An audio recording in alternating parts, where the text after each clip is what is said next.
Liha was an outstanding Special Forces sniper. He was famous in the barracks for his unfailing marksmanship. Although he was only a first-class sergeant, Liha surprised his superiors because his shooting skills far surpassed even veteran Special Forces soldiers.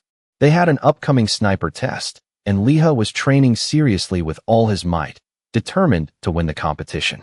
But heaven loves to play jokes on people, because right before the test took place, Liha had an accident. Unfortunately, his legs were severely injured, leaving him unable to walk. And then today, in a daze, Liha seemed to hear a voice whispering in his ear. "Don't you wish you could walk again? If you make a pact with me, I will let you walk." That mysterious force reached out its hand in front of Liha, and he tremblingly wanted to place his hand on it. "Can you really help me walk again?" As their hands were about to touch, Liha felt as if he was free-falling. And more importantly, he landed firmly on his own 2 feet. This feeling was too real. Not only did he fall from the sky into some godforsaken place, but he was also standing firmly on his own 2 legs. Then, Liha heard a melodious voice. At the same time, a beautiful red-haired girl appeared. Outsiders are always welcome. Blessings to those who set foot in the central world. Liha's ears were ringing. He temporarily couldn't understand what she was saying. But at this moment, Liha suddenly felt a chill all over his body. It turned out he wasn't wearing any clothes. The young man immediately panicked. But the red-haired girl just chuckled. "Men from East Asia always strike this pose, huh? I've seen it many times, so don't worry. Now tell me your name in this new life. In this world, the central world." After thinking for a while, he decided to keep his real name, Liha. He also kept his real appearance. The girl was a bit surprised. In this world, people could change their face, height, or even their race. But Liha was the first person to decide to keep everything exactly the same. "Are you sure?" she asked again. "Yes," Liha replied firmly. "I want to feel like it's real. Standing on my own 2 feet like this, I want to walk through this world." "Understood. Traveler from another world, Liha, congratulations on taking your first step into the central world." She waved her hand, and a simple set of clothes appeared on Liha. It was as magical as a fantasy world. The girl also told him that Liha could achieve anything he wanted through this place, and she would wait for the day they could meet again. Just like that, Liha was thrown into a free fall again. Originally, Liha was sure he would land on his head. But after a while, nothing happened. He timidly opened his eyes. Then he realized he was standing in the middle of a square. People were bustling back and forth. Everything around him felt incredibly real. Liha spread his hands and observed closely. Even the calluses on his hands were exactly the same as in the real world. Liha recalled what the red-haired girl had said earlier. Being able to change his face, body, and even race was indeed a tempting offer. However, he just wanted to feel the time when he could still run and jump. Liha stomped his feet a few times. Then he started waving his arms and kicking his legs around. This feeling was just too real. Even though he couldn't walk in reality, he could run and jump freely here. The fact that his legs could move made Liha tremble with emotion. And while he was still immersed in this feeling of happiness, he suddenly heard a voice from behind. "Are you that moved? I've met a lot of people in Candle Castle, but this is the first time I've seen someone as simple-minded as you." The blonde man introduced himself as the one who helps newcomers adapt to this Middle-earth world. It sounded fancy, but Liha realized he was just a tutorial NPC.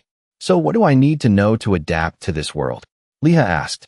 Seeing that he was an enthusiastic player, the man was also excited. So he started pointing out a few things to note. First, everyone knows that humans can't run continuously forever. Without proper rest, you won't even be able to move. That's the stamina stat in this world. Next, the man pointed to a beautiful girl holding a basket of apples standing not far away. Then he made an unreasonable request for Liha to go and touch her breasts. At first, he thought he misheard, but then the man mechanically repeated the request. So Liha pinned him to the ground and started cursing. "Hey, you bastard. That's illegal." It turned out NPCs in the game could be trolls too. The guy was just giving an example to tell Liha that Middle-earth also has morals. If you commit a major crime, you'll be banished to the countryside and fined. And the one who receives the money in the tutorial is this NPC. "I just wanted you to know that," the guy said. Liha curled his lip. How noble. If he had actually done what the guy said, he would have dug his own grave. "Haha, You catch on fast. The blonde guy waved his hand with a fake smile, but deep down he was dying of regret for not scamming Leah's money. Then the guy told him to head to the northern training ground. There, Leah would learn new lessons for beginners. Leah looked north. There was indeed a very long road. So he stretched his body and then ran at full speed down this road. For others, running fast did nothing but make them tired. But for Leah, it was different. Only moving his body freely like this made him feel like he was truly alive. Leah ran and laughed out loud. Even other players who saw this thought he was out of his mind. Leah kept running until he received a notification. He had acquired a new passive skill called Fast Runner. Because Leah ran so fast just now, the system automatically triggered 0 stamina consumption, unlocking this skill. Its effect at level 1 was the ability to run continuously for 5 minutes without consuming stamina, while also increasing movement speed by 7%. Leah didn't expect to gain experience points and a new skill just by running. But he was really happy. In that case, he'd run straight to the training ground. When he arrived at the northern training area, Leah felt a strangely familiar atmosphere. It was just like when he was in the army. In the training ground, many players were also practicing with wooden dummies. Leah picked up a wooden sword, ready to experience the feeling of being a rookie again. But what surprised him was that when he prepared to attack, his body moved automatically. It seemed this was called the combat assist system. Leah turned to observe the other players. Indeed, they all seemed to swing their swords very awkwardly. He felt as if the combat system was controlling all the players. But Leah didn't like this. He wanted to regain control of himself. So Leah gripped the wooden sword tightly. He thought to himself that he just needed to treat this as reality and actually attack the opponent. With that thought, Leah struck again. And this time, he actually broke the control of the combat assist system, smashing the wooden dummy to pieces. The other players who saw this were dumbfounded, because Leah's strike was much more powerful and decisive than theirs, even though he was just a newcomer. That's awesome. You smashed the dummy to pieces. Did you really use the same attack as us? The one we just learned here? Why couldn't we do it? Share it with us. What move did you just use? The others gathered around to ask. But in fact, Leah just used the beginner's attack like them. The difference was that he used his own willpower. After defeating the dummy, Leah received a new system notification congratulating him on completing the training without making any mistakes. However, the system also advised him not to be arrogant because talent often comes with a price. It also sent him a small reward of 3 strength points and 2 intelligence points. Leah felt the system was right. Standing out too much wasn't necessarily a good thing.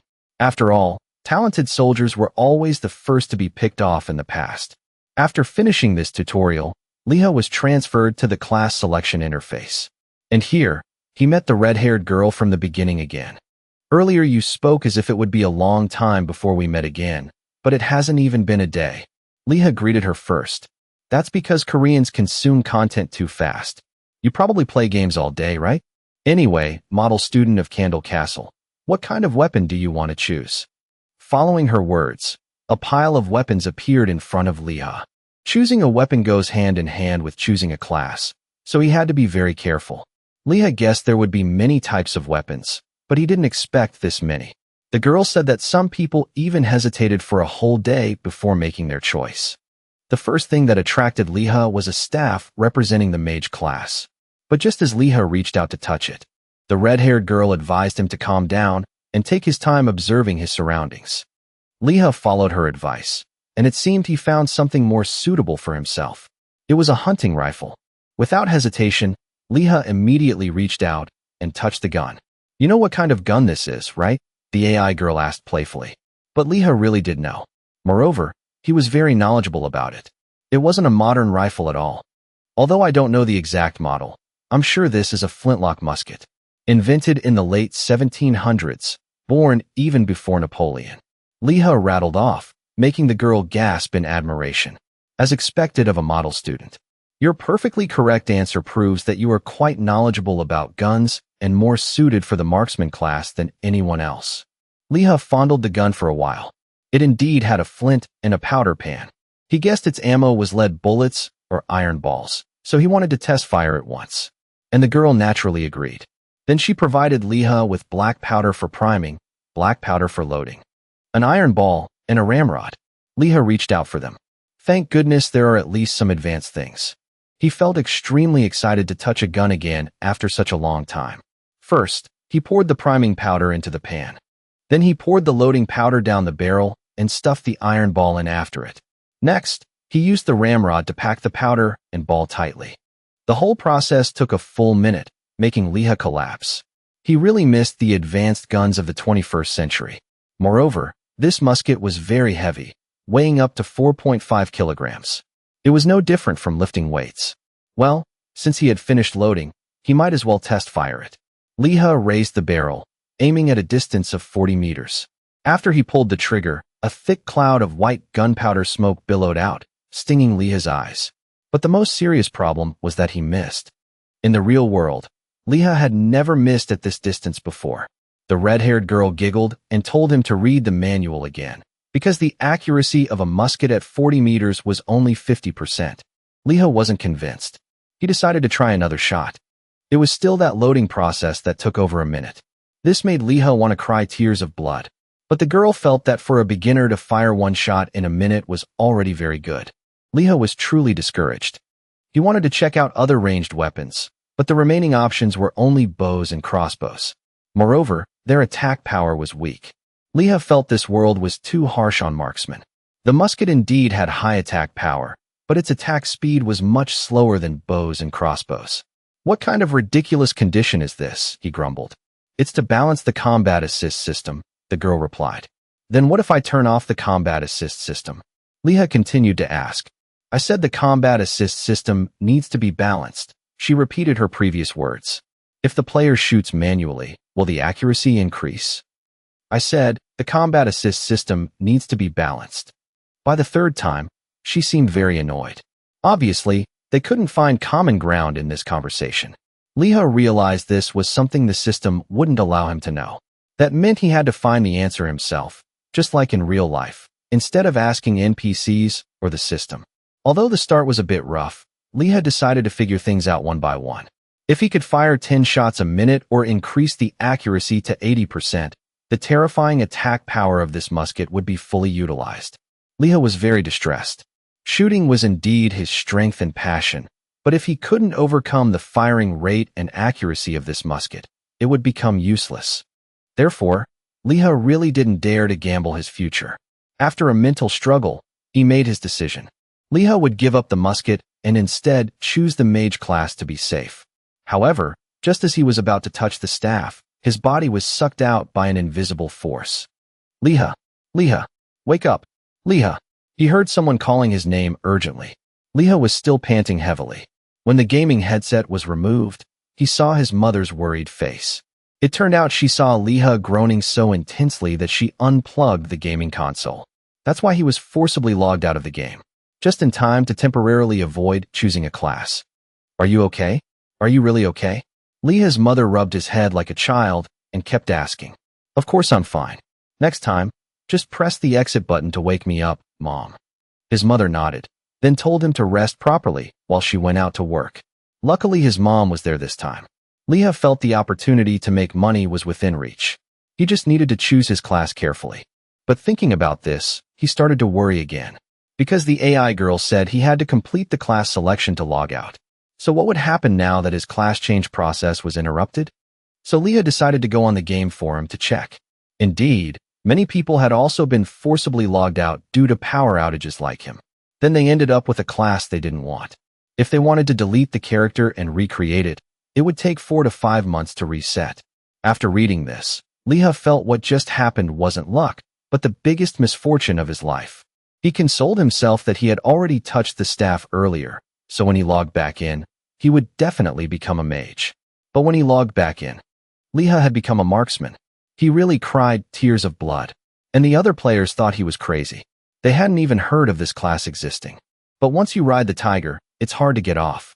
His mother had spent 10 million won to buy this machine. Only an idiot would wait another 4 or 5 months to create a new character. Marksman it is.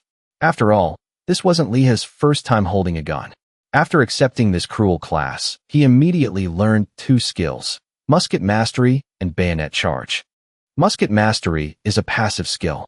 The more you use the gun, the more proficient you become, increasing accuracy and reload speed. Bayonet charge is an active skill. You can attach a mana bayonet to the musket to charge. Used as a last resort in battle, it converts 30% of the musket's attack power into melee attack power for 15 seconds. But this skill costs 50 mana and has a cooldown of 5 minutes. Liha once again fell into the abyss of despair. What the hell is bayonet charge? His max mana right now was only 50 points.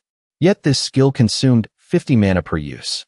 That meant if he missed his shot, he could activate the bayonet skill, but he could only use it once. And if he still missed the stab, he was dead meat. Long time no see, musketeer. Amidst his despair, Liha heard a voice from above. He knew it was the tutorial NPC again. But Liha was in a terrible mood and didn't have time to listen to him ramble. Just get to the point. What do I have to do? He interrupted. Perhaps it was the NPC's first time meeting such a grumpy player, so he was a bit startled. Then he issued Liha a new quest, hunt the mutant rabbits. Specifically, mutant rabbits had appeared at the entrance of the beginner village, Candle Castle, destroying crops and harming animals. His task was to hunt and collect 10 rabbit pelts. The reward was plus 10% intimacy with Candle Castle NPCs, plus 10% intimacy with Candle Castle guards, and 50 copper coins. Everyone has to do beginner quests, and Liha was no exception. When he arrived, there were quite a few other players hunting mutant rabbits, and Liha quickly found his first target. It was a seemingly harmless rabbit grazing on grass. He immediately took out his musket and skillfully loaded it, though it wasn't much faster. Then Liha aimed carefully at the rabbit and pulled the trigger. The gunpowder smoke was as thick as ever, temporarily blinding him. Liha really hoped he hit it. After all, he only shot from a distance of 35 meters. But unfortunately, Liha still missed this time. Moreover, that bullet completely enraged the rabbit, seeing it charging towards him at breakneck speed. Liha desperately tried to reload at max speed to counterattack. However, despite his best efforts, he couldn't keep up with the rabbit's speed. And so, Liha was kicked in the gut while he was still pouring powder into the pan. This little demon looked small, but its strength was terrifying. As expected of a mutant rabbit, Liha couldn't die a humiliating death while reloading in a beginner quest. So he decided to grab his gun and run at full speed. But unfortunately, the thing chasing Liha was a creature that could reach speeds of 80 kilometers per hour within a range of 0 to 20 meters. And his attempt to outrun it was completely futile. The damage of AK-2 assault rifle is 1,960 joules, while the impact of a kick from a mutant rabbit is already 1,100 joules. That means getting kicked by it is equivalent to taking half a rifle bullet. Seeing Liha getting beaten up by the mutant rabbit, the other players were very concerned. But they were all beginners, so they didn't have time to help him. Liha could only struggle on his own in this dire situation. By now, Liha's HP had dropped to half. If he didn't do something, he would definitely die in this easy quest. So in his most desperate moment, Liha stood up. He treated his gun stock as a baseball bat, and the mutant rabbit was the baseball hurtling towards him. Then Liha executed a perfect home run, sending it flying into the sky. After it was done, he leaned his gun on the ground, too exhausted to stand properly. Phew, guns aren't just for shooting, you demon rabbit. Liha panted heavily while watching the rabbit's silhouette become a tiny dot in the sky. However, this was only a temporary measure, because right after, the rabbit came back, even more enraged. The gun in Liha's hand weighed 4.5 kilograms, so his movements were quite clumsy. And as expected, he took another kick from the mutant rabbit. Neither side yielded, fighting so fiercely that the earth shook. The other players watching this scene felt depressed too. Is there really a way to hunt rabbits like that? Seriously, if you have a gun, wouldn't it be better to play as an ADC? They said that because they didn't understand Liha's suffering. After a long struggle with the rabbit, he finally managed to take it down. What made Liha most miserable and heartbroken was that he didn't land a single shot. Forcing a marksman to fight monsters in melee combat, the system was clearly discriminating against him. Watching other players with swords defeat mutant rabbits in just one move made Liha unbearably jealous. But he decided not to surrender to this system. Liha wanted to be the first person to beat the game using a gun. So after logging out, he looked up historical documents, meticulously studying the factors affecting the trajectory and bullet speed of that musket. First, he needed to measure the effective range. Because it was a smoothbore gun, it was hard to maintain stability when firing. If people in the past used it for combat, Liha could definitely find a breakthrough with this gun. Calculating the trajectory, the maximum range was about 350 meters. But the problem was the wind. It was impossible to create bullets with identical flight paths down to the millimeter. If he activated the combat assist system, he could only fire 1 shot per minute, and the accuracy was a mere 50%. Liha scratched his head in frustration, unable to find a way to solve this. At this moment, his mother suddenly opened the door and walked in, bringing a plate full of fruit. Seeing her son focused on studying and looking much more lively, she was very happy. She felt that buying the gaming console for him was a brilliant decision. She should have bought it earlier. After his mother returned to her room, Liha continued his career of researching the musket. Since his mother had spent 10 million won, he couldn't afford to be lazy. Even if he couldn't become a high-ranking official in the military, he had to at least become someone who earned a lot of money for his mother. In the game, just 20,000 gold could be exchanged for 2 billion won. By then, maybe he could get surgery and walk again in the real world. So after some research, Liha logged back into the game. This time, players in the mutant rabbit hunting area kept hearing gunshots. They seemed surprised that there was a gun in this area. After getting closer to check it out, they saw Liha seriously loading and aiming at a wooden target. This time, the reload speed was shortened by 3 seconds, so he looked quite happy. But in the eyes of outsiders, Liha was nothing but an idiot. Because he could only fire 1 shot a minute, while that time was more than enough for them to hunt a rabbit. He'll probably quit the game soon. Who goes around shooting trees instead of hunting rabbits? Let's just ignore him. They muttered to each other and left. Liha didn't care about what others said, because he was still seriously calculating to find the rules of using this gun. Liha had just done a small experiment, and it was quite similar to his previous calculations. At this distance, the bullet marks were quite close together. The accuracy should be higher. After all, its destructive power was quite high. One bullet had a power of over 1,500 joules, so he had to use it thoroughly. Right now, Liha's inventory had enough bullets and gunpowder for 23 more shots, and he quickly found a target for his next practical test. Liha seriously estimated the distance to be 130 meters. The wind was currently blowing west at 5 meters per second. This wind direction blew towards the target's position, and he had mapped out the appropriate trajectory. Liha started loading. And just as the rabbit realized someone was about to attack it, he seized the moment and fired. No different from previous times, thick gunpowder smoke billowed out, temporarily blinding Liha. But this time, Liha had a very good feeling that he hit it. Indeed, he did hit it. But the bullet only grazed the rabbit's hind leg, once again forcing Liha into a situation where he had to use his gun stock for melee combat like before. After a tough struggle, he managed to trip the rabbit. Liha wasn't discouraged and continued trying with another target. This time, he actually hit it.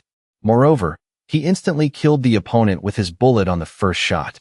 Liha was extremely excited because the distance from here to the target was at least 100 meters. It seemed his research wasn't useless. Ding! He immediately received a new notification. Thanks to his recent achievement, Liha unlocked an achievement and stepped onto the Hall of Fame. He excitedly opened his character panel to check. Just with this achievement, he had gained 8 levels. That was the good news. The bad news was that the flint of the musket was destroyed because it ran out of uses. So Liha had no choice but to turn on melee mode. If his gun stock could talk, it would probably cry tears of blood. If he kept fighting in melee like this, the gun stock might break in half. Also, because he had been in the rabbit hunting area using his gun stock to fight for the past few days, other players gave him the nickname Bloody Gun Stock. They all didn't understand why this young man had a gun, but didn't use it to shoot, instead doing such crazy things. Of course, Liha didn't want that to happen either. It took him a whole minute to load, but only 8 seconds to melee and catch a rabbit. Compared to shooting, direct combat was much faster. It was just more tiring. Fortunately, he managed to catch 10 of them and complete the quest. Liha also leveled up as a result. The other players gathered around to congratulate him. In their eyes, Liha was the weird guy who had a gun but fought mutant rabbits in melee. However, watching him hunt rabbits like that was quite entertaining. When he returned to the square, many curious eyes were fixed on him. The nickname Bloody Gun Stock was already famous in the beginner village. But Leah didn't care much. He was in a hurry to report his results to get rewards for shopping and training. When the NPC handed him the copper coins, he asked, "Those vicious rabbits must be easy to catch, right?" Yeah, I found them really easy," Leah replied, lying through his teeth. "Do you want to go catch more?" he asked again. But of course, Leah didn't want to experience that miserable feeling ever again. He received 50 copper coins exactly as the quest notification stated, along with a 10% increase in intimacy with Candle Castle NPCs and a 15% increase in intimacy with the Candle Castle security guards. Although 50 copper coins wasn't much, it gave Leah a lot of motivation. He was determined that in the future, he would earn lots of gold and silver, then exchange it for real money to repay his mother. After that, Leah took the rabbit meat to sell. Madame Lu, who was always at the Sacred Grill restaurant and belonged to the giant race, offered 7 coppers per rabbit. Then this NPC made a proposal for Leah to stay and help her restaurant a bit, specifically to grill meat and provide ingredients. As he expected, this was another new quest. The objective was to cooperate in developing a new menu for the Sacred Grill. The requirement was 5 pieces of unspoiled rabbit meat and 1 piece of black-furred rabbit meat. The reward was a special bento box from Madame Lu's new menu. "What is a black-furred rabbit?" Leah asked. "Oh my, among those aggressive rabbits, there's one with black fur. Its taste is absolutely exquisite, so you must try it," Madame Lu replied. Leah guessed this guy was probably like a black pig. But since it was a special rabbit, hunting it would surely be harder than the white ones. Even though there was no monetary reward, Leah still decided to accept this quest. Madame Lu hurriedly grabbed his hand and instructed him that he just needed to hang the bag on the tree at the south gate, and that rabbit would catch the scent and come. Then, he just needed to poke it once and it would be done. Moreover, it only came out at night, so Leah didn't need to waste his energy during the day. Not stopping there, she pulled out a kitchen knife longer than a katana and threatened him not to try and trick her with some bad meat, because those who dared to mess with food had all perished under this knife. Yes, of course. Who would dare mess with you? Even if Leah had bad intentions, seeing that knife would make him drop them. So he had 50 coppers from the previous quest reward plus 77 coppers from selling rabbit meat. A total of 1 silver and 27 coppers. Leah took this money to buy gunpowder and lead bullets first. But the cost of weapons was much more expensive than he imagined. A pouch of gunpowder was 10 coppers, a pouch of priming powder was 5 coppers, and a lead bullet was 3 coppers. The total amount he wanted to buy cost 1 silver and 26 coppers. The shop owner said that because the prices were so steep, no one played as a musketeer these days except for an idiot like Leah. He truly collapsed. 1 shot cost 18 coppers. Where would a soldier get that kind of money? Playing the game like this made it hard to earn money. He didn't know how to get the funds to keep going. Why don't you just sell it? If it's this expensive, who knows when you'll go broke, the owner suggested. But marksman had already become Leah's class. He couldn't just abandon it. However, he felt he still needed to find another way. If he only hunted rabbits, he would lose money. 1 rabbit sold for 7 coppers, while 1 shot to hunt it cost 18 coppers. Not to mention the high chance of missing. Actually, if he didn't have bullets, he could still use the gun to beat the rabbits. But if he did that, the rabbit would look very mangled and the meat would be somewhat ruined. If so, when he brought the meat back, who knew if Madame Lu would use that knife longer than a katana to slice him up? In the end, Leah had to empty his entire fortune to buy weapons and ammo. And the money he had worked so hard to earn was reduced to a single copper coin. On his way out of the weapon shop, Leah couldn't stop regretting that he hadn't chosen the mage class earlier. If he had, maybe by now he could use magic to fill his pockets. Then, Leah suddenly thought of something else. Are there specific conditions for giving quests? Earlier, the captain of the Candle Castle security guards gave him a quest after seeing his level. And Madame Lu gave him this job because she saw the quality of the rabbit meat. Could it be that a certain factor was needed to trigger a quest? Like meeting a requirement set by the NPC? Just as he thought of this, Leah heard his stomach rumbling loudly. Good lord, even the feeling of hunger is this realistic. The developers of this game are too scary. Moreover, Because he was hungry, his HP was reduced by a whopping 40%. If this kept up, he wouldn't have the strength to hunt rabbits. So Leah stopped by a bakery. He also wanted to see how realistic the bread in this game world could be. As Leah pushed the door open, the bakery owner said they were already closed. This game was brutally realistic. During business hours, you could do whatever you wanted, but once the sun set, you couldn't buy food anymore.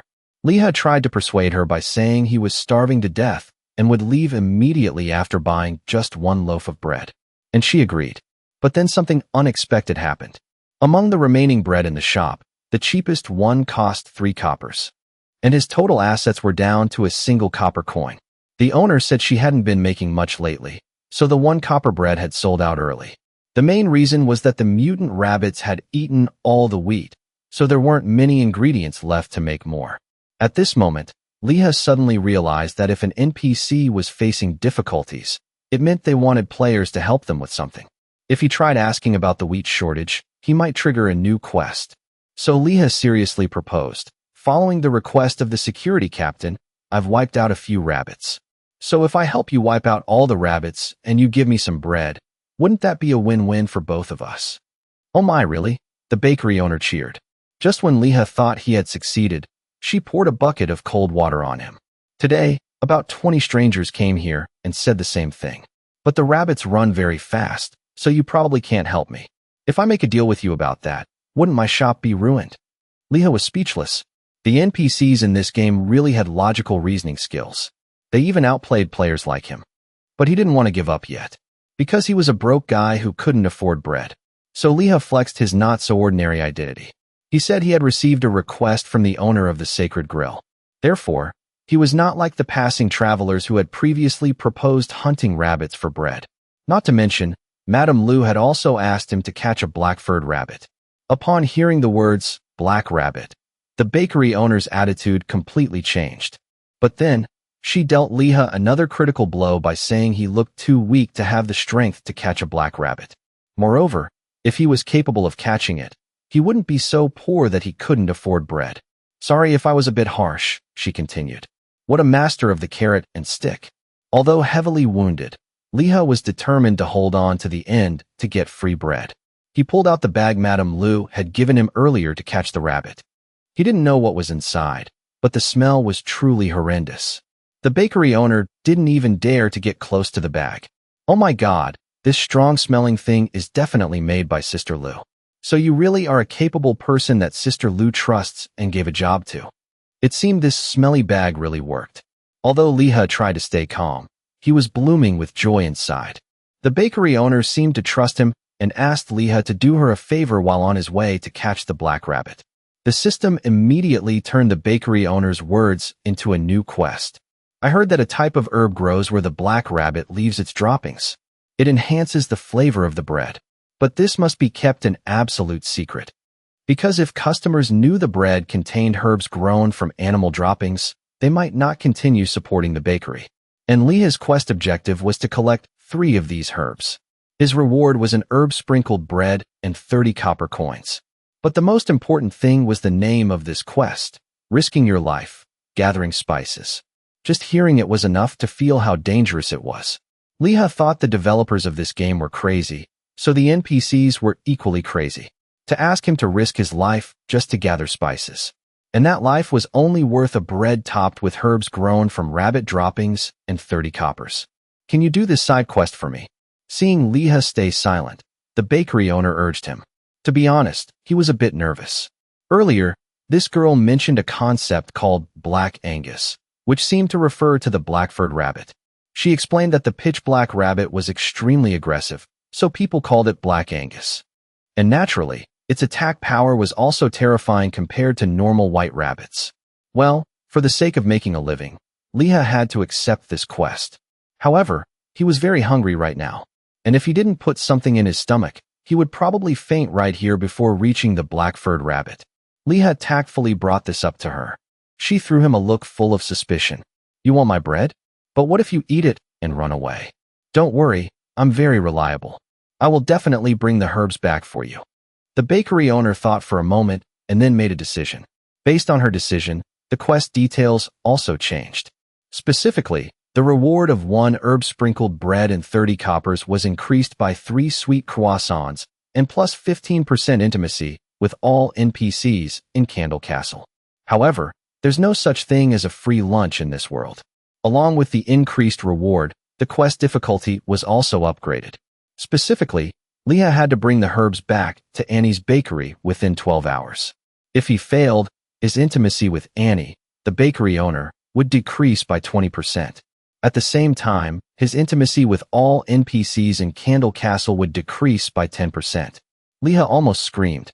She only gave him 3 extra breads, but the difficulty increased so much. And there was a time limit too. Not to mention, if he failed, his intimacy would drop, which would greatly affect his future in the beginner village. In return, Annie gave him the 3 breads in advance to fill his stomach. The bread was delicious, but he couldn't bring himself to be happy. Why was this game even harsher than reality? Leah cried tears of blood while eating the bread. But not long after leaving the bakery, he received a new notification. He had learned a new skill called trade negotiation. The effect of using this skill was the ability to change quest conditions and trade items with NPCs, increasing intimacy by 20%. That was the reason why the quest Annie gave him could be changed earlier. Thinking about it, returning within 12 hours seemed a bit difficult for Leah. He hadn't even figured out what to do yet. And right at this moment, Leah heard someone shouting loudly, looking for party members. Anyone hunting the black-furred rabbit, come here. Seeing people with the same goal, Leah immediately wanted to join. But the other players looked at him with eyes full of suspicion. Then they asked what Leah's class was. He replied that he was a long-range sniper. It sounded impressive, but as soon as they looked at his gear, they knew he was a low-level player. Trying to use us to get carried? Find someone else. Just looking at your shoes, I can tell you haven't passed level 5. The black-furred rabbit is a boss. Do you think we'd let a useless guy like you tag along and drag us down? Leah was furious. These people actually ignored and openly despised him like that. However, from the way they talked, he learned a new piece of information. That is, if you die in this quest, you can't retry it. So it was inevitable that they wanted to find players of the same level for safety. Leah was a bit puzzled. His quest conditions didn't mention that if he was defeated by the black-furred rabbit, he couldn't retry the quest. Could their quests be different? So he asked, what quest do you guys have related to the black-furred rabbit? It's a pelt quest. Doesn't seem to have anything to do with you, right? If so, go somewhere else. Leah let out an oh. So it really was a different quest. Then they couldn't travel together anyway, even if the other party didn't look down on his low level. Leah started calculating. It seemed there were many quests issued related to that black-furred rabbit. For example, finding meat, herbs, or rabbit fur. If so, there must still be people in town who needed other parts of it. And the more quests he collected related to it, and completed them all at once, the more beneficial it would be. So Leah went back to town. He used the exact same sentence structure as when talking to Annie to persuade many other NPCs to give him quests. For example, the woman at the tailor shop asked him to collect rabbit fur to make clothes. The blacksmith at the weapon shop asked him to get its claws. And the jewelry shop owner asked him to bring its eyeballs back. Leah collected 3 new quests. His skills and level also increased as a result. If he caught the black-furred rabbit, he would get all 5 things they needed in one go. What a profitable exchange. But the prerequisite was to defeat it first. Now there were only 2 hours left until dawn. Leah had to take advantage of the rabbit's active time. Otherwise, it would all be for nothing. So he carried his gun to the outskirts of town. To be honest, Leah's level right now was indeed quite low. Only level 5. Moreover, his HP, stamina, and attributes were all pitifully low. Not to mention, it seemed he had used his musket stock too much to bash rabbits, so now it was a bit loose. If this gun broke too, he would go bankrupt. While Leah was getting a headache thinking about this, he suddenly saw a backpack on the ground. Leah reached out to pick it up, and he heard a somewhat familiar voice. The bag has been pretty heavy for a while now. Drop it. If we keep this up, we'll all die. It's not time yet. Let it get a bit more enraged. Just 30 more seconds. The archer is in danger. Hurry over there. If this keeps up, he's dead. Leah recognized this as the party recruiting members at the fountain earlier. It seemed they were having a hard time with that fierce rabbit.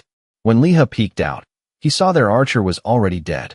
The remaining members were tense to the point of stiffening up. They've drawn all their weapons to fight. The one in the lead seems to be a shield-bearing warrior, handling defense. In the middle is a priest, and at the very back is the squishiest one, the female mage. As a party, they seem pretty stable, but in reality, they're having a lot of trouble with that rabbit.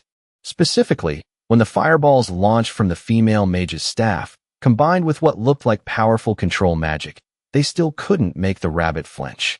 Liha, hiding in a nearby bush, watched intently.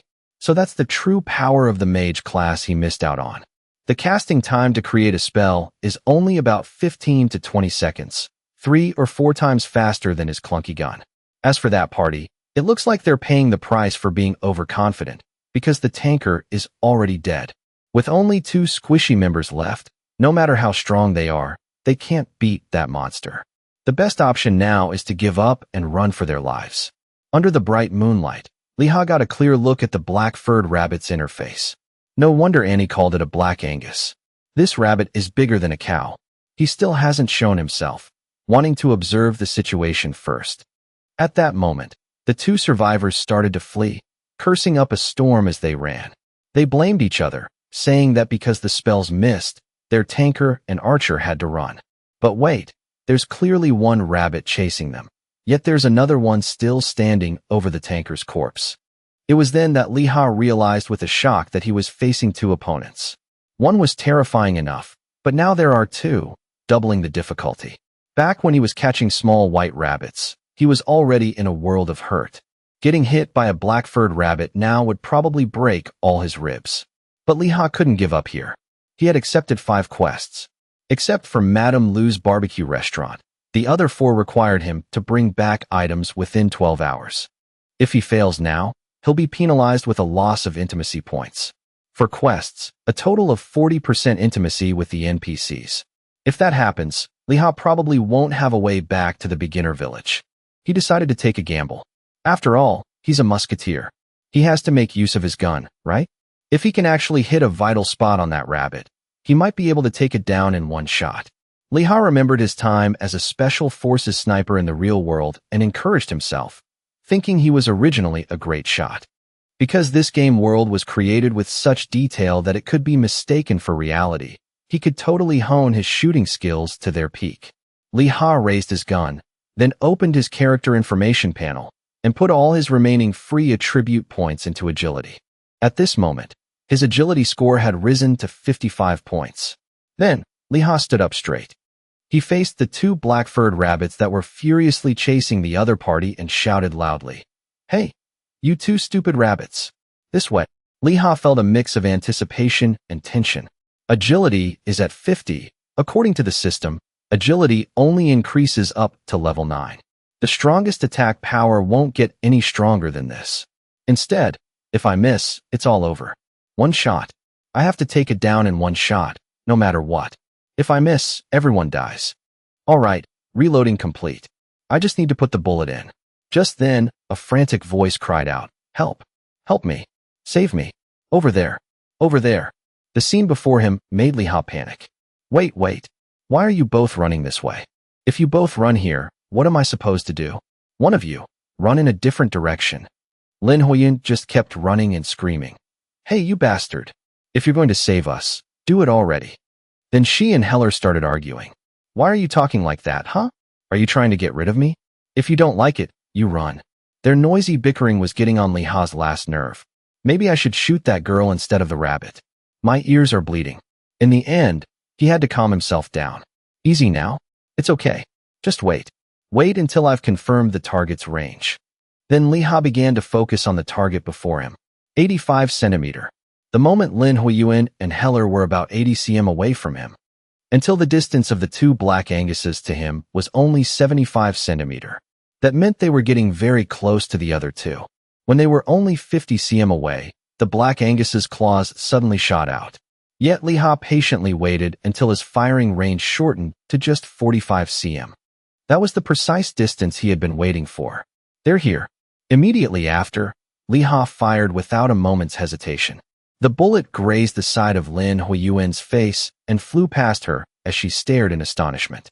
The next second, it accurately embedded itself straight into the head of the black Angus. Witnessing that scene, Lin Huiyuan couldn't believe her eyes. Is it dead?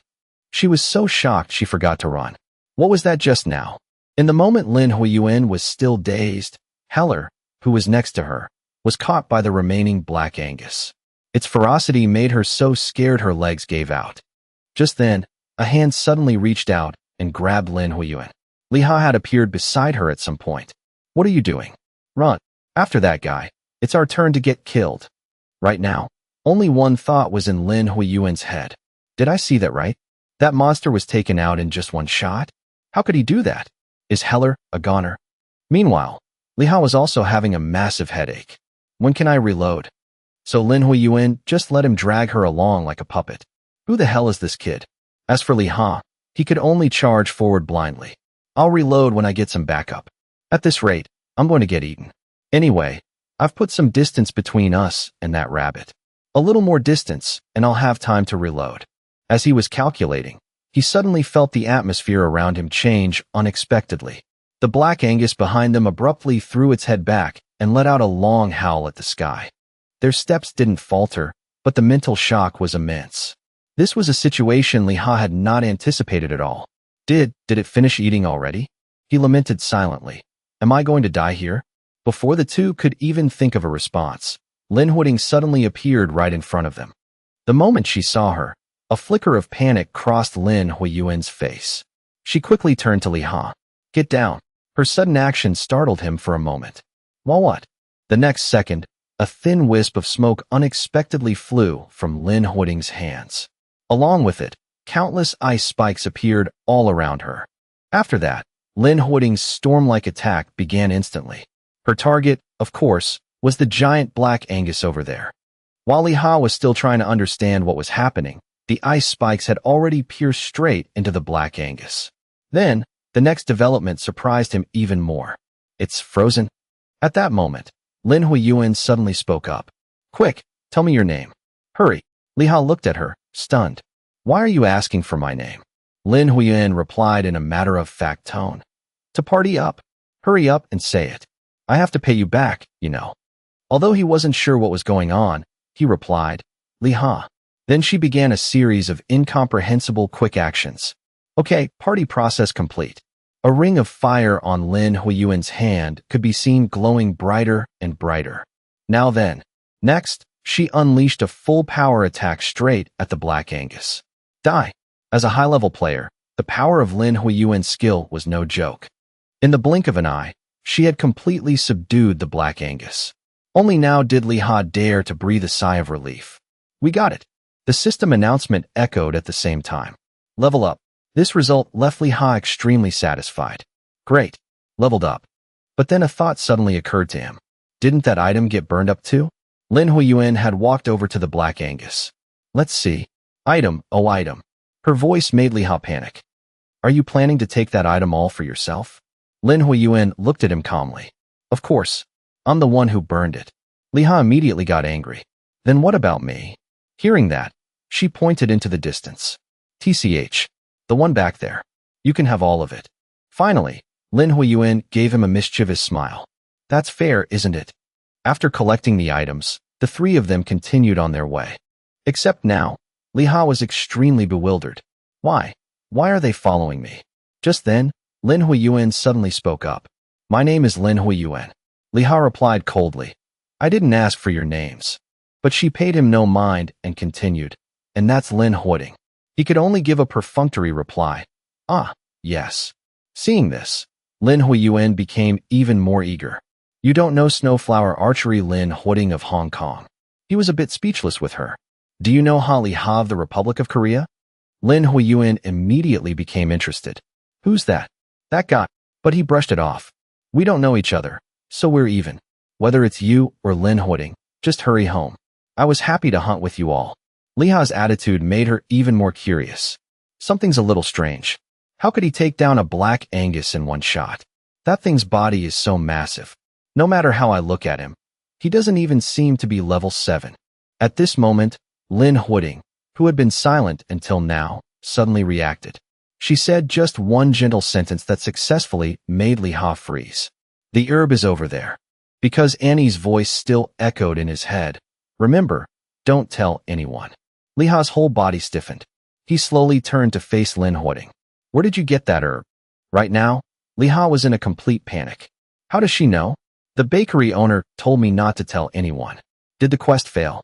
Only Lin Huiyuan was still clueless. What's a herb? Lin Huoding kindly explained to her. It's a quest item. The thing this person is looking for. Then she turned to Li Ha. It's okay. It's fine to tell other players. Hearing that, Lin Huiyuan suddenly glared at him. Don't tell me you were afraid we'd steal your quest item? Lin Huoding next to her added fuel to the fire. Perhaps. She thought for a moment, then continued. I saw it from a distance. You hit the Black Angus with one shot. This was what she had been wondering about all this time. How did you do that? This was also what Lin Huiyuan wanted to know. That's right. That rabbit had 100% health. How did you catch it? Faced with this question, Li Ha had no choice but to play dumb. I guess I just got lucky. While he was feeling awkward, several notification panels suddenly appeared before him. The content mainly listed his latest achievements. Seeing the words on the screen, Li Ha couldn't hide his joy. The quest was a success. A moment later, Lin Huoding enthusiastically dragged everyone to a nearby restaurant. To celebrate our safe return, let's have a toast. Li Ha couldn't refuse her enthusiasm. Cheers. Taking this opportunity, he asked the question he was extremely curious about. But who are you? Even the NPCs bow to you, and everyone makes way for you. Lin Huiyuan was a bit surprised by this question. You really don't know? Her eyes flashed with pride. Huoding is ranked 5th in Asia, and 9th in the world. Let me reintroduce myself. I am Fireflower Archery, Lin Huiyuan. And this is Snowflower Archery, Lin Huoding. These words left Li Ha a bit confused. Calling someone who runs away Fireflower? Isn't that a bit much? I'd find it a bit embarrassing. As soon as he finished speaking, Lin Huiyuan immediately got angry. Hey, that's what the job class is called. What am I supposed to do about it? But Li Ha, far from being scared, laughed even louder. Haha, that must be so embarrassing. After a bit of joking around, Lin Huiyuan suddenly remembered. All right, so who are you? How did you catch the Black Angus? Li Ha was silent for a moment, then answered casually. I shot it, so it died. This attitude of his angered her again. You want to die? But Li Ha remained extremely calm. I'm telling the truth. Do I have to tell you that? Instant death. While the two were arguing, Lin Huoding suddenly spoke up. Level 6. Minor adjustments to the hit rate through skills. Even with a critical hit, it's impossible to take it down in one shot. Other than instant death, there's no other explanation. Hearing this, Lin Huiyuan cried out in alarm. He's level 5. A level 5 caught a black rabbit. Li Ha, however, was concerned about something else. How does she know my abilities? My items and skills too? Now Lin Huoding answered her sister's question. The rabbit died instantly on its own. She continued her analysis. To catch it with a single blow, the aim and firing power must reach 90. This was the first time Lin Huiyuan had heard of this. 90? The strength has to be 90. Lin Huoding repeated again, besides strength. She slowly emphasized each word. The level must be 90. Hearing that, Li Ha suddenly remembered the notification panel from before. So that job description was talking about level? On the other side, the two girls were still enthusiastically discussing. Critical hit. Assassination stats are at level 70. Suddenly, Lin Huiyuan glanced at Li Ha. Is it possible? Lin Huoding, beside her, nodded. Their suspicious behavior made him unconsciously jump. Possible what? What's possible? Lin Huiyuan's expression suddenly turned serious. All right, Li Ha of the Republic of Korea. Do you want to join our force? Li Ha truly had not anticipated this situation. What? Lin Huiyuan boasted once again. The master of the force is Huoding, the world's 9th-ranked player. Our force is pretty famous, you know. Li Ha hesitated for a moment, then said softly. You know I'm level 6. Lin Huiyuan acted as if it was no problem. You can just level up. He continued to bring up his weaknesses. I'm only equipped with basic items. But she still felt it could be resolved. I'll get you items. So Li Ha reluctantly continued. I don't know how much money you have, but... However, Lin Huiyuan immediately cut him off. A lot. She tried every way to persuade him. The master of the force is the world's 9th-ranked player, Huoding. You get what I mean, right? But unfortunately, she had found the wrong person. I refuse. My mom said if someone offers you candy and you follow them, something big will happen.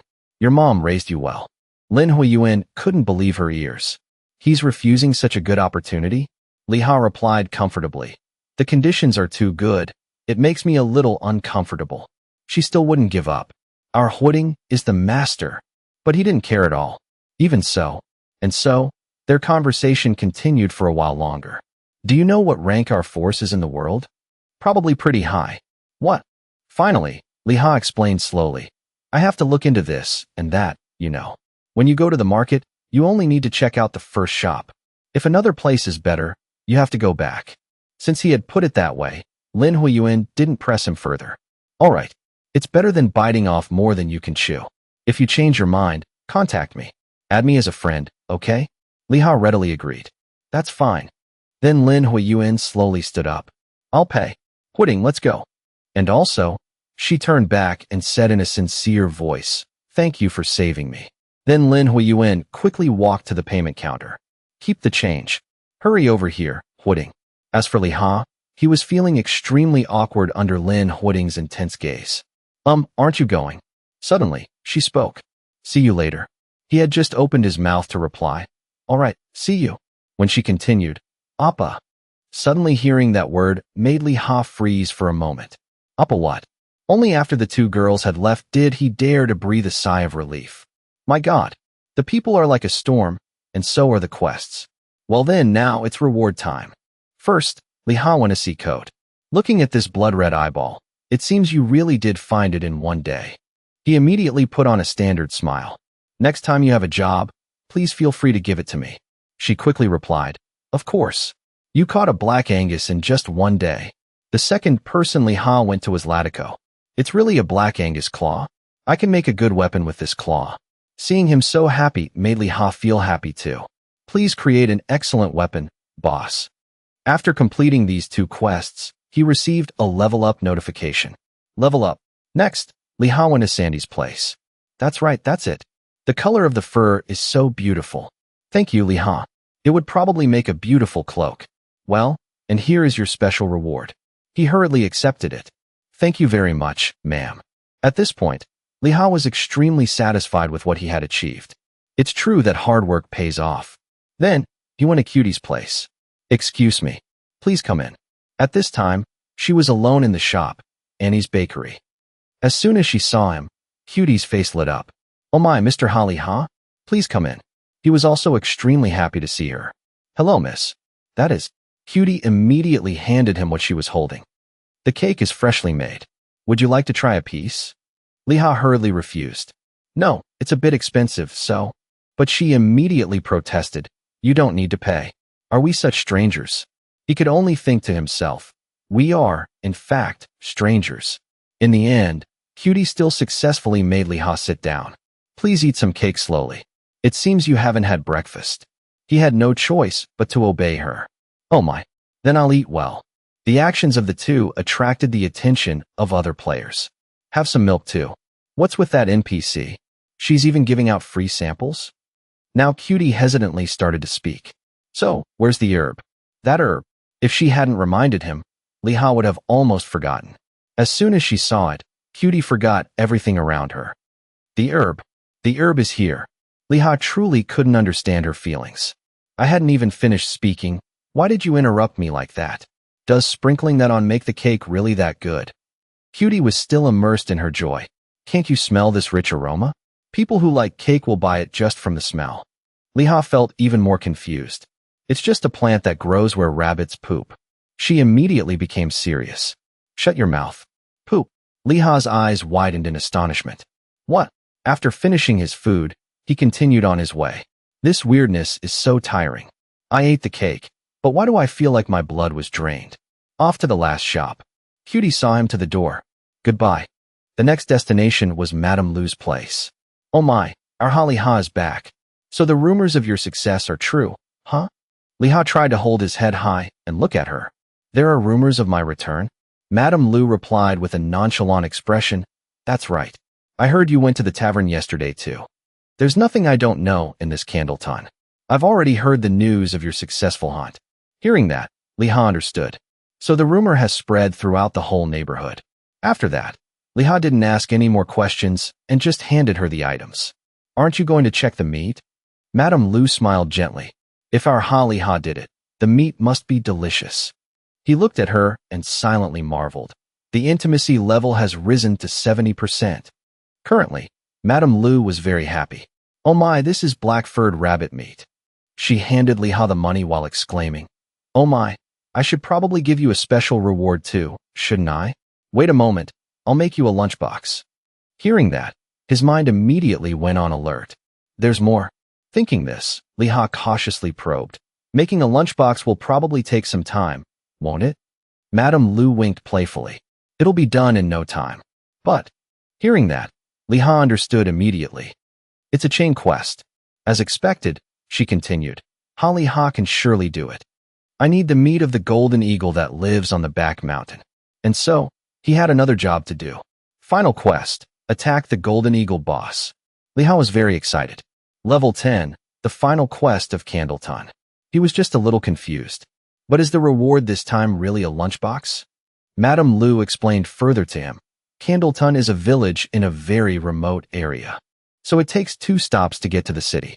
For that, we really need golden eagle meat. 2 stops, you know. So do we need this premium item? To do big things, you have to. Oh, you know. Hearing that, Li Ha could only force a smile. Is that so? Then we'll need the golden eagle. In reality, he was cursing wildly in his heart. The person who made this game even included corruption. Only Madame Lu was extremely cheerful. Oh my, it's done. She seemed very excited. It's done, it's done. But Li Ha was a bit hesitant. Should I eat the whole reward? Then he smiled at Madame Lu. Haha, thank you. Suddenly, a flash of surprise appeared in Li Ha's eyes. He suddenly rushed forward to stare at the lunchbox. This is... The very next second, the system provided detailed information about this item. Li Ha couldn't believe his eyes. Agility +1, stamina +1. Oh my god, how is it? Madame Lu smiled at him. It's not just a normal lunchbox, right? At this moment, Li Ha was extremely joyful. Moreover, if the reward is of the excellent type, the item's effect is tripled. A 7-point increase in stamina is actually worth 170 million. Even selling it cheap would get over 60 million. I'll take it and sell it now. While he was engrossed in his calculations, a strange object suddenly caught his eye. So what is this hanging tag? Li Ha curiously bent down to carefully observe the thing dangling from the lunchbox. On it were printed a few bold words. Special item. Untradeable. In an instant, he felt as if the whole world was collapsing. Can't be sold? This can't be sold? It's not equipment, so it can't be equipped. Just then, Madame Lu suddenly spoke up. Not bad, right? Sob. Li Ha's attitude immediately changed. Bad?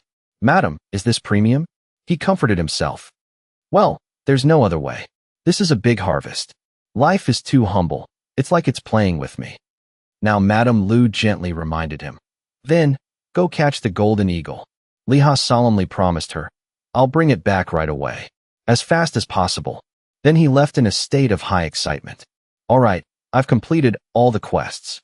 At this time, his character information panel had changed significantly from the beginning. Li Ha began to plan for his future. Other related quests will get me to level 10. Let's gain 2 more levels. If I can catch the golden eagle, I can leave the beginner village. Next, he decided to enjoy Madame Lu's lunchbox. This smells so good. Let's try a bite. As soon as he tasted the first bite, Li Ha felt the whole world around him transform. He was so moved that he couldn't stop eating. What is this? Why is it so delicious? Thank you, creator of this game. What kind of motivation is this? I feel like I could catch a few more Black Anguses. From now on, it's all about leveling up. After finishing his meal, Li Ha felt full of energy. All right, time to hunt.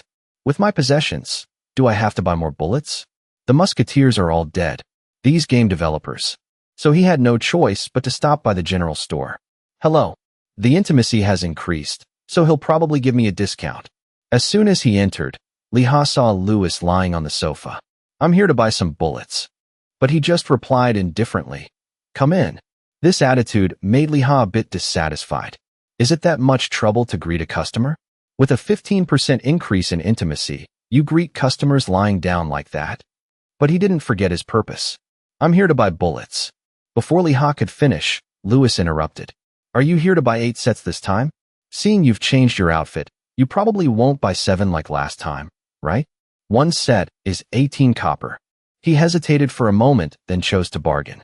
If 1 set is 18 copper, can't you lower it a bit? He still maintained a cold tone. That's right. How can the price be changed? And so, the anger in Li Ha's heart flared up again. Speak a little more politely. However, Lewis didn't even bother to look at him anymore. What's a musketeer anyway? Suddenly, Li Ha noticed the pile of old inventory placed in the corner. In this village, I'm the only musketeer. Even if I spend all my money, I can only buy 37 sets. I should probably leave some reward money. After thinking carefully, he decided, first, I'll buy 23 sets. Let's see, 23 sets for 4 silver and 14 copper. Sob sob. Now Lewis's attitude was more amicable. Anyway, buying 23 sets is better than last time. As he was speaking, he suddenly moved closer to him. What's that smell? Lewis's action made Li Ha a bit flustered. I ate a meat lunchbox earlier. But he still wouldn't stop. No, this isn't the smell of meat. He shouted in panic. Where are you groping? Lewis became even more frantic. I'm going crazy. What is that smell? This time, Li Ha was truly scared by him. No. First, please take your hands off me. But Lewis was still lost in his own world. Cake. This is the smell of cake. It's clearly not an ordinary cake. Hearing that, a thought flashed in Li Ha's mind. Wait, cake? Could it be? He immediately opened his inventory bag. Oh my, in my bag, there's a cake sprinkled with herbs. As soon as he heard that, Lewis's eyes lit up. Herbs? Herbs sprinkled? Share some with me. I'll buy it. Is 50 copper okay? Li Ha coldly refused. To get this, I had to do a lot of things. And it's only 50 copper. He hurriedly increased the offer. Then 1 silver. But he was still not satisfied. 5 silver. Is that okay?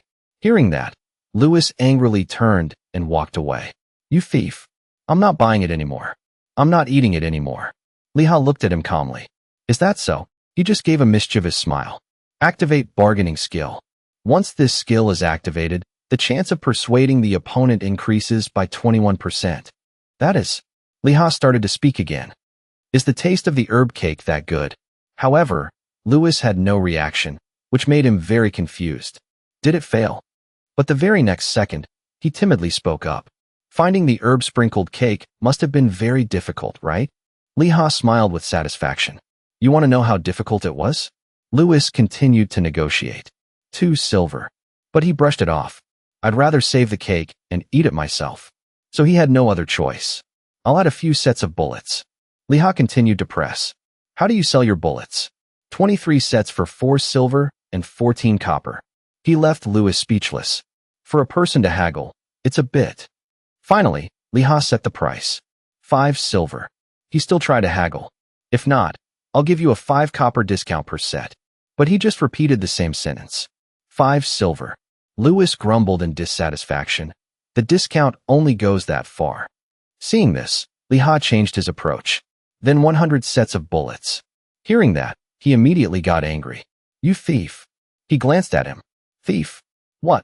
So he quickly backed down. Nothing. Lewis looked extremely miserable. 70 sets, okay? Please. Just 70 sets.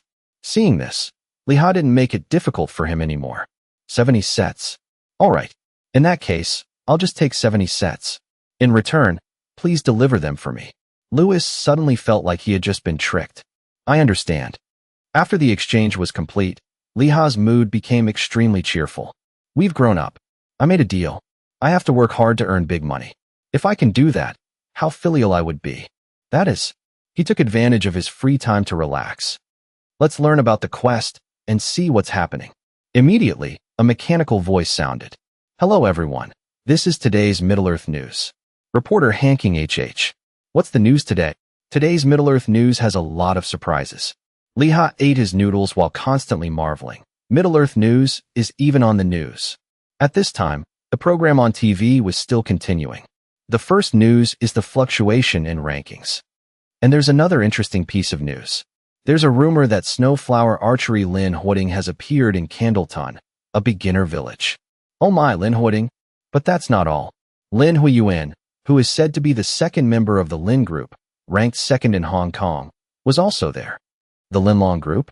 That's the top group in Hong Kong. So why did these two come to a beginner village? Yes, according to our investigation, they came to hunt a certain Korean player. Hunting someone in a beginner village? You said Lin Huiyuan was very flustered? That's a lie. Who was flustered? I guess they met in the beginner village because there are few people there. Snowflower Archery Lin Huiying is a very outstanding player, isn't she? The comments on the news report appeared like a storm. But I heard this matter hasn't been clarified yet. But now Li Ha was no longer in the mood to listen. And I even had the nerve to show my face. As if understanding his mood, the news report ended with the sentence, "Even if you regret it, it's no use." He thought to himself, luckily. But before he could breathe a sigh of relief, the news continued. But there's information that at that time, another Korean player appeared using a long weapon like a gun. A weapon like a gun? The witness said that person was definitely not an employee of Rana. We're curious about that Korean player, aren't we? Will the player using the long, gun-like weapon return to Candleton? Now Li Ha officially collapsed. I'm so screwed. That shocking news report forced Li Ha to stop eating and dive into his computer screen. What is this all over the internet? The scene of the three of them talking together was posted with a sensational title, "The Lin Sisters Appear in Candleton," which left Li Ha stunned. This is from that time. It has over 1.8 million views and 72,000 comments. This video was just uploaded 2 hours ago. That alone was enough to drive the crowd wild, mixed with anti-fans who hate them. As he scrolled, "I'm going crazy. Is that a person or a doll? Kakik must have had surgery.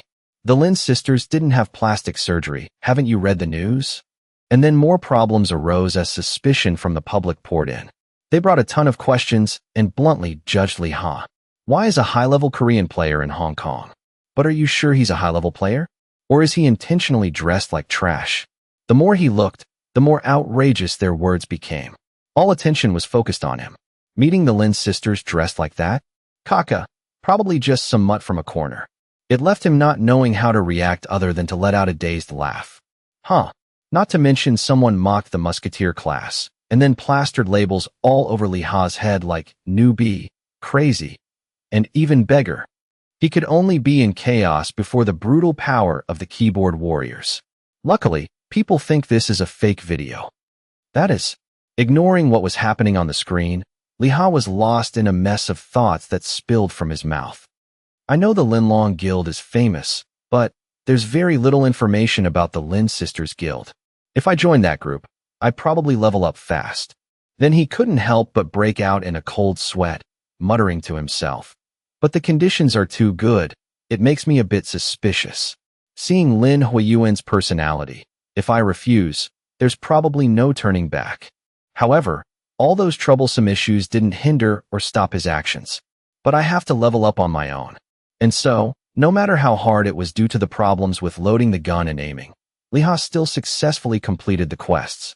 Here is the fox family you asked me to catch. Even Gak was extremely surprised. Already? At the same time, the system panel popped up with a series of news. Completed the Smart Beast quest. Intimacy with NPCs in Candleton increased by 10% and with the security forces by 15%. Received 50 copper and a pair of leather shoes. This left Li Ha a bit disappointed. No level up? And before he could catch his breath, Gak led them into a quick conversation. It's a bit difficult to ask for another favor right after you've finished a job, but for someone with your abilities, Li Ha. Wolves. How did you know? The foxes went to contact them. I'll go catch them. The next second, the system panel also popped up with the content of having to eliminate 10 of them and attractive rewards. Actually, I already knew.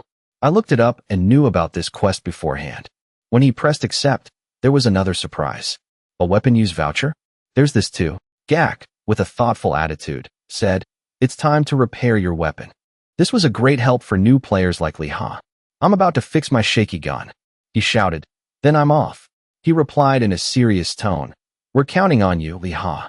Soon, he arrived at a place with a sign warning of a wolf-infested area. Then he tiredly entered it alone. Li Ha grumbled in frustration. "From here on, I have to find teammates. But finding a partner isn't easy. It's a bit difficult with just a level 8 like me.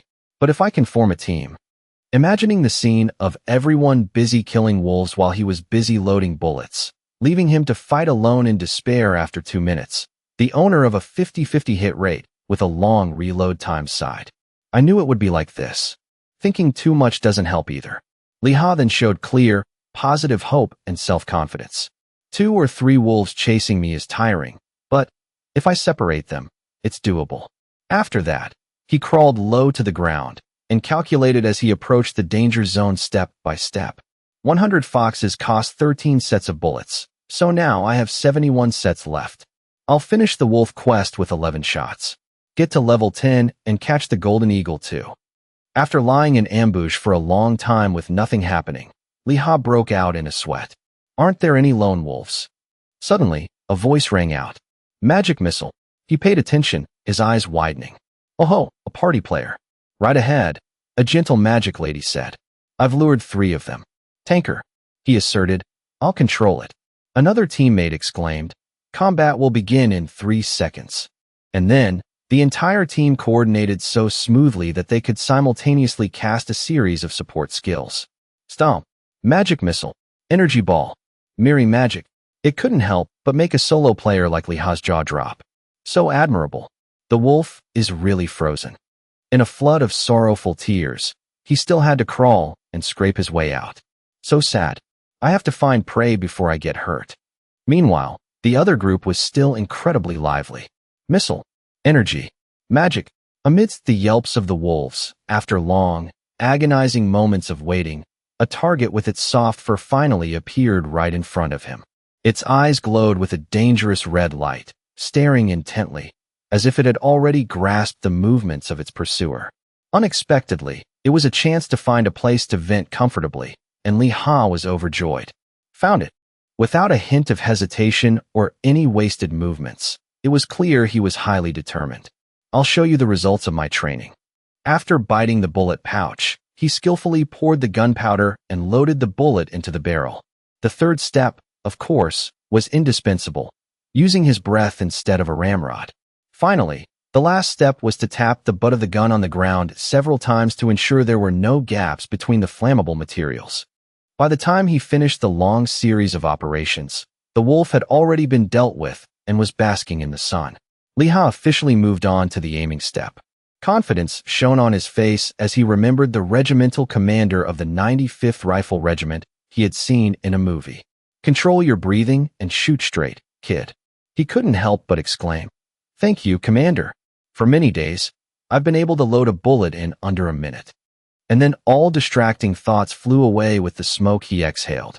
Without any more hesitation, Liha decisively squeezed the trigger and fired the flintlock. The shocking shot tore through the wind, aiming straight for the still-chilling wolf, stunning it and making it curl up its body. It's unclear how much time he took, but the final result was enough to make Liha jump for joy. Great! Just as he was celebrating his first success, the appearance of a second wolf made his face freeze. Caught one. Unlike before, this time it clearly recognized the human who had killed its companion and its killing intent sword. A chill ran down his spine, making Liha hesitate slightly. Another one? Where was it hiding to show up now? Reflecting on how he once had to use a long-range weapon in close combat, his mind was forced to work at an extremely high speed. The flintlock's durability won't last much longer. I have to avoid getting close to them. The action in his hands was quickly executed as soon as he made a decision. I have to reload in 1 minute. The 4 movements he had just performed, though relaxed, were no less decisive. Now, they were performed at twice the speed. Bite, pour, blow, and tap. With his talent and experience, a series of gestures were done in a hurry, and luckily, nothing got stuck. Damn it, I have to aim quickly. But when Liha reached the 5th step, he couldn't help but freeze because the wolf in front of him showed no movement at all. This puzzling situation raised questions and so many judgments that he had to swallow hard. What's wrong? Why isn't it charging at me? Could it be? Finally, the wolf moved its limbs, but it circled around instead of charging straight at Liha. This action clearly proved his theory. That thing is trying to avoid my aim. These foolish wolves. They know how to dodge bullets. It's hard to hit a moving target. If it suddenly moves left or right, even at close range, I could miss. Or should I just stay quiet, Let it go far away, and then provoke it? No, I can't do that with the one I just caught. After all was said and done, Liha took a deep breath, gathered his energy, and made a decisive choice. It's all or nothing. The next second, he ignored the flintlock in his hand and directly fired a volley with his mouth. Bang! Bang! It seemed like a meaningless threat, but unexpectedly, the wolf's body froze as if it had received a signal. Then, it bared its bright, even set of teeth, arguably the most beautiful in the wolf species, in a mocking smile. Then, so confident that it exposed all its weak points on its beautiful body. With human intelligence, Liha seized the opportunity and immediately pulled the trigger. A deafening shot rang out, followed by a cloud of smoke. It was purely a game of wits. The scales of victory gently tipped in his favor with a startling crack. Facing the lifeless wolf, Liha let out a sigh of relieved joy. Oh my God, it's finally dead. Meanwhile, it still hadn't processed what happened. I clearly attacked after it missed.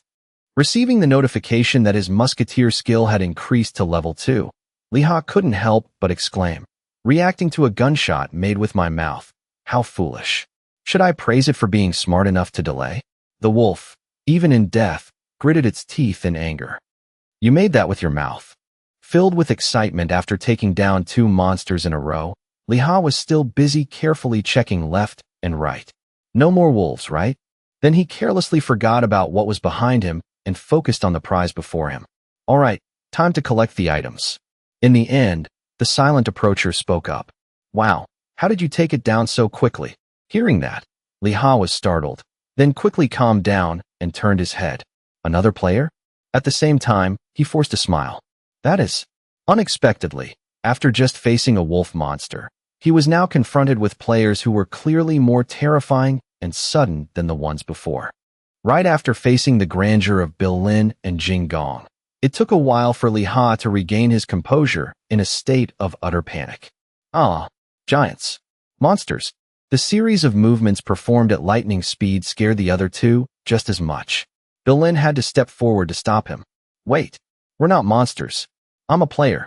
A player. Jing Gong quickly shrank back and stammered, Don't shoot me. And then, at this moment, lightning struck as Liha startlingly remembered. They are Bilin and the giant. I've seen them on the homepage. When those words fell, Liha turned and walked away leisurely, not bothering with anything else. So they're not monsters after all. This made Bilin hurriedly reach out his hand, while also being unsure of his attitude. Hey, what the? Wait a minute. Finally, the atmosphere returned to normal when Liha took the lead with a forced laugh. Sorry, I thought another monster had appeared. He then acted very haha. It's okay. We get mistaken like that a lot. Jing Gong was a bit slower. It's okay. Not even a few minutes later, Bilin showed a killer expression. Are you hunting alone? Liha broke out in a sweat. Yes. In return, he got a lesson from him. You caught 2 wolves by yourself. This made him secretly terrified. What's with that fierce expression? His way of speaking and acting is so polite. Not stopping there, Bilin directly approached him with a proposal. I'm just asking. If we're the same level, let's hunt together. Liha was more nervous than ever. So scary. Don't come any closer. Why is his laugh so creepy? He was a bit surprised and hesitantly confirmed. Cooperate. Though he looked like a robber, he was actually representing them and formally presented. We've been assigned a quest to catch 3 wolves. But our level is 9, so it's a bit difficult. He even stabbed straight into Liha's heart without any hesitation. You also take a minute to reload. If a monster comes during that time, wouldn't you die instantly? Thanks to that, he was also less panicked around him. He speaks so politely. So they saw me reloading. This person is right. I was just lucky earlier. There's not much of a level difference, so there probably won't be any losses. So after some thought, Liha gave a hee-hee smile and turned the question around. I'm only level 8. Is that okay? It was Bilin who was surprised and let out a sound. Your level is even lower than ours? Hee-hee, I thought it was higher. It's okay. Let's hunt together. Then he extended his hand towards the sword heller. I'll lead them to you 2 to attack. The giant will tank and resist. Once he controls it, we'll take care of it right away. Hee-hee. Liha couldn't help but feel. Sounds like a balanced team. And then he exclaimed, Thank you for letting me join. My name is Ha Liha. He began to introduce himself. I'm Yin Ning, also known as Venomich. I'm a poison expert. The person next to him continued. I'm Jing Gong, level 9. Faced with such a man of few words, Li Ha asked with some doubt. Jing Gong, what's your profession? His heart was a little confused. Strange, why do I have a sense of familiarity? At the moment the man scratched his face, looking embarrassed when the topic was brought up. That is, he suddenly seemed to be enlightened when he saw the thing on Jing Gong's head. Wait, that crow. It's really him. Finally, the long-standing question was resolved. It's the Brit who was forced to take a truce. And so, the man's prominent dark history was exposed. You're the giant who became a Brit just because of a power outage. The one who called me Baldy around the fountain 10 times. This made Jing Gong jump. You're Korean? But I only ran 9 laps that time. The next second, he fell into a state of autism and went to plant mushrooms. It's okay. I'm used to it. Thanks to that, I also received alms. After that, the lizard Bill Lin, also a poison expert, happily said, I'm from Vietnam, from Ho Chi Minh City. As soon as the words were out, Li Ha quickly scanned the team with Jing Gong as the sword heller tank, another drug user. As for himself, though slow, his attack power was strong. Cooperation is fine, but if there are losses, I'll probably suffer more. In the end, a strange team where the members felt both miraculous and pitiful for each other was established. Why not? Let's give it a try. That's right. Hee. Let's give it a try. Not letting time go to waste, Jing Gong's hell crow, with eyes as sharp as an eagle's, charged forward. Sick. It completely made Li Ha tremble with suppressed laughter as he suddenly imagined the innocent voice of a 3-year-old child. I can't concentrate. Why do I keep hearing it as like? Meanwhile, Bill Lin had already charged forward with a powerful special move. Poison spit. Clearly, this splattering scene made it impossible for Li Ha to focus. I'm going crazy. I can't laugh even looking at this. The wolves dodged and growled. How dare you spit on us? Adding to that was the clumsy dance from Jing Gong, forcing him to be strong. Don't laugh. If I laugh, my hands will shake. If I miss, I'll waste a minute reloading. After all the hardships, he successfully gave the wolf a headshot. But as soon as this one fell, another one charged forward with overwhelming killing intent, its bloody mouth wide open. Unfortunately for it, Jing Gong had entered a serious state and gifted it with an extremely brutal 1,000-pound punch. To be extra sure, Bill Lin followed up with a sword strike to the head right after. Witnessing 2 of their comrades fall in succession, the remaining wolf could only growl threateningly and didn't dare to advance. Unfortunately, Li Ha, from far away, had already successfully reloaded his flintlock. And so, he sent it off to a distant place so it wouldn't have to wonder whether to charge or not. Eat this.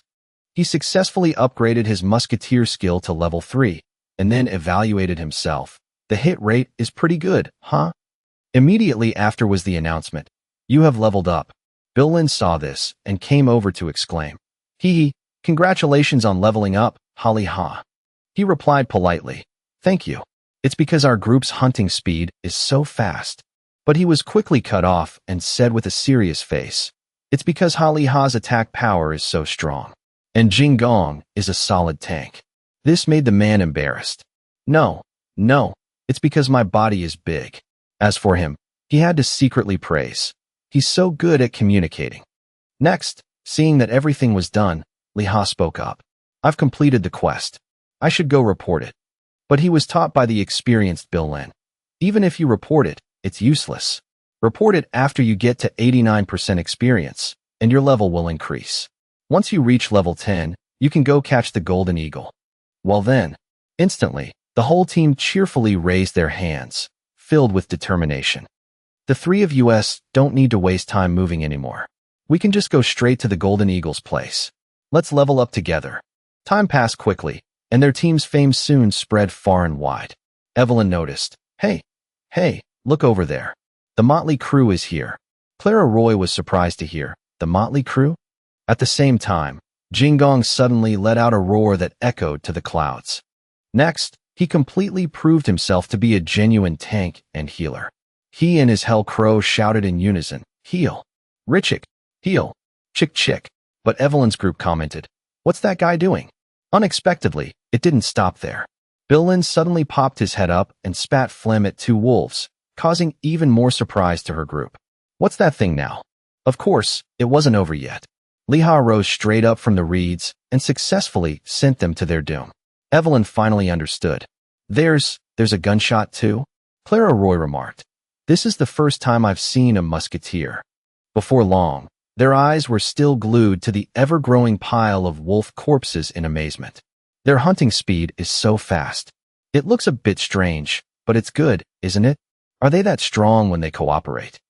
The silent series of events replayed itself lawfully under the clear blue sky. Gather them up. Heal. In the midst of the battle, Lin was truly amazing, with each step as if he were strolling in his own garden. Each time he activated his special move, another wolf fell. Poison spit. His expression didn't even waver a bit. Poison spit. Li-ha, with his extensive experience, had entered a state of automatic reloading while his mind was dazed. The party composition is a bit strange, but it's a strong group. Jinggong praised him. That lizard, you're really amazing. Filled with endless suspicion, the man slowly raised the question, how can you poison while walking? He then put on a performance. You just do it like this. As a new player, Li-ha wasn't very clear and had to ask, is poisoning while walking that amazing? Jinggong explained. It's like running with a cold cup of water without spilling it. He was also bewildered. How is that possible? Suddenly, a series of memories of when Li-ha met the two Lin sisters flooded back. Come to think of it, Lin Huiding also. She could also cast spells while moving, as expected of the world's 9th-ranked player. However, he clearly recognized the difference here and his eyes widened. Wait. Remembering Lin's level, which was about the same as his, and seeing his actions, Li-ha had a question. Is that lizard using a tanker's skill? After a full day of continuous work, the whole group gathered in a safe, open area with Jinggong breathing out. I'm exhausted from healing. Lin was still full of energy. You've worked hard. How much experience have you accumulated? The man checked and replied, 69%. Despite his lizard face, he proved the saying, handsome is a feeling. Anyway, we just got the Golden Eagle quest, so we need to be level 12 or 13. Let's level up first. Until Li-ha's experience reached 87%, Li-ha fell into deep thought. I read that you need to be level 14 in a 4-person group. If it's a 5-person group, it's level 12. That's the appropriate level. But he wants us to try when I reach level 10? So all 3 of us just need to reach the new level.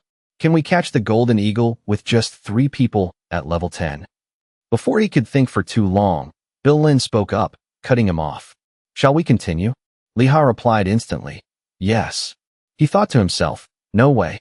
Maybe I'm worrying too much. And then, the color above their heads finally changed to a starry darkness, ending a long, long day with a joyful cheer from him. Experience reached 88%. He felt both lucky and sad. I'm out of bullets. Jinggong saw Li-ha and couldn't help but worry. I'm only at 28% of level 10. Leveling up is a bit hard. Lin wasn't annoyed at all. I'm at 42% of level 10. Should we go back to the village and re-equip? As for him, he thought, as expected, everyone is close to level 10. No matter what, the group had achieved their goal. So Li-ha grinned and said, let's go. After a while of cheerful walking, the group finally reported to Gak. We've brought back the wolf family. Even he was surprised to see their group. Oh, Li-ha, your teammates are here too? What a special combination. At the same time, all of Lin's calculations came to fruition with Li-ha's bright face. Great. I leveled up. Now I'm level 10. But then a red notification appeared right before his eyes, leaving him stunned. After returning the items to Gak, the system panel immediately displayed a notification of quest completion, along with the achievement of becoming an honorary member of the security team, with rewards of +2 to strength, agility, and intelligence. This made him wonder. Intimacy is at 100%. While he was still engrossed in admiring the glowing aura surrounding his body with excitement. Amazing! The people around him were curiously whispering. What was that effect just now? It wasn't a level-up effect, was it? In this awkward situation, he awkwardly squeezed his way out, so fast that he didn't even notice the rewards he received. So embarrassing. I'm out of here. Then he hurriedly said, excuse me, let me pass. Bill Lin saw this and called out, "Wait, let me come with you." Sitting on the grass not far away, Li Ha let out a soft sigh. "Since it's a beginner village, everyone's attention is on me, huh?" Bill Lin chuckled. "There's no other way." After a moment of curiosity, he had to ask, "Everyone saw someone receiving a reputation reward for the first time, so that's why. But how did you get 100% intimacy?" Hearing that, he immediately became suspicious. "So this lizard." Then he asked out loud, "How did you know?" He immediately became flustered. "Well, that red light is a sign of a reputation increase. I found it online, that's what people said." In that moment, a doubt arose in Li Ha. How does he know my intimacy is exactly 100%? But on the surface, he still acted indifferent. Oh, so there's information like that online too? Determined to find out the truth, Bill Lin then wondered. Even if you complete all the quests, the intimacy only goes up to 60%. How did you get 100%? He could only scratch his head and laugh it off. "I don't know either." Huh. Then he suddenly remembered the time he faced the Black Angus, completed the related quest chain, and used the bargaining skill. He felt relieved. All that hard work was worth it now. After some thought, Li Ha slowly offered a guess. "It's probably because when I was level 5, I was doing the rabbit-catching quest and many other things, so I got it." Jing Gong then asked curiously, "Did other NPCs give you quests too?" Bill Lin was so shocked he dropped his weapon. Seeing that reaction, the man asked in a daze, "Lizard? What's wrong?" He quickly bent down to pick up his item in a flustered manner. "No, it's nothing." Next, he looked at Li Ha with suspicion. At level 5, he even caught a Black Angus. Sometime later, after finishing an item exchange with Lewis, he could only sigh. "It's really expensive. But if I use that method, I can catch it with just 40 sets." As soon as he saw him, Gak called out cheerfully, "Li Ha, I have one last favor to ask." He immediately asked, "The Golden Eagle?" This made him slightly surprised. As expected of an honorary member of the security team, Li Ha was excited. "I know everything, so please give me the quest." In his mind, he was still skeptical. Why is his personality so hasty? Nevertheless, Gak still smiled and gave him the quest, Ruler of the Mountain at the Castle. "Here you go." Looking at a part of the reward, he was a bit confused but then pressed accept. Intimacy has maxed out, so now it's time to increase my contribution to the kingdom. As soon as he left the city gate, Li Ha turned to ask his teammates, "Did everyone get the quest?" Jing Gong raised his head and answered concisely, "The crow has eaten its fill." Bill Lin replied quickly, "I'm ready too." He tightened the luggage on his shoulder. Well then, the group looked towards the hill in front of them with excitement. "Shall we go greet our beginner graduation exam now?" At that moment, another team was arguing loudly as Li Ha's group passed by. "Failed again. Only the tanker died, right? What do we do? Do we wait for the tanker to revive? Are you crazy? It's only 48 hours. Why would we wait for him?" Sophia questioned. "You ignored it and left without learning from the wolf-catching quest?" Morel retorted angrily. "It was chasing me. What was I supposed to do?" Ella then blamed. "You led everyone here. That's why the tanker died." Seeing this scene, Li Ha remarked, "The atmosphere is really intense." The argument showed no signs of ending, with words flying back and forth and no one willing to back down. "You're talking to me like that? Where's your address, huh? You bastard. What about it? Is saying sorry enough?" He just sighed to himself. Instead of arguing, they could just find a new teammate. After walking a bit further, a man's clear voice suddenly rang out. "Come and see the items." Players gathered in a dense crowd, no different from a market in the middle of a field. HP increasing kits for sale here. 30% increase for 10 minutes. Selling fire arrow scrolls, 80 copper total. Selling 25% recovery items. Mighty tanker. I'm looking for a teammate to cooperate with on magic. Seeing this scene, Li Ha was a bit shocked. "So chaotic," Bill Lin calmly explained. "Because if a group has a bad composition, they need to be fully stocked with items." Jing Gong burst out laughing. "Isn't our group the weirdest combination?" Huh. Hearing that, he couldn't help but remember the scene from before and felt a little worried.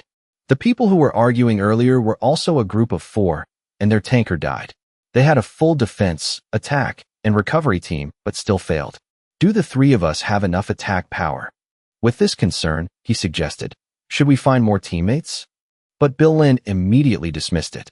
Who would want to join this group? This level 10 combination already looks chaotic. Faced with that reaction, Li Ha just bowed his head in thought. I can only use that method when I'm in front of the boss. While lost in thought, a reassuring voice suddenly rang out. Don't worry too much. He was startled and asked, What? At that moment, Bill Lin smiled faintly and turned his head back with a meaningful look. Do you know why I chose such a fierce-looking character? That sentence helped him let out a soft sigh of relief. That's right. There must be some reason why that lizard is so confident. When the three of them arrived before the barrier, Jing Gong spoke up. Well, now we're putting our faith in you, Li Ha. Let's go in.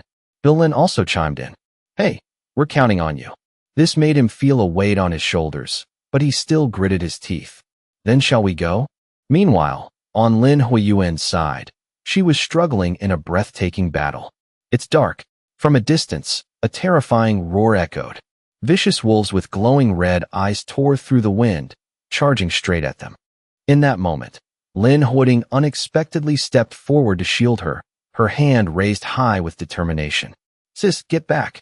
Then, a cold chi swirled in her palm as she cast her skill. Freezing fog. In no time, all three wolves had been turned into cold, gray blocks of ice, standing amidst the thick fog. Seeing this, Lin Huiyuan, full of excitement, cheered, Let me finish them. However, Lin Huiyuan shook her head and refused. Save your mana, sis. Anyway, killing these guys won't give us any experience. Hearing that, she just let out a sigh and stood there dazed. If we don't get experience, what's the point? Then she frustratingly realized the reality. You told me to save my mana. Lin Huiyuan calmly instructed. This way, you won't waste even 1%. She became even more skeptical. Is it because your level is high? She just shrugged. Help me burn the landlord. Hearing that, Lin Huiyuan happily praised her. With you here, the quest will probably be done in no time. But she still calmly reminded her. Even so, you have to finish it for me. She was excited. I know. As her feet moved forward without a hint of hesitation, she suddenly urged, Let's get this done quickly. Faced with a sky darkened by swarms of black crows, Lin Huiyuan calmly called out, Sis, use your strongest magic. As she channeled her power, Lin Huiyuan still hesitated slightly. Here? How can I hit them from so far away? But she didn't bother to explain. Just do it. Behind her, her entire body had begun to resonate with the surging spiritual power. Ice power. Raising her head high to look at the dark clouds rumbling and swirling violently, she whispered, Extreme Frost Vortex. Attract target. As the foolish flock flew straight into the ice tornado, she decisively concluded, Target is entering the frost vortex. The accumulated power grew more and more intense, with all the energy converging into a single point. Aiming straight at the target, Lin Huiyuan also widened her eyes, concentrating all her spirit and direction forward. Then, she unleashed tens of thousands of brilliant lights that seemed to want to tear space apart. Blizzard. It transformed into countless arrows that shot out, embedding themselves straight into the crows. After just a few breaths, a giant body was torn apart, lost its balance, and fell heavily to the ground. Finally, it lay sprawled out, completely still, as if all its breath had been swallowed by the darkness. While the dust was still swirling, she calmly approached the heavy corpse and turned her head back.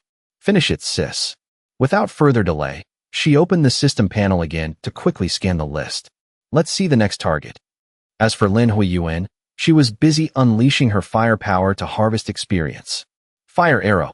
Meanwhile, Li Ha's group had already stepped inside the barrier with the system's voice echoing. You have entered the quest area. Along with the conversation next to him. Jinggong, you have the body slam skill, right? The man wondered, body slam. As he opened his data panel, he muttered, I have it, but I can't use it during a fight. Bill Lin smiled. It's okay, you can use it. This made Li Ha feel a little suspicious. He knows everything, even other people's skills. Suddenly, he turned and suggested, Li Ha, you can just follow behind us. The words made him pause for a moment. I'm in the back. However, Bill Lin didn't answer directly, but just gave a smile full of hidden meaning. You'll see. Seeing Bill Lin's strange reaction, Li Ha became even more confused. What is he planning to do? Suddenly, his eyes widened, glowing with the cold look of a lizard, and he let out a decisive roar. Poison spit. Immediately after, streams of disgusting mucus shot out from behind him, leaving him stunned. What is he doing with his body? When everything had settled down, Bilin pointed straight ahead. Let's go. Jing Gong will use the body slam skill, and Li Ha will hide behind. Hearing this, he was skeptical. What if the wolves come this way? But he asserted with confidence, let's see. They absolutely won't come this way. Clutching the gun in his hand, Li Ha felt even more uneasy. This is a wolf-guarded area. If 5 wolves attack at once, the whole team could be wiped out.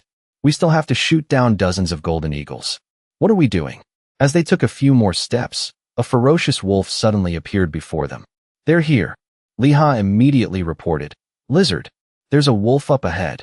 Bilin just curled his lip into a confident smile. Oh, please. I told you to leave it to me. As soon as he finished speaking, he walked straight up to the pack of beasts, making Li Ha want to go crazy with anger. What are you doing? Why are you going out there? Then he wondered, while the wolves are eating him, should we run away? But despite the panicked calls, he didn't even look back and slowly approached the monsters, getting closer and closer. They began to smell the strange scent emanating from Bilin's prepared body. When he noticed they didn't have any aggressive reactions, he gave a sly smile. Kiki, I knew it would be like this. In contrast to his calm demeanor, Li Ha hid behind Jing Gong. What do we do? Meanwhile, Bilin still looked at the pack of wolves with interest and slowly explained. The AI was created to be almost like reality. So the wolves will see us as their food, but they won't touch food that would kill them if they ate it, right? As he spoke, he wiped a layer of mucus still on his body and emphasized. Moreover, I have a certain level of poison resistance.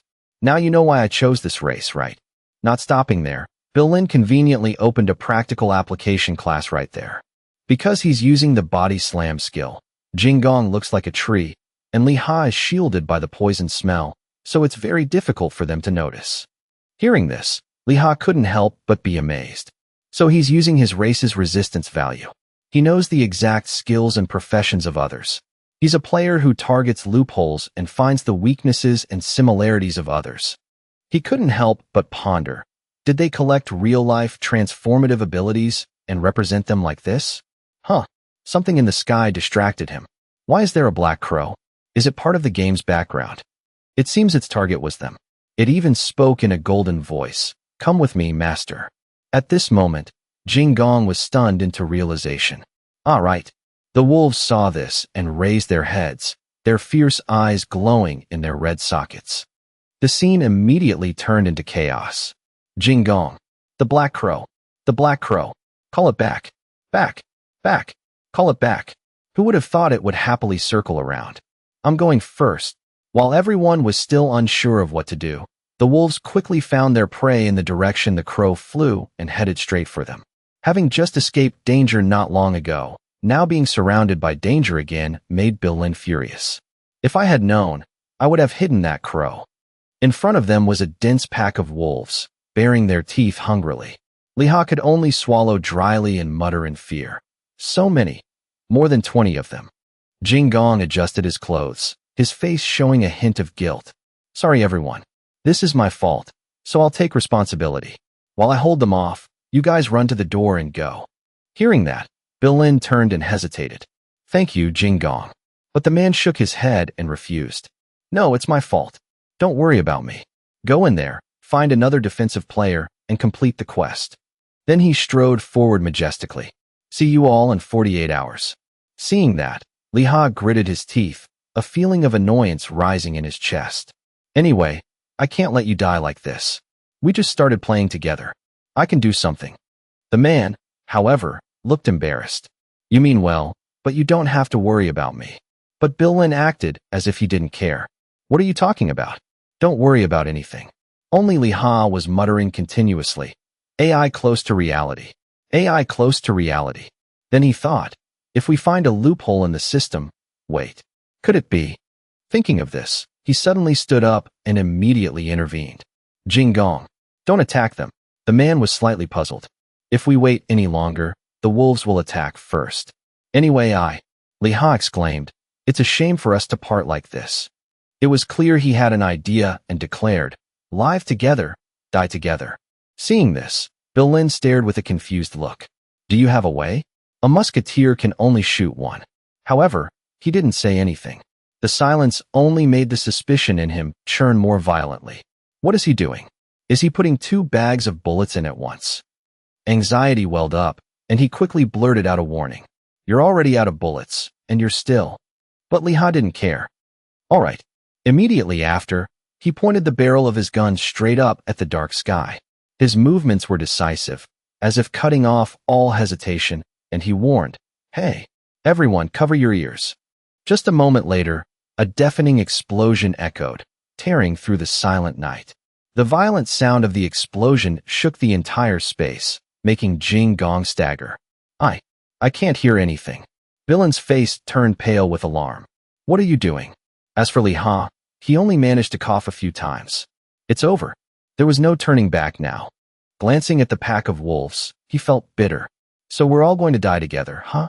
But something unexpected happened as the beasts all froze.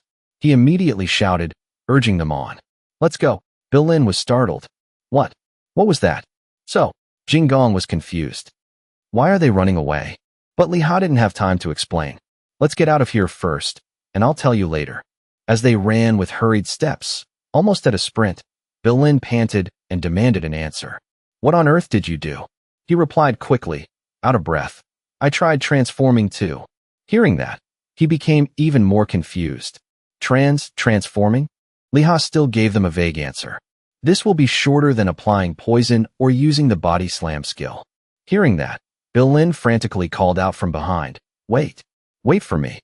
After the group had run for a long distance, they finally dared to stop.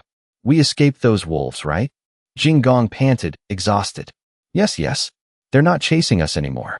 However, Billin was still not at ease. Really? What was all that about? Then, in a moment of clarity, his pupils widened in astonishment. Could it be? After that, he asked in a serious tone, Was it the smell of gunpowder? Did you chase them away with the smell of gunpowder? Jing Gong's eyes widened. Wow, really? Only Liha maintained a calm demeanor as if nothing had happened. This game is supposed to be realistic. The smell of gunpowder is hard for humans to bear, so it must be the same for wolves. This made both Billin exclaim, Amazing! No way. In his heart, he felt pleased. That was close. I thought both bullets were going to break. They praised him profusely. So good. Your knowledge is great, and your profession is special too. Suddenly, while walking, Billin asked a strange, off-topic question. Liha, have you ever tried playing in Middle-earth? Hearing this question, he was surprised. Then he turned back to confirm. We're playing in Middle-earth right now. Realizing his mistake, he stammered an excuse. That's right. Then he quickly pushed him to change the subject. That's right. Let's go up here, shall we? A suspicion immediately arose in Liha's mind. This lizard. Why does he seem so suspicious? At that very moment, Jing Gong called out, Everyone. The man shyly made a suggestion. I'll call that crow back here, and then we'll go, okay? Everyone, please look away. Hearing this, they both tilted their heads, each asking a question. You can't use the skill if we watch. Outsiders can't watch at that time. This made the man flustered. No. It's just that using the skill is a little embarrassing. Seeing his awkward reaction, the two became even more cruelly excited and clamored. Then let us see. Record a video. The man was bewildered. What are you guys planning to do? Under that pressure, Jing Gong trembled as if he was about to cry. I know. It's a bit embarrassing, but the two didn't care and just smiled gleefully. We're having fun now. Taking a deep breath to calm himself, the man solemnly called out, Crow, summon. After speaking, he pulled out an elaborate dance routine, his mind thumping like a disco. The scene made Liha and Billin clutch their stomachs and roll with laughter. What is that? I'm going crazy. That's great. The man could only clench his fists and endure. If I don't do this, it won't come back. To the imaginary music, Jing Gong danced and explained, Worshipping nature is a condition for a Brit's existence. Tears streamed down the man's face, but he still tried to finish the whole routine. Especially the summoning, it requires sincerity. Observe this. Billin was skeptical. If we watch this, that crow will come back. Li Ha sympathized with the man. That crow is really too much. 2 streams of tears flowed down. Jing Gong choked out each bitter word. It's done. The summoning is also my dignity. Not knowing how to comfort him, he forced a smile. The crow is back, so let's go up there now. And so, the 3 of them headed straight up the towering mountain shrouded in mist. Looking at the magnificent target before him made Li Ha excited. Finally, we meet the boss. Finally, after a long journey, Li Ha's group reached their destination. Is that the Golden Eagle? Bill Lin stammered in reply. As you can see, Jing Gong was speechless. The astonishment was clear on Li Ha's face. Why did the game developer make it so big? What kind of eagle is that? From a rabbit the size of a cow, now to an eagle the size of a light aircraft. Next, a monster the size of a building. From the sharp eyes of a sniper, he could roughly estimate.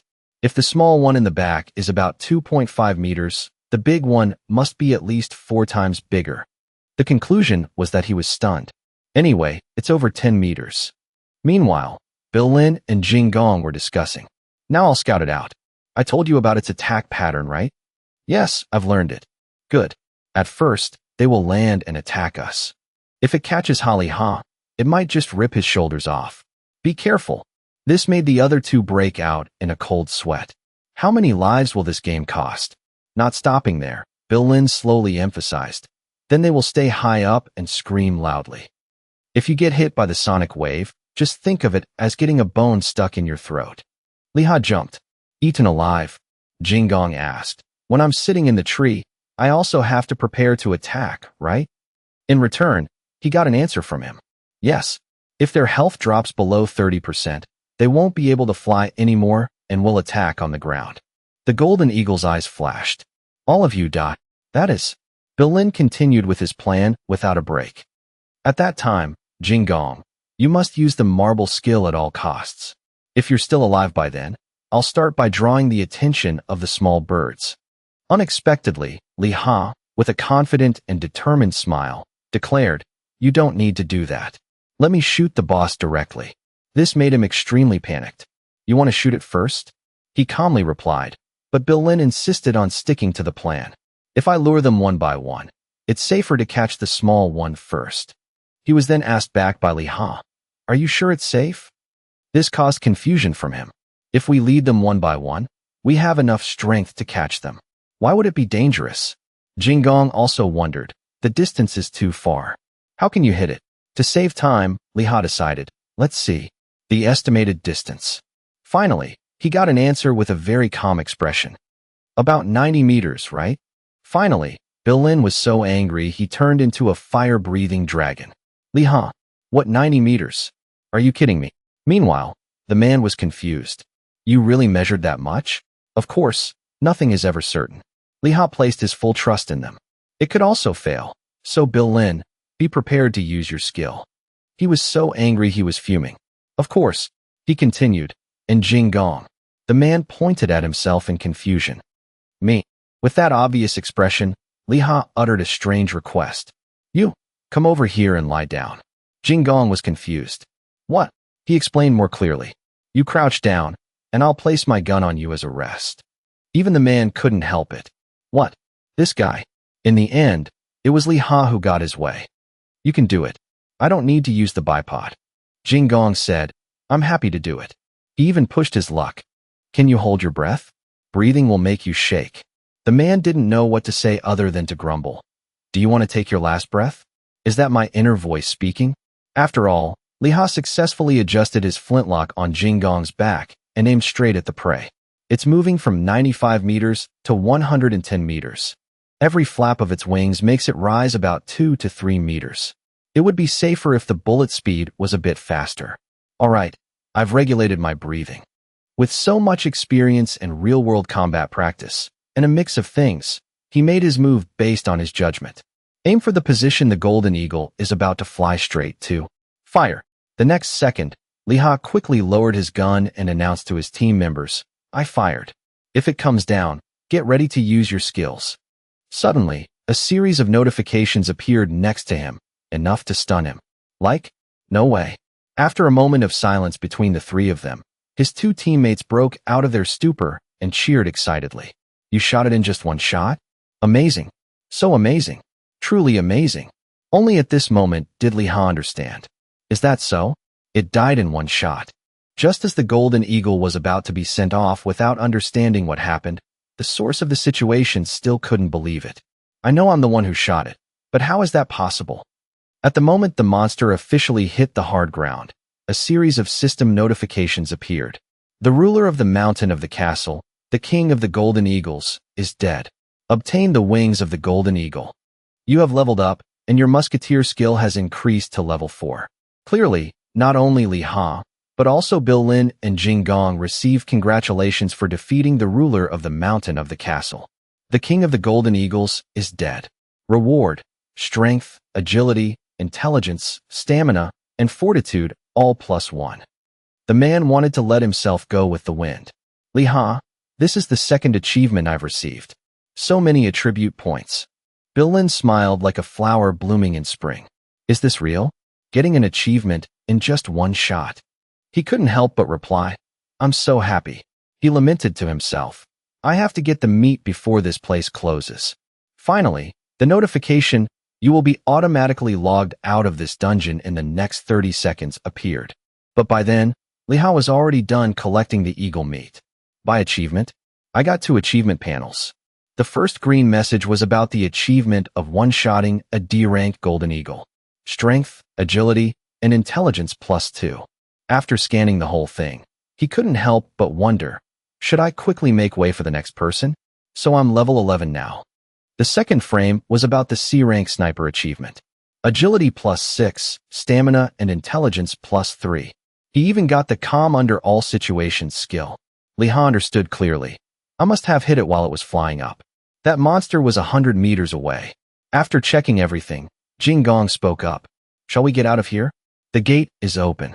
He then looked over. However, at this moment, another notification popped up. The achievement panel closed, but there's another one. You are the second person to receive the sniper achievement, so the original effect is increased by 200%. The attribute points are also doubled. Li Ha's eyes widened. It's the Hall of Fame. Tidu, Bill Lin urged. After confirming the eagle's corpse, let's go quickly. He came to his senses. Let's go. Filled with excitement for the unknown future, the group was immersed in joy. Finally, we've graduated from the beginner area. When they returned to Candleton, Jing Gong was so happy he was jumping on one foot. All stats +1. I haven't received any achievements since my summoner's intimacy reached 100%. Li Ha commented from the side. Is that so? So you've been promoted to F rank now, huh? After a while, Bill Lin decided to directly ask the question he was wondering about. How did you do that? So suddenly, it made him confused. Do what? He emphasized each word. How on earth did you shoot it? How?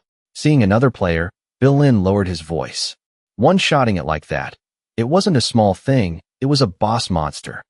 Jing Gong was the one who stood up and asked, What's wrong with you? Isn't it good to take it down quickly? But he was refuted by the man, word by word. The issue isn't killing it quickly or slowly. It's that with our level, with our strength, it's an impossible feat, it's a boss. Even people of our level would take a while to take it down. Are you hacking the game? Even Li Ha could only force a laugh. Everyone, don't stand next to me. He lamented to himself. I didn't expect to be able to do that either.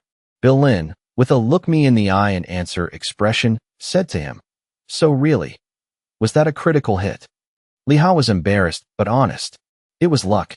I didn't know it would die instantly either. If I were that lucky every time, I'd probably be level 50 by now. Even though he affirmed it countless times, he still gave a suspicious, glaring look that made him flustered. If I knew how I shot it, that would be great. The way you're looking at me is making me even more scared. However, this didn't last long as Bill Lin spoke first. I'm sorry. I was a bit excited about something I've never seen before, so I was a bit. Jing Gong ran over and chimed in. Me too. It feels like winning the lottery, right? Li Ha smiled happily. Me too. But in his mind, he had a suspicion as he thought about the system mentioning he could make it so no one realized he had fired a gun. It must be because he saw that first motto earlier. That's why Bill Lin reacted that way. I'll remember that motto well. Despite all the doubts and difficulties, he He successfully reached the quest turn-in point and was recognized by Gak. I really have a good eye. Thank you, Holly Ha. He grinned in response. Thank you, squad leader. And then a notification about his contribution to the Kingdom of Pubble increasing by 300 and his level increasing for completing the quest. Next was a special item from him. This is a letter of recommendation to the Brown Bear Musketeer Academy in the city. It's the best training ground on the continent. Upon receiving it along with 90 copper, Li Ha thought to himself, isn't that the place that trained musketeers during the British Empire? Gak continued, it seems you've grasped your weakness, but I believe the academy will give you sharper observation skills. He seriously accepted these words. Then he fell into deep thought again. Weakness. That's right. I received the title of knowing my own weakness. So that's why he said that to me. So that means there will be a few more achievements. Suddenly, he hesitated slightly. Holly Ha. Gak's next action directly stunned him and snapped him out of his thoughts. He couldn't help but be startled by the sudden intimacy from an NPC. So, he seemed to use all his strength to hug Li Ha. Thank you so much for everything. You've become a talent for our kingdom. This made him not even need to check to be sure. The intimacy must be over 100% now. And then he spoke up. I should be the one thanking you, squad leader. Every meeting will quickly fade. By the time he left, Li Ha felt a bit nostalgic. It feels like being in the army. The surrounding players were chattering. What was that just now? NPCs hugged too. That's the first time I've seen that. A free hug. Ignoring them, he focused on his two companions. Where will you guys go? Jing Gong and Bill Lin respectively said, my next destination is the Emerald Forest. That's the training ground for Brits. Mine is the Heartwood Forest, near there. Finally, it was Li Ha. I'm going to the city. I yell something. The man had to exclaim, what a pity. We were like an unbeatable team. This gave him an opportunity to tease. You're coming with me. With me? Jing Gong stammered. Hey, what? It's a blessing to go with you. This stirred up emotions in Li Ha. It's not like we'll never see each other again. We're friends now. A strong team with empathetic teammates had thus come to an end for the sake of each person's future. We'll meet again next time, Li Ha. Travel safely, Li Ha. He also happily shouted. Everyone, work hard to level up, and let's team up again later. He continued to watch until the figures of both Bill Lin disappeared. Then he let out a sigh of relief, excited to have some time to check on himself. Finally, I'm alone. He commanded the system, character status. Looking at the 3 achievements he received from killing the Golden Eagle, Li Ha couldn't believe it and burst out laughing. Haha, is this real? Looking at the sniper achievement, he couldn't contain himself. I'm the second person in the world to get this achievement. To be sure and to understand better, he commanded, character panel. Then he became more suspicious than ever. Is this a dream? This can't be real. I only focused on agility, but my strength and intelligence also increased by over 30. Next, before all the content right in front of him, Li Ha was endlessly amazed in his head. According to the stats, the total points converted from achievements and titles is 114, and I still have 40 points to use. I'll save the points for now. I should go find the new skill I just got, right? Looking at the Calm Mind skill, which helps prevent hand tremors, he was a bit disappointed. It would be great if 3 seconds were changed to 30 minutes. The Apprentice Musketeer skill gave Li Ha the same feeling. It's so vague. A 0.5% increase in leveling speed is too stingy. But anyway, everything was just beginning. Li Ha quickly dismissed all negative thoughts. No, I can't be greedy about this. Now that everything is confirmed, I feel more relieved. If I work hard, I'll probably get better. All calculations were set aside for the next task. First, I need to report the quest completion. He shouted with great vigor and excitement. Hello, ma'am. In return, he received intense enthusiasm from the other party. Oh my, who is this? It turned out to be Madame Lu. Li Ha, who knows his own weakness. You've already succeeded in your hunt so soon. He was taken aback by this attitude. Yes, I succeeded. He cried out in his heart. Don't call me by my title like that. And don't get so close to me. She maintained a bright smile and teased. Oh my, so fast. You're not tricking me, are you? Li Ha switched to a sycophantic expression. Tricking you? Madam, you've helped me so much. In reality, he understood. If I tricked her, I'd probably be chopped into pieces. After a thorough inspection, even Madame Lu had to exclaim, "Excellent ability." Liha held out his hand. "It's not copper, it's silver." And then she said, "Wait for me to make a lunchbox. Do you want to meet the chef, Kyomi? He's sad that you haven't met him yet." He was stunned. "Is that so?" Madame Lu emphasized each word. "Because it's hard to meet someone like Ha. He's been sharpening his knife while waiting to meet you." Although in his heart he was screaming, "Why are you sharpening a knife to meet me?" he still managed to say, "Then I must meet him." As soon as he uttered that sentence, she immediately shouted an announcement. "Kyomi, Liha is here." Who would have thought he would appear with such a threatening line? "So the meat is here?" It scared him so much. Did he just call me meat? The second after admiring Liha's product, Kyo praised it with the most honest assessment. "Good. It was really worth the wait. This is high-quality meat." His face turned extremely pale. "Don't look at me and say things like that. Look at the eagle meat and say it." That is, who would have known there was another NPC besides Gak who expressed emotions so passionately? "Thank you so much. I knew someone would bring such delicious meat to us. You must be a meat lover, right?" He even made a somewhat blind and stubborn comment. Meat lovers are probably not bad people. At this moment, all the breath and soul in Liha's body almost wanted to leave him.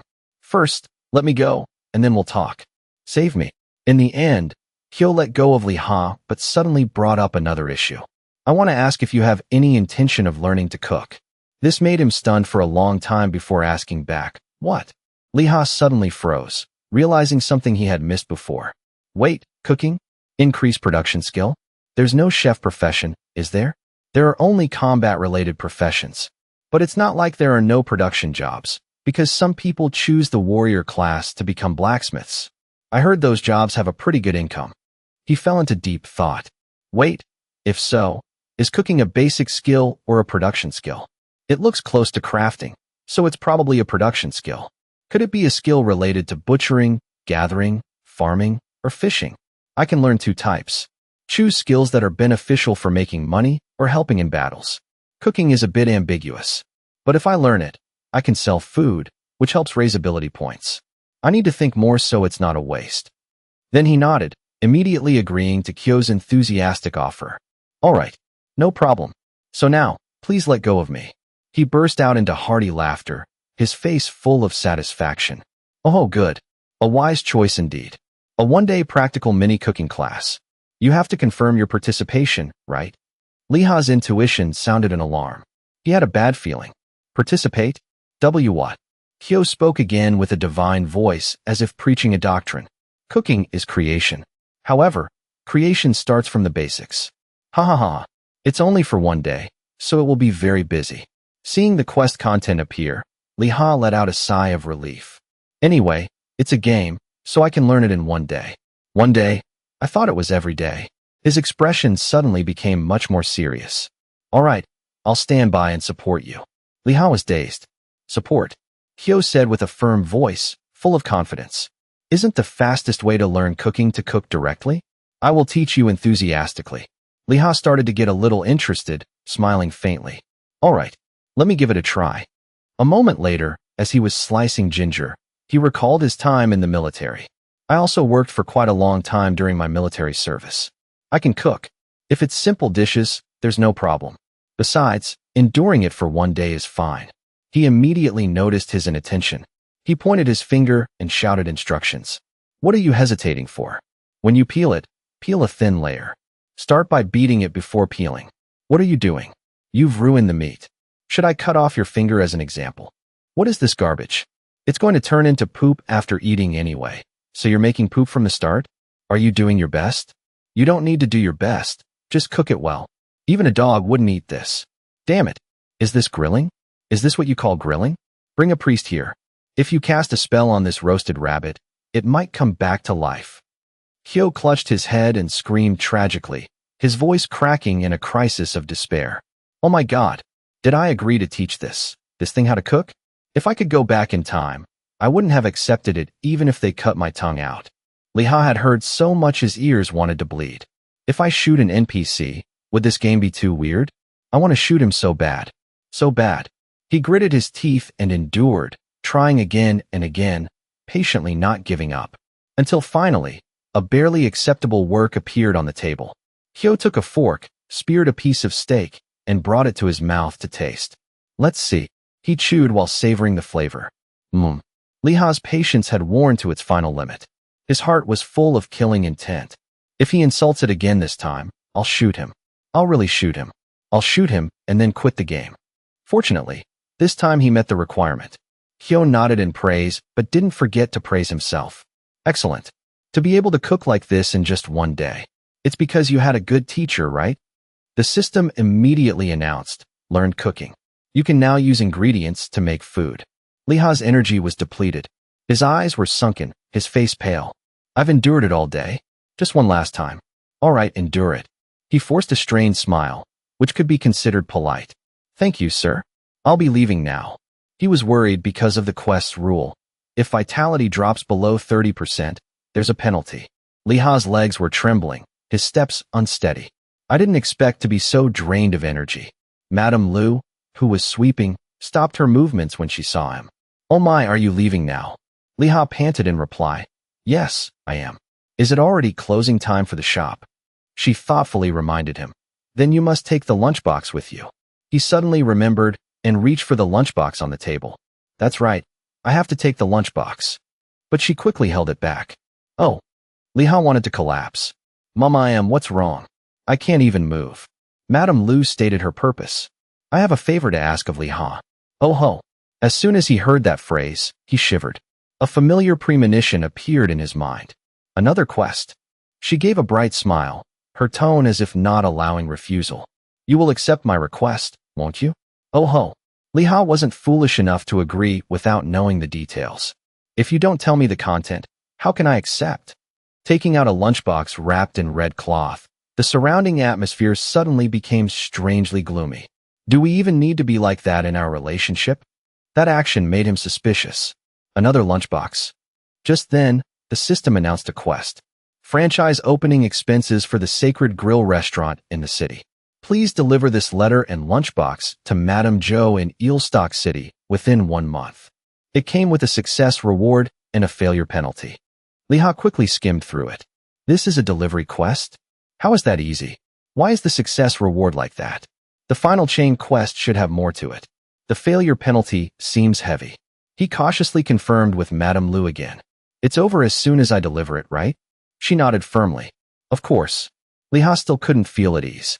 Madame Zhou, your sister isn't a man-eating monster or a kidnapper who hides people in some dark place, is she? She burst out laughing, building a friendly image for her sister. Oh my, she's just a kid living in the city. Why would you say that? He didn't believe it at all. His heart was full of suspicion. Then what's so difficult about this quest? As expected, just as Leha had guessed from the beginning, Madame Lu frankly revealed, people.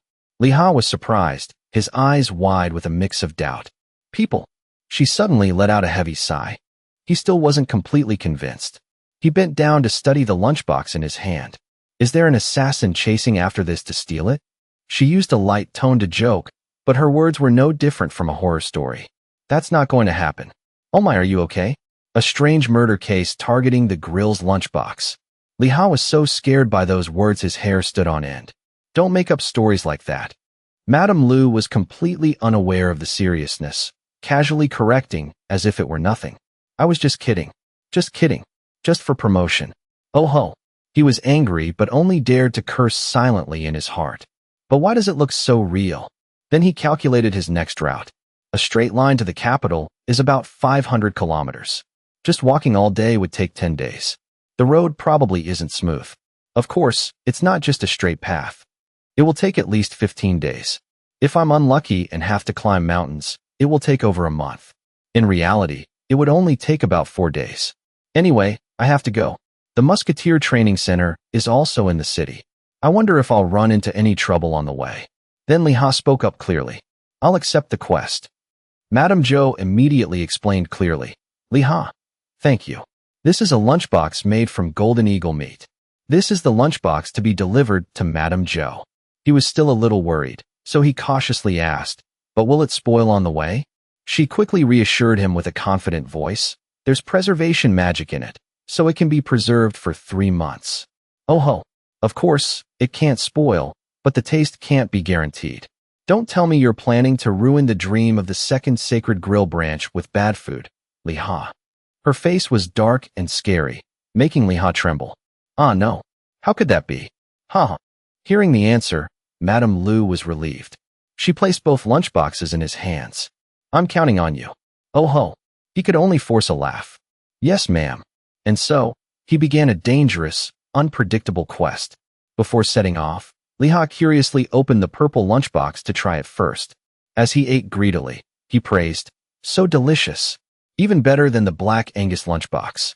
It's relieved all the fatigue from cooking all day. At the same time, his stamina increased by 1 and agility by 3. It was named Special Excellent Lunchbox. The effect did not disappoint. Liha, full and satisfied, leaned back in his chair, rubbing his round belly. If I could make this and sell it, it would be amazing. His attention was suddenly drawn to the other lunchbox. He picked it up, turning it over and over to study it. I'm so curious about this one. Since it's a reward lunchbox, it must be much better than the Black Eagle meat one, right? It doesn't have any smell either. Let's see what it is. Item information, rare lunchbox. Contains all the secrets of the grill. Any creature that eats it becomes a slave to Madame Lu. The only state-sanctioned drug. Liha was so shocked he broke out in a sweat. Ability level increases by 20 times? Is it tradable? He frantically looked around to see if anyone was there. Are you crazy? And it's a rare item too. First, I have to hide it. Where can you find an item that gives you 4 levels just by eating it? Then he couldn't help but think about the value it held. How much can it be sold for? Liha immediately opened the network panel, searching for prices through everyone's sales posts. His mind raced at high speed. 1 gold is mainly sold for 200,000.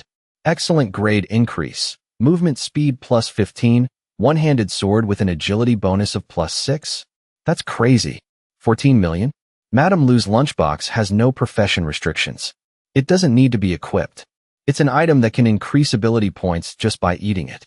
For an item of this caliber, the price is very high.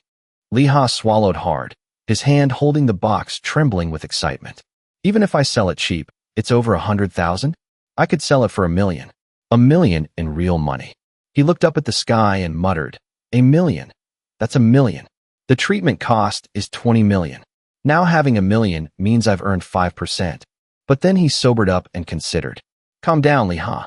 A sniper getting so excited like this. If I sell this, the 100% intimacy will be destroyed. As soon as I arrive in the city, I'll be treated badly. But in return, I get 1 million. If I abandon the quest, my relationship with the NPC will worsen and everything will end. I never thought about quitting this game. But now if I quit, I get 1 million. Damn it. Liha clutched his head, silently struggling. The amount of money was so large it made his heart tremble violently. Thoughts tore at each other in his brain. Unable to hold it in any longer, he shouted out to vent. But the success reward should be something good too. Just attending the opening ceremony is too vague. Will that reward be worth 1 million? Or should I just sell it and betray them? Liha gritted his teeth, trying to hold on to a shred of morality. No, I can't betray the program. He remembered Madame Lu's friendly attitude. Our Liha, please eat the lunchbox while it's still hot. He brainwashed himself. It's just an NPC. No matter how realistic it is, it's still just a program. What does it matter? Liha looked up and sighed with remorse. She said to be careful of people. So it wasn't about being careful of others, but being careful of myself? So contradictory. Just as he was at a dead end, the door opened. Kim Yu walked in and asked gently, Son, why are you sighing when you're so young? Is something wrong? He regained his composure. Mom, you're still awake? She nodded slightly, her eyes full of concern. I'm getting some water. You're not sleeping. What are you still doing? He reassured his mother. I'll sleep soon. Don't worry, Mom. She thoughtfully reminded him. All right. I have a guest tomorrow night, so I'll be home a little late. I've already made some side dishes, so make sure you eat dinner first. Thanks to his mother's unexpected appearance, Liha's mood also lightened. What am I worried about? Let's just think simply. I can think more about it later, right? Anyway, I have to go to the city. In the game world, Liha pushed open the door of a shop and called out, Shopkeeper. Louis jumped at the familiar voice, stammering a greeting. Liha. Ah, no, Mr. Liha is here. He rubbed his hands in anticipation, a sycophantic smile on his face. Oh my, what product have you brought me today? Liha shook his head and explained, the herbs aren't growing much lately. I'm looking for them, so please wait a little longer. He also understood the basics. Of course. It's not easy to find. He came this time for another purpose. Where's the wholesaler? Louis felt a pang of guilt, quickly raising his coffee cup to hide his tension, muttering, the sun has just risen. I'm going crazy. They should be on their way. Would you like some coffee? Liha smiled politely, not suspecting a thing. I'll have a little. In reality, he misunderstood Louis's intention. He's trying to mock me, but is trying to hold it in, huh? He skillfully changed the subject, asking about something else. Do you sell maps? While making him a cup of coffee, he replied, of course, I do. He probed the price. How much is it? He recited it fluently, as if he had memorized it. A map of the Candleton vicinity is 83 silver.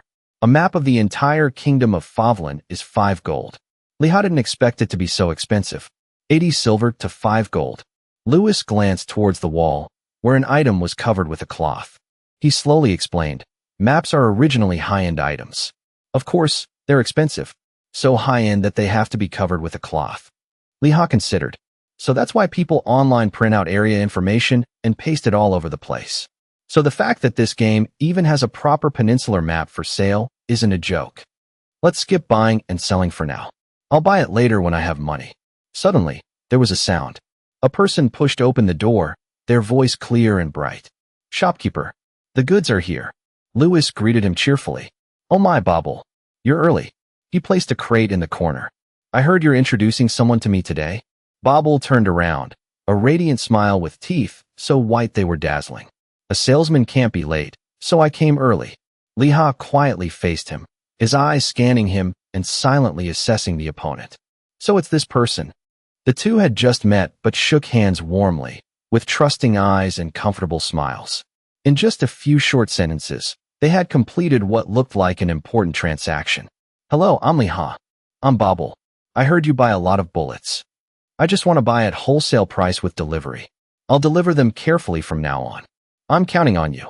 In contrast to their cheerful atmosphere, Louis stood to the side with his arms crossed, restless and uneasy. Bobble carefully confirmed the request one more time. How much do you need? I've brought 500 sets for now. Hearing that, Liha was stunned. That much?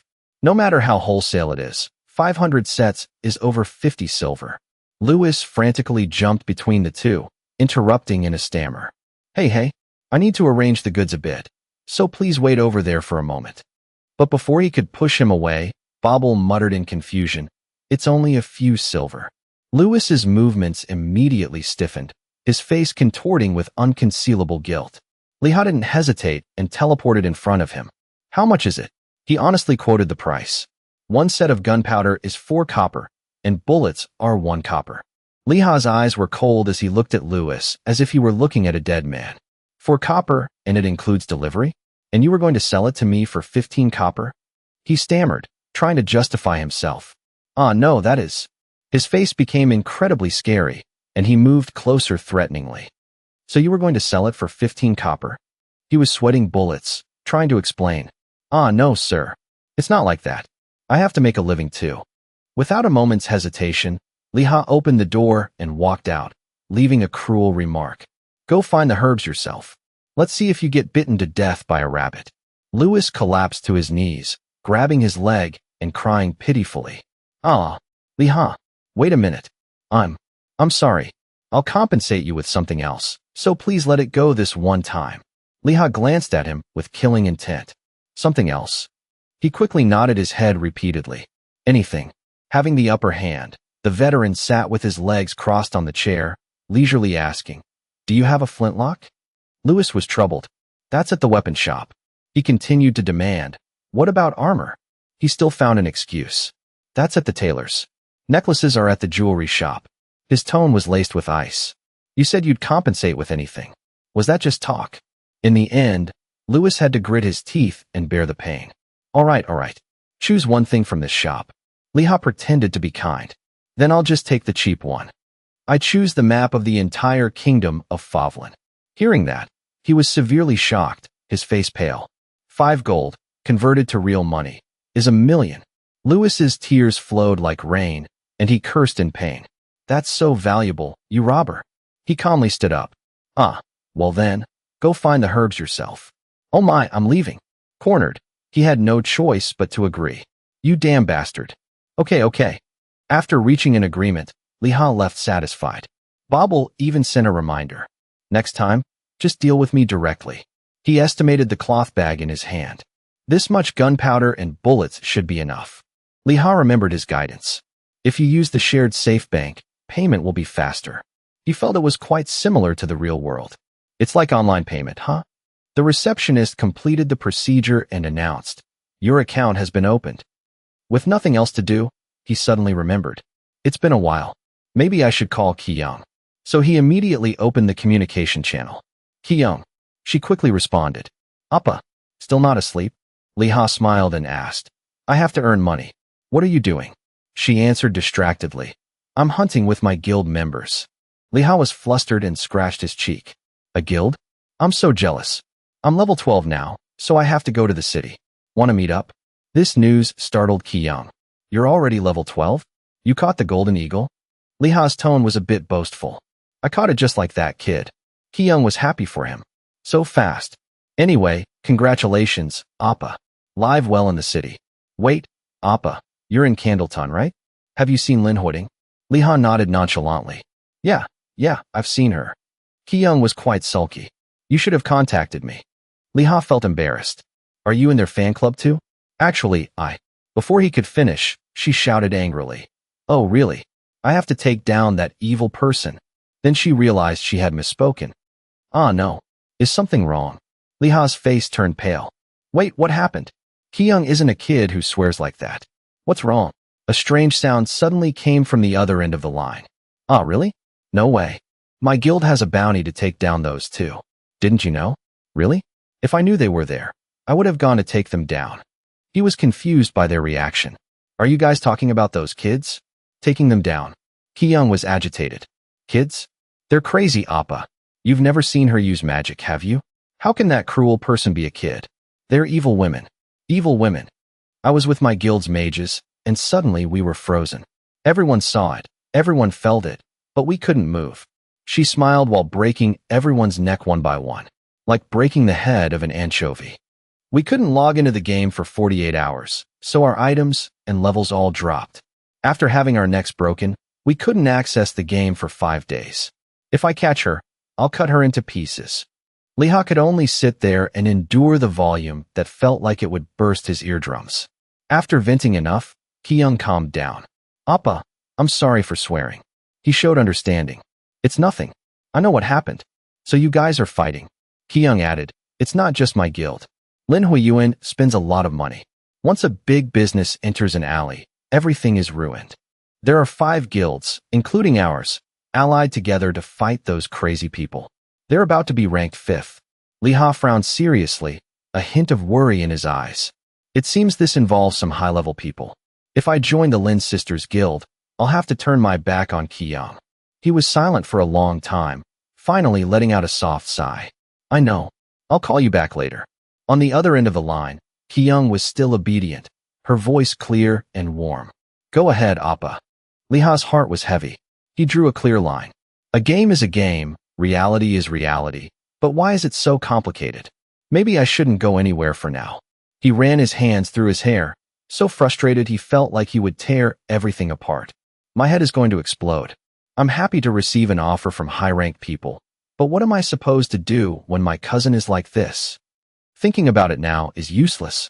I'll go to the capital and solve what can be solved. I'll worry about it when I have time. Liha shook his head slightly, deciding to temporarily set aside his worries. He focused on opening the interface. He tested the function of the newly acquired item. In just a moment, his eyes lit up, and he exclaimed, This is amazing. This is a GPS. It can't find the route, but the position and direction are accurate.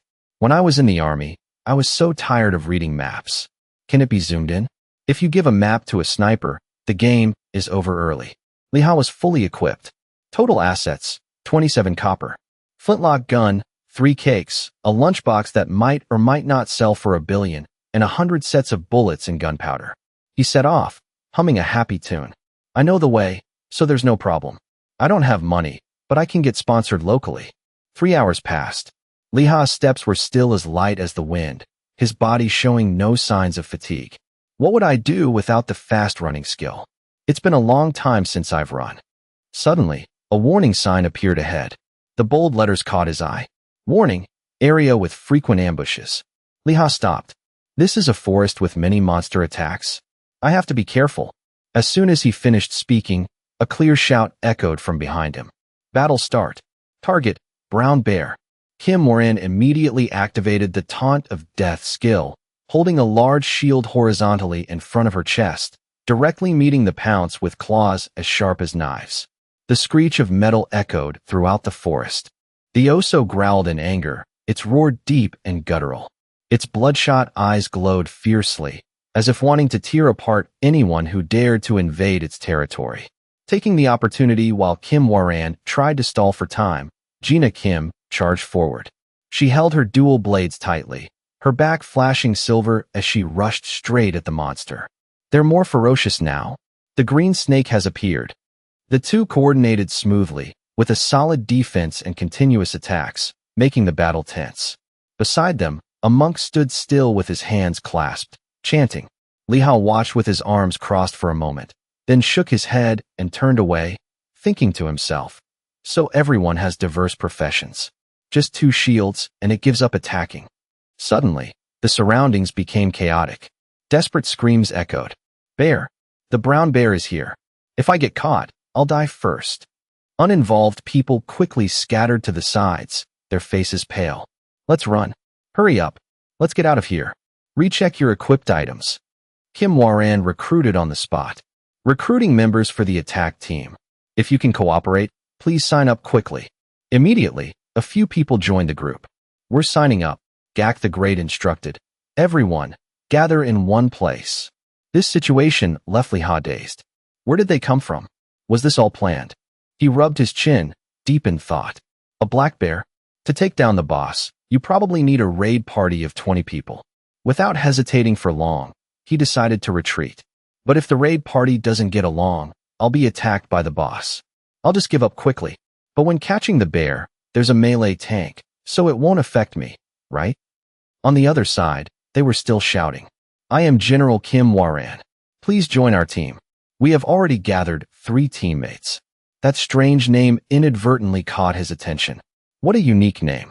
Don't regret it, just follow your own path. The knight in thick iron armor quickly stepped out to command. The boss has appeared. Tanks, please move to the front. In the end, Liha couldn't resist. He secretly hid behind a rock. I'll just watch for a bit and then go. I'm too curious. They quickly assigned tasks to each person. Let's get into position before it arrives. Kim Warren acted as the team leader. You attacker over there. Don't hide behind your teammates like that. Stand in order. Melee attackers, please stand a distance behind the tanks. Liha's lips moved, letting out a soft sound of admiration. For a hastily formed team, the composition is pretty good. Main damage, healer, melee attacker, tank. All the standard roles are here, so the ratio looks good. A bit of a shame there are few mages. Kim Warren announced loudly. It's here. Prepare for battle. Meanwhile, Liha leisurely maintained a safe distance of about 70 meters, squinting to observe. Let's see the boss's face. I'm hiding this far away, so I'm definitely safe, right? At that moment, a person in the team raised their bow high, the arrowhead glowing brightly, and shouted, I'll lead it here. From a distance, a giant brown bear stomped its feet heavily. The heavy impact made the ground shake as if it would crack. It opened its giant mouth wide, its roar echoing throughout the forest, bringing with it a fierce gust of wind. The group at the front line quickly lowered their center of gravity, trying to withstand the terrifying pressure. Even Liha, who was very far away, felt his hair stand on end as the shockwave hit him. His whole body unconsciously trembled before the indescribable threat. My God, no way. Even from this far away. Suddenly, the system coldly announced, Agonia Oso is roaring. Unable to move for 2 minutes. HP reduced by 10%. Speed reduced by 30%. A sense of unease shot straight into his chest. Normally, the safe magic distance is 55 meters. I got hit even from this distance. The giant body of the Oso stood tall on the battlefield, its breath heavy and labored like a drumbeat. Liha's whole body trembled uncontrollably, yet a forced smile appeared on his lips, as if he were encouraging himself. Crazy. It's as big as that rabbit. It's a bear. Liha tried to muster his strength to control his fear, but his stiff legs wouldn't listen. My legs won't move. Damn it. Damn it. Why does this damn feeling have to be felt even in a game? It'll take another 2 minutes to resolve this strange state. The Oso still stood there imposingly, its eyes flashing fiercely, its breath hot like fire, adding to the heavy pressure. If before Liha could leisurely watch the show, now his body was tense, his heart pounding as if it would jump out of his chest. I hope those guys catch that monster before I return to normal. The roar of Agonia Oso. The system displayed the time. You cannot move for 2 minutes. Not just Liha, but Girl and many others were in the same situation. Their bodies trembled, their feet as if rooted to the ground. He roared, his voice hoarse and urgent. Tanker, hurry up. The bear is looking this way. Dispel it here first. As the giant brown bear approached, panicked screams spread through the air. It's here. Oh. A giant foot stomped heavily on the ground. Kim Warren knelt, raising his large shield to block, struggling to withstand the claw swipe. The force of the impact was so strong that his feet sank deep into the ground, his whole body trembling as if it would break. The members called out worriedly, "Hey, leader!" But Kim Warren was still knocked back, sliding on the grass, leaving a deep trench in the ground. His face was drenched in sweat, but his eyes still burned with determination. He roared a command. I can still take 2 more hits. Tanks who have been dispelled, form a group. And attackers who weren't hit, go help the other attackers. It's coming again. The Oso's giant hand swept across, wanting to crush Kim Warren. In an instant, Gak unleashed his life-saving skill. High protection. Its blood-red eyes flashed. It slammed its next swipe down on Kim Warren's shield. The sound of metal rang out. After the terrifying impact, the shield was severely dented. As for him, his whole body froze, his breathing ragged. Taking the opportunity before the monster could strike again, he shouted an order. Attack. Immediately, tens of thousands of arrows left their bows simultaneously, tearing through the wind like a rainstorm down on the Oso's head. However, its giant hand suddenly burst into fierce flames, incinerating all the arrows in midair in a flash. Ashes flew everywhere. At the front line, the defensive line with their heavy shields stood firm, trying to protect their comrades from the mountain-like pressure. Kim Warren urgently commanded, melee attackers, stand by for support. Tanks, get in position. While the battlefield was tense to the point of suffocation, 2 long minutes finally passed, and Liha was freed from the penalty. He happily moved his hands and feet. Oh ho, if they do well, they'll catch them, right? On the other side, everyone was still fighting without a break. Leader, I need time to cool down. Next group, up. He peeked out from his hiding spot. Everyone's already less tense. Nia's son stood leisurely outside the battle, observing and chatting with Lamia. At this rate, it'll be caught soon, right, Lamia? Lambia, her hands still gently waving to maintain her support magic, replied with a laugh. Should I record a video? A battle video like this could earn some money. In stark contrast to their leisure, Kim Warren at the front line was sweating profusely. Everyone in the back, prepare to cast. When its health drops below 20%, we'll all attack at once. Otherwise, it will use another effect, and that would be dangerous. The 2 who were reminded pouted in annoyance. Let's just see how it goes. We're about to catch it. Let's take it slow. We're not playing, we're managing the MB. While the Oso was heavily injured, its giant body groaning and unable to move, the groups took a short break to catch their breath and exchange glances. Everyone, get ready. The attacker is using a lot of strength. What's with this atmosphere? Hurry up and catch it. The weakness of a hastily formed group is showing. Kim Warren clenched his fist, activating all the remaining power of his shield. His shout echoed across the battlefield. Everyone, get ready. 21% left. The Oso's giant claws tore through the wind, as fast as lightning, stabbing straight into the shield. He gritted his teeth, his body tensing to withstand the violent impact. From behind, an arrow shot through the wind, embedding itself straight into the beast's shoulder, making it roar in pain. Immediately after, a fierce flame erupted from under its feet. Kim Waran was startled and on alert. He immediately commanded, 20%. Attackers, all out. The Oso's HP dropped to 19.9%. It went berserk, its whole body swelling, its eyes blood red, its mouth wide open, growling and shaking the entire space. The heat radiated so intensely that Johan's hair, even from a distance, caught fire. She panicked, screaming and waving her hands to put out the flames. Fire magic? A bear using magic too. Charlie's metal shoulder guard didn't escape its fate either. In just a moment, everyone was engulfed in fierce flames, their bodies charred black. Desperate screams echoed everywhere. I'm on fire. Hello? Run. This isn't normal fire magic. The chaotic scene was engulfed in red. Kim Waran gritted his teeth, sweat mixing with ash and dust. Finally, he had to give the order. Damn it. Retreat. Everyone, get out of here. Those who had caught fire were rolling on the ground, their skin burned black, begging in despair. Take me with you. Help. Help me. He ignored their fate, leading the way out, coldly announcing, disband the group. If you don't want to die, run. Kim Waran's gaze suddenly swept across, catching Liha still hiding behind the rock, motionless as a wooden statue. What are you still doing there? Didn't you hear me say to run? He was startled, his heart pounding. I didn't attack. He gave a friendly smile and corrected. I didn't participate in this battle.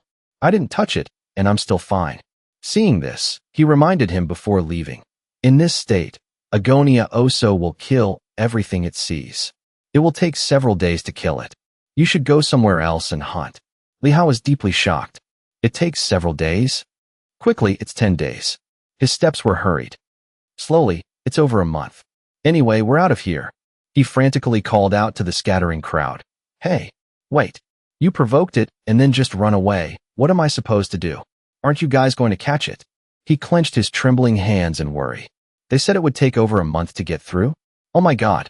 Can they turn the situation around?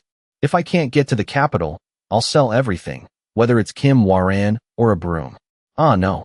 I have to think clearly. Don't look for a way out. Liha took a long breath, trying to stay calm, and began to list the possibilities. Let's see what the options are. 1. Find a raid party. 2. High-level players will come and deal with it. 3. Sneak away from the fire bear. He tore at his hair in frustration. None of them will work. I can't sell that expensive lunchbox either. If that's the case, I have to go with another option. In the end, he chose option 4. Let's just get it done. Liha drew his gun and resolved to fight to the death. Anyway, if it takes a month, the quest and selling the lunchbox will be ruined. If I can't form a group, I'll just handle it myself. Its health is below 20%, so I have a chance. That group is tanking it below, so I have enough time. He stood up straight, took a deep breath, his eyes wide and focused on the giant monster in the distance. 70 meters. With a southeast wind, the minimum speed is 2 meters. All right. Liha decisively pulled the trigger. The sound of the gunshot tore through the night. The Oso flinched, its instincts warning it of danger. It roared, turning its head back. That very movement inadvertently exposed its weak point.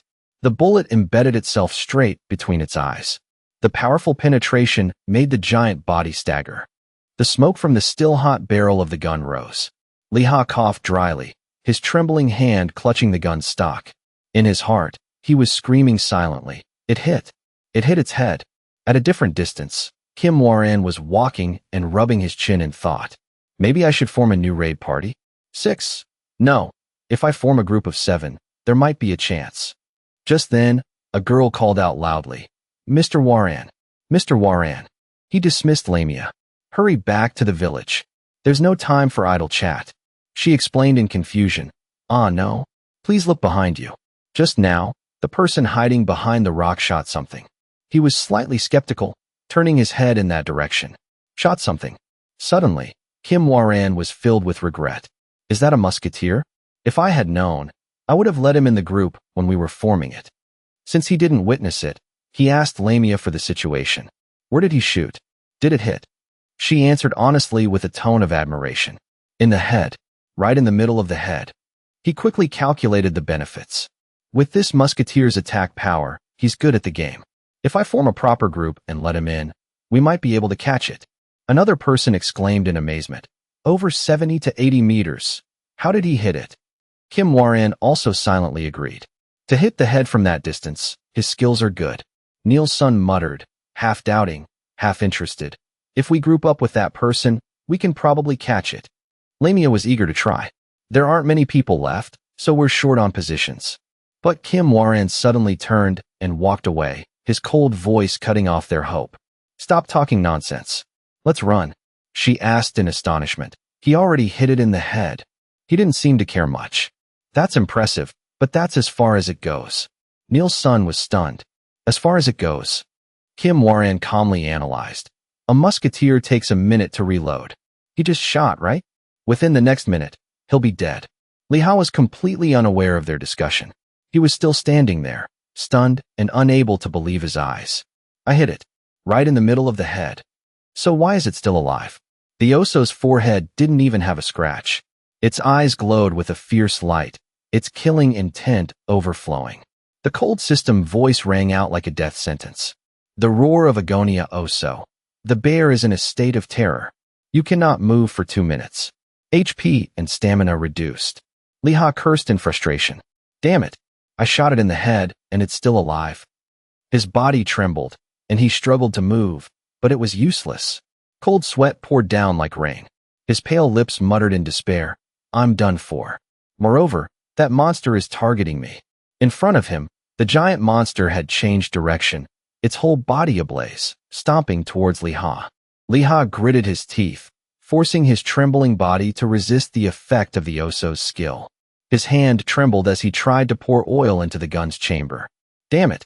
Pour faster. At that moment, another player lost his composure, screamed in panic, and turned to run. The Oso immediately roared, and a violent flame erupted, consuming him. In a flash, the person's body was burned to ashes. His charred face still held a final expression of terror. Horrified screams echoed across the battlefield. Don't come here. Run. Put out the fire for me. Cries for help came from all directions, mixed with the sound of chaotic footsteps. The giant monster paused, its blood-red eyes scanning confusedly, unsure of who to attack first. It was in that moment that Li Ha gained a precious bit of time. It's not coming straight for me. Because of that penalty, my hands are shaking too. But if it takes 2 minutes to reload, it will kill all those people, and then me. Casting aside all dignity, he shouted desperately, his voice hoarse. Help me. The two-way leader from before. Can you hear me? I'm confident I can attack it, so please come and tank for me. But even after doing that, no one appeared. Li Ha was so angry he trembled, gritting his teeth and muttering. Damn it. They ran away already. A glimmer of hope vanished. He couldn't count on the others either. Other than the heart-wrenching screams. Help me. The Oso roared, and wherever it stepped, fierce flames erupted, burning everything in its path. Any unlucky player who got too close was turned into a human torch. The distance between it and Li Ha was shrinking. At this rate, I'm going to die. His heart pounded wildly, his breathing ragged, but he tried to suppress his panic. His trembling hand clutched the gun. It's okay, Li Ha. Don't be nervous. Let's try one more time. Let's see if I can hit it in the head twice from this distance. There was only one target to aim for. His eyes locked onto the figure of the Oso slowly approaching, its giant body burning like a walking volcano. Li Ha cleared his mind of all distractions, ignoring the screams and the chaotic scene around him. In his ears, there was only the sound of his own pounding heart. The gunshot tore through the space, shaking the entire battlefield. The shot made Kim Waran stop in his tracks. He immediately turned his head, his eyes wide with terror. Again, the Oso was hit by the bullet, its giant body staggering back half a step. Witnessing that scene, Neil's son had to admire him. Crazy. That person hit it again. Lamia exclaimed in admiration. It hit the head again. How is that possible? This is the first time I've seen someone attack like that. How can he do that? He always hits the target. Amazing. Kim Waran's expression became serious, his eyes darkening as if he were lost in deep thought. His two companions, however, were openly excited, constantly trying to persuade him. Mr. Waran, are we really leaving? He's already shot it in the head twice, so it must have very little health left. We just need to go finish it off and share the items. He gritted his teeth and feigned righteousness. You people talk so casually. The other players are almost all dead. After that, it will deal with that person. Miyaso reminded him of the opportunity that was clearly before them. That's why I'm saying we should go help him before he dies. Lambia expressed her trust. If Mr. Waran tanks. Kim Waran's veins bulged in anger, knowing their scheme. If I go in now, I'll be the first to die. One of my shields is already broken, so it's hard to tank. Are you guys planning to use your bodies as shields? The two felt guilty and didn't dare to argue. He stuck to his opinion. I feel sorry for that person too, but we're going back to the village. This time for sure. Lamia still felt regretful. So we're abandoning that person? He snorted in annoyance. I already warned him earlier. He's the one who didn't run and stayed there shooting. They paid no attention to Kim Waran, intently watching the battle. Sir, the fire bear is burning. The last attacker is dead. The musketeer is running away too. He turned his back and urged impatiently. Let's go. We have to go back and find that person. We'll form a new raid party within an hour, then come back here. He silently calculated. All right, we'll call in other talented musketeers and then go collect the profits. There's no other way. Life is all about timing. After returning to the village, the atmosphere immediately boiled over. Is there really a fire bear? The boss. But I heard catching a fire bear is really hard. Did you see the broken shield? They're the only ones who survived. We have to catch it before it regenerates its health. Kim Waran began to recruit members again. We are gathering a team to attack Agonia Oso. We're about to catch it. Line up in order. Immediately, someone applied. I'm an attacker. I can attack accurately. The numbers were quickly filled. He announced, we're all gathered. Let's go immediately. 30 minutes later, night had fallen, and darkness covered the forest. Kim Waran nervously and cautiously reminded his teammates, we're here. Everyone, be careful. We don't know when it will come out. As they walked, they marveled at the scene. Before them were the charred remains, the ashes still smoking. Claw marks were deeply etched into the ground. Wow, as expected of a boss. Crazy. What kind of footprint is as big as a pot lid? But where did the fire bear go? Kim Waran assigned tasks neatly. It probably killed all the players and moved to another location. Everyone, be careful. Since it's big, it should be easy to find. If you spot it, shout immediately. They split into small groups to check the area. 2 hours later, the waiting atmosphere made everyone tired. Mia lost her patience, stomping her foot and complaining. This is so annoying. Where is it? Denoy frowned, suppressing his anger. That's right. Did they lie to us? 3 hours later, Lucy and Junie, covered in leaves, approached Kim Waran menacingly, their voices filled with indignation. Where's the fire bear? You said it was as big as a black rabbit, so why can't we see it? You dog, you're a liar, aren't you? He hurriedly defended himself. No, I'm not lying. Kim Waran tried to de-escalate the situation, his voice trembling but still firm. It was definitely here. You all saw the traces of the battle. It probably has low health and went somewhere to hide. They angrily decided to trust him one last time. Let's search a little more. If it's not here, the leader is dead meat. So annoying. Really, we're not even hunting. What are we doing here? The atmosphere became tense to the point of suffocation. Kim Waran gritted his teeth, cold sweat drenching his back. His mind was in turmoil, constantly cursing to himself. Damn it. Where the hell did it go? That musketeer couldn't have caught it. What on earth happened? For hours earlier, Liha stood stunned in place, muttering, this is crazy. The giant Oso roared, and streams of violent fire shot out, burning anyone who dared to stand in its way.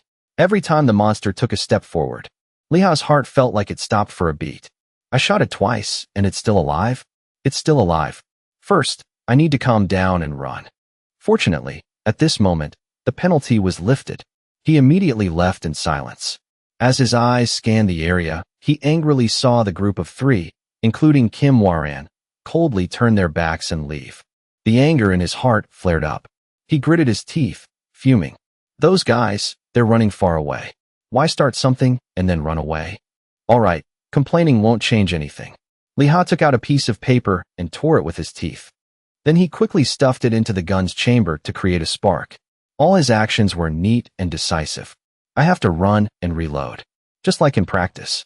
I've practiced this dozens of times. Just do it like in practice. Just like in practice. The heavy butt of the gun slammed onto the ground, making a sound that seemed to mark a life or death milestone. Reloading complete. Done.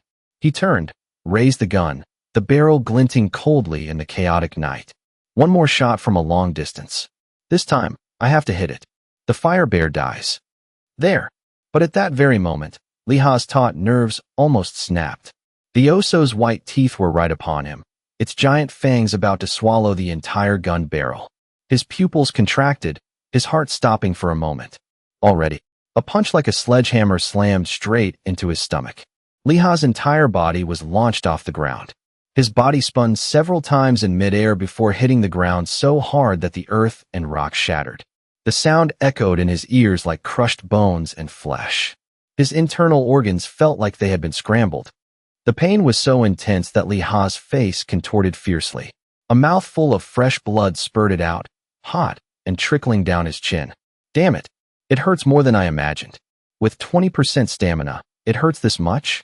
His vision, covered in blood, gradually blurred. Luckily, I'm not dead. Damn it. Why is my vision like this? Is it because of the pain? I can't see that damn bear anywhere. Lee Ha decisively closed his eyes, mustering all his remaining willpower, forcing himself to calm down, using his hearing instead of his eyes. I don't hear footsteps. It's that big, and it can even hide its footsteps? That thing seems like it really wants to kill me. I can't feel the heat from that bear. Is it because that's the limit of 20% stamina? Focus. Focus, Lee Ha. If I get hit again, I'll probably die. But its stamina is low too. If the fire bear appears, one shot will end it.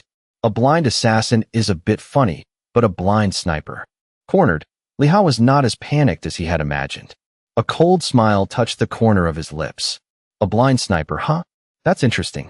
A very small sound, like the friction of a foot brushing against grass, reached his ear. The gun barrel immediately swiveled in that direction. There it is. He shouted loudly, as if encouraging himself on the brink of life and death. Calm down. In that life or death moment, Lee Ha unexpectedly took a step back, leaning back to dodge the thunderous punch by a hair's breadth. The gun rose instinctively, his finger pulling the trigger. A deafening explosion tore through the air. The bullet embedded itself straight into the Oso's neck, making the giant body freeze. Blood spurted violently, dyeing the fur on its neck red. It staggered slightly, then stomped heavily on the ground to maintain its balance. Lee Ha couldn't help but curse. Damn it, it's still not dead? This damn monster. This damn bear. The Oso's eyes glowed blood red, fiercely locking onto the prey before it. Its breath came out like hot fire, a tide of killing intent. With no way out, Lee Ha tightened his grip on the gun's stock, the blade gleaming coldly. His breath was heavy but resolute. Melee attack it is. Lee Ha held his weapon with both hands and charged forward. He put all his strength into plunging the blue-tipped point deep into the fire bear's thick, aggressive hide. His teeth clenched tightly together. Lee Ha grimaced and hissed. Now then. He continuously stabbed deep into the bear, red blood splattering as he roared. Go to hell. After using all his strength, Lee Ha was also exhausted. The gun connected to the sharp bayonet, still stained with blood, trembled slightly with his body's movements.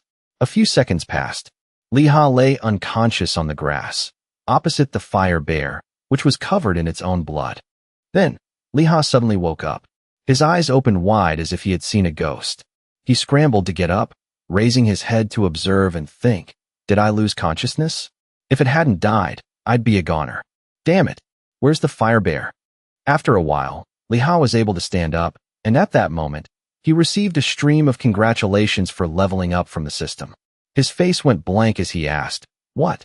He read it clearly but still couldn't believe it. I'm level 9 now. Before, my musketeer skill was level 1, and my bayonet attack skill was level 2. Lee Ha stood there puzzled for a while.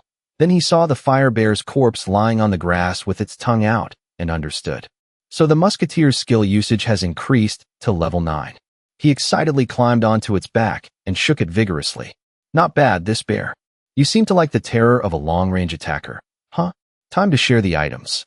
As he dug around, he chuckled happily. It's not a normal bear, but a boss bear, so I should get a decent amount. Suddenly, the system popped up an information panel. He read it, and his mouth fell open in shock. Hall of Fame? I'm the first? All attack power plus 10%? If I combine it all, the total stats will be 45 points. Liha's face was dazed as he tapped away. Character information panel. The system immediately gave him a long list. After reading it, Liha was even more shocked. Remaining points, 135? I'm not seeing things, am I? I've reached the standard score for level 30. This is a 27 level jump. Let's see. I can even beat a level 50 by myself. Liha excitedly tapped away continuously. The numbers jumped up as he muttered in delight. Alright, stats are done. The final result. Liha was now a long-range attacker on par with a tank. Agility 168, Stamina 62, HP 1350. He told himself, the only thing left is... Looking at the pile of items scattered on the grass, Liha stood with his hands on his hips and cursed himself. This is crazy. I'm going crazy. He tried to grab a few items, but then reminded himself. The owners of these expensive items are all gone, so just leave them. If I wanted to buy them, it would be very difficult. No, someone else will probably pick them up, so I have to take them. I'll make good use of them. Liha muttered for a while, then went closer to the bear to loot it again. And finally, to deal with this one. Fire bear items. A moment later, he pulled out a thick, warm red fur cloak. It's called the Excellent Cloak made from the hide of a fire bear. Defense 115. A moment later, he found a pair of elemental boots made from the hide of the fire bear. Defense 60. The combo set also included an excellent hunting cap made from the hide of the fire bear. Defense 50. Liha's eyes widened as he read. All three are excellent grade. Even without a weapon, this is amazing. He looked at his sweat-soaked body and continued to mutter. Even the clothes I'm wearing now aren't as good as a single fire bear cloak. Oh my, I've made good use of this set for a while. My stamina has increased to 70, so I have to wear it right away. He happily touched the thick fur on the cloak and praised it. It also fits my body shape. My luck is so good on the first day. After a few minutes, Liha had put it on. Clothes make the man. He now looked much more charismatic and stylish. With a new cloak, Liha's spirits were also much higher. Straight to the capital. During that time, a new player received harsh curses. Player Kim Waran, look at this. I won't return the item you dropped. Is it right for a leader to run away and leave everyone to die? Wow. So he intentionally let the other members die? He left them there, and then came back to take all the items. What else could it be? Kim Waran read it, and could only slam his fist on the table and curse. That's not it, you stupid. The sarcastic comments continued to pop up. It's not a flower, it's a sprout. No boss bear, and no items. A waste of time. Have a conscience and return the items to the players. You scammer. Kim Waran cursed out loud in anger. I'm going crazy. This is so unfair. When I couldn't find that fire bear, they said I killed those people to take all the items. I have to find it at all costs. If I can't find that damn thief, I'll be the culprit. If that happens, I can't play the game anymore. After cursing, he tore at his hair. Which bastard was it? Is he hiding around here? That musketeer couldn't have caught that bear. At this time, Liha was carefree, humming a happy tune, completely unaware that Kim Waran was secretly plotting a cruel plan. Just you wait. I'll take your life. He was as happy as a child, running around on the grass and thinking, this item set has 30% fire resistance. With this, even if Lin Huiyuan uses magic, I can withstand a part of it. While happy, Liha suddenly became flustered as he imagined Qi Young's crazed face. Let me catch those guys, I'll cut them into pieces. He told himself, all right. Lin Huiyuan, Lin Huiding. What a headache. After wandering for a while, he suddenly remembered. The map. Let me try to find where I am. Emerald Forest, Heartwood Forest? Both places are far from the city. Where is Mount Jianshi? I don't see it on the map. Are they in another country? While he was looking around, Liha's stomach protested. He held it and sighed. Hungry at a time like this. If I want to eat, of course. He picked up his gun and aimed deep into the dangerous, bear-infested area of the forest. I have to go hunting. Liha held his gun firmly, his eyes darting around the nearby area. Let's see. There seems to be one here. Less than a few minutes later, he was overjoyed to see a figure lumbering out. Found it. Li Ha lay down on the grass, his head slightly raised to observe. 60 meters. No wind. As the bear detected him and was about to charge, he was faster and fired a bullet right into its stomach. Li Ha looked at it with a bit of pity. If it goes down in one shot, it's comfortable for both sides. It must hurt a lot. Sorry, buddy. I feel a little guilty, but unfortunately, you're just a monster. But when he looked closer, he found that the bear was completely unharmed and wondered. The bear isn't charging? Li Ha lay still and exclaimed in admiration. The effect of the king bear's hide is real. Amazing. But this time, he was determined to send it on its way. The sound of the gunshot mixed with a desperate voice. Return to the spirit world. Finally, the bear collapsed. Li Ha ran over happily. Bear meat. Bear meat. At this hunting speed, I'll probably be level 30 before I reach the city. As he was preparing to butcher the bear, a small bear cub came out from the nearby bushes. It had a cute face and a small body. Seeing it, Li Ha couldn't help but exclaim, "Well, what is that? What's so cute?" The small bear cub whimpered and came over to cling to Li Ha's pant leg, letting out a few sounds that made him freeze. Done for.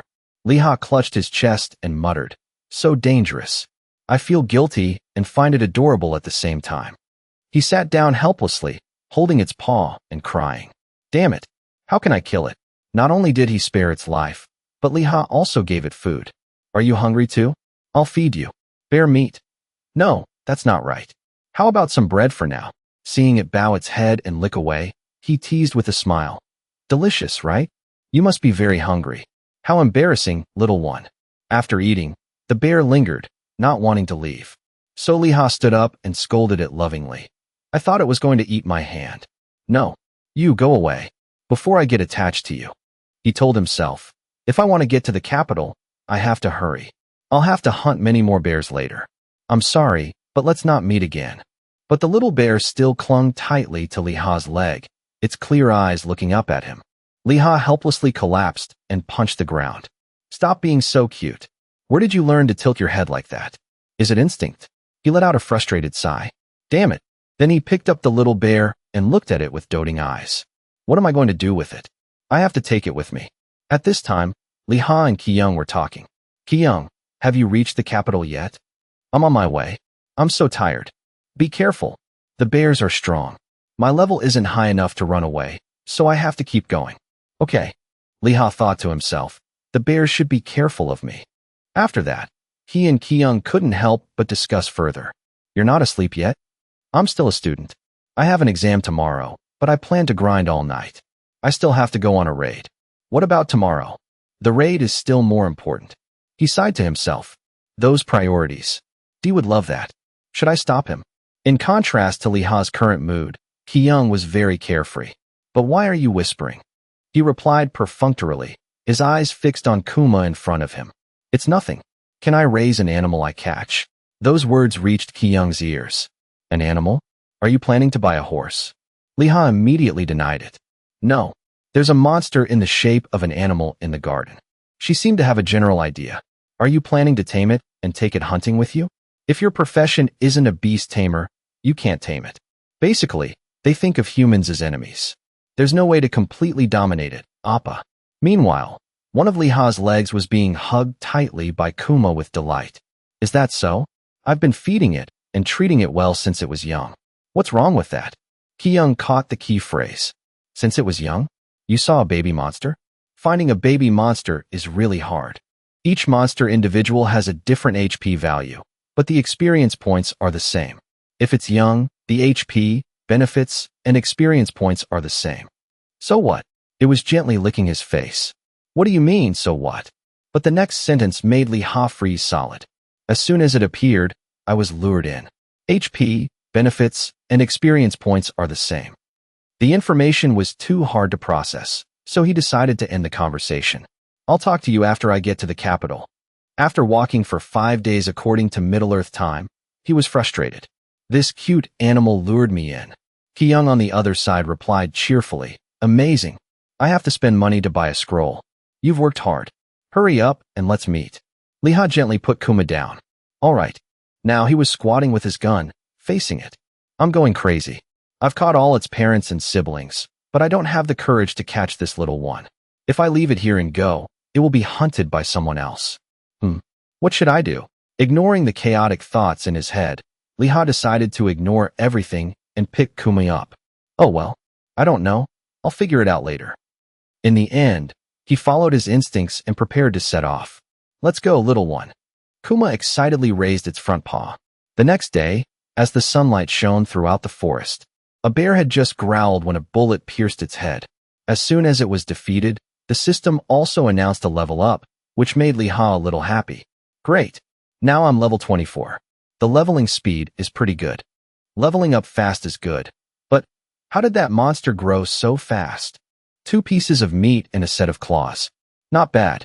If I sell all the weapons I get, I'll make a lot of money.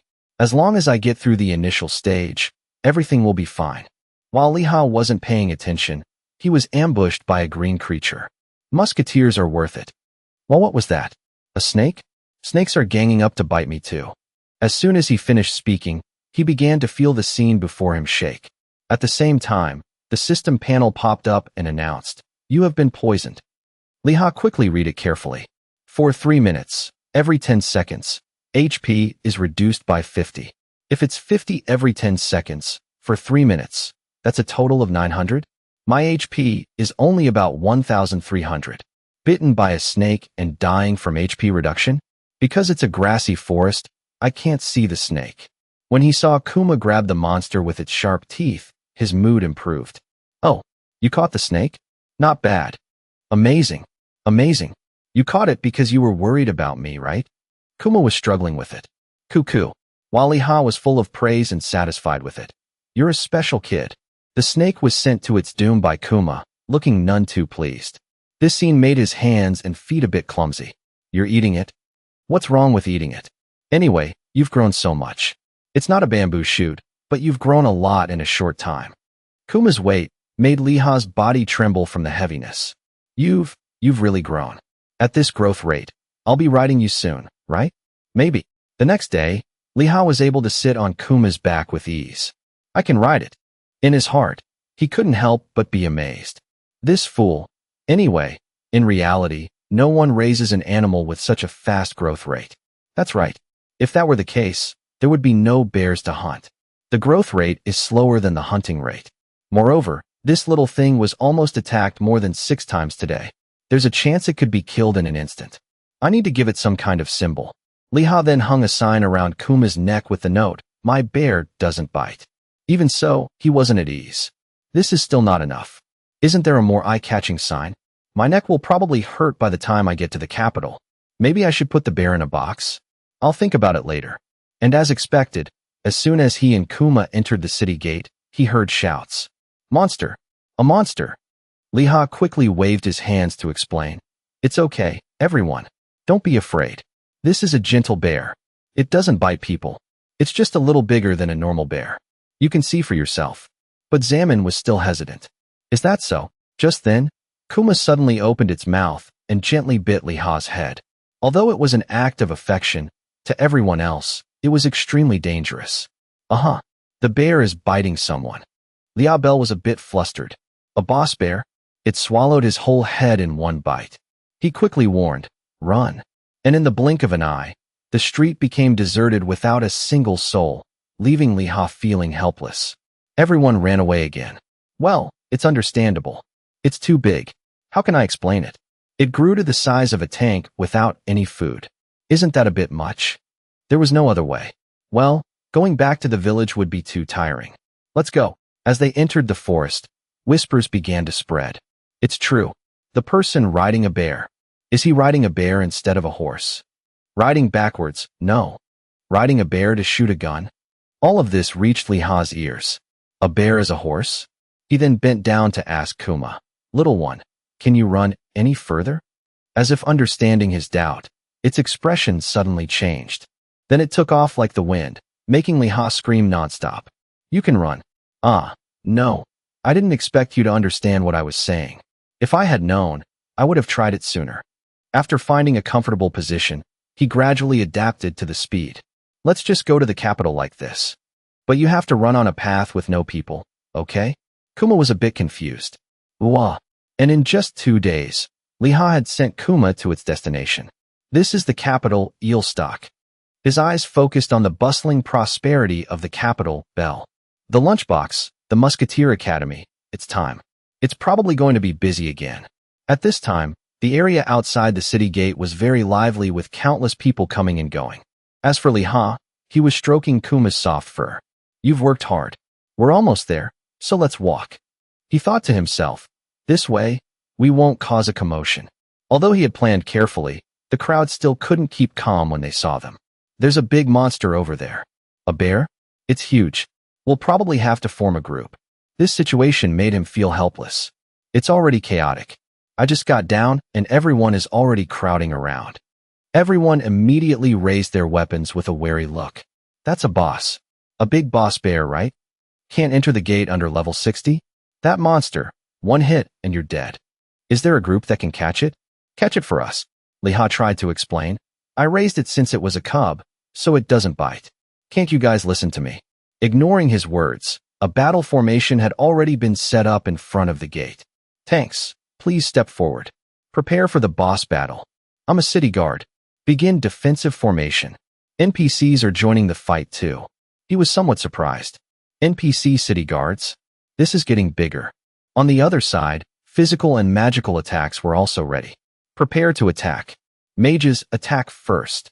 No matter how much he explained, no one cared. Liha gritted his teeth in anger. Damn it. I told you it's not. Everyone, just listen to me for a bit. Don't move. If you attack, I'll shoot all of you. Despite that, Mag didn't stop. Fireball. Wishy was also concentrating her power. Ray of light. As for Liha, he was concentrating as much as he could to aim, his face tense and covered in cold sweat. The target was none other than the giant sphere crystallized by the two magical sources. Once he had identified the target, he didn't hesitate to pull the trigger. The bullet then shot out at an incredible speed. Just as the bullet was about to collide with the sphere in front of everyone, Liha's expression suddenly became surprised as he saw something. A dazzling light suddenly emanated from Gra's hand. Shield. Immediately after, it condensed into a giant shield and quickly blocked the bullet Liha had just fired. Not only that, but he also activated another magic. Dispel conflict. Then he aimed at the giant sphere floating in the air. The following scene was so brilliant that Liha and the others watching had to squint their eyes. And in just a moment, the shield and the sphere both shattered into small crystals in front of him. Suddenly, a voice rang out. The stranger riding a bear? But Liha didn't care, because he was looking at something else. It turned out that the appearance of Drone and the tourist had attracted his attention. Put down your gun. His tone was extremely firm. No one is allowed to cause trouble in the capital, Eelstock. As soon as he finished speaking, the crowd began to whisper nonstop. Anti-magic? That's the Secret Knights. Gra was approaching Liha and gently advised. Put down your gun, stranger. This situation was caused by a misunderstanding, so I will not punish either side. He didn't forget to issue a warning. But if you shoot again, his right hand ready to grab the hilt of his sword at any moment, I will not forgive you. Hearing that, Liha pointed at where Mega was standing. They attacked first. Digrom replied, I know, but it's clear that you're the one who caused the misunderstanding. That's why I'm treating this as if it never happened. In the end, Liha decided to compromise. I know. I won't shoot anymore. Diagram gave a thumbs up in praise. Thank you for your cooperation. The capital strictly prohibits the use of attack magic without permission. However, you used magic for the safety of the citizens of Eelstock, so this incident will be considered as if nothing happened. Well, disperse. You're blocking traffic. Disperse. The crowd left, constantly discussing. That's the first time I've seen a fireball and a ray of light. Those magics were already powerful, but the knight's nullifying magic was even more amazing. Liha was busy dusting off Kuma. That was close, huh? It still didn't understand anything. Gra then turned his gaze towards them. Stranger over there, could you follow me for a moment? That sentence made him a bit annoyed. What now? You're not going to tell me to follow you and then suddenly eliminate me, are you? Or are you going to guard me and then assassinate my bear? And using the name of the Secret Knights, too. Gra then introduced himself to increase his credibility. Me? I'm Sir Gra. I promise I won't harm your bear. Is that okay? Li Ha reluctantly accepted. That's fine. He was a little confused. So, what's the big deal? He then turned to talk to the person next to him. Sir Drone, I have obtained the stranger's consent. Please guide them. Drone replied, I understand, Sir Gra. He was silently assessing. Is this how the entire knightly order greets people? After that, Gra raised his hand in a gesture of invitation. Please follow me. I will lead the way. Li Ha unconsciously scratched his head. He then led Kumo along. Let's go, little one. Meanwhile, he was tilting his head to observe the shield. In that defensive attack earlier, he cracked my shield. Who is he? Now, Li Ha's expression suddenly showed a look of confusion. It turned out that the system panel had suddenly appeared. On it, it mentioned a newly achieved accomplishment, as well as a reputation compensation for gaining the respect of the C-ranked Guardian Knights. He stroked his chin thoughtfully. An achievement? The A-rank Guardian Knightly Order? As expected, they're not ordinary people. A good relationship. Gained the respect of the Guardian Knights. So does that mean I have the respect of the Knight Commander? Until now, my general reputation on the continent was 30. Just with this, I got 50 points. Just then, Duran, who was walking, suddenly stopped. This is as far as we go. This made Li Ha a bit confused. Why? He turned to look at him. What are you going to do with that bear? The sudden question made Li Ha flustered. That is. Duran quickly reassured him. You don't need to be so wary, stranger. You're an honorary member of the castle's guard, after all. Gra was calmly approaching. So I don't think you'd come to the city to cause a commotion. Li Ha's tone immediately became surprised. What? You know about that too? He replied cheerfully. Of course. I know enough to protect this kingdom of Favlin. Hearing that, Li Ha's face showed a thoughtful expression. His contribution to this kingdom is great. Huh? Or maybe it's his reputation. Then he tilted his head and whispered. So that's what it is. It turned out that all of Li Ha's previous actions had been monitored by Diram and Gra. Oh, he tamed that bear cub? He's not even a beast tamer. He's come this far. Anyway, I know it doesn't attack people, but it's too big. Will it become a fire bear? Agonia Oso, that's also possible. Now, Gra was resting his chin on his hand, deep in thought. Although I know it doesn't attack humans, it's not allowed in Eelstock. Just like what happened before, even if it's fully tamed, it still has the potential to cause chaos. Li Ha was a bit hesitant. Then what should I do?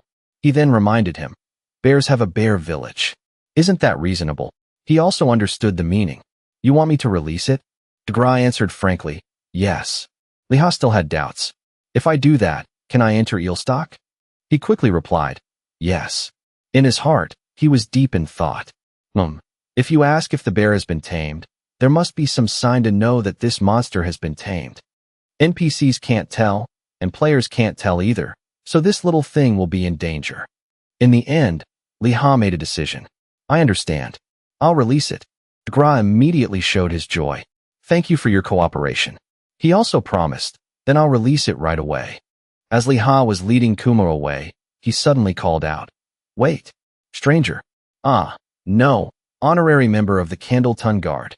Gra frankly expressed his own doubts. What is your name? This question made Li Ha smile unconsciously. Li Ha. Then he answered more specifically. Musketeer Li Ha. Hearing that, Digron placed his fist on his chest. Mr. Li Ha. Then a pair of white wings suddenly sprouted from his back. I will remember it well. Gra had also flown up. Interesting. No, a good name. Well then, have a pleasant journey. That image made Li Ha extremely envious. Cool. As expected of someone with equipment. He continued his journey. Let's go, little one. After some time, Li Ha had gone deep into the forest. From here, you can probably get back to the village. Under the gentle moonlight. He was being hugged tightly. Now let's say goodbye. I don't know if it understands me. This is for the best for both of us. Ugh, don't do that. Hurry up and go. Li Ha urged while remembering their memories. Hurry up and go, you little thing. Then he decisively turned and walked away, ignoring the sad look on his face. K. Suddenly, it bared its teeth and let out a growl. And in the blink of an eye, Kuma suddenly rushed forward and bit Li Ha's hand hard. He immediately criticized. That hurts. You little, why did you do that? As it was licking the wound for him. Both of them suddenly glowed with a dazzling light, making Li Ha have to close his eyes. What is this now? At the same time, the system panel suddenly popped up. As soon as he saw it, his expression showed a look of astonishment. Well, what is this? On it was a reward and congratulations for obtaining the D+ rank soulmate title. As Li Ha was intently reading the content, he suddenly noticed another notification next to it. Another one? This system panel stated that he was the third person to achieve this soulmate accomplishment. If he met enough criteria, there would be a new reward. This made Li Ha's heart pound with shock. Soulmate. Now, seeing Kuma's sad appearance and the system's notification, he understood. Oh my. All right. I won't forget you, little one. Live well. Don't get hunted. Just looking at your body, I know you'll be the one hunting. A little smaller than a boss. Then Li Ha turned to leave, not forgetting to wave goodbye. Take care, little one. Under the gentle, illuminating moonlight, he would walk alone in the forest. In his heart, he was a little confused. What's wrong? I'm in a bad mood. I wasn't this sad when I said goodbye to the lizard and Jingong. At the same time, Kuma had also gone a long way. It suddenly let out a long howl that startled Li Ha. Following that, the system panel appeared again to remind him that the Soul Link skill had started, and gave an explanation and effect that greatly surprised him. I can summon the soul of my soulmate.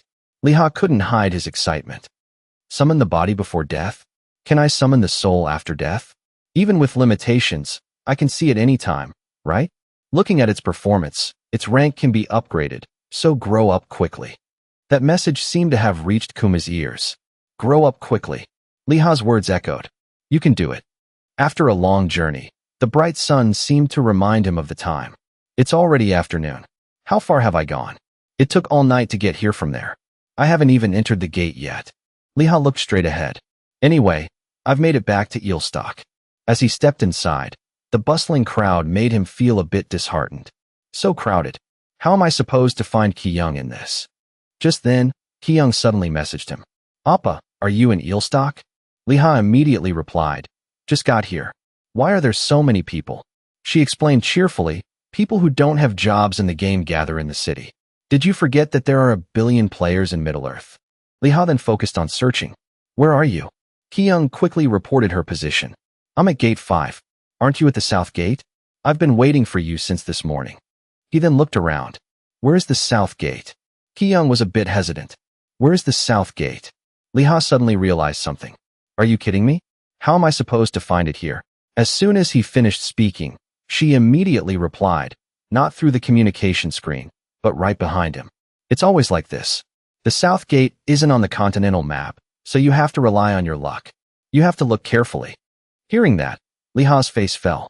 If you're already here, you should have said so. This little. Ki-young didn't resist and stood still, taking it. It's really fun when you're this annoyed. Tien, watching from a distance, was helpless. That's a musketeer for you. Sasuke was a bit speechless. I heard he's not even level 15. Suddenly, Li Ha's gaze froze. Now that I look. Now, he noticed that Ki-young was wearing a brand new set of armor that was incredibly dazzling. Both her arms and legs were covered, emitting a sparkling aura. Overall, it was a very perfect outfit. Li Ha praised. Nice gear. High level. That compliment made Kazi-young very proud. At this level, I have to be equipped at this level. But, Appa, did you put money into the game? That question made him feel a bit confused. Ki-young then offered a guess. Or did you steal someone's account? Li Ha quickly explained. I got it from hunting. While she was constantly marveling, someone walked over. I can't believe it. At most, you probably caught a wild boar, right? The other person suddenly extended a hand. Hello. I've heard a lot about you from Ki. Then he introduced himself. I'm Hein. Li Ha turned his head with a look of doubt. Heard a lot about me? And replied politely. Hello. I'm Li Ha, Army Sergeant, formerly a sniper. As Hein was about to praise him, he was silenced. She praised you as someone with great potential. Ki-young's face immediately turned red with embarrassment. Ah, when did I say that? This lively scene made Li Ha smile unconsciously. Ki-young is a good person. Suddenly, a voice came from behind. Is this? It turned out to be Sasuke, who had walked over at some point. This is the armor you get from catching the boss bear, right? It seems to be from that ago, something bear. He rubbed his head and confirmed. That's right. Agonia Oso. He constantly marveled. Oh ho, amazing. You caught it so soon. I'm Sasuke. Li Hao was a bit curious about this name. Are you Japanese? Sasuke then explained. No, I just took that name to be impressive. My profession too. Their conversation made Kyung very confused. A boss bear? Agonia Oso? What's that? He tilted his head and looked back. You don't know? The community has been in an uproar about it lately. How can a single attacker shoot down Agonia Oso? As soon as he finished speaking, Sasuke seemed to realize something. Wait, Agonia Oso? He suddenly recalled the information he knew. This is a set of 3. Huh? How can a beginner equip something like this? While Sasuke was lost in thought, Jiaichul was making introductions in another corner. This is the guy I told you about before. He's that level 5 kendo instructor. Li Ha extended his hand to greet him. My name is Li Ha. Ken replied cheerfully. I'm Ting. Then Jiaichul gestured to the group. If you're curious about anything, just ask me, Hyung. I asked everyone to take time out of their precious schedules to come help you. We need to pick a hunting spot, so let's check your level first. What level are you? Is it high? Hearing this, Li Ha's expression went blank, as if he hadn't processed the question. Hyung. He didn't hide anything and answered frankly, 25.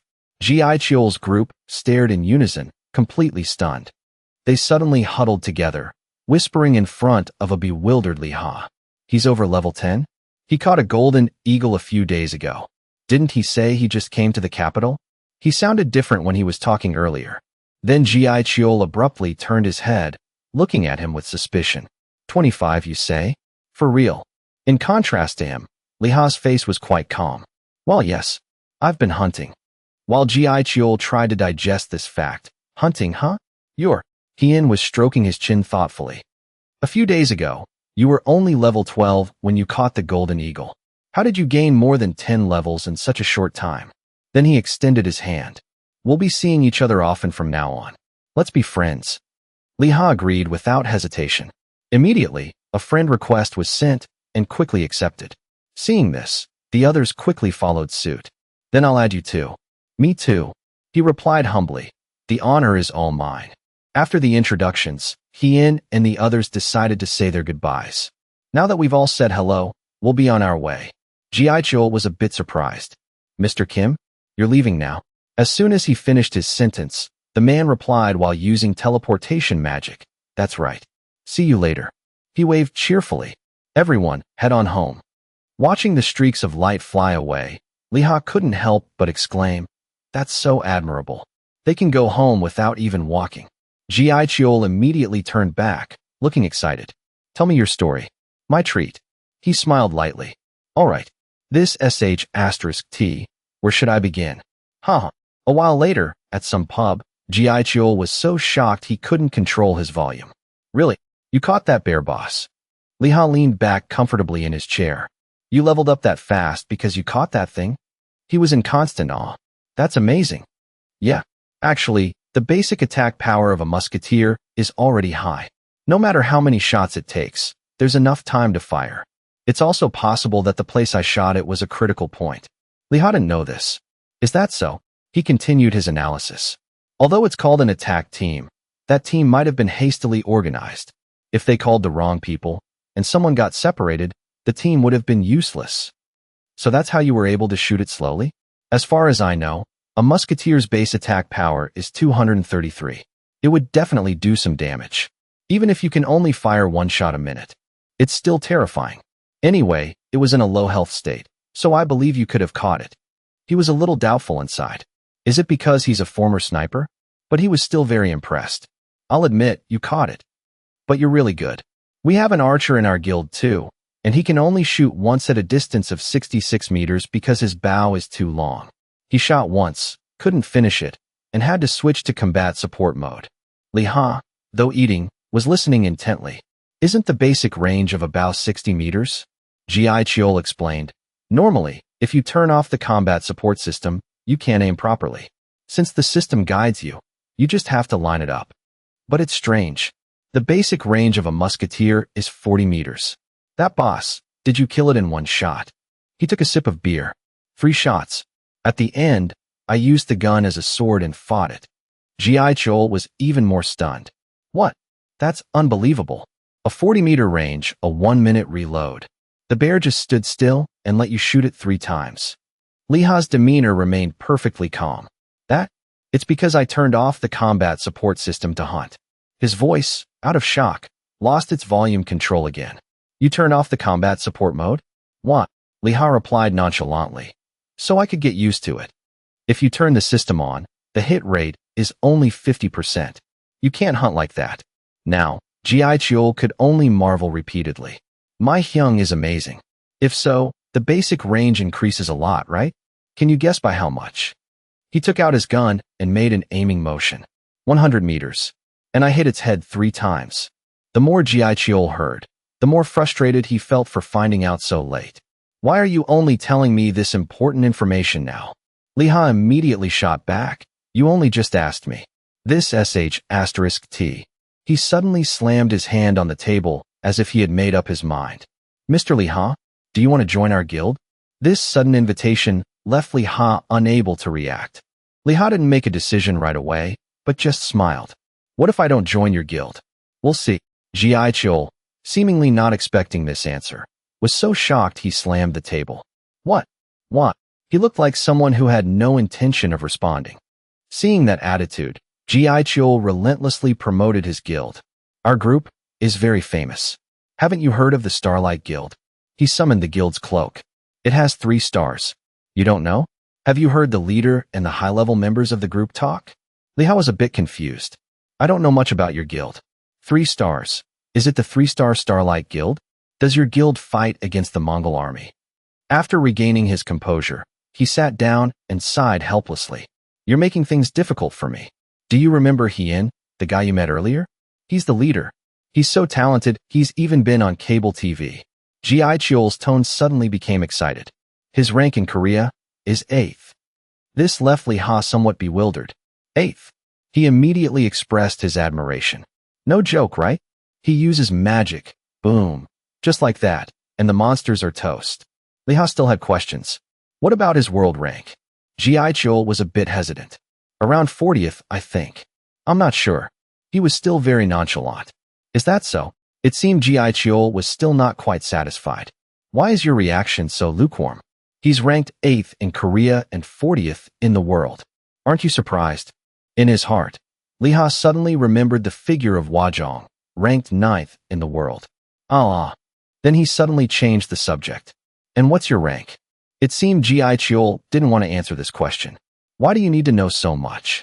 Liha was a bit helpless. Don't beat around the bush like that. He didn't intend to hide it anymore. In Korea, I'm in the top 100. When you mention that Master Tank, everyone in the hunting grounds knows him. From now on, call me Master Gi, the invincible tank, huh? This arrogant demeanor made Liha feel annoyed. Maybe I should shoot him once. Then he smiled sarcastically. You barely made it into the top 500 in the world, huh? Ji Chiol still appeared very proud. Making it to the top 500 out of a billion players is still pretty good, you know. If I gain 2 more levels, I'll be in the top 200. I'm not inferior to anyone. Hearing that, Liha's tone became one of astonishment. Level 198? Your level is higher than I thought. Ji Chiol was a bit speechless. Is that all you're surprised about, my level? First, let's just eat. Later, I'll take you on a tour of the city and then to the academy. I should give you a tour before we go hunting, right? Liha quickly raised his hand in an okay gesture. Aren't you going to give me money? Ji Chiol could only sigh. You haven't forgotten about that, huh?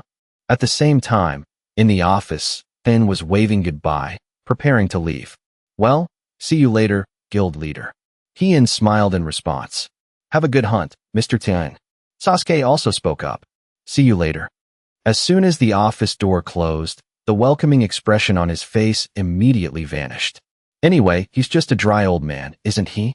He crossed his arms in agreement. That's probably right. Hien pulled out a chair. I wanted to talk with him for a bit. Then he sat down, resting his hands on the table. Around here, is there anyone? As soon as he finished his sentence, Sasuke's eyes suddenly turned blue and emitted a bright light. It quickly spread beyond the area of the house. He remained standing still, sensing. In just a moment, Sasuke's power had checked every nook and cranny, leaving no spot untouched. Then, he calmly announced the result. There's no one. This answer was within Hien's expectations. That's right. There's almost no one in this central region who can't be detected by my reconnaissance skill. Then he glanced over meaningfully. You see? Sasuke replied, yes. He's changed all his equipment. But I think his build and weapon are similar to the person in this picture. Hien was carefully observing the photo on the table. This guy is really him, huh? He didn't hesitate to make a guess. It's highly likely. His level is also 25. But I couldn't peek at his other things. Hien was a bit confused. You couldn't see his stat window? Sasuke calmly analyzed. It seems he's not a beginner. He continued to probe. What about achievements? His tone remained unchanged. I couldn't see that. Hien wasn't too surprised. I knew it would be like this. Damn it. They've hidden it, haven't they? They're probably planning to raise him up to slaughter him later. Right. Now, his face looked incredibly fearsome. They've researched this thoroughly. Those rotten bastards. Did they approach him because they knew he was related to Jiaichiol? Are they planning to raise that bastard to get close to Jiaichiol or infiltrate our guild to get information? I can't believe they'd go this far. I don't need an answer to know that already. I'm just a bit annoyed because I don't know what he's planning to do. Sasuke suddenly spoke up. I saw his title. This statement piqued Hien's interest. A title? What title is it? He immediately provided the information he knew. He's using the title Fearless. The name was quite unfamiliar to him. What does that title do? Sasuke explained further. It's a title that increases attack power. You have to catch a monster 20 levels higher than yourself to get it. At this moment, Hien was resting his chin on his hand, deep in thought. The Lin sisters seem to really like him. That's why they're indulging him so much. In his heart, he silently affirmed. The Korean who received an offer from those bastards, it must be him. A Korean using a musketeer character at that level. It can only be him. It's definitely that brat. Then Hien calmly analyzed. It must be that Lin Huajong and Lin Huayan approached him and are supporting him from behind. Sasuke hesitated again. But we still haven't seen his stat window. Hien remained very resolute. Let's just think about this normally. A few days ago when he left Candle Castle, he was only level 12. He didn't even hunt, just went up to the city. And yet, now he's level 25. And he also got the item from the bear boss. To say he wasn't being supported is just impossible to believe. Those rotten bastards. Sasuke then offered his personal opinion. It's also possible that he hunted it himself. Hien suddenly slammed the table in anger. Get a grip, Sasuke. How can you still be talking nonsense? How could a level 12 catch Agonia Oso by himself? Even with your abilities, you couldn't see that guy's stat window or achievements. It's certain that those dogs used a magic item to prevent it from being seen. Does that simple-faced guy look like someone who would buy an item to hide his information? And if the Lin sisters caught that Agonia Oso and gave him the item, then that brat and the Lins had already teamed up. I recently heard that those bastards went to the southern Yelt region to catch the bear boss. Because it's a randomly spawning boss. Increase the bounty on those Lin bastards. And tell Jiaichiol to keep a close watch on that idiot. Sasuke quickly replied, yes, sir. Every step Hien took was filled with fury. Don't leave everything to Jiaichiol. You check that dog's location yourself. You've already added him as a friend, after all. He immediately replied, yes, sir. Suddenly, he whirled around and demanded, Sasuke, use an item so your friends can't track your location. You can't reveal your position. Now, Sasuke was calmly stepping into the formation. I understand. Hien controlled it. Let's go. Humph. What expression should I have now? A gentle one. He tried to find a word to praise him. A very good impression, sir. But Hien was not at all satisfied. Damn it.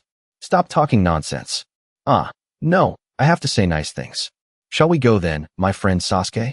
At the same time, in some alley, Jiaichiol was constantly marveling. I'm a bit surprised you managed to buy a map for 5 gold. Li Hao was focused on observing the map. This is the weapon shop. This is the general store. He was a bit skeptical. How long are you going to stare at that map? Li Hao explained. This is basic knowledge for a sniper. Confirm and understand the terrain, then mark it. Seeing that he had finished looking, Jiaichiol immediately turned to lead the way. Let's go now, Hyung. I'll show you where the Musketeer Academy is. Li Hao suddenly remembered. Have you thought about what I said earlier? He walked and discussed at the same time. That Sacred Grill quest. Before, when I reached level 100, I also went back to the beginner village to hunt for quests, but I didn't know about that one. Li Hao was a little curious. What's it like to be level 100 and go back to the beginner village? Ji Chiol hummed happily. That lunchbox thing? It's probably an item that can't be sold. Huh? Ah, I've never heard any rumors about it. Even if they got that quest, they probably ate it already, right? If it were me, I would have eaten it too. Those words made Li Hao very thoughtful. Even if I search the entire map, I can't find the second branch of the Sacred Grill. Ji Chiol also said there's no such shop here. According to Ji Chiol's prediction, no one has received this quest yet, or they received it and ate it midway. They probably played the game without paying attention to the branch opening invitation or the affinity penalty. They didn't return to the hunting village, and they could do other quests to increase affinity in this city. They probably thought that way. But what if I complete this quest? The second branch of the Sacred Grill, in Li Hao's imagination, was extremely lively. The second branch will open, right? Then the map of this city will change, right? Just then, Ji Chiol's voice suddenly cut through his thoughts. No one will be able to complete that quest. I'm level 198. If I ate that quest item, I'd probably reach level 202. To level up 4 times, you wouldn't get 2 achievements even if you hunted for a week. Li Hao was a bit confused. At that level, he tried to explain in the simplest way possible. Leveling up is no joke. If it's like this for someone at my level, what about the higher ranks? Time is money, but in the Central Lands, it takes more than 100 days to earn money. Anyway, you have to eat that quest item. Li Hao was still lost in thought. Ji Chiol was about to make a suggestion. Hey, how about we just... He immediately perked up his ears. Ji Chiol's next words made Li Hao freeze. Sell that thing. Actually, at your current level, gaining another 4 levels is insane. You can't carry that lunchbox around until you reach level 200. Are you keeping it for the effect? He frankly admitted, that's right. Ji Chiol's tone revealed hesitation. That thing, it sells for a lot of money, you know. More than you think. This made Li Hao ponder. Ji Chiol is right. If I can sell this, I'll have money for medical treatment and living expenses. Meanwhile, he was still focused on disseminating information. If you post it on our guild's page, you could also get offers from high rankers in our country. Just put it up there and wait for your luck. Hearing this, Li Hao replied decisively. I know. Ji Chiol sighed with understanding. Right, there's no other way. But Li Hao suddenly spoke up. I'll think about it more. That unexpected answer made him feel extremely angry. Ji Chiol's tone was clearly annoyed. I knew it. You don't plan on selling it, do you? Li Hao explained. I know. I just want to think about it more. Hearing that, he immediately stopped in his tracks and started scratching his head. What else is there to think about? This is so frustrating. Li Hao was again making an aiming motion. A sniper can't shoot immediately upon seeing a target. Please keep the lunchbox a secret. Ji Chiol replied comfortably. I'm a business student. I'm a bit sharp when it comes to calculations. While the two were talking, someone suddenly appeared and interrupted them. Fancy meeting you here. It turned out to be Digong and Dugath approaching. Li Hao. As soon as he saw their attire, Ji Chiol couldn't help but be astonished. The knight's order. Then he pointed towards the opposite side in a panic. What did you do to get the secret knight's order after you? Li Hao's expression remained perfectly calm. I didn't do anything. After that, he sent a message through the system. This squad searches for and arrests serious criminals, inspects and monitors elements dangerous to the Dovin Kingdom. Ji Chiol was still in a state of panic. That's their job. Li Hao was not worried at all. You're acting like I started a rebellion. Then he sighed helplessly. All right, let's say hello. This person is... Li Hao's next words made Dugath freeze in astonishment. This is Sir Co Shindongat. Hearing that, Digong put his arm around his shoulder and burst out laughing. Aha! Ji Chiol, on the other hand, lowered his voice to a whisper. Is he Korean? Li Hao turned around. It seems the NPC knows him. Now, Digong introduced himself. I am CD Rome. Then he gestured to his side. This person is Sir Shaun Dugath. Dugath, with his arms crossed, replied, I am Sir Dugath. He was still repeating the earlier mistake to tease him. Co Shindongat you. He tried to explain, I am Sir Dugath. Now, Li Hao finally understood. So they put Sir before the name. It's not their last name, but Sir. Ji Chiol sent a message. You're really good at creating humorous situations. He was a bit confused. What's so funny? What's going on, Sir Dugath? Dugath immediately replied, "Do we need a reason to see you? We were just passing by and saw Mr. Liha, so we came to say hello." In his heart, Liha was very suspicious. How can I believe that? He then brought up the previous matter. "If you're asking about the little one, you don't need to worry. I released it in the southern forest." Hearing this, he placed his hand on his chest and bowed slightly. "Of course, you must have done so to be able to enter the city. Thank you for your cooperation." Then Dugath looked to the side. "This person is a member of the Starlight Guild, right?" Jiaichul rubbed his head shyly. "Yes, sir. I am Master Ji." He didn't hesitate to praise him. "We are well aware that your guild is working very hard on the western border. Thank you for bringing honor to the Dovin Kingdom." He awkwardly shook his hand. "Ahaha, we're just actively hunting to earn experience points." After chatting for a while, Digong raised his hand in a farewell gesture. "Well then, we'll be on our way. See you later." This made Liha very surprised. "You two came all this way just to say hello?" Suddenly, Dugath smiled meaningfully. That's right." Watching the two figures leave, Jiaichul repeatedly marveled. "That's the first time I've ever talked to the Secret Knights Order." Liha seemed surprised. "The first time?" He started to get cocky again. "Maybe they came to greet me because I'm so famous? It's because they know our guild so well." Suddenly, Jiaichul realized something. "Ah, no, wait. They didn't come to greet me. They came to greet you. How do those people know you?" "It's my first time talking to them too," Liha explained. "They came to confirm things because of the bear." His tone was clearly bewildered. A bear. Memories of the baby bear suddenly flooded Liha's mind. "Ah, that." Then he recounted everything that had happened. "I met it back then. It's nothing." Jiaichul had grasped the general idea. "Now I understand. An NPC with a reputation of 150 didn't recognize them, yet they greeted you first. That's a bit strange." Liha stopped short. 150. He was feeling very skeptical. "My current reputation is 80. Why isn't your reputation over 150? At level 198. Hearing that, Jiaichul became agitated. "What are you talking about? To increase reputation, you have to hunt until you're exhausted. You only get a little for stopping monsters. So how did you increase it by 80? Liha continued to be shaken. "My head hurts. I just did quests and it went up on its own." He explained carefully. "Hyung, that reputation quest has a level limit of 200, but I haven't even received it yet. Did you discover a faster attack route?" Liha quickly denied it. "Ah, no, that's not it. Basically, I just did quests according to my level." Jiaichul rubbed his head helplessly. "Your leveling speed is so fast, and you've accumulated reputation too. It's true. Should I call you special or amazing? I'm looking forward to what you'll do next." He then mentioned his own current situation. "Your Hyung here borrowed money to play this game." Jiaichul remembered. That's right.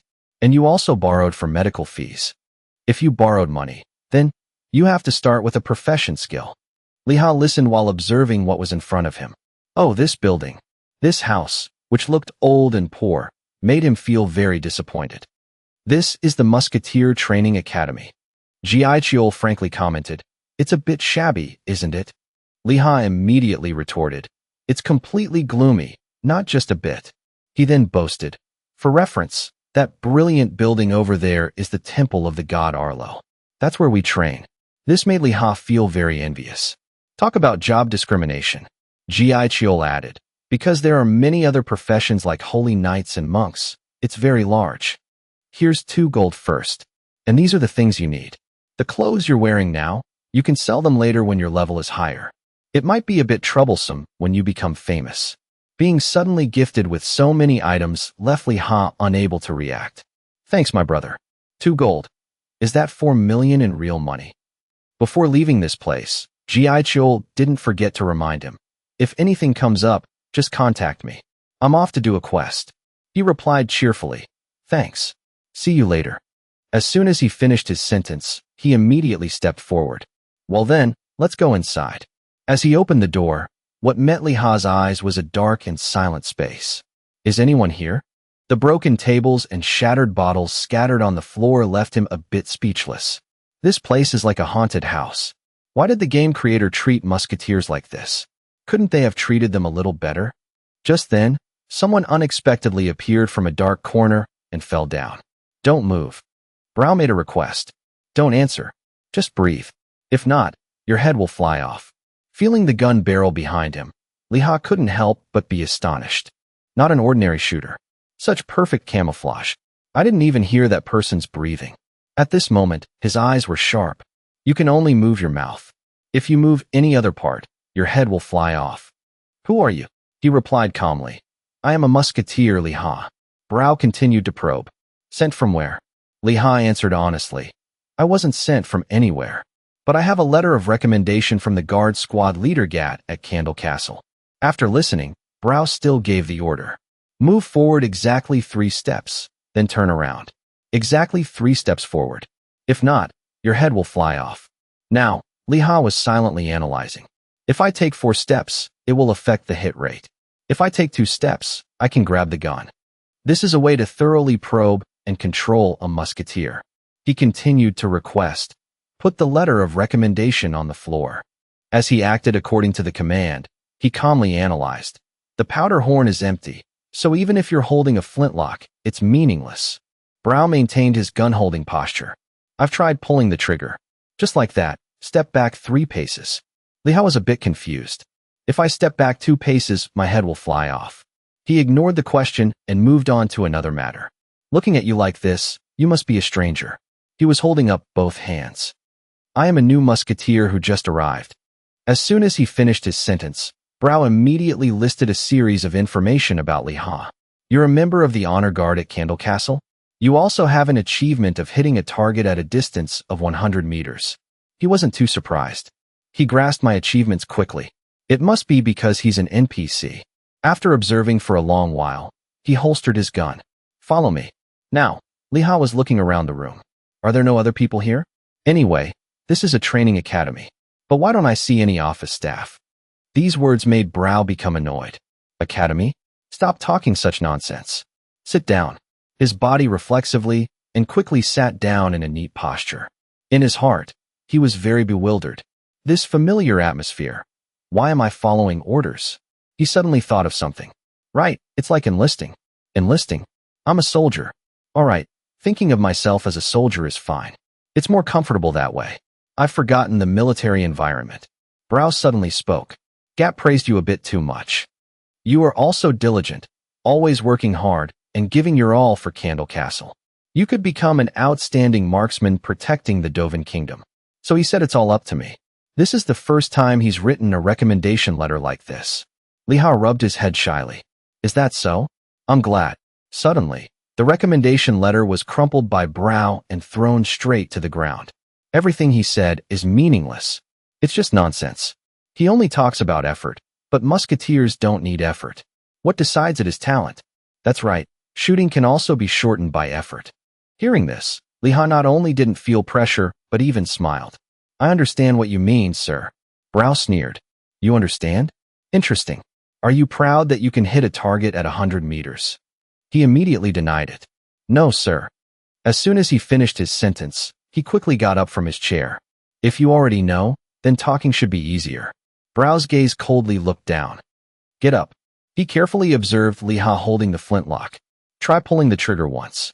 Liha was walking behind Brow with a thoughtful expression. Since it's a flintlock, I guess I should pull the trigger? Does he want me to take a proficiency test right away? But if your level is over 10, aren't you supposed to be admitted to the academy right away? Why a proficiency test all of a sudden? Suddenly, the system panel appeared. On it was his new challenge, pass Brow's exam, along with the failure condition. This made Liha a bit surprised. An academy entrance exam? So, they won't let me write the content. And there's also the fact that if I fail, I'll be rejected from the academy? Even the reward is a question mark. Brow tilted his head back. What's wrong? Scared? Liha dismissed the system interface and replied nonchalantly, no. Now he had stepped outside. On the contrary, Liha's gaze was directed towards the training ground. I'm really looking forward to this. At this moment, he was carefully inspecting the flintlock. A professional training academy is a place you have to visit regularly until you reach level 200. They don't tell me what the failure condition is, and I won't be admitted to the academy if I fail. Are they telling me to give up? But for a musketeer, if I think about the nature of a sniper, I can understand this. This is a quest that tests your willingness to give up. A sniper is not an ordinary shooter. A reckless challenge not only endangers the sniper, but also his own troops. So the answer to this quest is to give up the quest. Taking one step back to advance is an important task for a shooter. That is the test. However, my answer is that I don't like to choose. Anyway, in this situation, Leha's eyes gradually turned green. I don't want to lose. Witnessing this scene, Brow, who had been silent until now, suddenly burst out laughing with interest. Nice. Your expression is quite interesting. He was still carefully observing the area in front of him. This is the training ground. He immediately replied. If you don't pass, you can't use it. As soon as he finished his sentence, Leha's mind began to analyze. This is the basic structure of a shooting range. Basically, from the firing point to the scarecrow, is the basic range of a musketeer if the combat support system is not turned off. After giving him time to observe, Brow quickly presented 3 test methods. Penetrating shot, center shot, quick shot. You can choose any of them. If you fail, you will be eliminated immediately. Instead, if you give up now, I will teach you the basics again. Hearing this, Leha immediately felt a bit hesitant. I know how to hit the center, and I also know how to shoot quickly. But what is a penetrating shot? Then he decided. I choose to hit the center. He was still a bit confused inside. It's better to choose what I'm confident in, right? Just then, Brow suddenly smiled meaningfully. Center shot? Interesting. Leha suddenly raised his hand. I have a question. He looked skeptical. What is it? He frankly stated his question. How many people have taken this test before? Brow answered very briefly. Leha became even more confused. Only 2 people have challenged it. He immediately repeated those words. Challenged. Brow's expression immediately became serious. The successful ones, there were only 2. This made him unable to help but be astonished. An automatic shot at 40 meters has a 50% success rate, but only 2 people have succeeded? Leha continued to probe. So what is the total number of challengers? Brow's tone was clearly sarcastic. You mean how many cowards gave up and how many fools failed, right? It's nothing, just over 1,000 fools failed. His expression gradually stiffened. The number of game participants is over 1 billion. It's impossible for only 1,000 people to have failed. Out of 1 billion people, there must be at least 5,000 musketeers who came here. The pass rate is 0.004%. Just how difficult is this proficiency test? Isn't it just about hitting a target 40 meters away? Seeing Brow enter the training ground, Leha became even more certain of his speculation. That's right, 40 meters. Is that scarecrow the target? But he didn't even glance at the object specifically for target practice next to him. He casually walked past it, which made him start to feel that something was wrong. What is he planning to do? It's over 45 meters. Leha was extremely bewildered. Wait, it's already past 50 meters. Where is he going? Now, Brow had stopped in front of the training ground's fence. Instead, he immediately estimated the distance between the 2 of them. 55 meters. It's not an impossible range to shoot. What is he going to have me shoot? There's no target there. Leha's expression suddenly tensed as he realized something. Could it be? His gaze was directed towards the feather that had just been stuck on the wall. Seeing Brow's casual demeanor, the suspicion in Leha's heart was confirmed. He's telling me to shoot that? So it's true that only 2 people have passed. The golden eagle from the other day, at a distance of 100 meters that I calculated, was much bigger than that. That thing is only the size of a mole. It's surprising that 2 people managed to pass. Now, Brow had returned to his observation position and sat down. Begin. Leha tilted his head to look back. There's no other way. He gradually calmed his mood to be able to concentrate easily. There's no turning back now. I have to try shooting. After that, Leha's eyes showed a determined look. There's only one way. Then he spoke. Activate synchronization rate. The system immediately gave a notification. You have activated the synchronization rate. Immediately, his arm gradually glowed with a blue light. Increase the synchronization rate to the maximum. It quickly reminded him. You can change the synchronization rate to a maximum of 50%. Now, there was a surging power gradually transforming Leha's entire body. I've practiced enough. What I need now is a precise feeling. The system panel popped up again, activating synchronization rate to the current maximum. He was feeling his current state. This is as sharp as reality. The notifications continued one after another. Excessive adjustment of the synchronization rate will hinder gameplay. Due to the change in the synchronization rate, the responsibility does not belong to anyone inside or outside this game, and the user must agree to that. Do you agree? Leha answered without hesitation. I agree. Then his whole body was enveloped in a strange sensation. It made Leha unable to hide the look of astonishment on his face. The system immediately reminded him, your synchronization rate is 50%. He calmly felt the transformation of himself. The synchronization rate is only 50%, but my sense of precision is much clearer. When I reach level 100, I want to try increasing this rate to 100. After that, Leha reached out his hand and took out his things. Loading. Witnessing everything, Brow was a bit surprised. Oh, you're pressing the tab key? He didn't intend to hide it. Yes, sir. He calmly commented. It's a good thing you didn't choose the quick shot test. If you had chosen it, you probably wouldn't have passed by now. Leha was a bit flustered. Is that so? He was internally judging the hidden meaning in that sentence. Is he calling me slow? Finally, he had finished preparing and got into an aiming position. The target is about 10 cm beyond 55 meters. Leha was trying to find it. The target is too small. I can't see it. It's okay. I can do it. Just think of this as a very small target at a distance of 250 meters. He was concentrating on controlling his breathing and his state. It will be fine. The target and my breathing are both stable. And I need to have courage too. Meanwhile, Brow was also looking forward to it. Give it a try, kid. After a while, Leha found it. I see it. The silhouette of the small feather appeared in the scope. I see the target. I see it clearly. Once you see the target, it gradually gets bigger. Then Leha calmly spoke. Activate skill. In a flash, roses unexpectedly bloomed into a long line stretching straight to the feather. Even so, he didn't forget to remind himself. Stay calm. Leha's finger was on the trigger, ready to pull. As soon as the opportunity came, the bullet was fired, carrying with it beautiful rose petals. After a moment of concentration, his expression was now just one of bewilderment. Did it hit? As soon as he saw the bullet had gone straight through the purple feather, Leha couldn't hide the joy on his face. It hit. Brow also didn't hold back and frankly praised him. You hit it. Not bad. He immediately turned around to look. He could see it. He wasn't shooting, but he saw it. I only saw it as it. Then Leha became skeptical. Don't you need to go over there and confirm it? As Brow quickly left, are you kidding? I said it hit, so it hit. Contrary to his casual tone, he secretly smiled with satisfaction. It's been a long time since someone so interesting came here. Meanwhile, Leha was still standing there dazed. I can't see anything. Brow suddenly spoke. Follow me. Now, the system was continuously announcing that he had completed the mission and sending the reward. It also stated that if he achieved this 3 times, his name would be recorded in the Hall of Honor, and the honor effect would be significantly increased. The more he read the content on it, the more astonished Leha felt.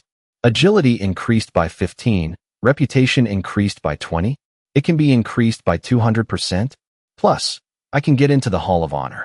This is why they put a question mark for the reward. If people saw the reward, they would have rushed in. Seeing him just standing there, Brow spoke up to remind him. What are you standing there dazed for? Hurry up. Leha ran over with an excited look. I'm coming right now, sir. After going inside, he leisurely poured water into a cup while probing. Was it fun? He didn't intend to hide his feelings. Yes, it was a lot of fun, sir. As soon as he finished his sentence, Brow gently pushed the cup of tea towards the opposite side. Your talent is something to be proud of. Leha immediately reached out to take it. No, sir. It was just luck. He replied frankly. Luck doesn't follow those without ability. You have to be calm enough to have luck. Then Brow remained silent and calmly took a sip of tea. Leha, on the other hand, seemed to be deep in thought. In the achievement list, it's clear. It says he's one of the 3 most famous musketeers in the Dovin Kingdom. He even founded the academy, so his skills must be excellent. While he was lost in thought, Brow continued to speak. If you can maintain your composure, your thinking can be more flexible. Flexible thinking is. While concentrating on listening, Leha let out a sigh of relief. He was still focused on teaching. The thing that leads to that agility. This kid. I feel like I've heard your name somewhere before. He rubbed his head shyly. Yes, sir. It's nothing. Now, Brow's tone revealed a bit of hesitation. If you had come a year earlier, it would have been worth our while to train you to be one of the 3 succeeding marksmen. It's a bit of a shame. Liha had grasped the key phrase. The 3 marksmen? He leaned back comfortably in his chair. It's a bit of a long story. He didn't ask any further. Yes, sir. I understand. He fumbled in his pocket for something. Now that you're here, I don't need to teach you how much gunpowder to use, or what kind of adjustments are needed, right? Then he threw a bulging bag onto the table. Open it. Liha immediately leaned in to look. This is... The contents inside made him unable to help but be stunned. Gunpowder is 10 silver, so much. The system also spoke up accordingly. You have received 200 bags of black gunpowder. You have received 200 iron bullets. His tone was still very casual. I've already said it. Basic training is meaningless. Liha's current mood was very joyful. He gave me all the rewards for the basic training mission in one go. Look at that big bag. Then he spoke. Thank you, Major General. He pulled the brim of his hat down. What's there to thank me for? You still have a lot of work to do. I have to prepare for those things. Well then, shall we start hunting spiders? As soon as he finished his sentence, the system panel immediately appeared, bringing with it the mission to eliminate 30 red spiders in the lightless forest, along with the reward if completed. After reading it, Liha couldn't help but feel interested. A mission right away? Since it's an academy, I thought there would be a welcome ceremony. A mission right away. Finishing the mission quickly is good, but that spider is a level 15 monster. I'm level 25 now. If the reward is small, the efficiency will decrease. It's also a waste of time. Then he rubbed his head in confusion. Major General, are there bats in that forest? Brow was a bit confused. So what? The negotiation skill has been activated, increasing the ability to persuade the opponent by 23%. Liha made a proposal. Then how about we catch spiders and bats at the same time? Hearing this, he became angry. I praise you a little, and you're already arrogant. He quickly denied it. I'm not being arrogant. I'm not young enough to confuse arrogance with confidence. But if you ask, I'll finish the mission in one day. At this moment, Brow's gaze was calmly facing Liha. Finally, he expressed his approval. All right, if that's the case then. He was extremely surprised inside. The skill worked. I can't miss this. Then he spoke. But, on this occasion, Liha suggested further, I have a favor to ask of you, sir. Brow tilted his head to inquire, what is it? He frankly requested, if I succeed, please teach me your shooting technique. Hearing this, Brow's eyes immediately became sharp. The atmosphere suddenly became tense, making Liha a little nervous.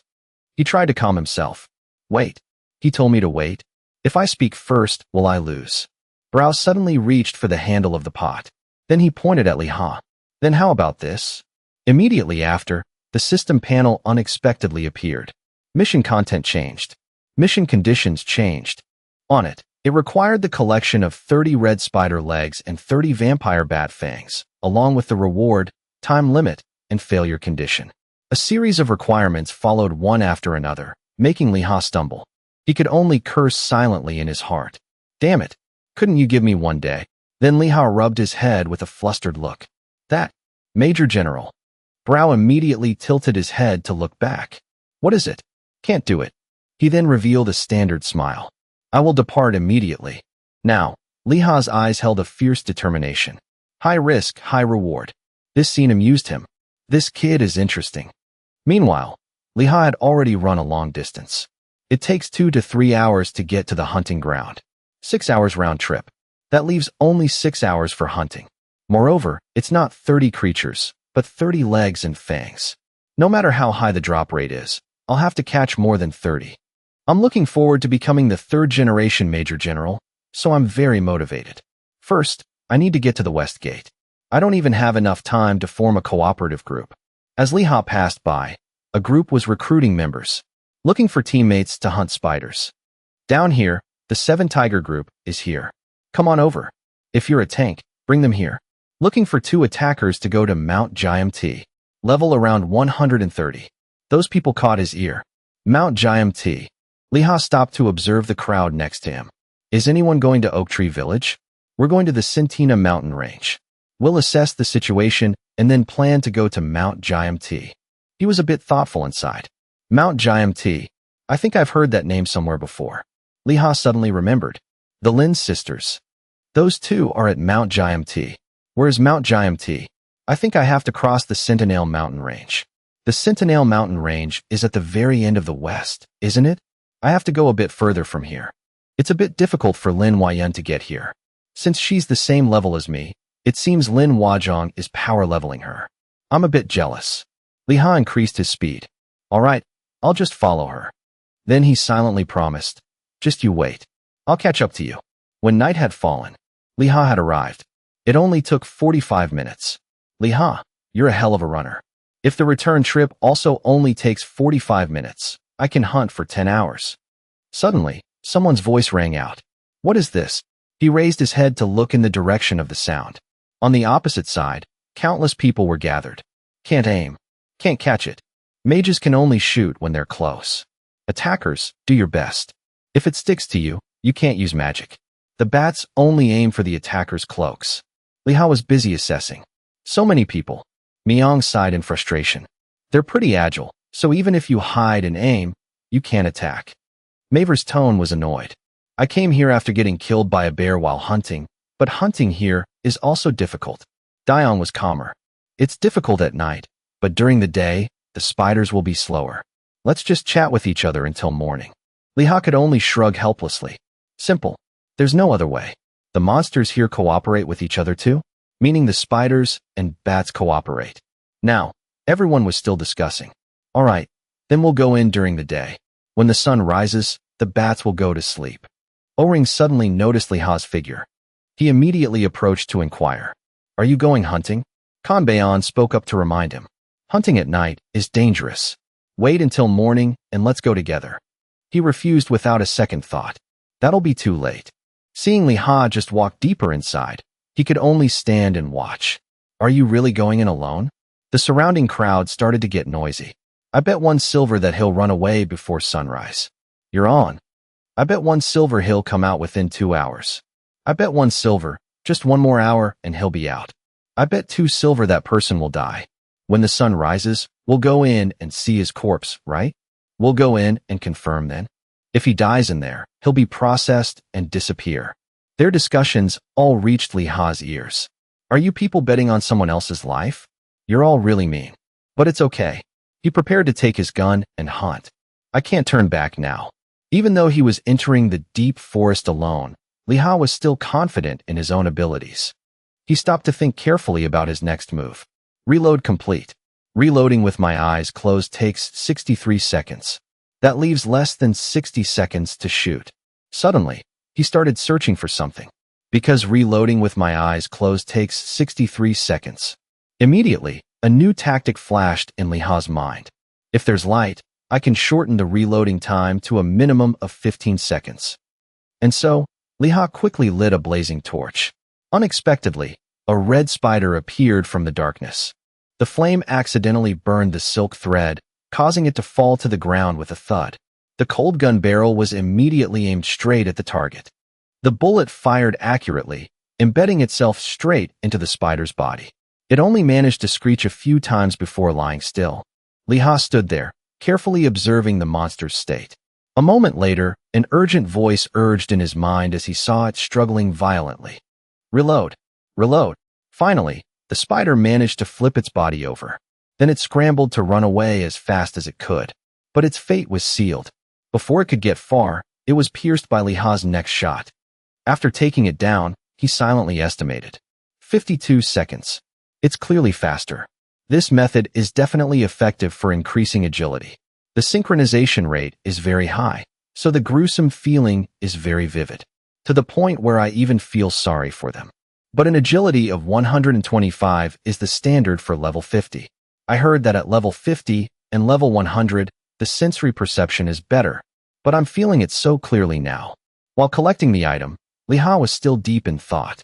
When dealing damage, it's not strange for the spider to die in one shot. But is the synchronization rate too high? Why is it so vivid? And then something happened that was like a bolt from the blue. No item. I can't believe I'm stuck here. I have to collect all the items, no matter what. Otherwise, it's about 50% or less. The 2 I caught earlier had no items. After realizing there was no harvest, he calculated in his head. The remaining time is 10.5 hours. Let's make it a surprising shot. At the same time, at the edge of the forest, there was a lively conversation among other players. It's been 2 hours, right? I lost 1 silver. Don't you know? If he dies, he can't get out. At this moment, Gangtong slowly stroked his chin. Let's go in slowly and confirm. But Kuan-Ba was a little scared. What if spiders and bats appear? However, he didn't care and was determined to go in. I'm not hunting, just going in to see. What's the big deal? Just lower the flame and bring it along. After saying that, Gangtong left first. I have to confirm the body to win a coin, right? Isn't that so? That made Kolbaeon a little curious. I bet money too, so let's go together. Odin offered his opinion. I don't know if he ran away or is hiding somewhere. I'll go in too. At this moment, a cunning smile appeared on Gangtong's face. That guy who went into the forest alone seems to have spent money on the game. If he dies, his equipped items will be left behind, so I won't lose anything. Although I want to wear the most expensive-looking outfit, his hat and shoes look pretty good too. It's good that these 2 idiots are following along. That way, I can dodge attacks. Along the way, Odin's eyes scanned everywhere. I really can't see anything. That made Konbaeon feel something was unusual. This is strange. Then Gangtong slowly made his suggestion. We have to use fire magic to check the surroundings. Without hesitation, he demonstrated the skill. Fire arrow. Flames rushed forward, illuminating every nook and cranny it passed. Then, Gangtong exclaimed in surprise, "Why is there nothing here?" O-Ring clearly agreed. That's right. Konbaeon couldn't hide his surprise. Shouldn't there be a few spiders or bats? To be more certain, he checked again. No one saw any monsters, right? Hearing that, Ozil replied, didn't see any. At that time, Konbaeon was still looking around. Why can't I see any? This situation made Kongtong frown deeply and think to himself, it's a bit strange not to see any monsters. But where did that guy from earlier go? Where is he hiding that I can't see any items? Items of that caliber. If I pick them up, I could sell them for more than 1 gold. I have to find it. Unwilling to give up, he suggested, let's go a little further and see. Suddenly, Kolbaeon noticed something unusual. He pointed forward. Everyone, look over there. Immediately, Odin's gaze followed. What is this? In front of them was a pit full of sticky goo. He guessed, a swamp. Gangtong was extremely surprised. There's a swamp in the lightless forest too? Did it originally have a swamp? At this sight, Konbaeon just stared wide-eyed. I don't know. What is this? At that moment, Ozil bent down to get a better look. Is there something slimy down there? After careful examination, his face turned horrified. Wait, this isn't a swamp. It's the corpses of spiders and bats. So this whole sticky mess is monster corpses. Gangtong couldn't help but vomit, making Konbaeon pat his back. This guy, is this when you vomit? Suddenly, O-Ring felt a sense of unease. I have a bad feeling. Let's get out of the forest quickly. Just then, piercing sounds rang out. Key, on alert. There's the sound of monsters. The creepy sound scared him, and he urged Gangtong, get a grip. As soon as he finished speaking, O-Ring turned around, and his entire expression changed instantly. In the air, many red eyes were staring at them. Suddenly, a red spider jumped down, scaring the wits out of them. Monster ambush. A cold chill ran down his spine, and cold sweat broke out, making Gangtong even more frantic. Why are they all coming at once? Unbelievable. The monsters are attacking all at once. With this many, we're definitely dead. While that place was suffocatingly tense, in another place, a person was gently swirling a teacup. Currently, Brow was savoring the aftertaste of each sip of tea. His lips moved, whispering words no one could hear. Time's almost up. Has he given up yet? He was startled when he detected a sound and immediately became alert. As soon as he detected a stranger, Brow quietly raised his gun and pressed it against the opponent's back. Don't move. He spoke softly, his low tone hiding a cold threat. And don't answer. Just breathe. Otherwise, your head will fly off. In this situation, Liha was not at all afraid. He slowly turned around and spoke in a calm voice. Are you going to make me show you my recommendation letter again? Seeing the person in front of him clearly made Brow's eyes widen in astonishment. How did you? In response, Liha threw the cumbersome bag onto the floor. Well, Here's the stuff you told me to bring back. These are the red spider legs and vampire bat fangs. His smile was so bright it could rival the sun. I'm sure none are missing. Immediately after, he took out all the items from the bag to check. I should praise you for not being late, right? He couldn't help but grumble to himself. Is this attitude considered praise? After looking through all the items, Brow suddenly thought of his first impression of Li Ha. At this rate, he must have been able to catch over 500. Even if he reduced the reloading time by continuously pressing the tab key. Reloading takes 1 minute. 500 shots equals 8 hours. Even if he pulled the trigger all night, he wouldn't have enough time. So how did he succeed? Did he finish the mission by shooting over 500 times? That little brat. After a moment of silence, he spoke politely. You've worked hard. Now, the system panel displayed a notification of mission completion along with the reward. Li Ha finished reading and wondered dreamily. What does exceeded the mission's conditions mean?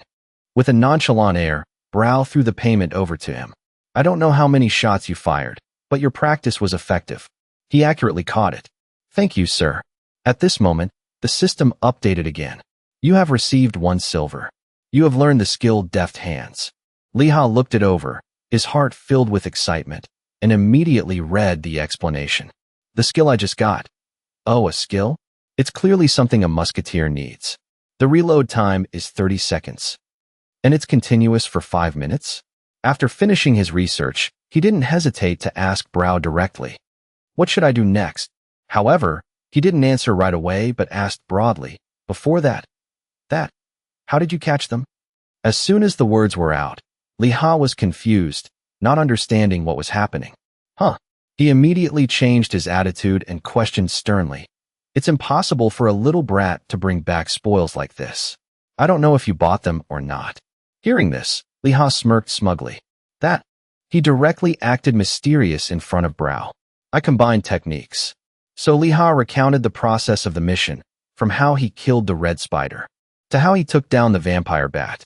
At that time, he was sitting idly against a tree. It's not working. This is driving me crazy. When will I catch one? There was still no progress, so Li Ha's mood was extremely bad. There are no usable skills. I didn't want it to be like this either. I can't catch them one by one. I only have 3 moves. Calm Soul, Gunblade Assault, and Musketeer Master. One shot at a time, I can't attack multiple targets. Should I line them up in a trajectory and shoot through them? No. Before that, how many can a flintlock shoot through? It might not even be able to penetrate one. He berated himself, feeling sorry for himself. Tears were about to well up in his heart. The bigger problem is, I've caught 4, but only collected 1 item. If I just use an area of effect attack skill, it's not like there's no way. A place where many roads lead to one spot. There's no good terrain here to use that skill. In his mind, Li Ha imagined the scene of Wajong fighting. She probably has 1 or 2 area of effect attack skills in her magic set. At times like this, I feel jealous of other professions. A musketeer has no area of effect attack skills. At least, not at my level. But memories from past battles suddenly flooded back. The gunpowder smoke I created during the Golden Eagle mission wasn't a skill, but the wolves clearly ran away because of it. Thinking of this, he suddenly stopped. Wait. A new idea had just appeared. A cunning smile flashed across Li Ha's lips. Should I try using that method? All right, preparations are done. I've confirmed there are no other players around here. At this moment, he was fiddling with something around a tree root. Well, shall we give it a try? After a long while, Li Ha heard a strange sound and looked up to observe his surroundings. Then he hastily threw a large bag into the hole he had just dug. Before he could rest, he was hit by a surprise attack. It turned out to be a red spider with a very fierce appearance. No need to go through the trouble of searching anymore. Li Ha quickly rushed to deal with it. First one. Seeing the enemy approaching, the red spider raised its sharp leg, intending to pounce on him. Li Ha concentrated intensely, predicting its attack direction. Immediately after, it took a leap, intending to finish him off, but Li Ha easily dodged by leaning back. And he quickly got back up before the beast could react. He immediately counterattacked, not giving the red spider a chance to escape. Gunblade Assault. Without hesitation, Li Ha used his flintlock to accurately stab its abdomen. Pinned deep into its body by the bayonet, the red spider could do nothing. A sense of satisfaction silently crept into his mind. Scream. Scream louder. Its tragic cries echoed, attracting a series of other monsters. Even the red spider's own kind swarmed over. At the same time, the vampire bats hiding high above were all awakened. Without wasting any more time, Liha quickly ended its life according to his plan. Now, I've deliberately sprayed spider blood. To make it chase me. Jump up. I've lured the whole pack after me. Being chased by a crazed mob made his heart pound with panic. But this is too many. If they catch me, I'm dead. Suddenly, a red spider lunged to attack, forcing Liha to be on guard. At this distance, it can attack me slowly? At this rate, I'll definitely get caught. He couldn't accept it like this. But the only thought in his head was to escape. How can they catch me? He put all his strength into his legs and dashed off. High-speed running. Very quickly, Liha had lured them to the arranged area and thought to himself, almost there. Now I just need to end the game. At this moment, he was extremely tense, tightly gripping the flintlock in his hand. Without a single wasted motion, Liha used it to draw a large circle around the trap. Then he raised the muzzle high. Calm soul. Liha concentrated intensely, aimed at the target, and pulled the trigger. The bullet flew accurately, hitting the small stone above. Immediately, it shattered, and sparks shot out like fireworks, falling right onto the pre-placed bullets. In a flash, a deafening explosion echoed, blowing up the entire space. At the same time, a series of bullets flew straight to where the beasts were swarming. They had absolutely no chance to turn back and were buried in a sea of fire. Liha watched the explosive scene. He skillfully kept his distance to avoid being caught in the searing heat. The perfect result made Liha unable to help but curl his lips into a satisfied smile. As expected, before the scene of beast corpses piled up haphazardly, a sense of self-satisfaction rose in his heart. I knew it would explode like a claymore. A claymore is a type of weapon that uses the explosive force of gunpowder to fire 700 iron balls about 3 millimeters in size, turning the enemy into a honeycomb thanks to the kinetic energy of the iron balls. His ragged breathing finally subsided. Liha wiped his sweat and let out a soft sigh. I packed it full of gunpowder like last time, so this storm is stronger than expected. I ran 8 meters, so I almost got caught in it too. He nervously tightened his grip on the flintlock. Anyway, joy was evident on Liha's face. It's done. After listening to him recount the entire event, Brown pondered for a moment and then asked, "A bomb?" Without a moment's hesitation, Liha replied sincerely. Then he explained further, detail by detail. It's a bomb, also known as a claymore. Although it was made on the spot, so it's a bit crude, but it's enough to send 100 bullets flying to one place. Hearing this, Brown praised him. Not bad. Then, he slowly repeated the name he had just heard as if he wanted to contemplate it carefully. Claymore. This is really. Brown felt interested in that tactic and praised him.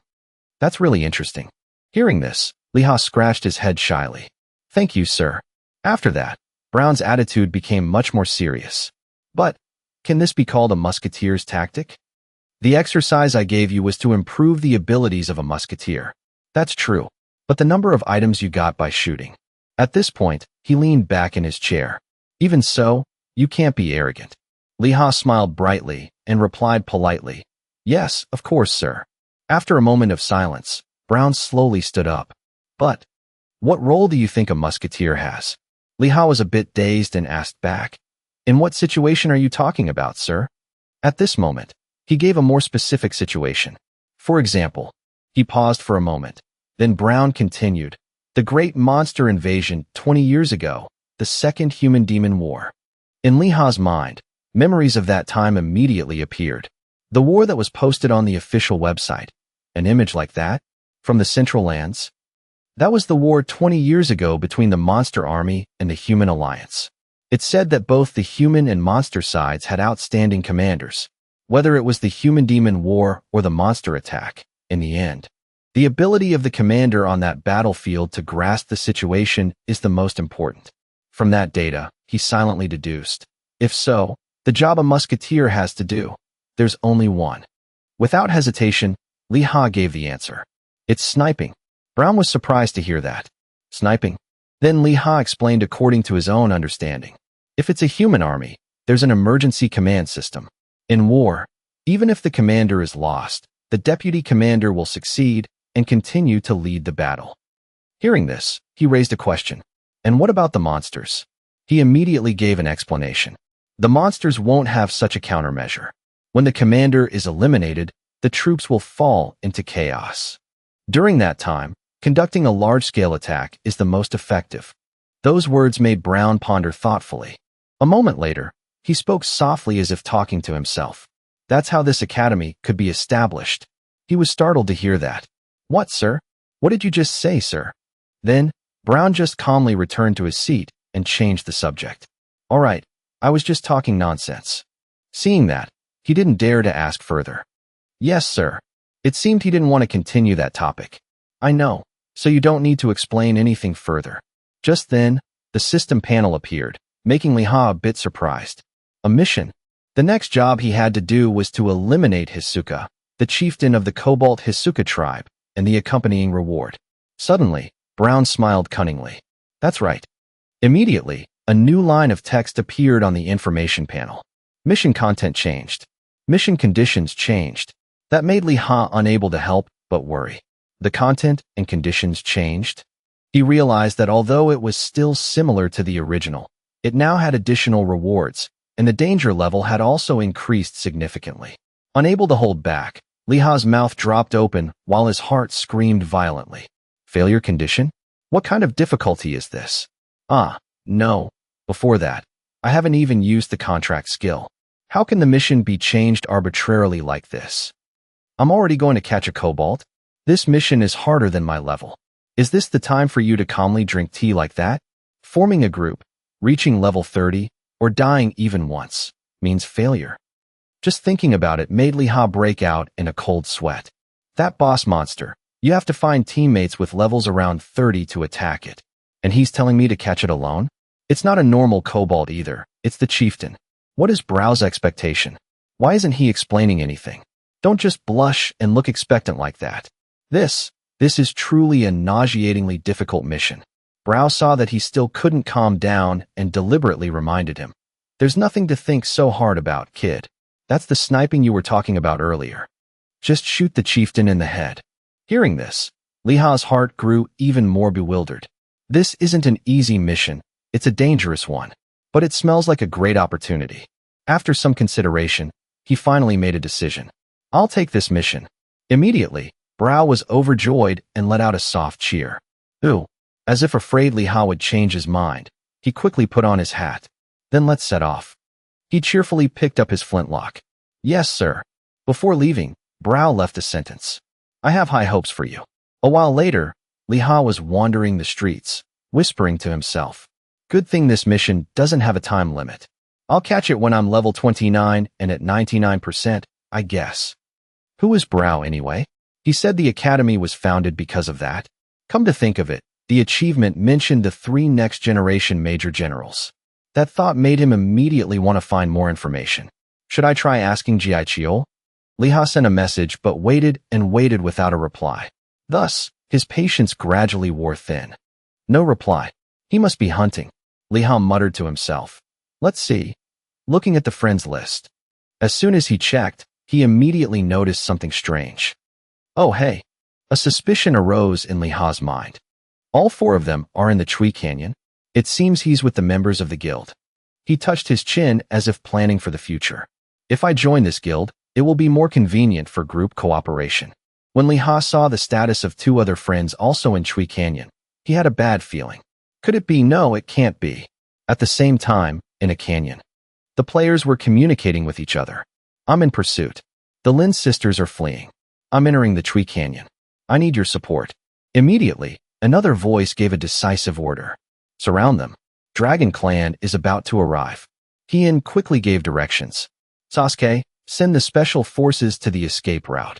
He received the order and disappeared. I understand. He added a reminder.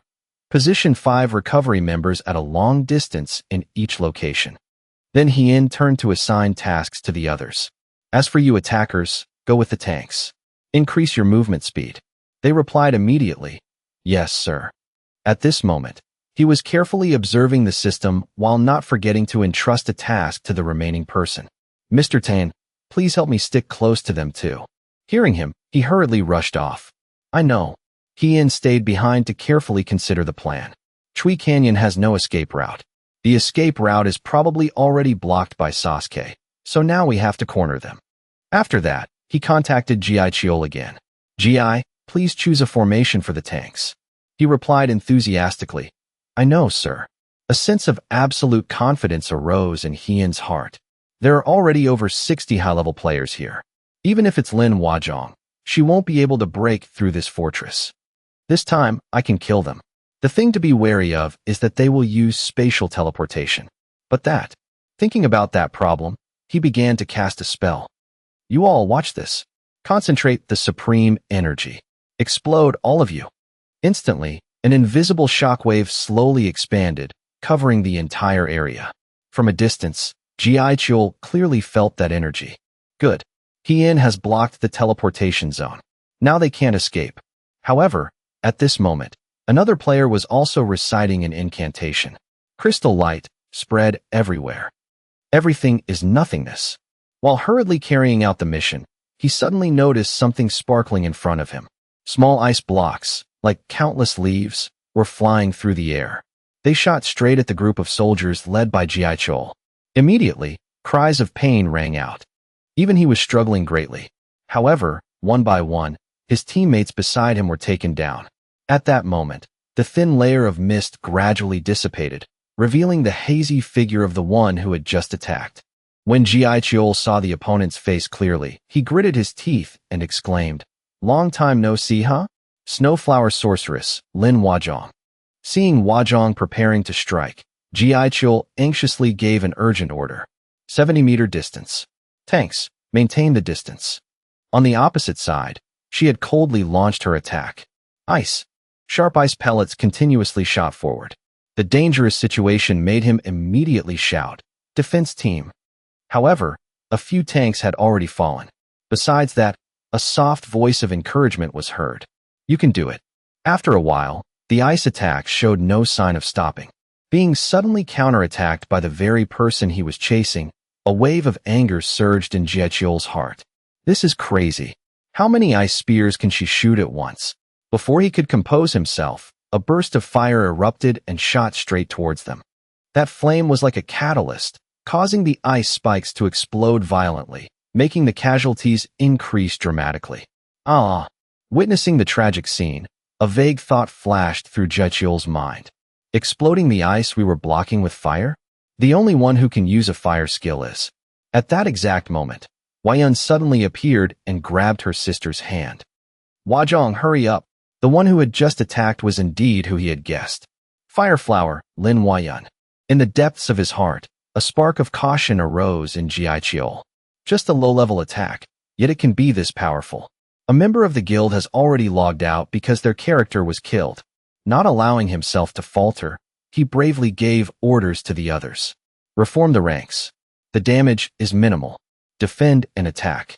While pursuing Huayun and Huazhong, a sense of satisfaction arose from the depths of Gi Chiol's heart. That's right. Good.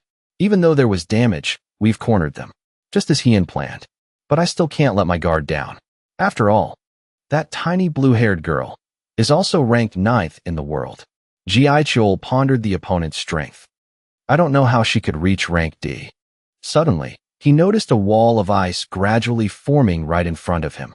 In just a few short seconds, it had expanded at a speed so fast it could be clearly seen with the naked eye, and it successfully blocked the pursuit of Gi Chiol's army. He was a little surprised in his heart. Using ice to block the path behind them? Anger made him grit his teeth tightly. This level, and you dare think you can block me? Without hesitation, Gi Chiol hastily ordered, Give me a shield. Hurry, before they escape. Although he was an opponent, he also secretly admired them. Even while fleeing, I can't believe they can still create such a thick ice wall. Truly worthy of being ranked 9th in the world. Gi Chiol was not one to give up easily and put all his strength into breaking the obstacle. But even so, I'm not to be trifled with either. I already anticipated this much. As soon as the ice block cracked, His mind was immediately plunged into an indescribable state of shock. Lin Huazhong. Why isn't she running away? At that moment, a cold voice rang out. But Jiaiqiu didn't understand what it was and just guessed to himself. Continuing to cast more ice? Suddenly, his face was slashed by a sharp object. Behind him, the tanks were also hit in unison and fell. Jiaiqiu was continuously injured but didn't know the cause. Why? Why is my HP continuously dropping? It was only when he looked closely at those tiny objects that he was shocked. These are the fragments of the ice wall. The fragments of the ice wall I just broke. She was always connected to them. It's hard to believe, but that's why I'm even more unhappy. While the atmosphere here was as tense as a drawn bowstring, in another place, fingers were swiping through the system interface, but Li Ha's mind was in turmoil. This guy? He waited and waited for a reply, feeling a bit impatient. What is he doing that he's not answering me? Li Ha scratched his head, unable to figure it out. Worrying is useless. Being in the same area doesn't mean they'll meet. Even if it's the same area, the central lands are actually very large. It can't be, right? If I think about his reaction, anyway, they probably won't fight. Although I'm quite worried since I can't contact him, I hope everything is okay. At the same time, in Chui Canyon, the two sisters Huayun and Huazhong had been cornered. At this moment, a haughty voice rang out. Just as planned, right? Now we can have a proper conversation. From another corner, Hien stepped out. Let's talk for a moment. Why do you two keep running away? Hearing this, Huayun angrily retorted. Talk? I have nothing to say to you. However, he still maintained a nonchalant demeanor as if he didn't mind. Why wouldn't there be? I sent you many letters about donating to Cattle Castle. Those words made her even more furious. I already said I would donate to Cattle Castle with my own money. What else? Unacceptable. Hien pressed for an explanation. Why? That's the first castle we came to. Why is the guild working for Cattle Castle? You know that. Huayun's expression didn't waver in the slightest. Why should we ignore the famous cities and let ourselves be tied down by that tiny castle? Besides, do we need your permission to do so? At this moment, his voice was clearly threatening. You should be more careful with your words. Do you know how many people have had to gather here because of you? This many people have donated to Cattle Castle. No matter how much you donate to the castle, you'll only be in second place. That's the same as being last. What's the benefit for you? You can't get the winner's rights. But if you continue to spend money on the game like this, we'll have nowhere to go. After hearing this, Huayun's face showed a hint of confusion. Then shouldn't you be spending more money? Those words hit Hien hard. It's not that easy. Then he used what he considered to be correct arguments to justify himself. We need to have understanding and negotiate with each other. Besides, you're using real-life money. Shouldn't you be using the money you earn in the Central Lands? That would be fairer, right? Or is it because you're the daughter of a large corporation that you think you have the right to show off how rich you are in the game? Every word spoken made Huayun freeze. Showing off? What are you talking about? This is business. Have you ever seen a company waste money? Finally, Hien spoke frankly. I won't beat around the bush anymore. I'll give you your money back, and you can hand over the rights to Cattle Castle. But she challenged him with her tone. What if I don't agree? Will you kill me? At this point, he had lost all patience and his face gradually became fearsome. Kill you? This Central Lands is just like reality. There will always be something more terrible than death. Isn't that right, Lin Huayun? Those threats were like adding fuel to the fire, causing her to grit her teeth in anger. Huayun was annoyed. This unlucky bastard. After a long while, Huayun didn't want to argue anymore and cleared her throat. Huazhong. She seemed to understand and immediately reached out her hand to probe. However, Hien mistakenly thought the other party was about to attack and hid behind the line of tanks. A few minutes passed, and he felt embarrassed when he saw no sign of being attacked. I thought she was going to attack again. Damn it, Huazhong's action just now wasn't an attack, but a probe of the opponent. There are 10 people blocking the escape route. Immediately after, she spoke in a light voice. They've all been dealt with. What he had just heard made Hien unable to believe it. A thought of rebuttal flared up in his mind. Dealt with? What is she talking about? They've been here the whole time. Huazhong slowly announced further. In total, there are 44 people in front of us. That made Huayun a little surprised. 44 people. A number that wasn't worth her concern. Not as many as I thought. These Korean guys. The feeling of being looked down upon was like a knife stabbing straight into Hyun's pride. What did you say? Next, from Yun's small palm, tiny sparks of fire appeared. Don't look down on us. At her command, the flame erupted fiercely. Fire arrow. Then it shot straight up into the sky, to everyone's astonishment. Hyun looked up, and a suspicion immediately arose in his heart. What is she doing? Why is she shooting that up into the sky? Could it be a distress signal? Anyway, I've already blocked the spatial teleportation route. No one can see it. Besides, the one blocking the escape route is Sasuke. She can't possibly handle him. How could she catch the level 212 Night Ninja? Then he spoke with a confident voice, his words ringing like nails being driven into wood to calm the people. You don't need to show off like that. Everyone, don't be fooled. Then, Hyun signaled for the tank team to prepare for battle. All you have to do is obediently accept my offer. It's a great honor. Now, the only way is to let you taste a bitterness and humiliation worse than death. Without hesitation, he aggressively gave the command. All troops attack. Before they could make a move, a sharp voice rang out. Please stop. Immediately, Hyun felt something was wrong. An invisible pressure descended, forcing him to his knees. Both Gi Chul and many other teammates experienced the same situation. It's an abnormal status. The tanks were also panting heavily and crying out in despair. Where are all the healers? At this moment, Hyun's mind was in utter chaos. An abnormal status? He tried to lift his head to look forward, his heart filled with endless questions. Can Lin Yun do this trick? What is happening? Suddenly, a tank noticed something and shouted in alarm. Look! On that cliff. Everyone turned in the direction he pointed and saw that a formidable army had appeared on the cliff at some point. One person recognized the characteristic symbol of that group. That's the Golden Dragon flag. They are the Golden Dragon Guild. Seeing the majestic demeanor of the leader, Hyun's heart couldn't help but be shaken. The Golden Dragon Guild? Until recently, the Golden Dragon Guild and Lin Wajong's guild were still in conflict. Why is that guy here? Could it be? Are those Chinese guys planning to team up? At this moment, Fei Yu had already jumped down from above while Hyun was still lost in thought. The Golden Dragon Guild guarantees both quality and quantity. As one of the strongest guilds in Asia, there are currently tens of thousands of people here. 200? No, 300. Their cohesion is also very strong. It's too dangerous. As soon as he landed, Fei Yu greeted them. And I how? Hello. First time meeting, right? My Korean friends. He briefly introduced himself. Martial artist of the Golden Dragon Guild. I am Fei Yu, ranked 4th in the world, 2nd in Asia, 1st in China. As soon as that identity was revealed, a sense of tension immediately rose in Hyun's heart. Fei Yu of the Golden Dragon Guild? Immediately followed by whispers and discussions. Is he Fei Yu? The one ranked 4th in the world. Why is the Golden Dragon Guild here? What's going on? Hyun trembled, only able to grit his teeth and say to himself, it seems they've resolved their dispute. The fire arrow she shot into the sky earlier was a distress signal.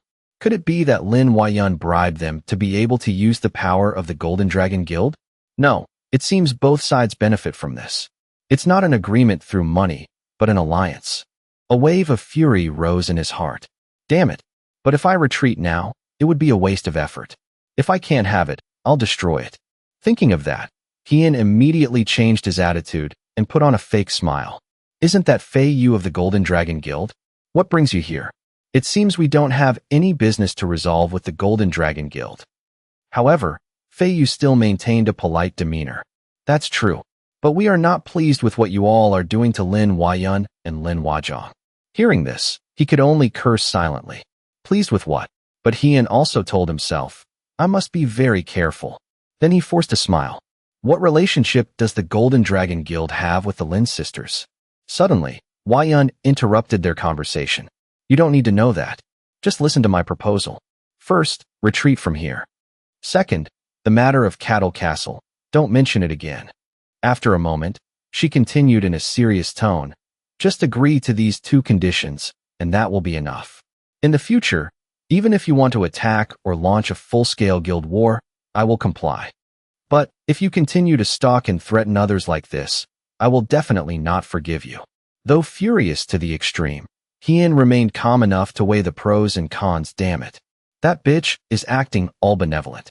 But with the Golden Dragon Guild here, if I attack, I'll be at a disadvantage. A while later, seeing that he was still silent, Fei Yu urged him. You're thinking for a long time, Hien. Are you planning to confront our Golden Dragon Guild? If that's the case, then we have no choice but to do our best to annihilate all of Starlight Guild, right? At this moment, Hua Yun interjected again, breaking the tense atmosphere. Hey, I just need him to agree to 2 conditions, that's all. What are you doing? Yet Fei Yu replied cheerfully. You're right, Lin Huayan. Meanwhile, a tank timidly expressed his opinion. Anyway, we can't fight the Golden Dragon Guild, right? And the guild members also showed their concern. How can we win against that whole crowd? Hearing them discuss, Hien's blood began to boil. These outsiders, as expected, that girl is not normal at all. It seemed Fei Yu was losing patience and asked one last time. So what is your answer, Master Hien of Starlight Guild? He closed his eyes, trying to suppress the surging emotions. After a long while, he heavily uttered each word. All right, I agree. But at that very moment, a tragic scream echoed. From the cliff, the bodies of the Golden Dragon Guild soldiers were torn apart by countless slashes, and red blood splattered everywhere. Fei Yu and the 2 Lin sisters simultaneously looked up in the direction of the sound with shocked eyes. The tragic scream also attracted Hien. He also looked in that direction, a suspicion arising. Death sentence. No, normally that person would turn gray and then log out immediately. Why is it red? The scene before her made Hua Yun unable to help but exclaim in horror. At that moment, he glanced at her and silently guessed. Could this also be that girl's doing? But when Hien looked more closely, he realized her face was also full of bewilderment. She clearly didn't know what was happening. Instantly, he let out a smug laugh, a scheme flashing in his eyes. Even Lin Huayan doesn't understand this situation. In another corner, Fei Yu hastily shouted, Huazhong, get ready. She immediately stepped forward, not forgetting to remind Hua Yun, get behind me. Until this moment, Hua Yun still didn't understand. What's wrong, Fei Yu? His face was grave as he spoke in a heavy voice. That thing has arrived. That answer made Hua Yun even more confused. That thing? Who on earth is it? At this moment, a giant foot landed on the cliff. At this moment, Fei Yu spoke with a voice full of caution. The berserker has arrived. Indeed, from above, Igor, after slaughtering all the Golden Dragon soldiers, looked down with an arrogant gaze. Well, it's quite lively here. The berserker has arrived. Along with that sound was the appearance of Igor, carrying a giant great sword on his shoulder. His entire body was wrapped in a thick, bloody aura like bones and blood. His red eyes, like a wild beast's, flickered with killing intent. He narrowed his eyes and smiled, his voice drawing out a peculiar tone. Well, it's quite lively here. 2 ghostly flames burned in his eye sockets. Igor flashed a gruesome smile, his sharp teeth revealed like blades ready to slice through anyone in front of him. For days, you've been interfering with my hunt. And now you've all gathered here. The ancient characters carved on the greatsword's body suddenly glowed. That magical light contained a terrifying power that made the space tremble. He tightened his grip on the hilt, raised his hands high, and roared like a beast. Ragnaros. The ground beneath his feet couldn't withstand the immense gravity and exploded into pieces. Rocks and dirt shot up like a violent tsunami. A blood-red cross tore across the blue sky. The horrifying scene left many people speechless. Fei Yu calmly looked up, his eyes cold. He licked his lips and said mockingly, You just arrived and you've already turned into a wolf. In a corner no one noticed. Hien silently smiled with satisfaction. Starlight, Dragon Knight, Lightning. His index finger pointed straight at the target, his voice a piercing hiss. All troops attack. Just kill Lin Huayan and Lin Huazhong. Kill them now. On another side, Li Ha sat quietly in front of the system screen, his face showing a pensive expression. This, Ji Chol. He still hasn't replied to my message. He must be really busy. Still in Tree Canyon? I just wanted to ask a little about Brow. Would it be faster to ask an NPC? Thinking that, he immediately stood up and acted, quickly appearing at a bustling bar.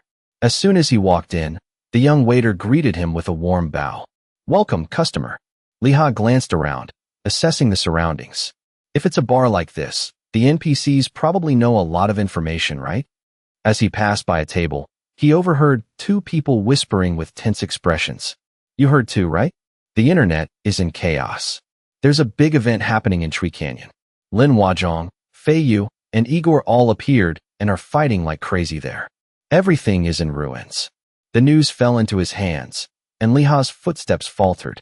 His pupils contracted, his breathing became rapid. He pretended to pull up a chair to sit closer, but his senses were focused intently to hear every word. I heard over 200 people died.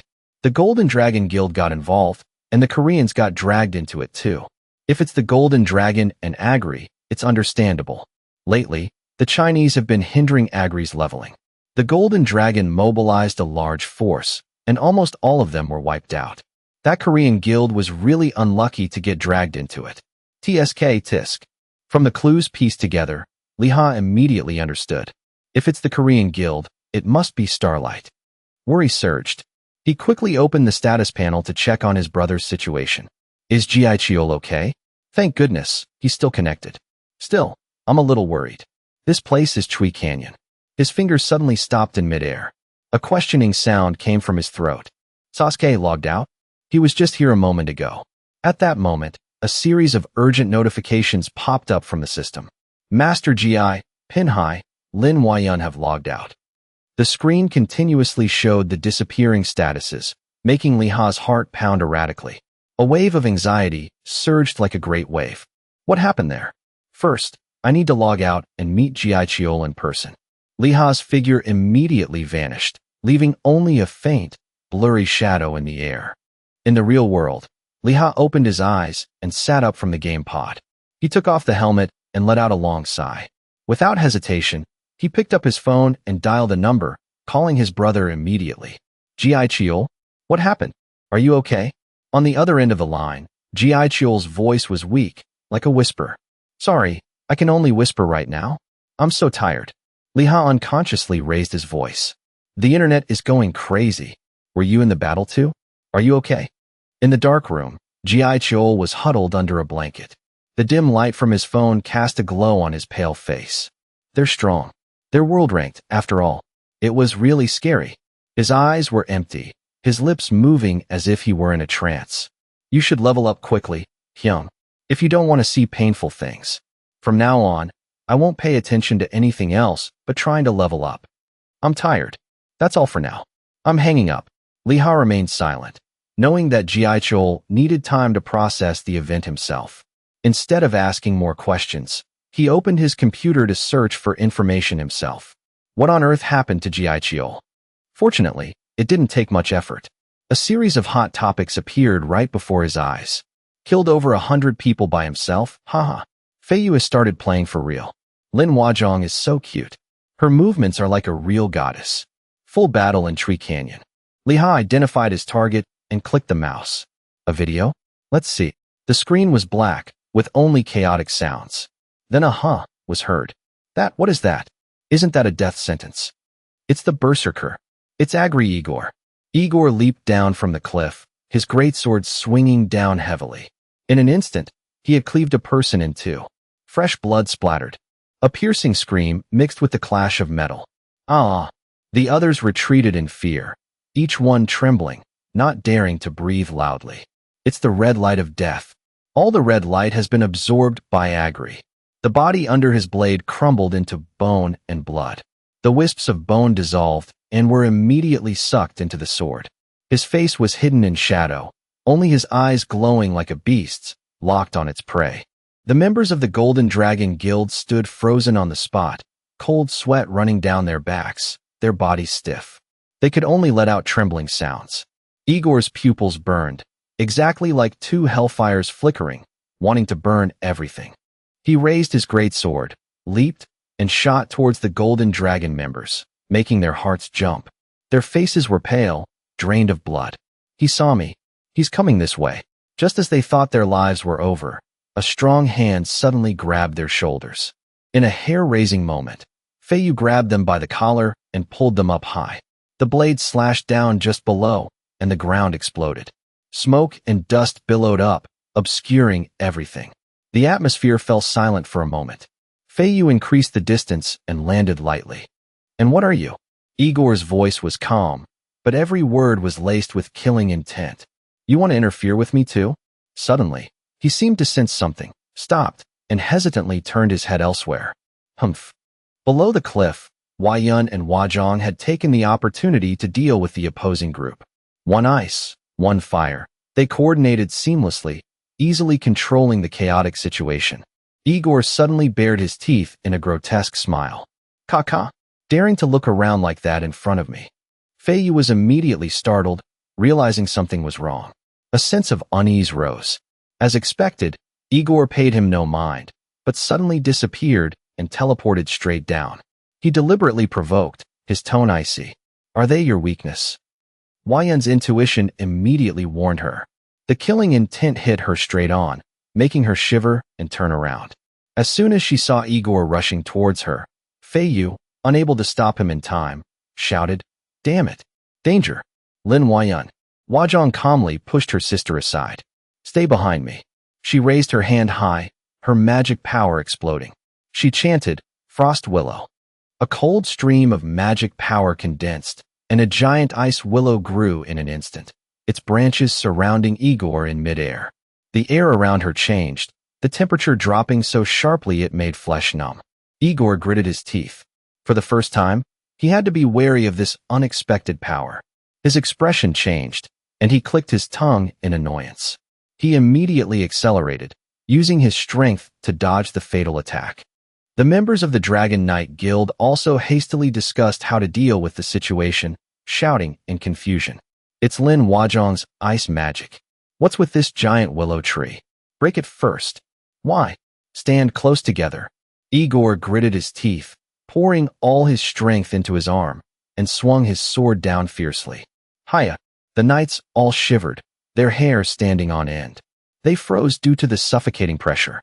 Hien was tense, his mind a tangled mess. What is that again? Why did it suddenly attack us? Wasn't it fighting with Feiyu? Igor landed, creating a terrifying explosion. Dust and debris flew everywhere, obscuring the view. The muscles all over his body tensed, his power erupting. Half of the giant blade was embedded deep in the ground. He muttered in confusion, his eyes fixed on the opponents.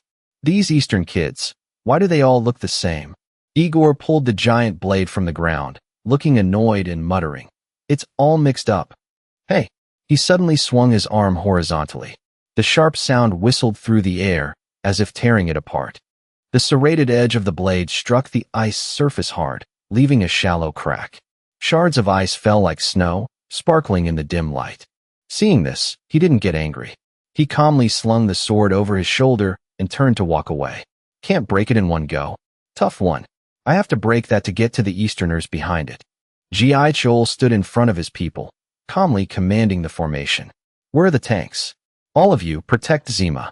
Hien had been scared from the start, hiding behind his teammates, letting out a whimper. Ji Chol shouted an order. Quickly turn and... But before he could finish his sentence, the greatsword in Igor's hand had already slashed down. The bodies of the tank group were cut in half, fresh blood splattering everywhere. No one escaped the tragic fate. Ji Chol's heart skipped a beat, his pupils contracting. Just one spin and all the tanks are, as fast as a whirlwind, tearing through everything in its path. Igor laughed loudly, each slash finishing off a target. He was like a man in an empty field, reaping lives without mercy. Their bodies turned into a mist of blood that wrapped around his greatsword. Gulp! A sense of satisfaction filled his heart. I will absorb everything. The scent of blood made Igor lose his reason even more. There was only one thought in his head. Blood. At that moment, Feiyu delivered a kick to the middle of Igor's back. There. He couldn't react in time and was sent flying, crashing hard into the cliff face. The entire scene was in extreme shock. The witnesses were stunned, terrified.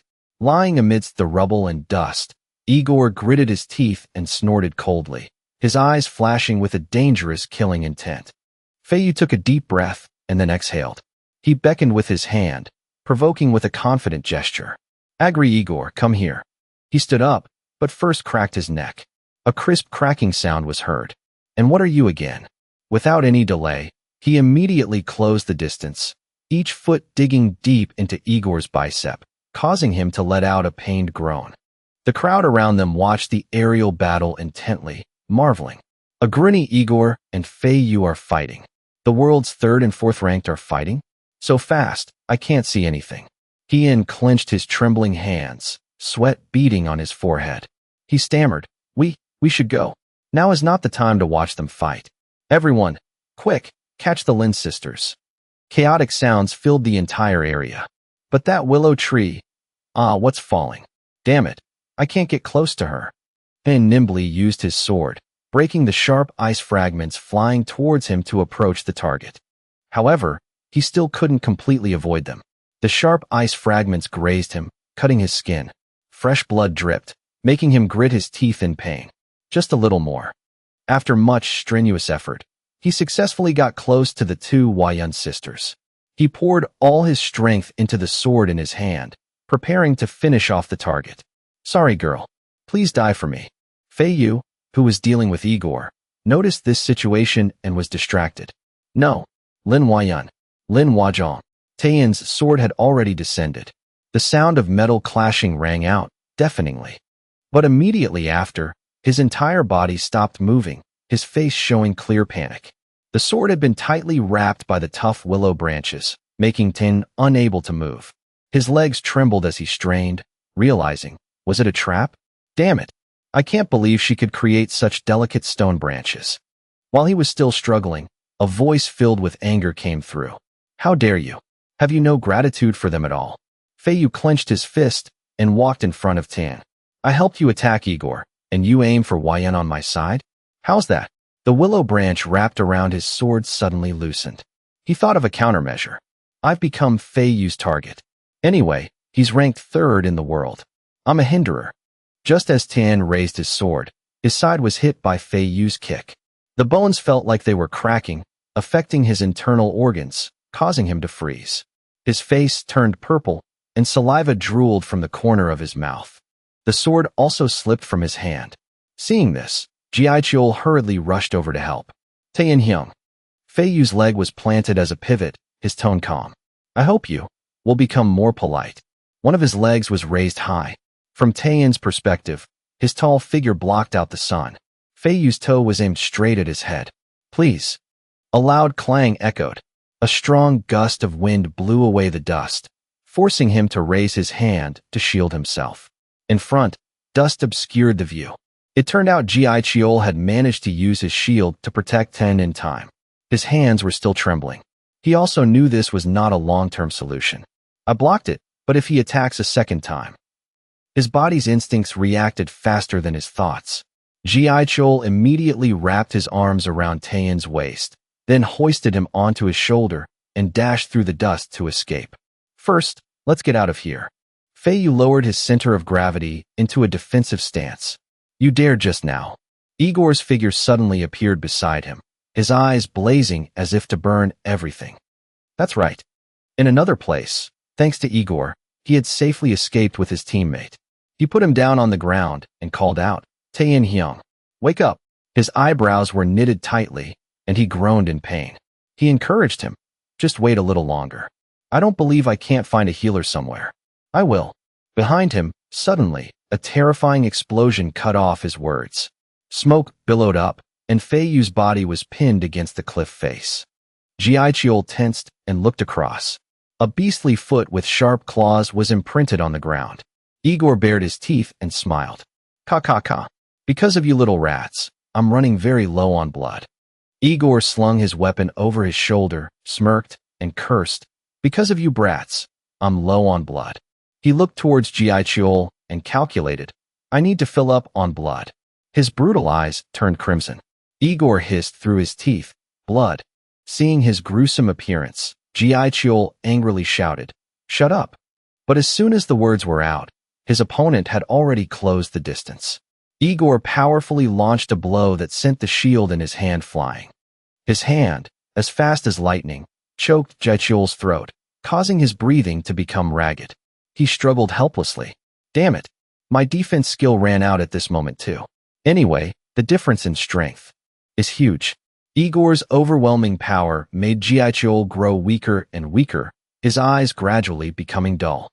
Seeing him raise the weapon in his hand towards his body, his mouth constantly screaming, "Blood! I need more blood." Jiaichul realized the imminent danger, his eyes suddenly widening in horror. His voice came out in ragged gasps. No. In an instant, his life was decisively ended by Igor. Basic information of the one who caused Jiaichul's death. Moscow, Agri Igor, level 260. He has transformed into a werewolf. In his transformed state, his stamina is constantly being consumed. That consumed stamina is absorbed from monsters or players. At this moment, Liha held his head and sighed to himself. I'm only level 26.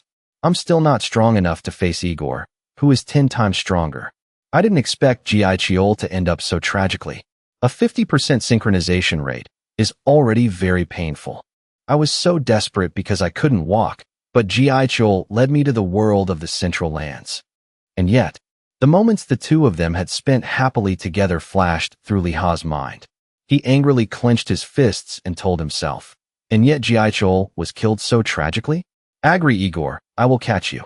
Liha looked at the helmet that brought players into the virtual world in his hand, his heart silently determined.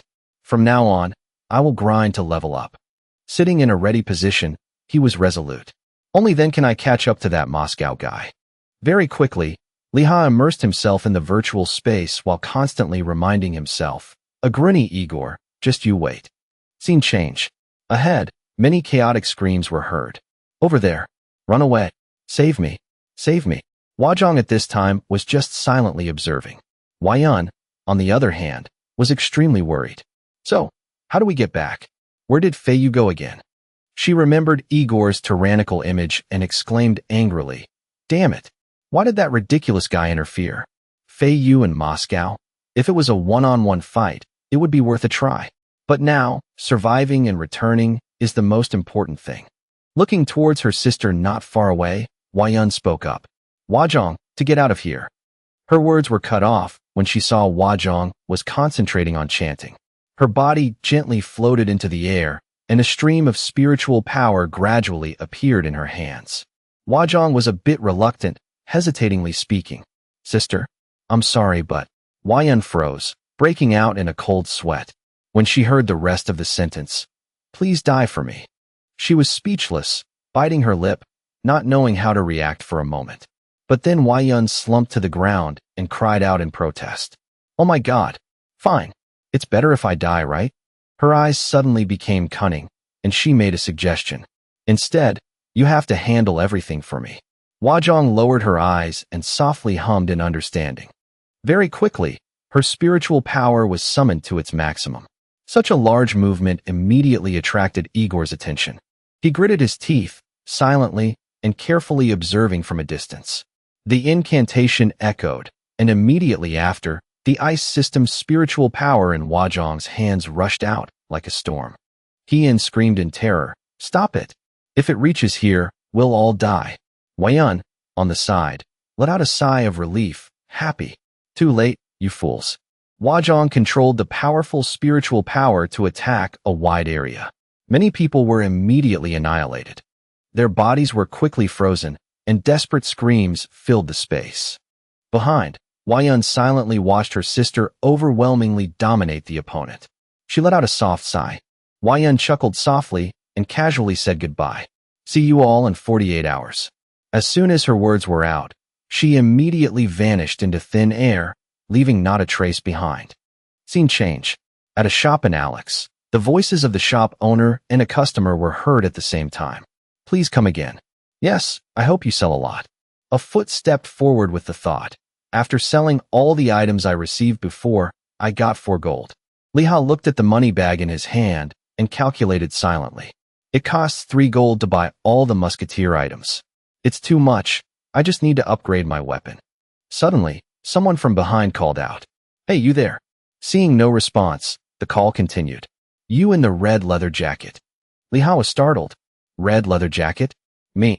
Very quickly, a person appeared in front of him. Kimhwa smiled and pointed at his own face, then asked, I finally found you. Do you remember me? Liha hesitated. Who is it? He immediately performed an action and then reminded him. If I do this, do you remember? Liha seemed to have a sudden realization, his eyes widening in surprise as he uttered a few words. His mind recalled. He was at the bear hunting area. He had 2 shields. The image from the past matched the present. Seeing no response from the other party, Kimhwa took the initiative. You ate everything and ran away, right? Not understanding what was happening, Liha heard him list, clothes, hat. These are all items from the Agonia Oso bear, right? Kimhwa suddenly became angry, his words carrying an accusation. And the items of the other players too. You took everything, right?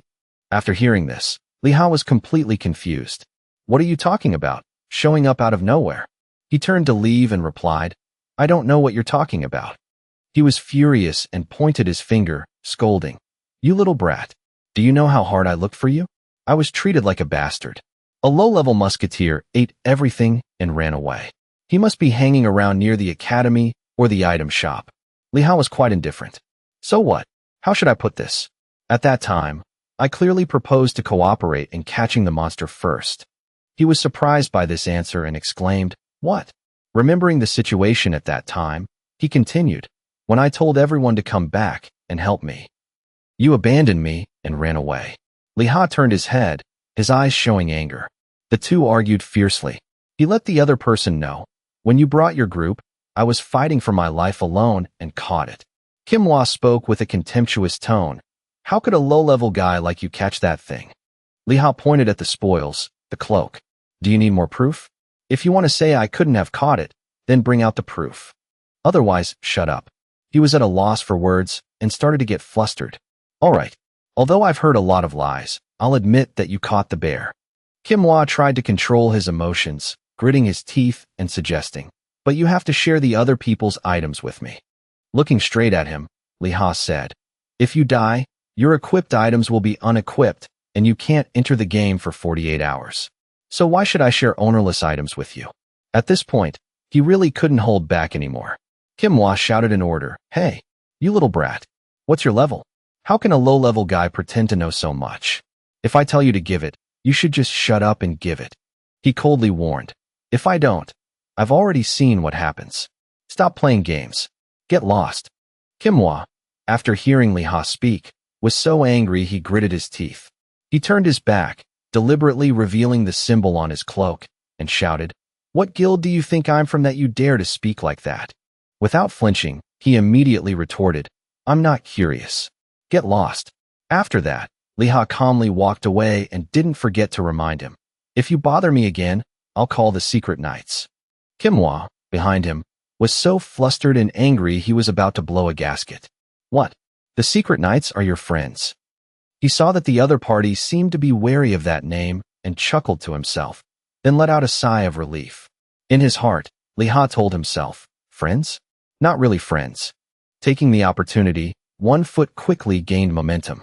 Quick as a flash, he dashed away. But I don't think I'll have to call him. Kimhwa roared, You bastard. He immediately gave chase at top speed, his mouth constantly ordering, Hey, stop right there. Liha didn't pay him any mind and just ran in a straight line, even whistling to provoke him. Kimhwa, seeing that his opponent had quickly pulled away from him, became frantic. That bastard. Where are you going? He stopped, panting heavily, and helplessly exclaimed, If I catch you, damn it. What's wrong? I can't catch up to him. Looking at his level on the notification panel, Liha couldn't help but marvel. Speed is 247. Unbelievable. He told himself, That's why he can't catch up to me. You'd have to be level 47 to get 246. Thinking of Igor, Liha was a bit apprehensive. Even so, the guy who killed Ji Chol, his level is 260. I'm only at level 26. He silently calculated. Now I have to find a way to level up. Then his feet continued to gain momentum to run. Liha headed towards the towering mountain in front of him. First, to Mount Sam. Then I'll figure out a way. Remembering the mission he had accepted, he sighed. But when will I solve this lunchbox mission? The time for this mission is 1 month. It should still be enough. The sky above was beautiful today. In the space, many calls were heard. To Mount Cu. Tank, level 31. Any invites?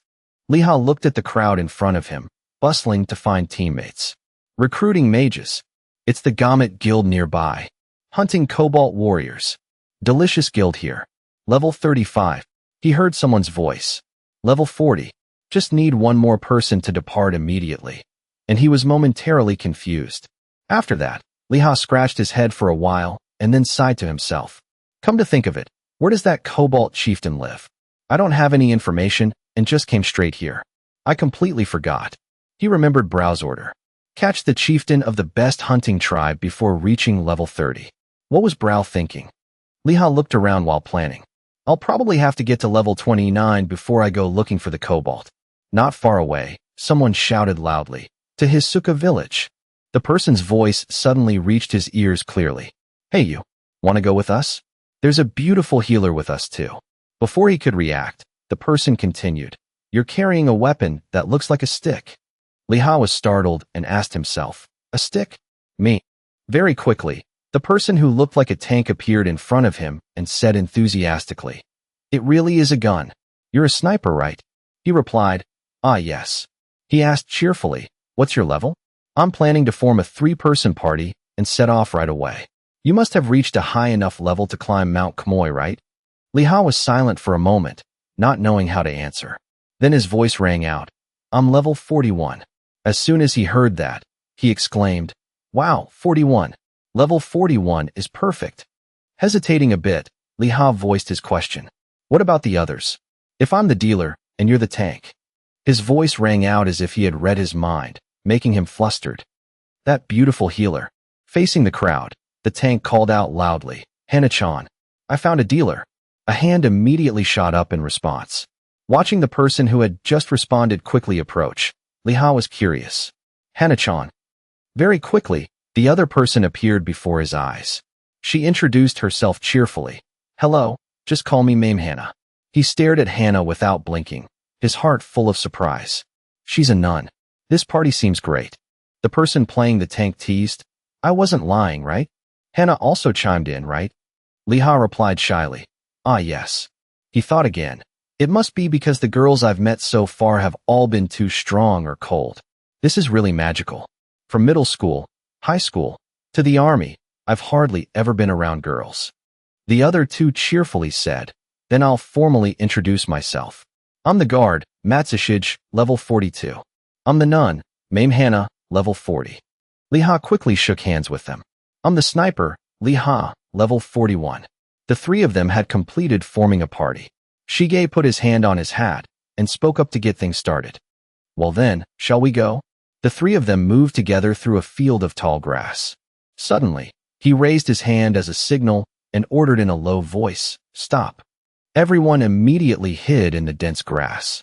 Shige said, at 10 o'clock, there are 2 kobolds working. In the direction just indicated, there were indeed 2 kobolds taking turns observing the surroundings. He proposed a plan. We'll take a detour. Liha was surprised. Aren't we going to catch them? Shige replied softly. That would be a waste of stamina. After hearing the answer, he calculated in his heart. I need to gain experience. Then he said softly, wait. Hana and Shige didn't understand what was happening, so Liha continued. You two have never seen a sniper fight before, right? The other two looked at him curiously and then silently shook their heads in response. Liha tactfully suggested, but we still need to coordinate our movements smoothly. I think so. While he was trying to persuade them, Hana turned to Shige and exclaimed, this is taking a long time. He just smiled helplessly. The muzzle of Liha's gun quickly rose, pointing straight ahead.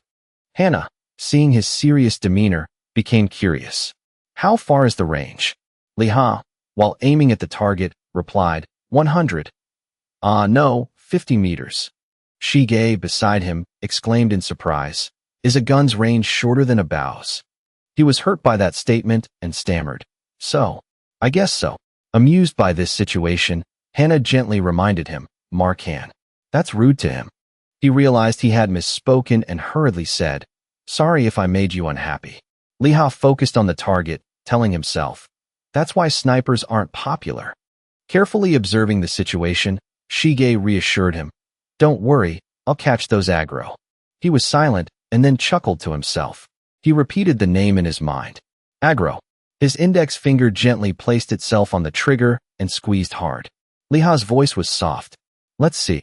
He squinted, and immediately a loud explosion rang out.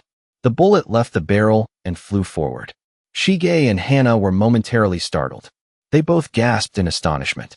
Liha shyly scratched his head and explained, "Sorry, I should have told you beforehand that the gunshot is a bit loud." Your reaction was quite surprising. Readjusting his spirit, Shige smiled and replied, "Yes, it's okay. But my goodness, have you ever seen this before, Hana-chan?" She quickly turned to look at him and asked back, "What?" At this moment, in front of the three of them was the corpse of the monster Liha had just killed. Hana exclaimed in surprise, "Oh my god! He took down a kobold in just one shot." Shige cleared his throat and then hesitantly spoke. "Ahem. Mr. Liha." Unable to contain his curiosity any longer, he asked directly, "Is your level really 41? That innocent question made Liha freeze, as he had a guilty conscience. He stammered, "That." His mind became chaotic. Did they find out I lied about my level? Assuming he was right, Shige continued, "Mr. Liha, your level is very high, but you let us ride in the same car because you were bored and had nothing to do?" Hana exclaimed excitedly, "Mark-han, this is the first time I've seen someone take down a kobold with just one shot. Did you see the other kobold run straight away without even looking at us?" Seeing them like this, Liha sighed in relief. Good, they didn't find out. On the other side, she cheerfully asked her teammate, "But what do you mean?" Shige quickly said, "It means we're being supported by a high-level person." Hana's voice immediately rang out with admiration. "Mr. Liha." He broke out in a sweat and silently told himself, "I'm not a high-level person or anything." She did her best to speak, entrusting him with the task. "Once again, please help us." Amidst the peaceful scenery of the mountains and forests, a loud explosion suddenly rang out.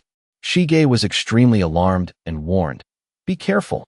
The Mole King is coming." From underground, the monster with a mouth full of gruesome fangs powerfully emerged. Then it immediately turned its head to attack Liha. Hana hurriedly shouted, "Protect!" The cross-shaped artifact in her hand immediately created a circle of energy, and in an instant, the protective circle had blocked the mole's attack. Her voice was full of worry. "Mr. Liha." Liha looked at the monster opening its wide mouth full of jagged teeth as if it wanted to swallow him, and quickly raised his gun to aim. Very quickly, a gunshot rang out. The mole's head had been shot by him, leaving a large hole. Liha saw the monster collapse in front of him, and a suspicion arose in his heart. How is that possible? As he watched the mole disappear, he thought to himself, how did he know in advance which monster would come? He even gave a warning right before the mole emerged. Could it be? His train of thought was cut off because Shige from behind spoke up. "Mr. Liha, are you okay?" Looking at the other person's honest appearance, Liha's voice made a suggestion. "Mr. Matsushige, can we talk for a bit?" He was embarrassed and surprised, exclaiming, "Wait." When the three of them had gathered, he seriously asked a question. "Mr. Matsushige, you're a tank, right?" Shige replied. Liha questioned in a cold voice, "But why have you been avoiding the monsters all this time?" He was so scared he broke out in a sweat, unconsciously raising his hand to scratch his face and stammering, that. Looking at the mole on the ground, which was now just a dry corpse, his voice continued, "It's fine if you avoid them, but you didn't even use any of your skills. Why would a tank not dare to face a monster?" Suddenly, Liha's voice deepened. "Could it be, you're trying to kill me?" When Shige heard that, he jumped up, firmly denying it. "No, absolutely not. It's not that I didn't use my skills." Liha couldn't believe it, his face gradually turning grim. "So you really didn't use your skills?" He stammered, my skills." Shige's voice trembled as he explained, "Even though I'm a tank, I don't have many skills." He was so angry he was gritting his teeth, but he had to stop.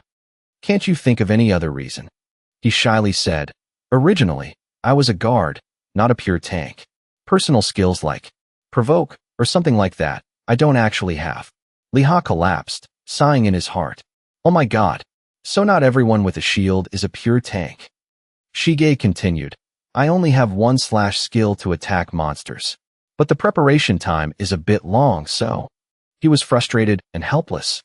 "Only one, and it even needs preparation." Not to lose face further, he quickly showed off his advantage. If other members of the party are attacked, I have a skill to prevent their stamina from draining too much. It's a shield called the Chiwen Crest. Liha let out a sigh.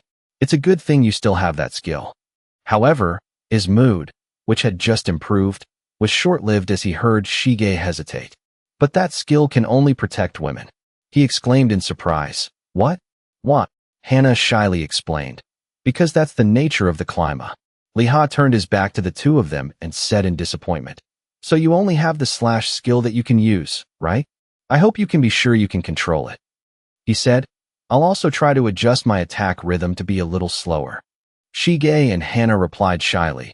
We'll try harder. Chuckling softly, Liha felt reassured. So I don't need to pay attention to them during battle anymore.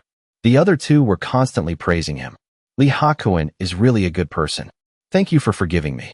After a long journey, the three of them finally reached their destination. Looking at the scene in front of her, Hannah exclaimed, This place is really big. There must be more than 100 houses. In front of them was Hisuka village.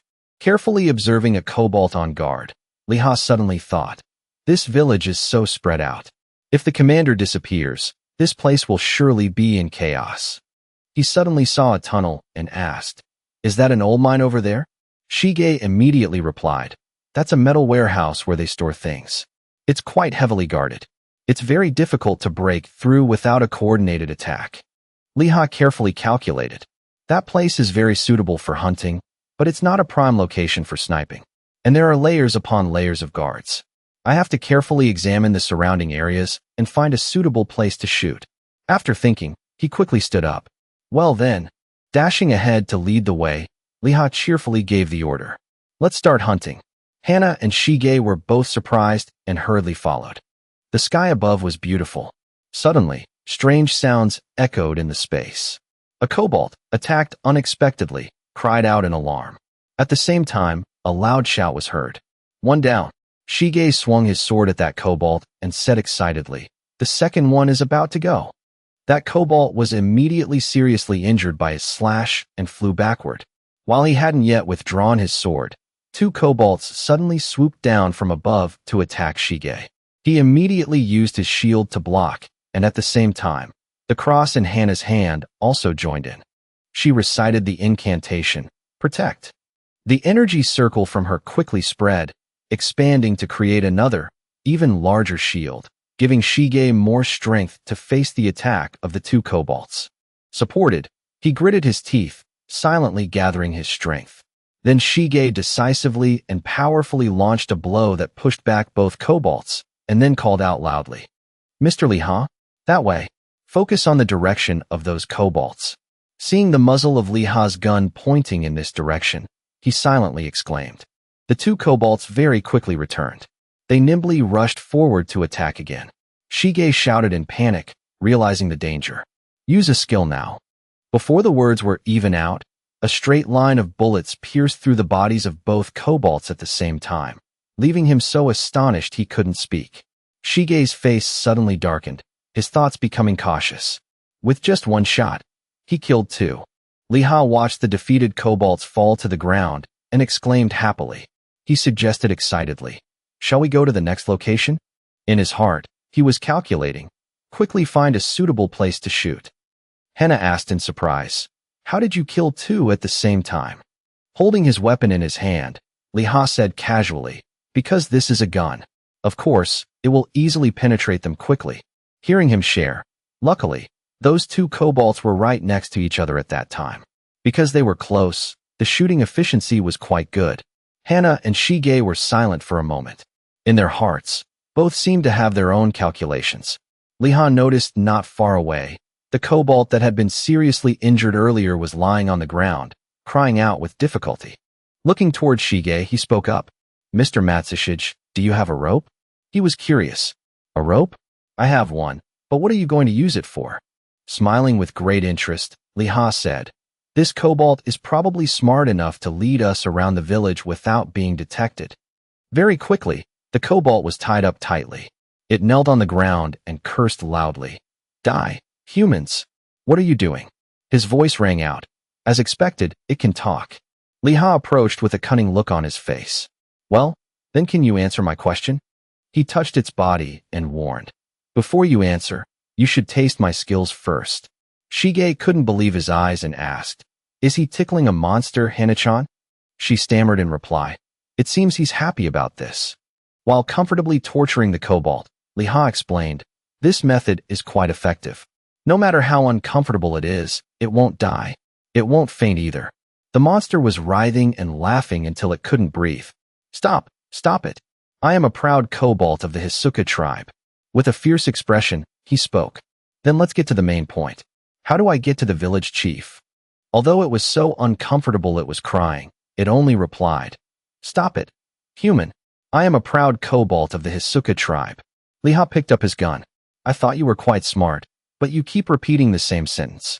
This isn't working." Immediately after, he held the cobalt's head tightly and pointed the muzzle of his gun straight at its skull. "Then I'll have to kill you and find another one." At this point, it trembled and confessed, The village chief. Unless it's for a special job, he won't go out." Liha questioned in a sharp voice, "A special job? What is it?" The cobalt was scared and immediately confessed, It's a matter related to the survival of the tribe. Because humans will never leave this place."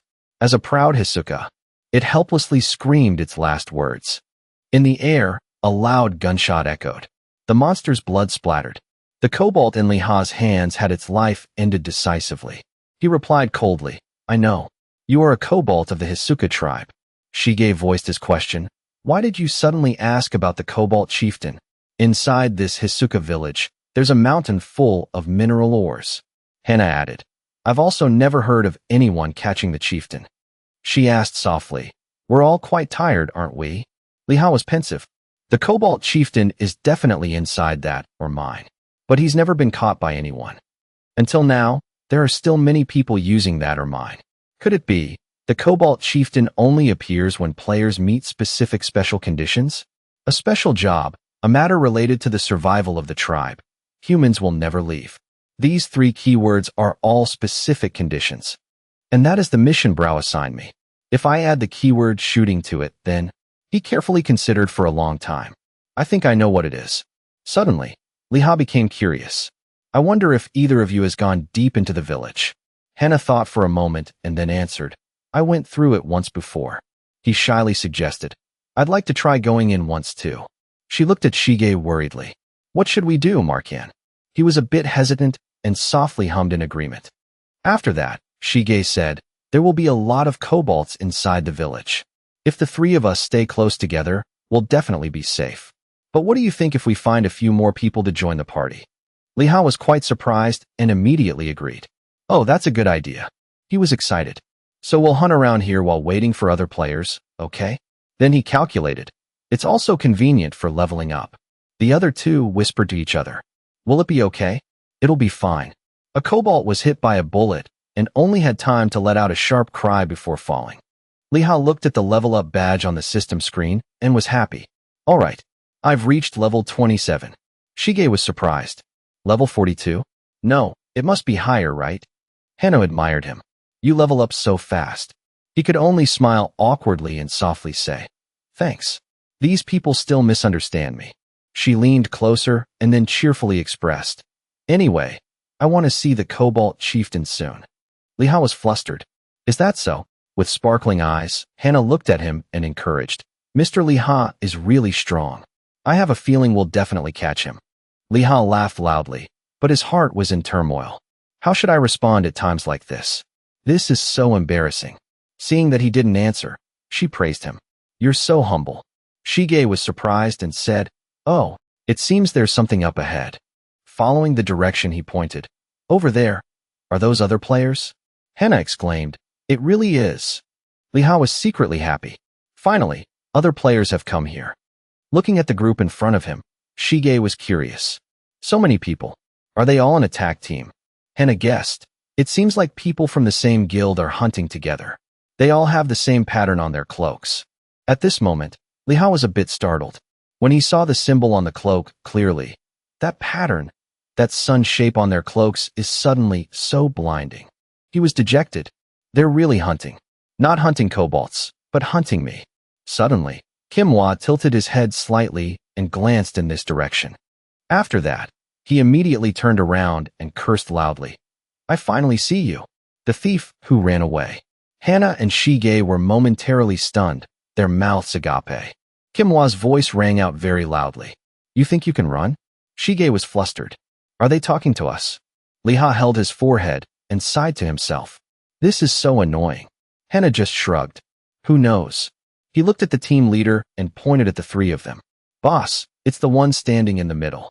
The other person exclaimed, Oh, is that so? Observing Liha from head to toe, his voice rang out. The cloak, the hat, are all part of the Agonia Oso equipment set.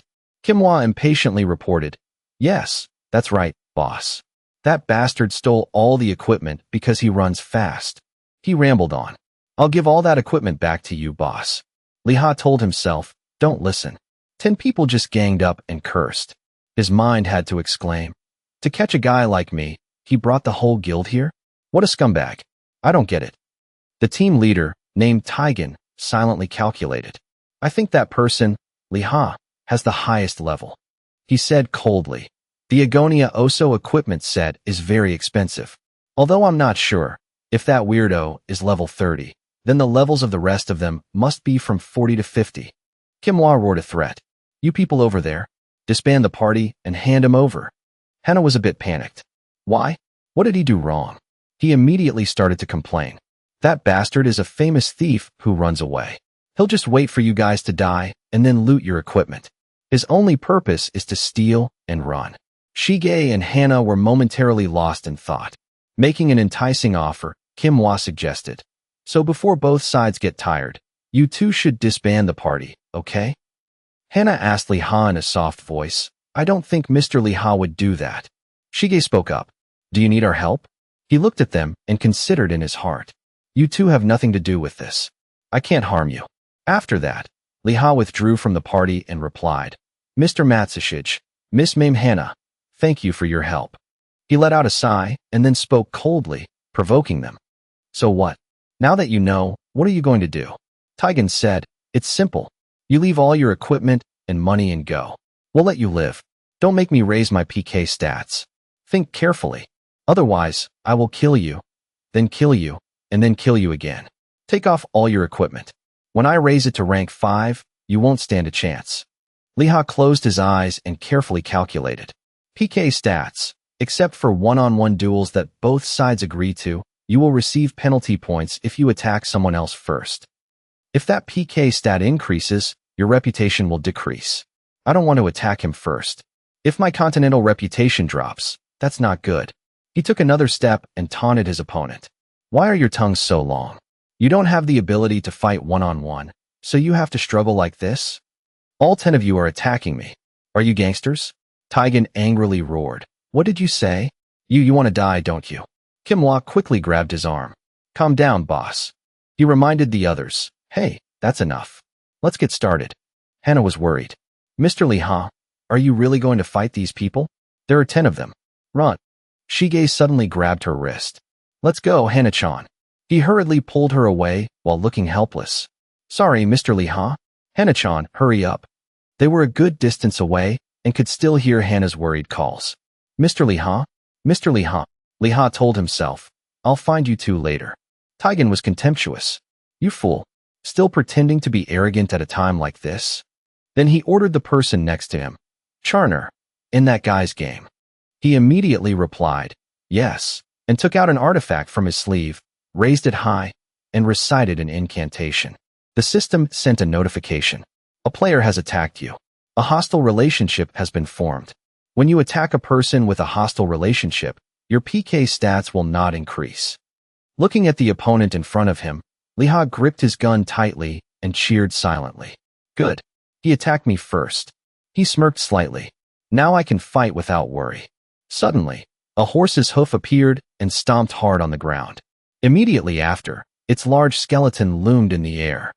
Liha's eyes widened, his heart a little panicked. What is that? Looking closely at its skull, he was skeptical. A horse skeleton? The skeleton fiercely raised its 2 front legs, creating an oppressive attack towards Liha.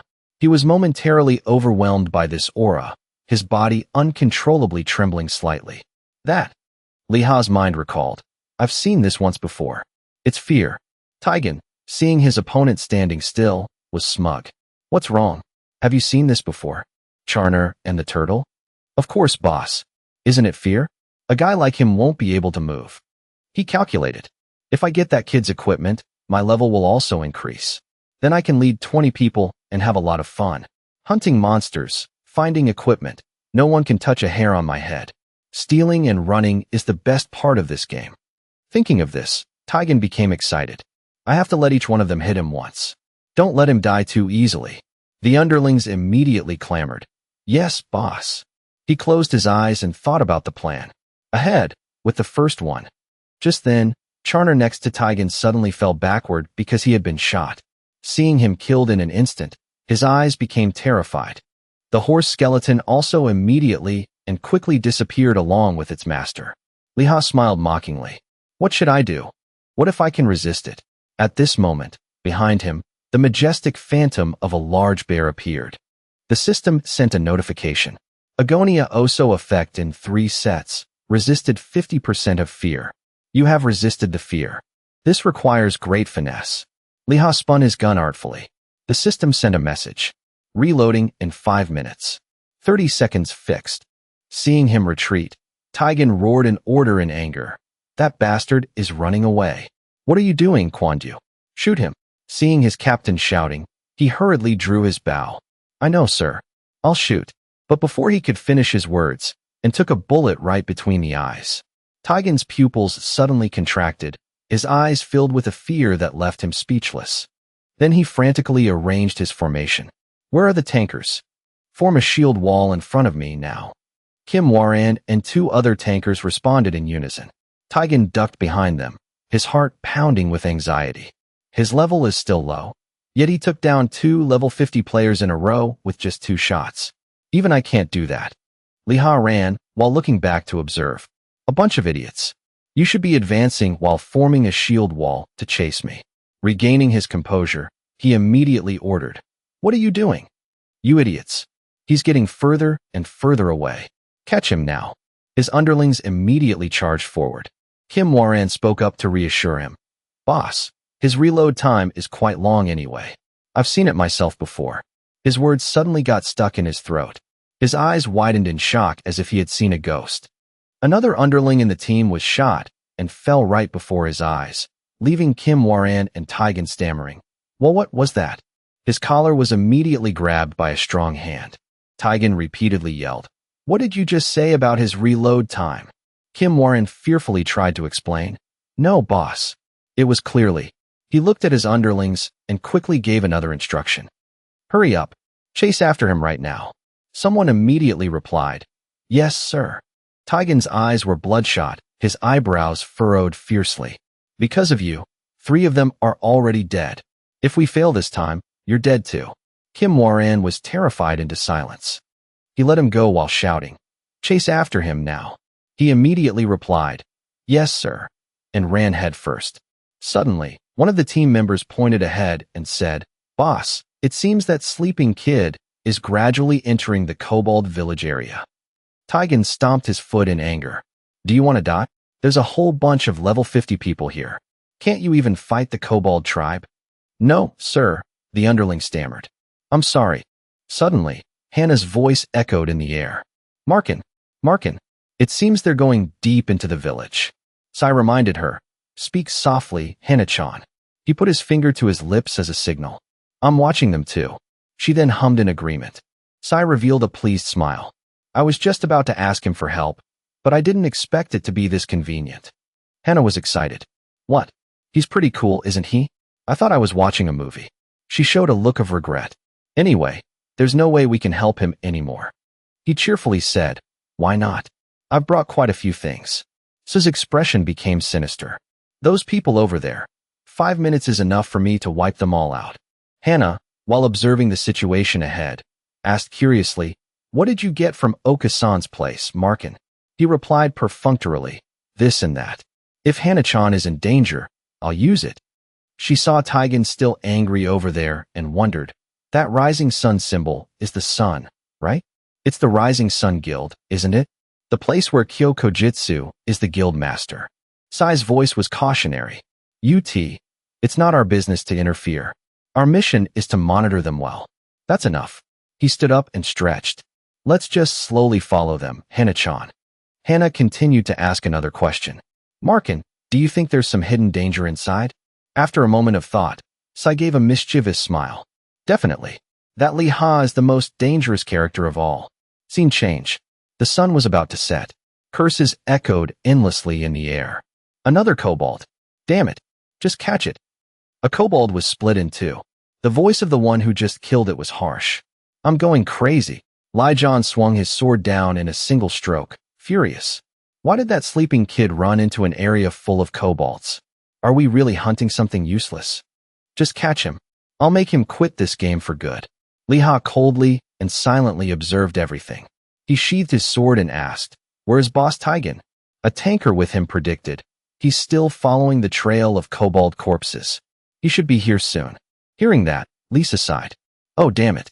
If I had known, I would have found a way to escape and hunt some lizards. I heard the A-rank short sword has been released. Lee Ha sat calmly on a tree branch, silently listening to their conversation. The tanker also agreed. That's right. We really shouldn't have followed Taigen. It's so tiring. Finding an ally. He chattered on without noticing someone approaching from not far away. I only came here because I heard the brown bear's equipment was pretty good, but I really stepped in a pile of crap. Just then, a foot stepped forward, heavily breaking a dry branch on the ground, and a voice rang out. What? Taigen suddenly appeared with a very angry expression. Who stepped in a pile of crap? You bastards. The two of them cried out in alarm. Taigen Hyung. He put his hands on his hips and shouted. Are you complaining? Is it that annoying to follow me? Lai Dan and the tanker bowed their heads and mumbled. No, sir. Taigen continued. Kids these days are really something else. Are you tired? What about work? Are you planning to do nothing in this guild? When an elder speaks, you should listen. You should know to say yes. The two underlings were silent, feeling wronged. We're being scolded. He still wouldn't stop and raised his voice even louder. Right? Answer me. You guys. Is that right? Seeing Taigen go on, Lee Ha felt annoyed for them. The more I listen, the more outrageous it gets. He raised his gun from the treetop and aimed. When an elder speaks, you can only listen and do as you're told. That's not right. Adjusting the scope to aim right at his head, Lee Ha cursed silently. You old man who only knows how to lecture people. A loud gunshot suddenly echoed through the forest of Hirith village. In the quiet mountain forest, Taigen's voice shrieked in pain. He fell to his knees, clutching his wound and screaming, My leg! His underlings frantically ran over. Boss! Taigen pointed towards the sound of the gunshot. Damn it, over there. Just head towards those trees. The system immediately announced, Player Lee Ha has attacked you. His voice rang out. His name is Lee Ha. At this moment, Lee Ha, perched on the tree branch, thought to himself, If I had known, I would have shot your head off. Both my position and name have been exposed. Taigen's words sounded like they were being hissed through his teeth. I will definitely kill him later. Post a notice on the Rising Sun Guild right now. An underling immediately replied, Yes, sir.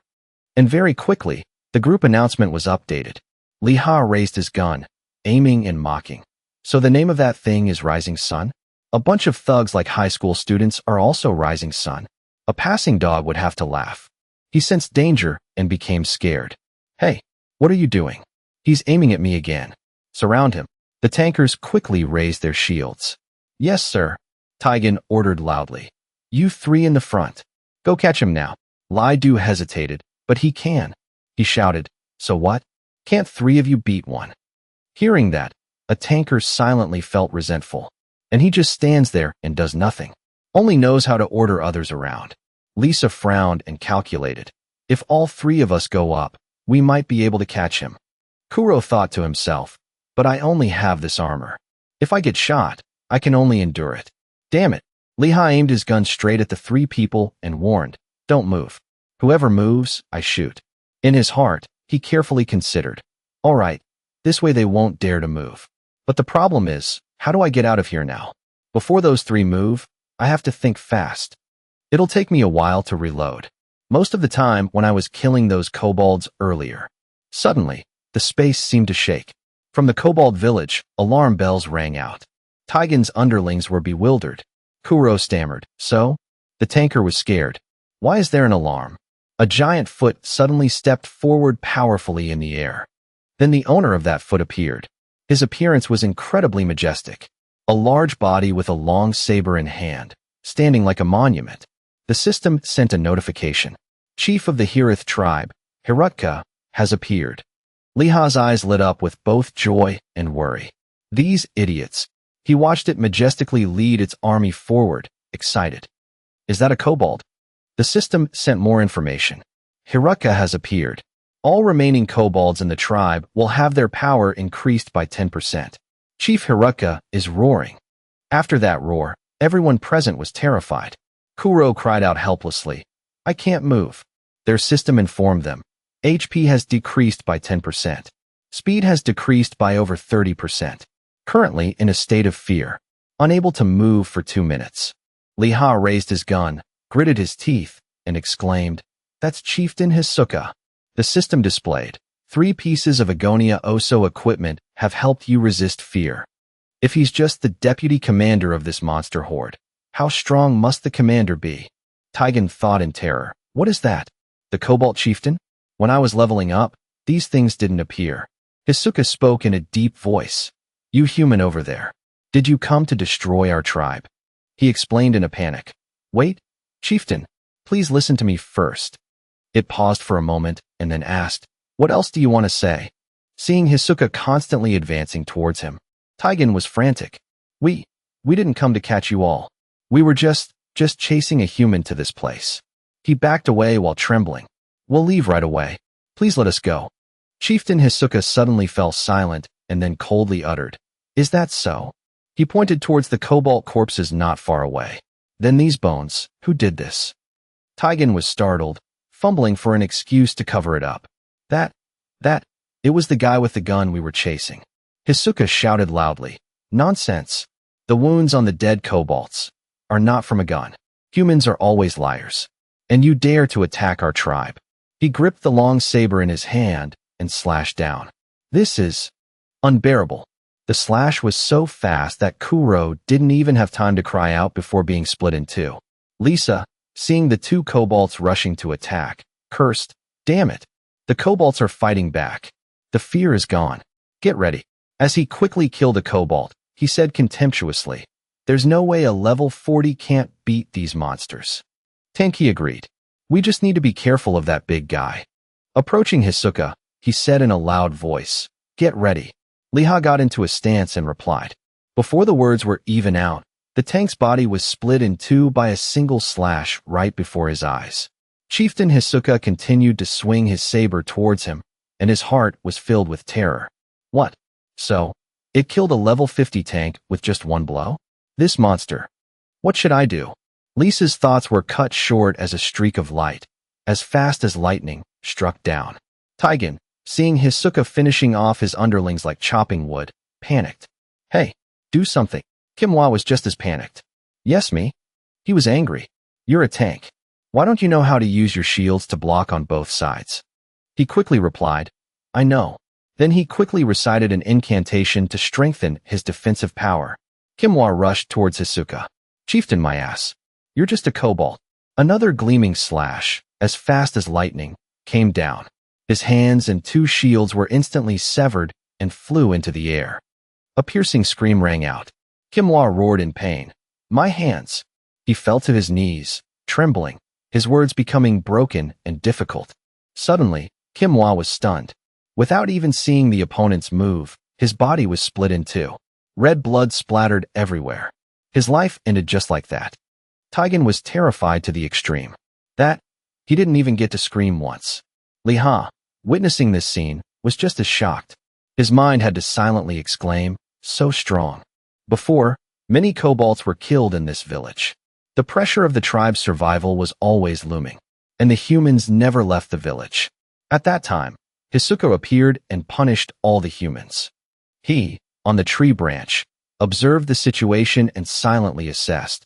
The members of Rising Sun have full equipment and weapons for defense. It can be said they are an attack group as strong as a level 60. If I were Hisoka and attacked such a strong group, then that level 30 guy is clearly not suitable to fight me. He's really a monster. Hisoka reminded him in a deep voice. You're the last human. Taigen trembled, glanced around, and then accused. Listen to me. There's still the sniper. He turned his head towards the forest and roared. That's enough. Sniper, you saw everything, right? I know you're nearby. If you help me this time, I'll forgive you for everything.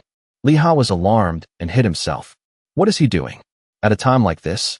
This guy. Taigen's voice became urgent. Where are you hiding? Come out and help me. Hisoka was silent and then looked up to observe. There was a human here. Its eyes turned bloodshot, its voice full of anger. And there's still another one. Liha's back went cold. Damn it. Taigen became more and more panicked. That shooter. Quick. Help me. Liha did his best to hide behind the tree trunk. He still hasn't discovered my position. As long as I don't attack, I'll be safe for now. The gun is loaded. The distance is also good. But Hisoka's aura made him not dare to act rashly. But if one shot doesn't kill him, the one who will die is me. Even if I die from a single shot, I will also die at the hands of the Cobalt Chieftain and the other Cobalts. Carefully calculating, he suddenly became pensive. So if I shoot now, I'll die either way. Liha bent down, intending to leave. I have to move very gently and slowly. It's okay. If I don't shoot, he won't hear me. Meanwhile, Hisoka was swinging his saber and threatening. You human, if you're smart, don't step in here again. Taigen was scared but still cursed. Get away, you bastard. Fear made him go crazy. Is being the chieftain a big deal? If I die, you won't live in peace either. The saber in Hisoka's hand decisively slashed down.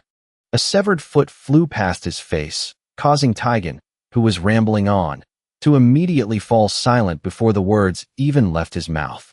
His eyes suddenly contracted, and then a desperate scream echoed through the space. Trembling on the ground, Taigen cried out in pain. My leg!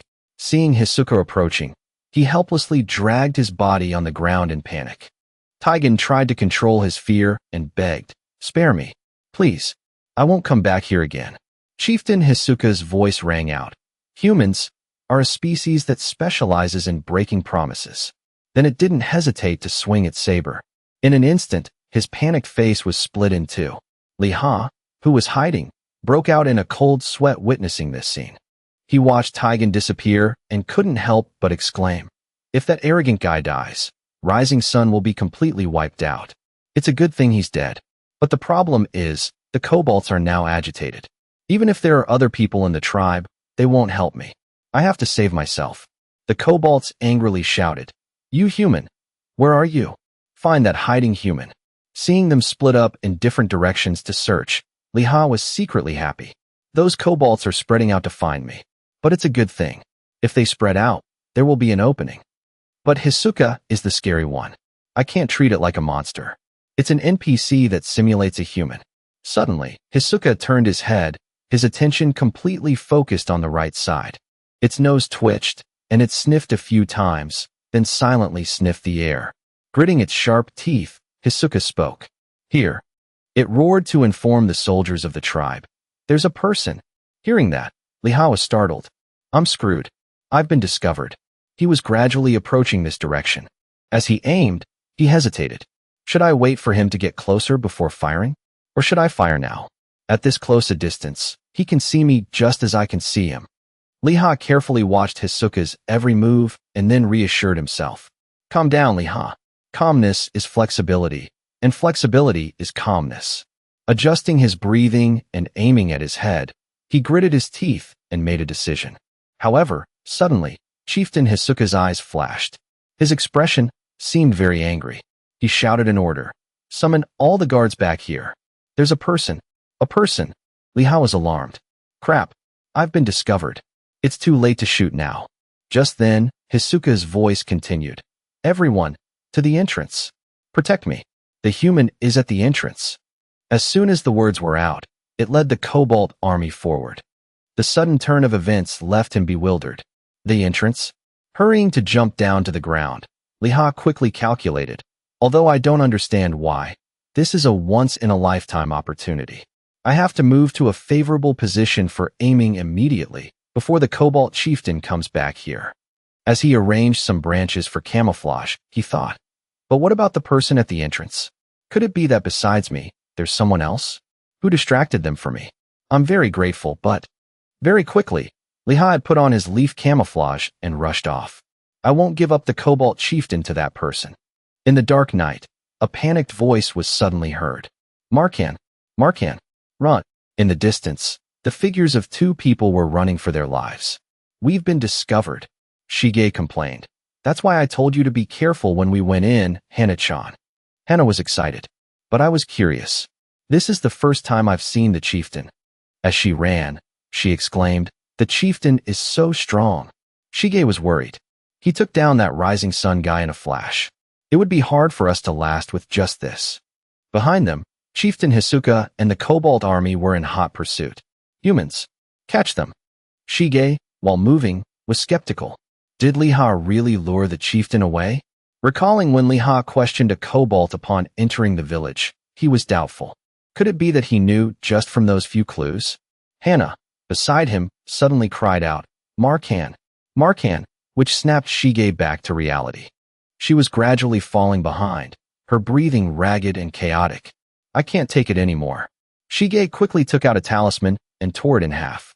I have no choice. In an instant, a large wall of fire erupted in the air, separating the monsters from the two of them. The kobolds shouted in fear, a wall of fire. Chieftain Hisoka was angry. You humans, daring to set fire to the kobolds of the Hisoka tribe. Grabbing Hana's hand and pulling her away, Shige shouted a reminder. Hang in there, Hana-chan. We just need to run out of the village. She replied with difficulty. Yes, I understand. Suddenly, a pair of large hands easily pierced through the wall of fire. Immediately after, Hisoka tore through the barrier and strode out majestically. Hana cried out in surprise. Markan, the chieftain has torn through the wall of fire. Shige took out another talisman, while instructing. We're almost there. Hold my hand, Hana-chan. She immediately. Quick as a flash, he shouted, return, and used his mouth to tear the talisman in his hand. At that crucial moment, Chieftain Hisoka suddenly froze as if stunned. His face showed pain, and then suddenly, Hisoka's knees buckled and he fell to the ground, his arms hanging limp. The other two were momentarily stunned. However, before they could understand what was happening, Shige had already taken Hana and quickly flew up into the air to escape. He wondered to himself, what was that just now? Why did the Cobalt Chieftain suddenly collapse like that? At the same time, Hisoka's body was gradually disappearing. A few minutes earlier, while the wall of fire created by Shige was blazing, Liha's foot had gently landed on the Cobalt's watchtower. He observed Hisoka and the Cobalt army in the distance and carefully calculated. Although it's not a prime location, this position is also very good. Moreover, with that fire magic, I can predict the wind direction and speed from the smoke. Once again, thank you to that stranger. Raising his gun to aim, Liha calculated. The wind has almost stopped blowing. Speed is 1 meter per second, direction is south-southwest. The bullet's trajectory won't be affected by the wind. The distance is 150 meters. However, when adjusting the scope and target, it was a bit inconvenient. At first, it was 166 meters, then 172 meters, still not right. Liha's voice was a bit irritable. Damn it, it's getting further and further away. When the distance reached 180 meters, the image of Hisoka was very clear in the scope. He was excited. Got it. Liha quickly released the safety and then decisively pulled the trigger. A loud explosion rang out. The bullet left the barrel, tearing through the wind. Hisoka thus took a full, painful blow.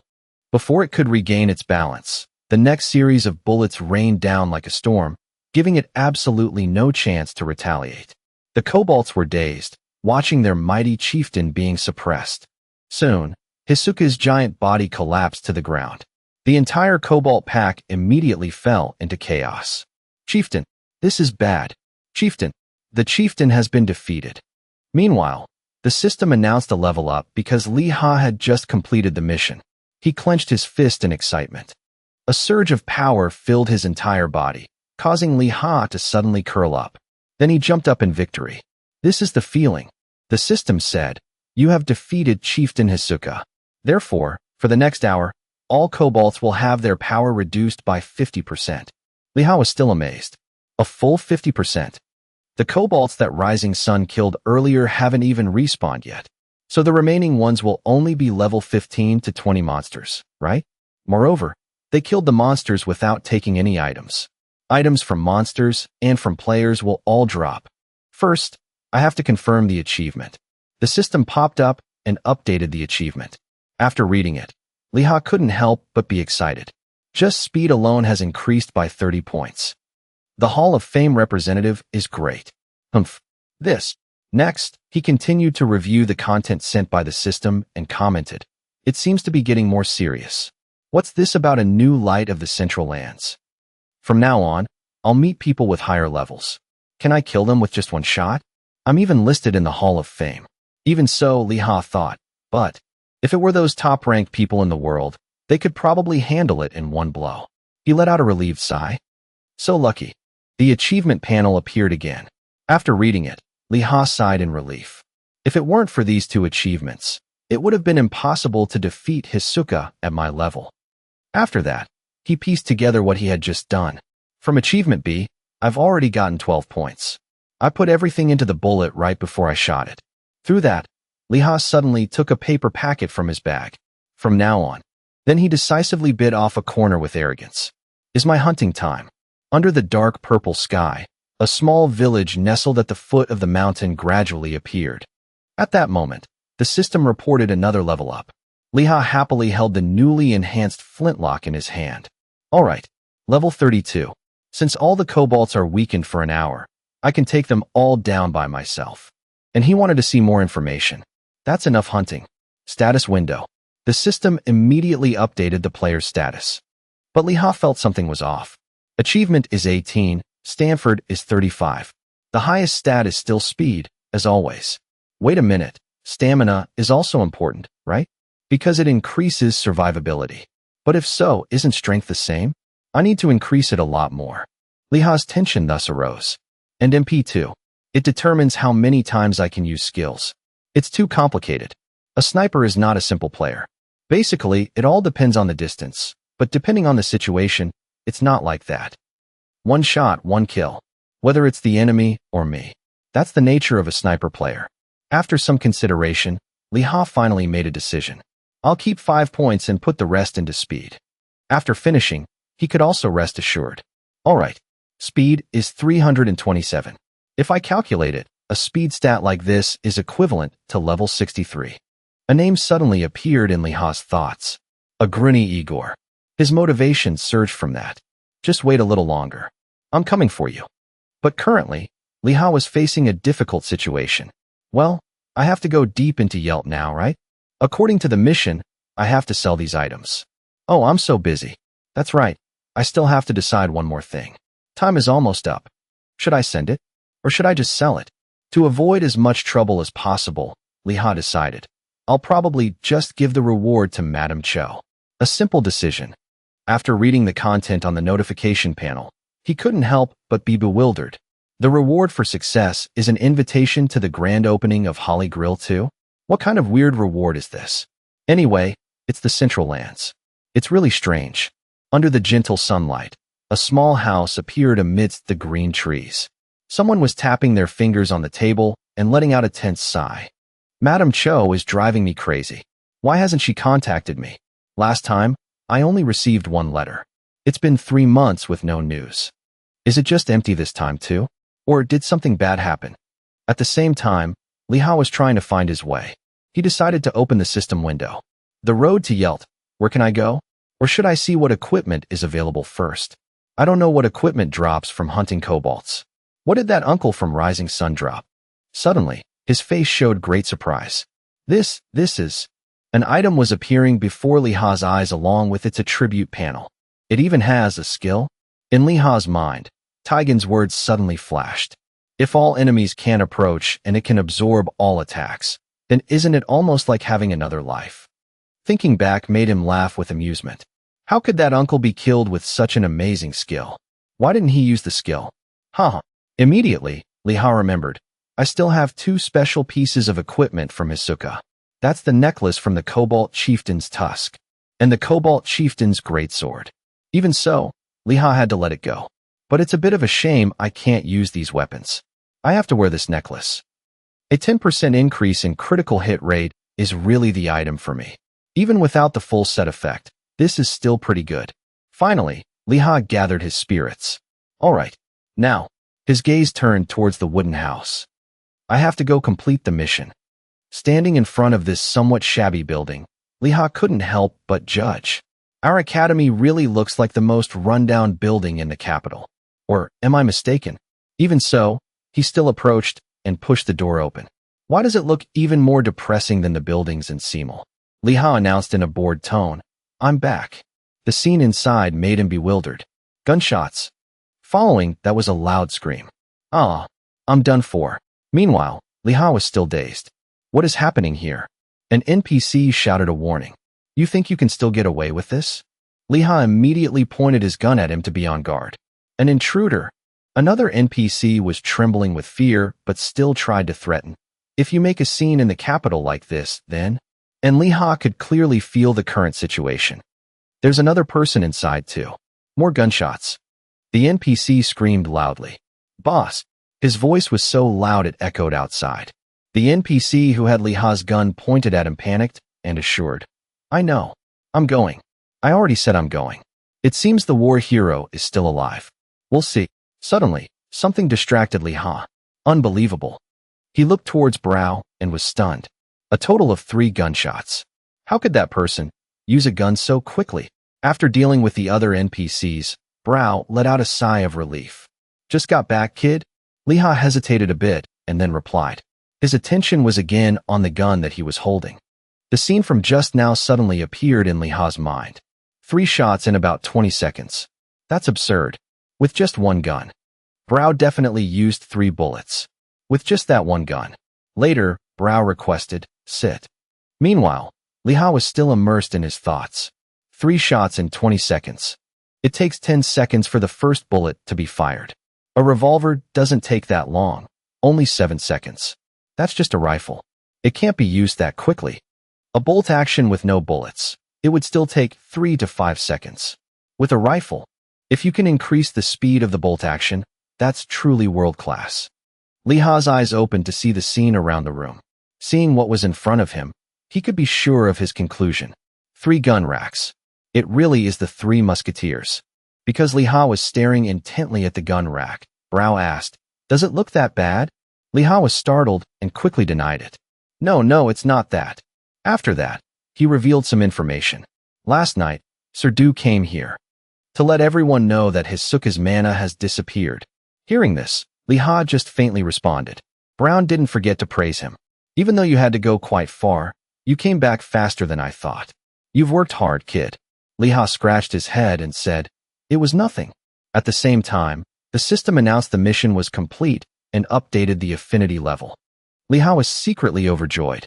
Suddenly, Brow spoke. As expected, Li Ha was momentarily confused. Brow didn't explain and even bared his teeth in denial. Ah, no. Better than expected. The system immediately showed the mission progress. After reading those lines, Li Ha couldn't hide his joy. Thank you, sir. Then Brow shared. It will probably take some time for me to gather the bare equipment. Even so, Li Ha could affirm. It's okay, sir. I'll be right back. Brow had already gone to get a book at some point. Too noisy. I don't want to waste it like that. Finally, he got to the main point. You have other things to do. Li Ha had noticed a change. Oh, kid has changed to Ute. Then he raised his hand and politely suggested. May I ask a question?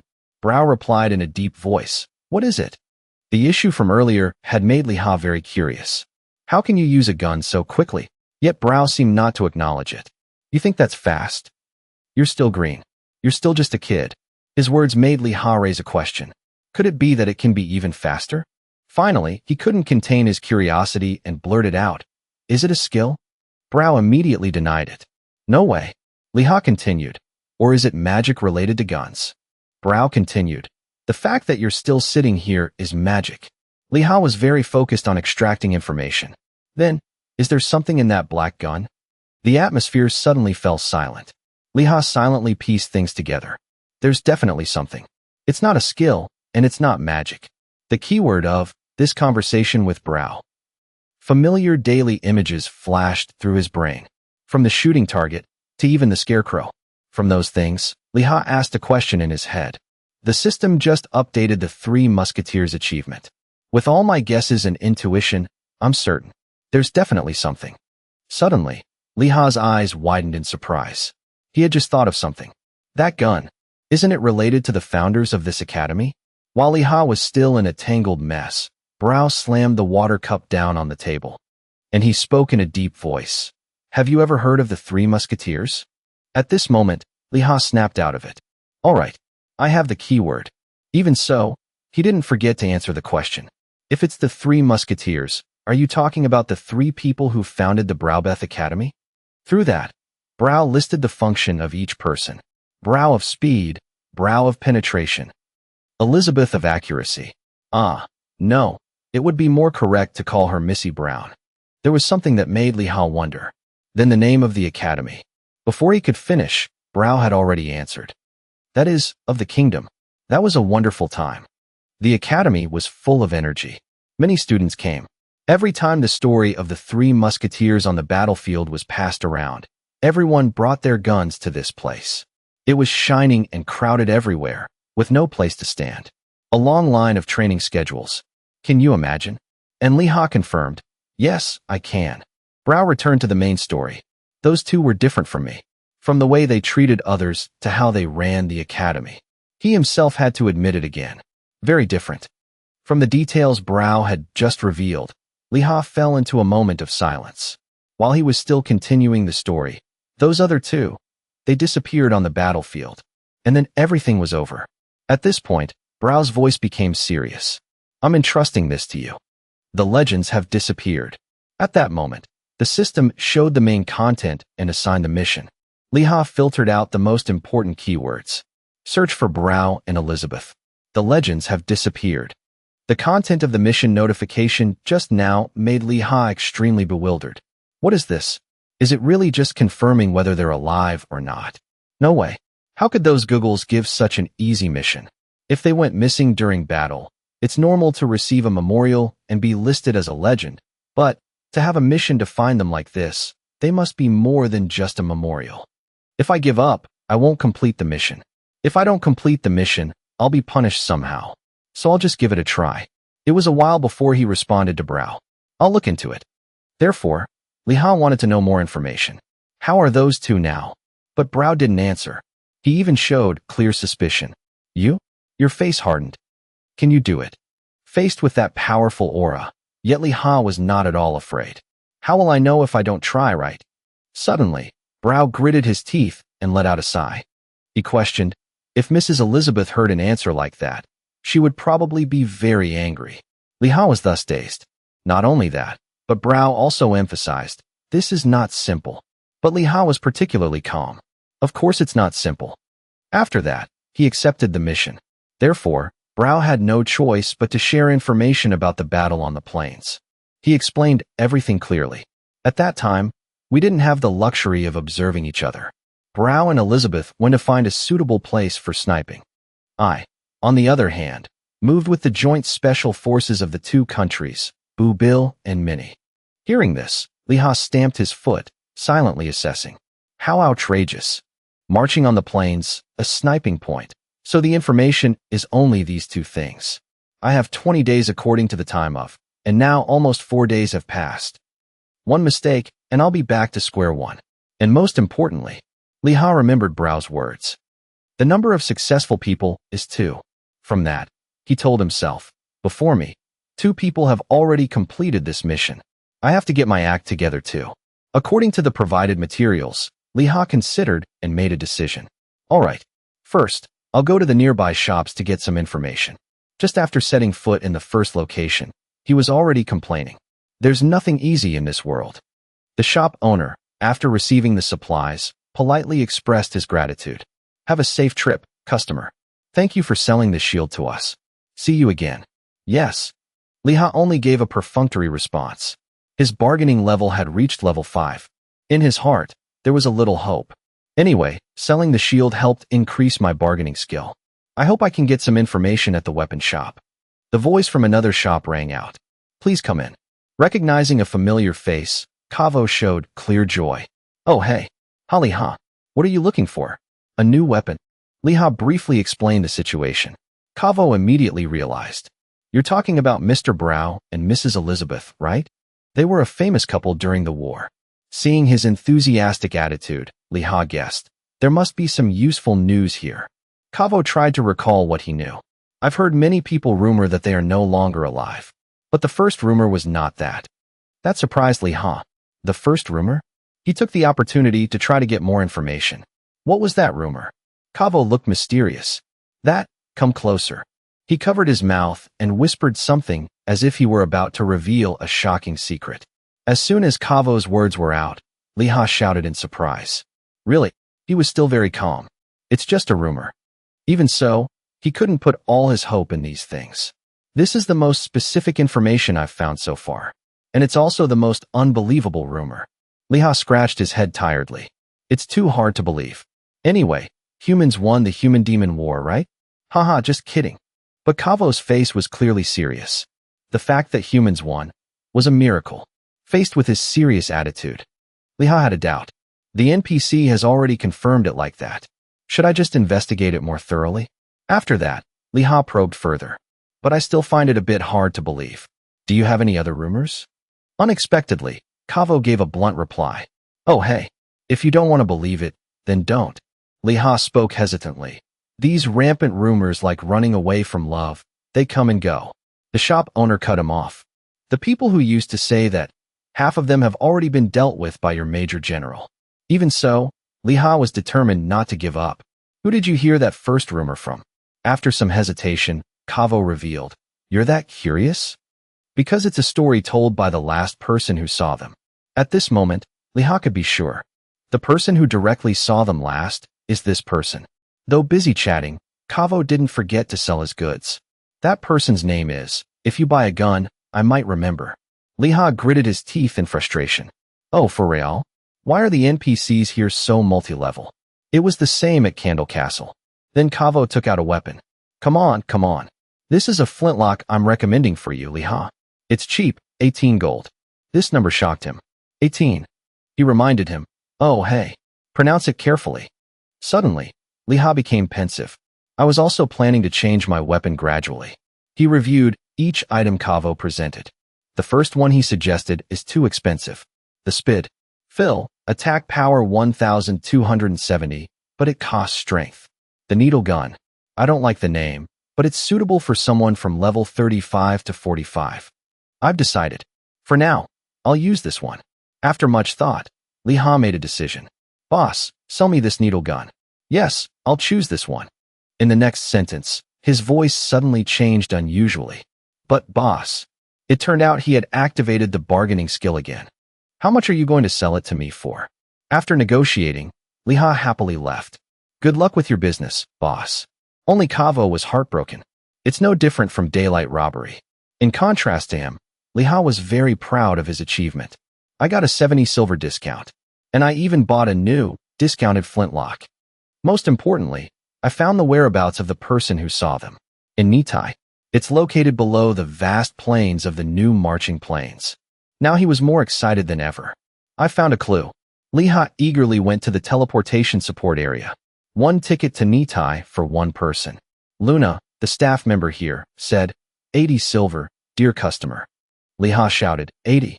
Luna was impatient. First, use the scroll. Next person. Liha quickly stopped her. Ah, no, wait. He painfully reminded himself. This is not the time to be stingy. In the end, he had to reluctantly hand over the money. Here you go. Luna confirmed. Thank you, foreign customer.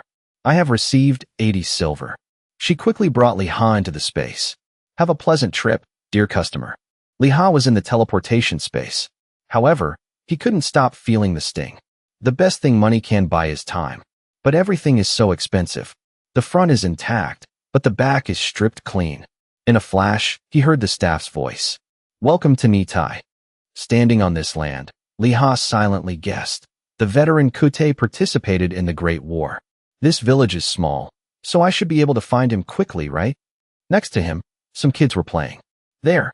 The kids are attacking a strange person. Wah? Go away, monster. Tainayan. Go away. This weapon won't harm his body. Meanwhile, Liha didn't understand what was happening. What's going on? Lupanto, all alone, shouted, My sword. I have to find the archer, okay? The kids shouted at each other. Run? The crazy old man is here. Liha stood there in a daze. I don't know why. If I help him with these kids, the NPC's mission for me would be too simple. After that, he chose to turn away. Since I have 2 time-limited missions, I'll come help you later. Wait for me, Lupanto Kute. Liha continued his journey. All right. First, the tavern in the village. He maintained a cheerful spirit and pushed the door open. Excuse me. But as soon as he saw the gloomy scene inside, Liha held his breath. The atmosphere seems dangerous. Just then, Bali, the tavern owner, greeted him with a serious face. Welcome, customer. Liha quickly regained his composure. Ah, yes. I'd like to ask a few things. Although he was mentally prepared, he couldn't help but feel dejected. Since this is a border area, there are often many rough-looking people here. Some even have 1 arm. Maybe it's because they're in the tavern so early in the morning that I'm so nervous. And so, Liha began to probe the situation with each person in Nitai. Adam, hearing the name just mentioned, asked back, Lepanto, the one who always duels. Mason didn't know for sure, but his face was excited. That Lepanto? The one who uses a rapier, right? In contrast, Tannoon spoke in a cold voice. Lupanto is in this village. Even if he had both hands cut off, it would only be the police chief. No one in this village has that kind of ability. With that vague information, Liha had to leave again. They answered me about Lepanto, but I didn't get anything out of it. The current trend made him feel even more stressed. Damn it. If so, there's no other way. Lupanto is a rapier user and was very active on the battlefield of the Human-Demon War back then. What Liha knew flooded his mind, and the rumor about Brow and Elizabeth betraying humanity. At that moment, Kavo's whisper flashed through his head. Someone saw them go directly to meet the Demon King. He even emphasized each word. Lupanto, the one-armed man of Nitai, that's him. However, the problem at hand was making Liha even more tired. Even if that's true, if I say it out loud, everything will end. There's no more time. At that moment, the system announced that the deadline for the Holy Grail was 12 days. 19 days for the disappeared legends. After reading it, Liha felt re-energized and hurriedly pushed himself. Today, I have to search all the shops in this Nitai. He continued to gather information. Owen, when asked, said, Lepanto? I've never heard that name. Even though he was a resident here, Walter was also helpless. Who is that? If you're not buying anything, please leave. But is there such a person in Nitai? I've never heard of him. When Liha arrived at a shop, the owner politely responded, Sorry, but we're about to close. Even so, he persisted. But the answer when he met Victor was similar. Lepanto? Lepanto? There's no customer with that name. Going from morning to night without getting anything useful, his heart was burning like fire. He's clearly a famous person, the one who uses a rapier. There aren't many people like that in this world. Then he looked up at the sky in frustration. I don't even know what he looks like. After a short rest, Liha stretched and stood up. Oh my, I have to find a few more places. Suddenly, a hand touched him, making Liha scream. Ah! His whole body trembled. He quickly turned his head. Who is it? The person in front of him let out a mischievous laugh. Hi. Lupanto excitedly requested with a strange hand gesture.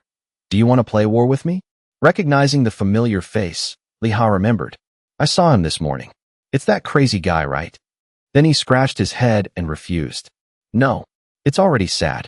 Let's do it next time. But he had no intention of giving up. Hee. Playing at night is more fun. You don't know, right? Suddenly, Liha froze with wide eyes. No, wait. He noticed something unusual. My synchronization rate is 50% right now, but I didn't notice that beggar's footsteps. Looking at the man who had no image of a soldier made Liha guess if it was just a crazy NPC. Unable to bear the curiosity, Liha decided to ask directly. Hey, uncle. With a little hesitation, he finally continued to speak. Excuse me, uncle, but one of your arms. As soon as the wind blew Lupanto's robe up, Liha could see clearly. It's gone. At that moment, he could be sure that the person he had been looking for so long, so far away, was right in front of him. I finally found him. Lupanto. But he was currently like a fool and uttered strange words. Forward, Sky. Follow my blade. As if he were still on the old battlefield. Follow my rapier. Follow Lupanto. Seeing the other person acting like a clown, Liha could only hold his breath. After that, he put aside his awkwardness and focused on the most important thing. I found Lupanto. I can ask about the truth of that rumor. Uncle Lupanto, my name is Liha. I have something to ask you. Are you? Before the words were out, Lupanto's shout drowned out Liha's voice. Forward, Sky. The battle is not over yet. Not only that, but he also laughed heartily and ran off to play. Hi. Liha struggled to chase after him. Wait a minute. Uncle Lupanto. However, the distance was getting further and further, making him struggle greatly. Damn it. Why is he so fast? Even with my speed, it's not enough. He's a veteran of the war, right? But I'm sure it's the other way around. He's not just an ordinary madman. I can't miss him. Therefore, Liha became even more determined, to the point of shouting loudly to question him. I want to ask something. About Mr. Brown and Miss Elizabeth. Mentioning these two names made Lupanto involuntarily stop. The lively atmosphere from before automatically disappeared. He slowly turned his head with a reminder. Run away, you fool. Lupanto's face at this moment was clearer than ever. If you just sit there like that. The astonishment was clear on Liha's face at the moment he continued to speak. You'll be shot by Brow. Not only did he not gather anything, but Liha also had more questions. Shot by Brow? What are you talking about? After that, Lupanto continued to run off. Hi. Run away. Run away. If you want to block Brow's bullet, you'll need at least 5 shields. Liha wanted to go crazy with this person. Where are you going again? Lupanto's voice echoed from afar. Run. Run further. Elizabeth is watching from a distance. That made Liha pay attention. Elizabeth. So he quickly chased after him. As expected, he definitely knows something. But halfway through, Lupanto suddenly sobbed. Hoo-hoo. Liha was like a cow being led by the nose, not understanding what was happening. What? Why? Why are you suddenly crying? Lupanto held out a trembling hand forward, his voice whispering. Mister, don't go. Don't abandon us. Following that was a mournful sob.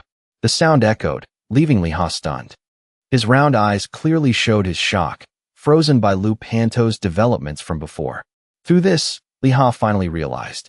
That is post-traumatic stress disorder. This trauma is extremely serious. I was taught this in my unit before. People who have gone through fierce battles often have these symptoms.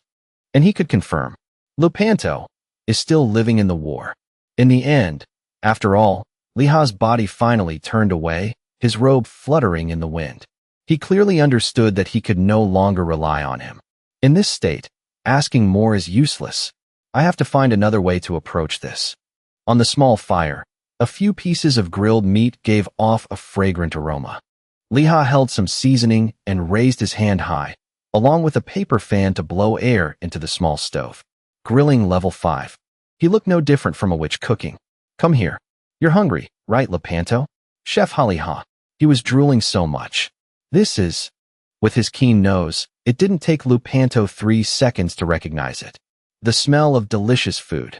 Seeing that attitude, a bad idea popped into Liha's head. Got him. He took the opportunity to deliberately tease. Smells good, right? Who am I grilling this meat for? Who should I feed this to? Hey, are you listening to me? Lupanto couldn't hold back any longer and immediately started eating. The meat is cooked. Scott. The words just spoken made Liha pay attention again. Who is Scott? He took advantage of the situation. Mr. Lupanto, let's eat this meat deliciously and then have a chat. Because Liha thought, when the stomach is full, the mind will also be clearer. Lupanto commented and said, You talk like a fool, Sky. The Demon King's army is still piled up over there. Your cooking skills have improved a lot, SQA. In just a blink of an eye, the food was all gone, surprisingly Liha. It's all gone already? After a delicious meal, Lupanto continued to cause trouble. We have to destroy the remnants of the Demon King. Hurry up. To the battlefield. Liha quickly stopped him. Let's talk for a bit, Sir Knight. He pleaded earnestly. That battle is dangerous, isn't it? Please support me. Those words made Lupanto wonder. Support? Aye. Liha's voice was serious. He read out two names, Mr. and Miss Elizabeth. Lepanto was stunned for a moment and then reminded him, Brow and Elizabeth, they won't come back. The next time we meet, we will be enemies. That's what they said. I reported it to my superiors, but instead, I was the one who was punished. It's only natural. How can you tarnish the nation's hero? From what Lepanto just said, Liha could confirm. This person doesn't just know about it. He was the last one to talk to them. I can get accurate information now. Not long after, Lepanto was foolishly running and jumping again. Bring me my cloak, SQA. We have to deal with the traitor. Liha was speechless. Is that all? Do I have to cook for him again? Where did he go again? I have to talk to him a few more times. I have to stall for time. At that moment, the system appeared. Liha finished reading and deduced. A new mission? If I don't find the rapier for him, Lepanto won't live. If I succeed, I only get +1, but if I fail, it's -30? What kind of weird condition is this? Just as he was thinking, Lepanto had already run a long distance. Wait for me. There was something Liha still hadn't figured out. Sir Knight, where are we going? He replied matter-of-factly. To the battlefield, of course. With the information he had, Liha confirmed. This is the plains of the marching army. It's outside the Puven border. It's where Mr. Brown and Mr. Elizabeth left. A desolate field where even monsters are never seen. Lepanto squinted one eye and looked into the distance as if he had discovered something. The cursed ent in the dark, sorry legion. Liha repeated in a daze. The cursed ent, the Der Legion? Considering the current situation, he calculated. I can't check the level of these monsters. I can't just fight them unexpectedly like this. I only have 100 bullets left. I have to go back so the monsters don't notice. In such a difficult situation, Lepanto boldly declared, You people, this Lepanto will face you. Bring me my rapier, SQ. Liha's tears wanted to flow. We came here to find your rapier? Mentioning this, Lepanto looked around, searching. Where's my rapier? Liha immediately rushed into battle. If you don't have a weapon, then step back. Two monsters, a cursed ent and a dark fairy, were in front of him. This time, Liha had no choice but to make a decision. The monster has seen me. I can't let Lepanto be killed before I find his rapier. It's a bit annoying, but I have to use it now. Immediately after, Liha took out the Dankate rock gun. He got into a ready position and dealt with them one by one. From the biggest one first. The bullet just fired pierced through a hard wooden tree trunk. It turned out that was part of the ent monster's body. But the current situation was pushing Liha into a difficult position. Attack power is tripled, but can I still use it like this? Not only that, but as soon as he turned around, he saw a dark fairy. Damn it, when did this guy get here? At this rate, Liha had no choice. I have to retreat first. Everything was already complicated, and Lepanto, who knew no fear, added to it. Such weaklings. I just need to stab them once, and it's over. Liha helplessly reminded him. You don't even have a sword. Run faster. After a struggle, he prepared to return to the attack. Reloaded. Liha focused his gun muzzle on the monsters. This time, starting with the small one first. The dark fairy was spreading its wings and was about to rush towards him. Immediately, Liha planted his feet firmly and attacked. Bayonet. The attack pierced through the dark fairy's body. Assault. Meanwhile, Liha didn't need to move another step. But things didn't stop there. The small one just needs to be dealt with one slash. Those slow-moving logs. I have to shoot them until they're no longer alive. Just a few minutes later, the monsters were lying all over the ground. Lepanto was very excited. Amazing sky. And Liha looked at his weapon and acknowledged. So far, it's the one with the highest defensive capability. Lepanto praised him endlessly. With just one gun, you can command an entire army of snipers. Liha, on the other hand, silently judged, if I didn't have skills, I wouldn't be standing here right now. He exuded a murderous aura all over his body. Then he threatened in a deep voice, Mr. Lepanto. The training soldiers scored 7 points. The support archer shot the bow. Please shut your mouth for a bit. Let's talk. This time, Lepanto was a bit cautious. I know. Liha whispered a warning. You can't rush at the monsters first. That made Lepanto wonder. Why? And Liha explained.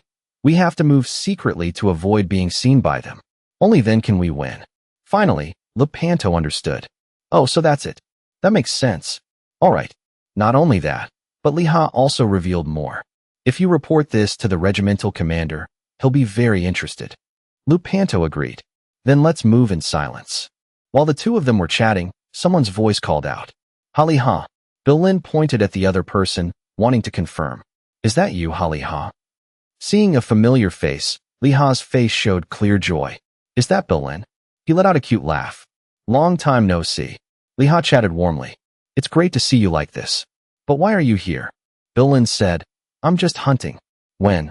That made Liha stunned. Huh? Wait a minute. Hunting?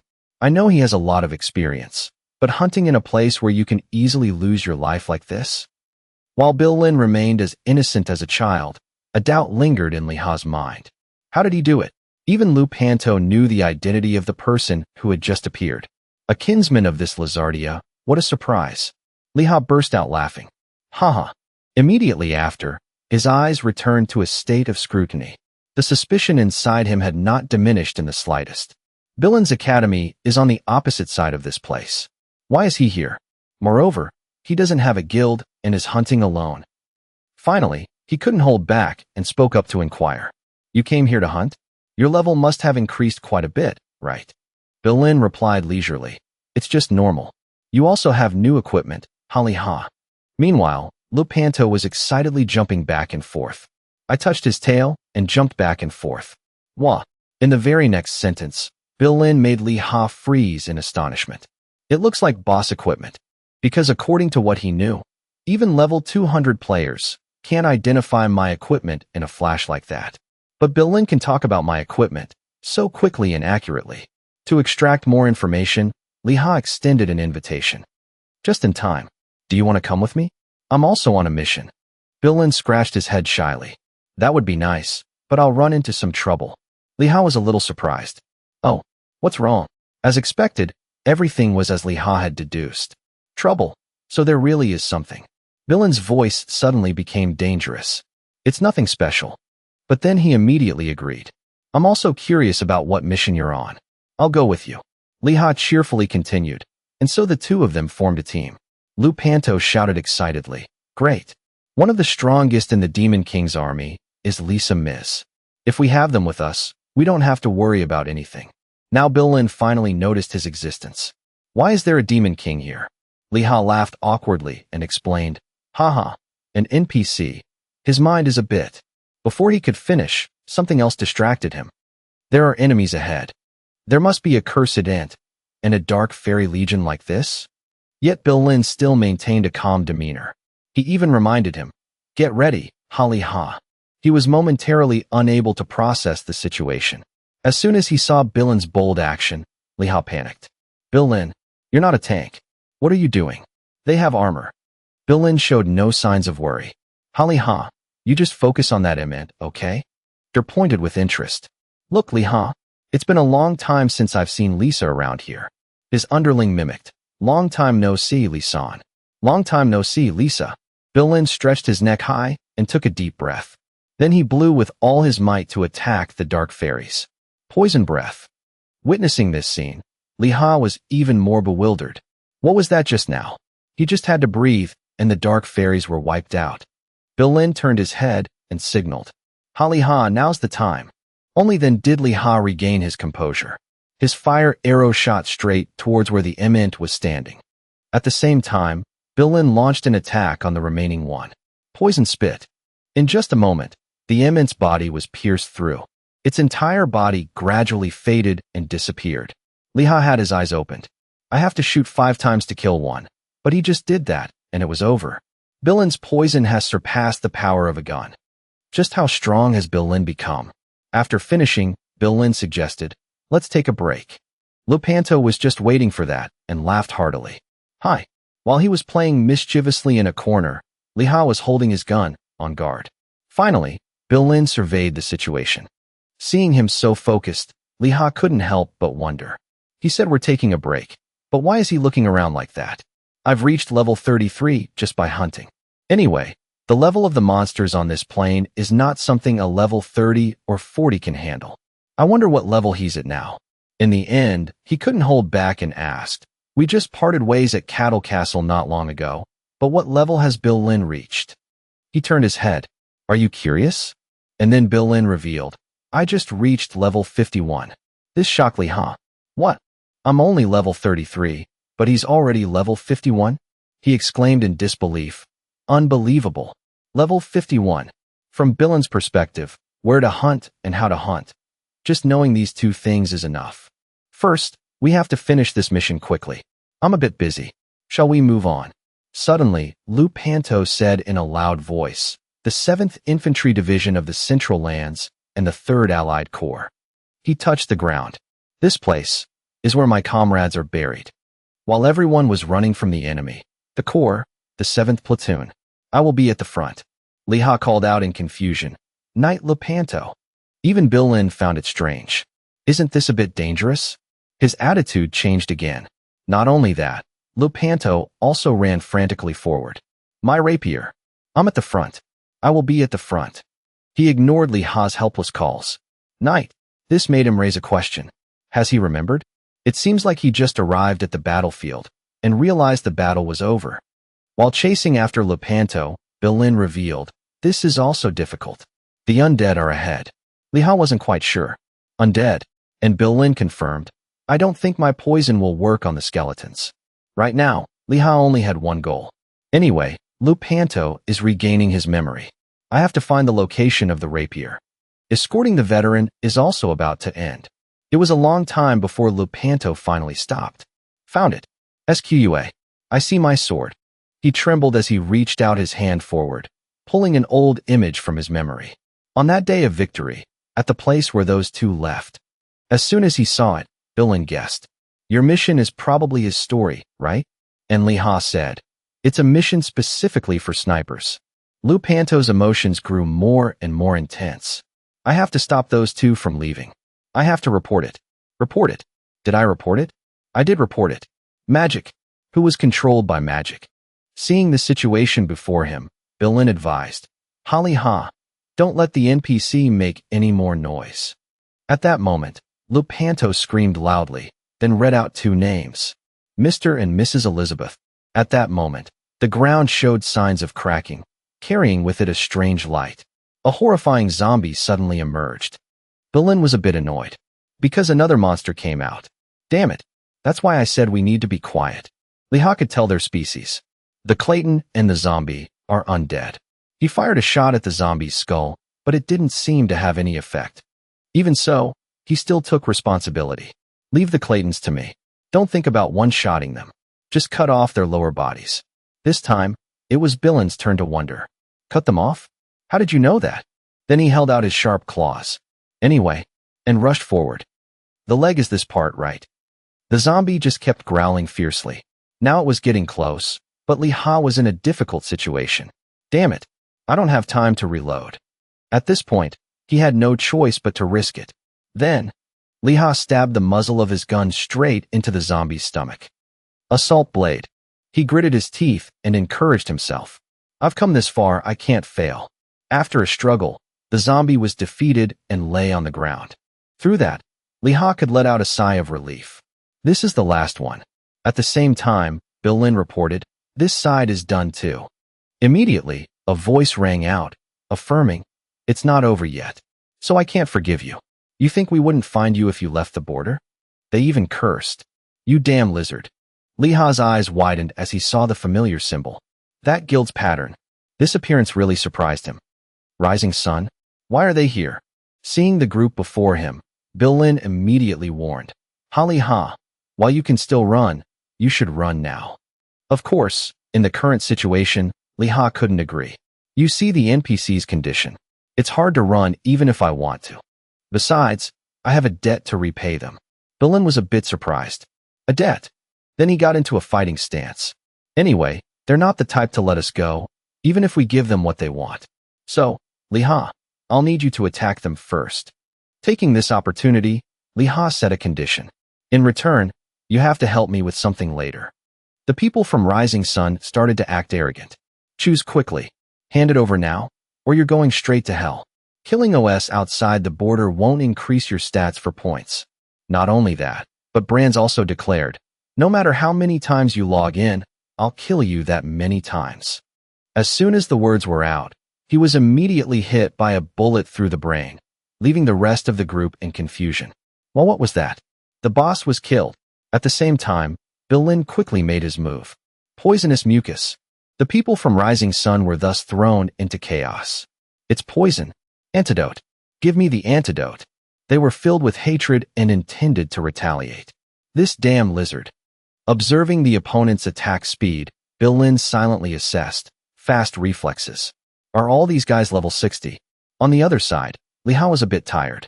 Fighting and retreating to buy time like when I fought the general is really tiring.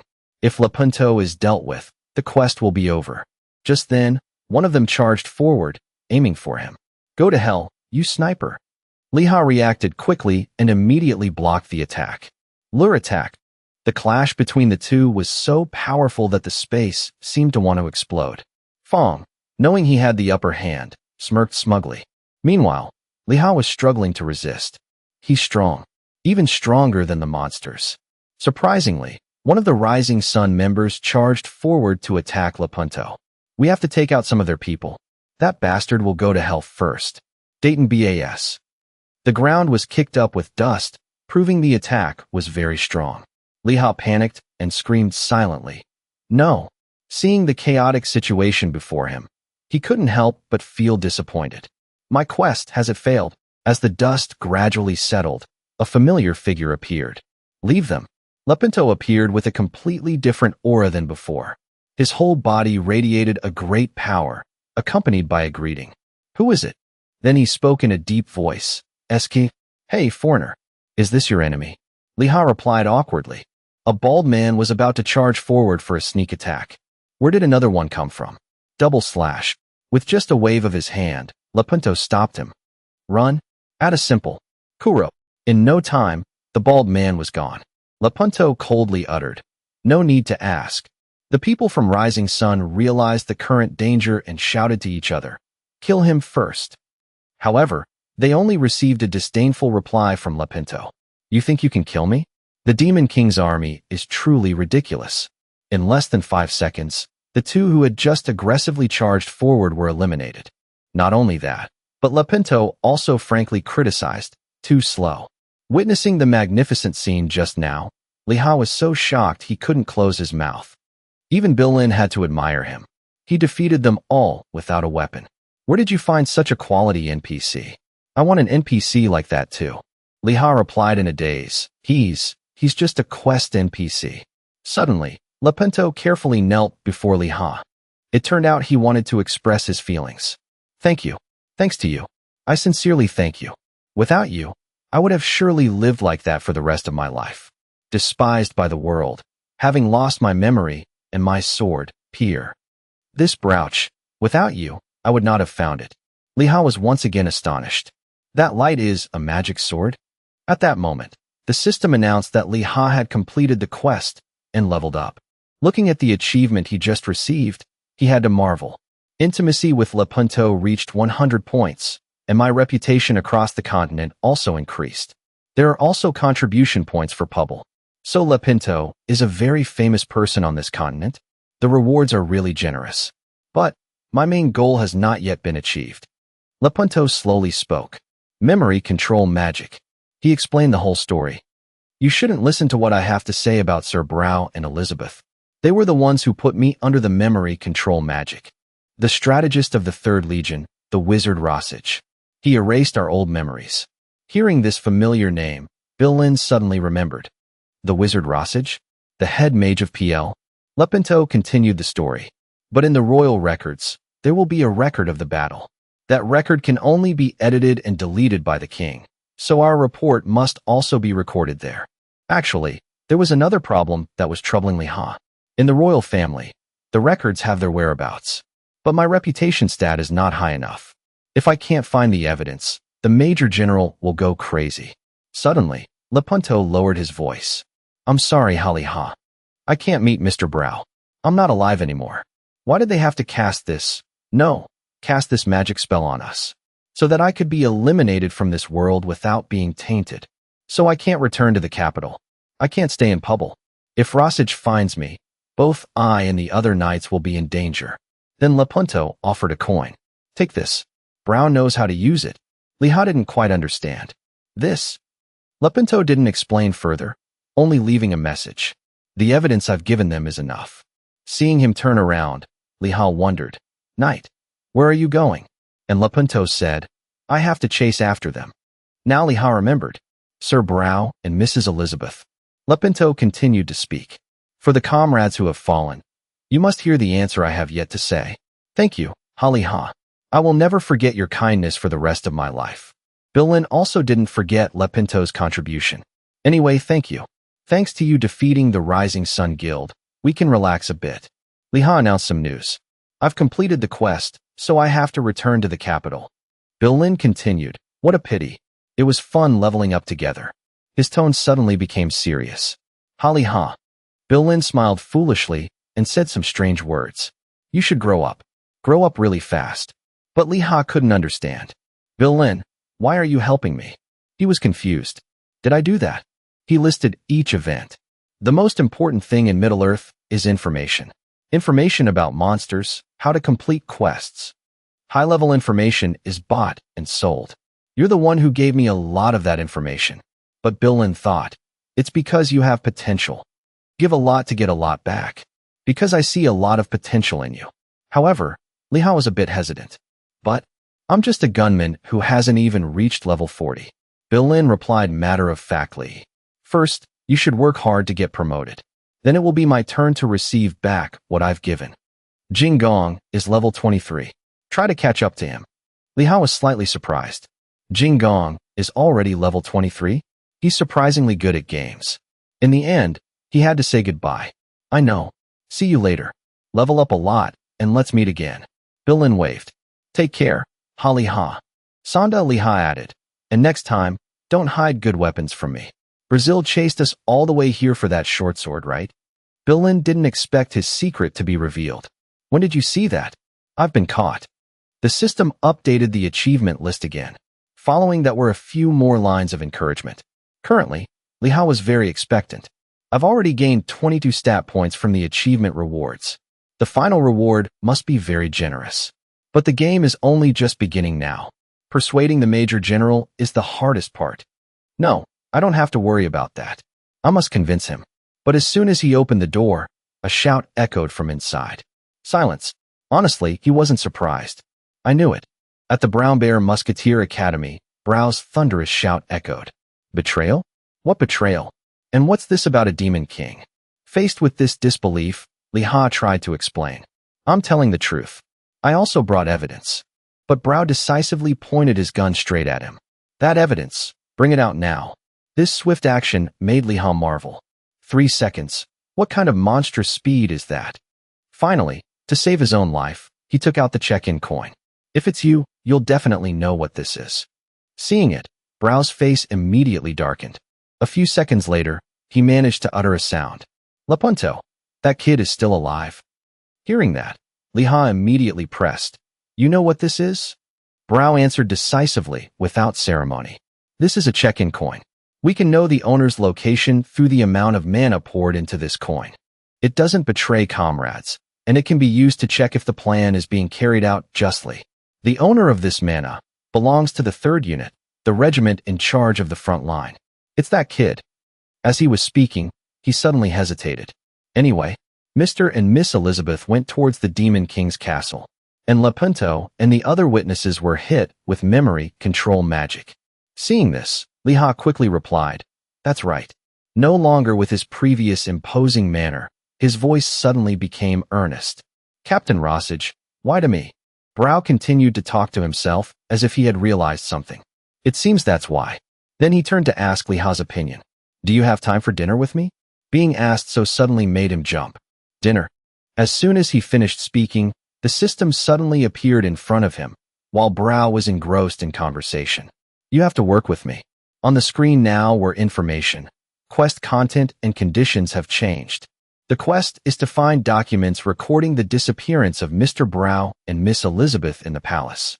You need to be careful to avoid being detected by the guards, or you will fail and your reputation will decrease. Do you want to accept the quest? After reading that information, Li Ha tore at his hair.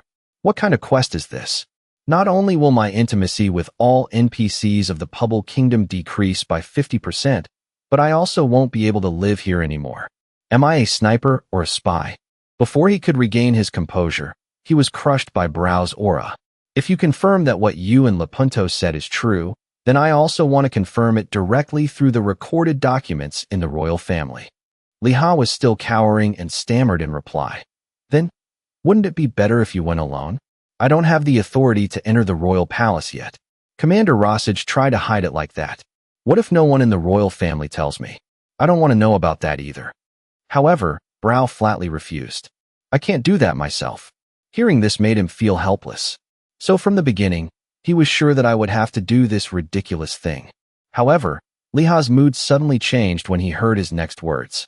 You are the one I trust to be able to find the recorded documents. Therefore, Li Ha, there is no one else but you. Faced with that sincerity, he suddenly smiled. Li Ha. Then he no longer pushed it away and accepted the quest outright. I'll do it. He called me by my name like this. How can I refuse? At the foot of the Eelstock Royal Palace, a conversation took place. Please enter, Sir Brow. What brings you here? Brow quickly replied. I have business with the Chariot Division.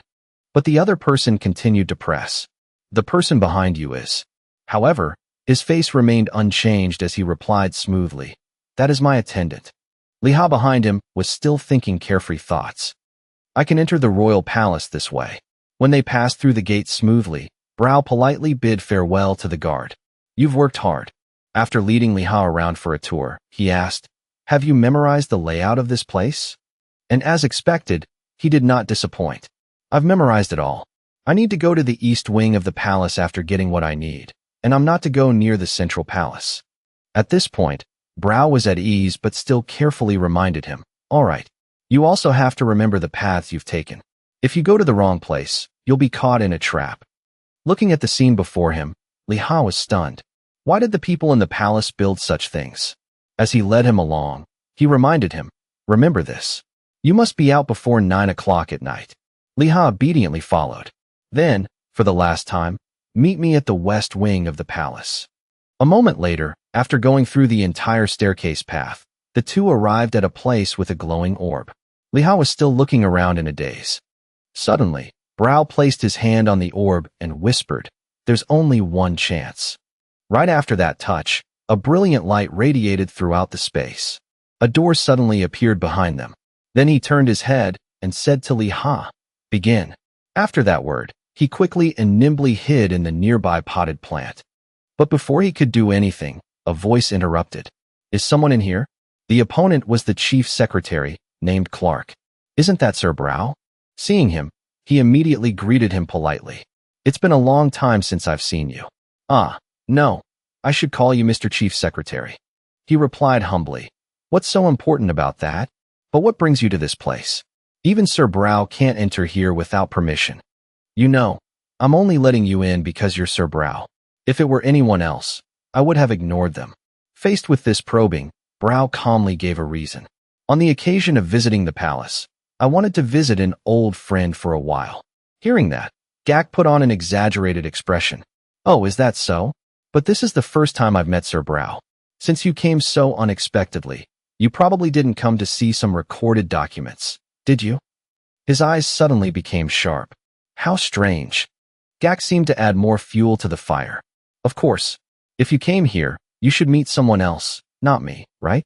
Maybe the commander of the secret knights, or the captain of the guard or something. I can think of many things. Every word he said made Li Ha break out in a cold sweat. For example, you brought another person in here. As he spoke, Gak directly lifted the potted plant and hid that person in a place like this. After that action, both of them fell silent. To salvage the situation, he explained awkwardly. It would be more fun if someone actually appeared, right? Not like this. Brow, at his side, remarked, Your imagination has become more vivid, Secretary Clark. While Clark was busy regaining his image, Li Ha had already dashed behind him. Perhaps so, but hearing you call me Chief Secretary like that makes me very happy.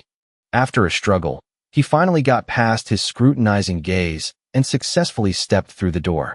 Li Ha immediately flew down the stairs. There's still enough time to carry out the plan. I just need to find it within 2 hours. Facing the deep darkness. But why is this staircase so long?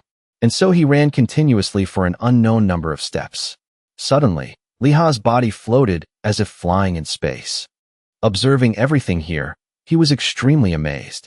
This is the universe?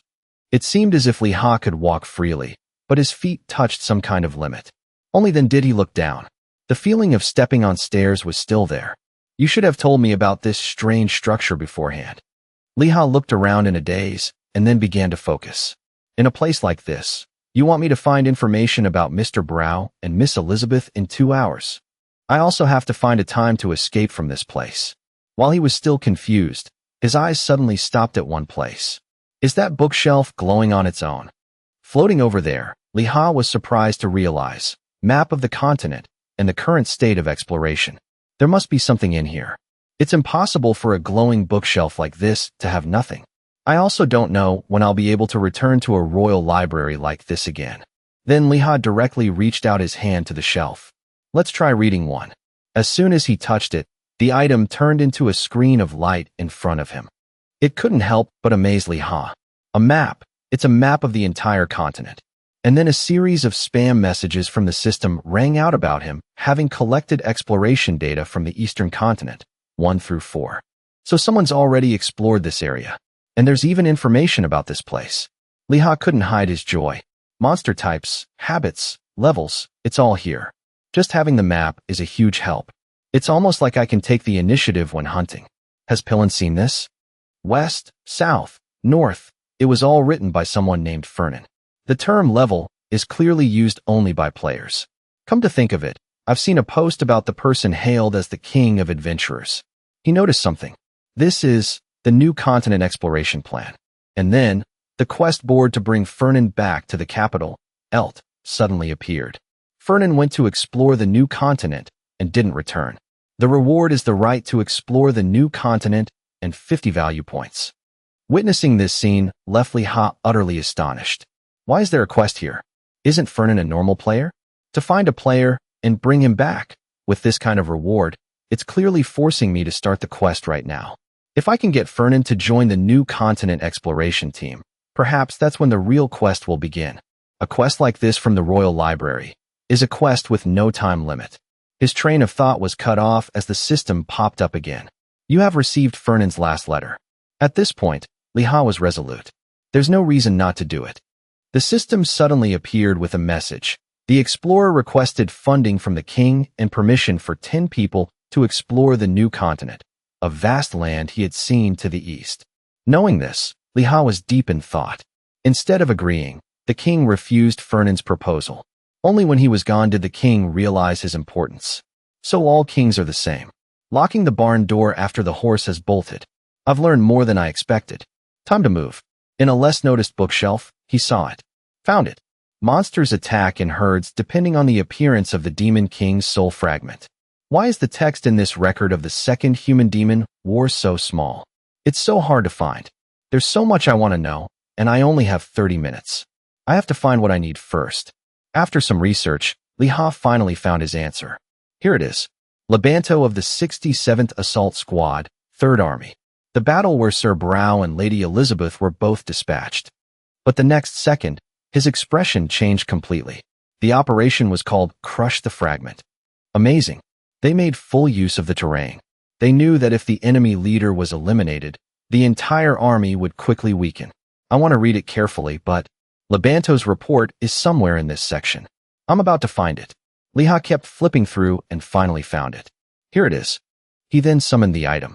The mirror the Major General gave me. If I reflect the page onto the mirror, the content will be recorded. At the same time, the system appeared again. Plan disrupted. Reason, missing a crucial element. Appendix, collection of oral reports regarding the disappearance of the crucial element. Suddenly, a voice broke the silence. What a waste of time. It's been a long time since Brow's words were recorded in history. Hearing the sound, Li Ha whipped around. Why now of all times? The voice rang out again. Just check the whole bookshelf on the second Human Demon War. It'll be faster. At this moment, he was caught in a dilemma. Damn it, right where I am? Meanwhile, on the other side, Cluck was walking and announcing, "Roses told me to go check." The librarian walking in front of him obediently followed. "Sir." Suddenly, he turned back and asked, "But what are we checking for, sir?" He answered honestly, "To see if anything's missing." Hearing that, a series of scenarios flashed through his mind. An uninvited guest broke into the royal palace? Documents from the royal archives were stolen? This wild imagination left Cluck speechless. That's not going to happen. But what if it does? I told you to check, so just check. He quickly complied. Let's see. First, Human-Demon War mini-wars. All the reports are here. It wasn't long before the librarian returned to report. Sir Secretary General. Seeing him, he immediately asked about the situation. His face was filled with panic as he held up 2 books. Here, the book numbers have been changed. The order of the last 3 books is wrong. This made Cluck extremely shocked. What? The man continued to point out the error. Someone definitely touched it. There are 3 books where there should only be 2. As a librarian, I cannot accept this. It's the section about the battle on the marching plains. While the 2 were talking, a sound cut them off. Cluck speculated, was that the sound of a door opening? Cluck finally realized and became furious. Damn it. Immediately give the order. Alert the guards. The footsteps of this person grew faster and faster. Allah. In his heart, Liha cried out. I'm screwed. I'm really going to get caught this time. If I get caught, the quest is over.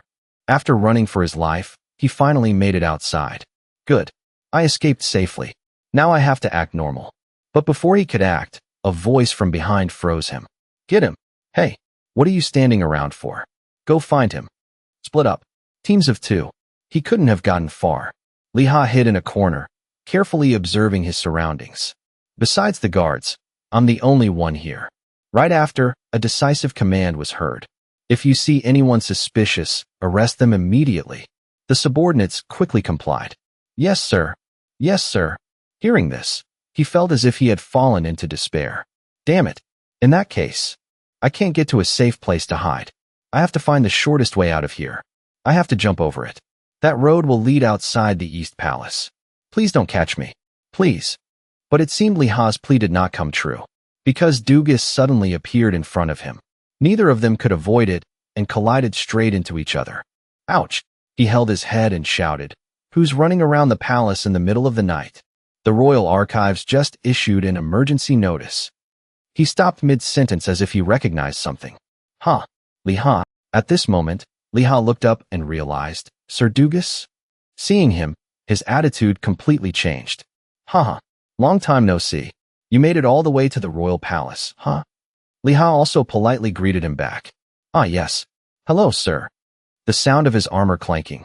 While the 2 were shaking hands and greeting each other, a voice interrupted. As expected of the holy knights. We've got you now. He could do nothing but stand there stunned. A man from behind pointed straight at him. It's him. He's the one who broke into the royal archives. Faced with this situation, Liha told himself, I have to pretend. I must fool them. I took the shortest escape route, and they still caught up? Huh. Then he spoke up, trying to explain. What do you mean? But Dugas, who was beside him, cut him off. How can that be? I know there's an emergency, but you can't just arrest people without cause. Besides, this man is a partner of our holy knights. This is the man who recently shot down the kobold chieftain, Thruz. Being praised like that made Liha a bit embarrassed. This again. However, Cluck remained stubborn.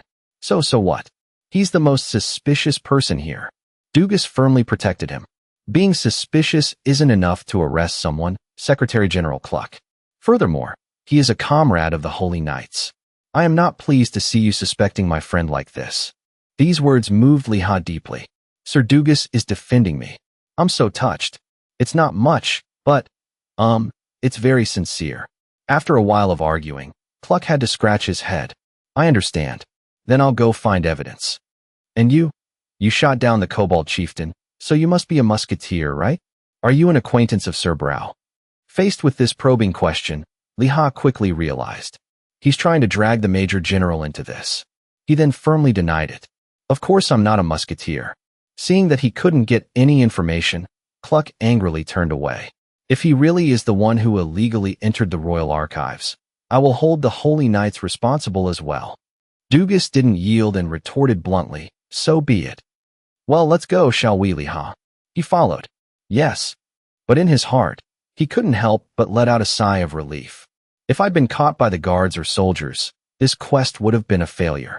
I was lucky to be caught by a friend from the Holy Knights, so it turned out okay. Then, Liha shyly turned to express his gratitude. Thank you, Sir Dugas. He replied cheerfully. It's nothing. I'm glad I could help you. The people from the archives are very sensitive. They're always on edge. You should be careful. Then he asked carefully, what brings you here? Before Liha could answer, a shadow spoke up. To meet someone. The person who appeared was Brow. My disciple got lost. I came to pick him up. Seeing him arrive, Liha's face lit up. Sir Brow. He came before the two and spoke. Thank you, Dugas. I owe you one for this. But he acted modestly. You're too kind. Just helping a friend. It's no favor. As soon as the words were out, Liha managed to express his gratitude. Thank you, Sir Dugas. Now that I've met the Major General, I'll be on my way. Dugas waved goodbye. See you later. In the future, please continue to contribute to Pubble. When only the two of them were left, Brow got to the main point. Did you meet Roses? Liha answered frankly. No, I didn't see him there. You said the head mage is always in the palace, but he wasn't there, which is why I had so much trouble. He spoke with a hidden meaning. But, did you get it? After hearing him, he couldn't help but purse his lips and smile. The two of them high-fived in perfect sync, like comrades who had known each other for a long time. In the quiet night, under the bright moon, the Browbeth Musketeer Academy appeared magical and mysterious. A hand gently touched a glowing mirror. Is this it? It copied the reports from the Royal Archives. As Liha touched it, countless images flashed out. I was in such a hurry to copy it that I didn't read the contents carefully. What did it record? Top secret document. At 2100 hours, Rygas left the camp and discovered two people heading towards the Demon King's army. When I shouted for them to stop, a gun was pointed at me. I was shot in the thigh and couldn't fight anymore. At 8 o'clock the next day, two people were spotted 20 kilometers from the camp. Since we hadn't received orders to engage, the soldiers approached and were shot repeatedly. After the surprise attack, the soldiers couldn't pursue the two because they were in too much pain. Due to gunshot wounds to their arms, shoulders, and pelvis, they were unable to fight. At 10 o'clock, a squad was neutralized by the two shooters. Then at 1300 hours, I noticed Sir Brow was having trouble moving and was about to report it when he shot me in the knee, causing my leg to be amputated. Unable to fight. Knowing these events, Liha couldn't help but shudder. How terrifying. Among all the people who reported back, not a single one returned with an intact body. According to this report, it's true that they sided with the Demon King's army. And from here is Lebanto's report. Then the mirror continued to show.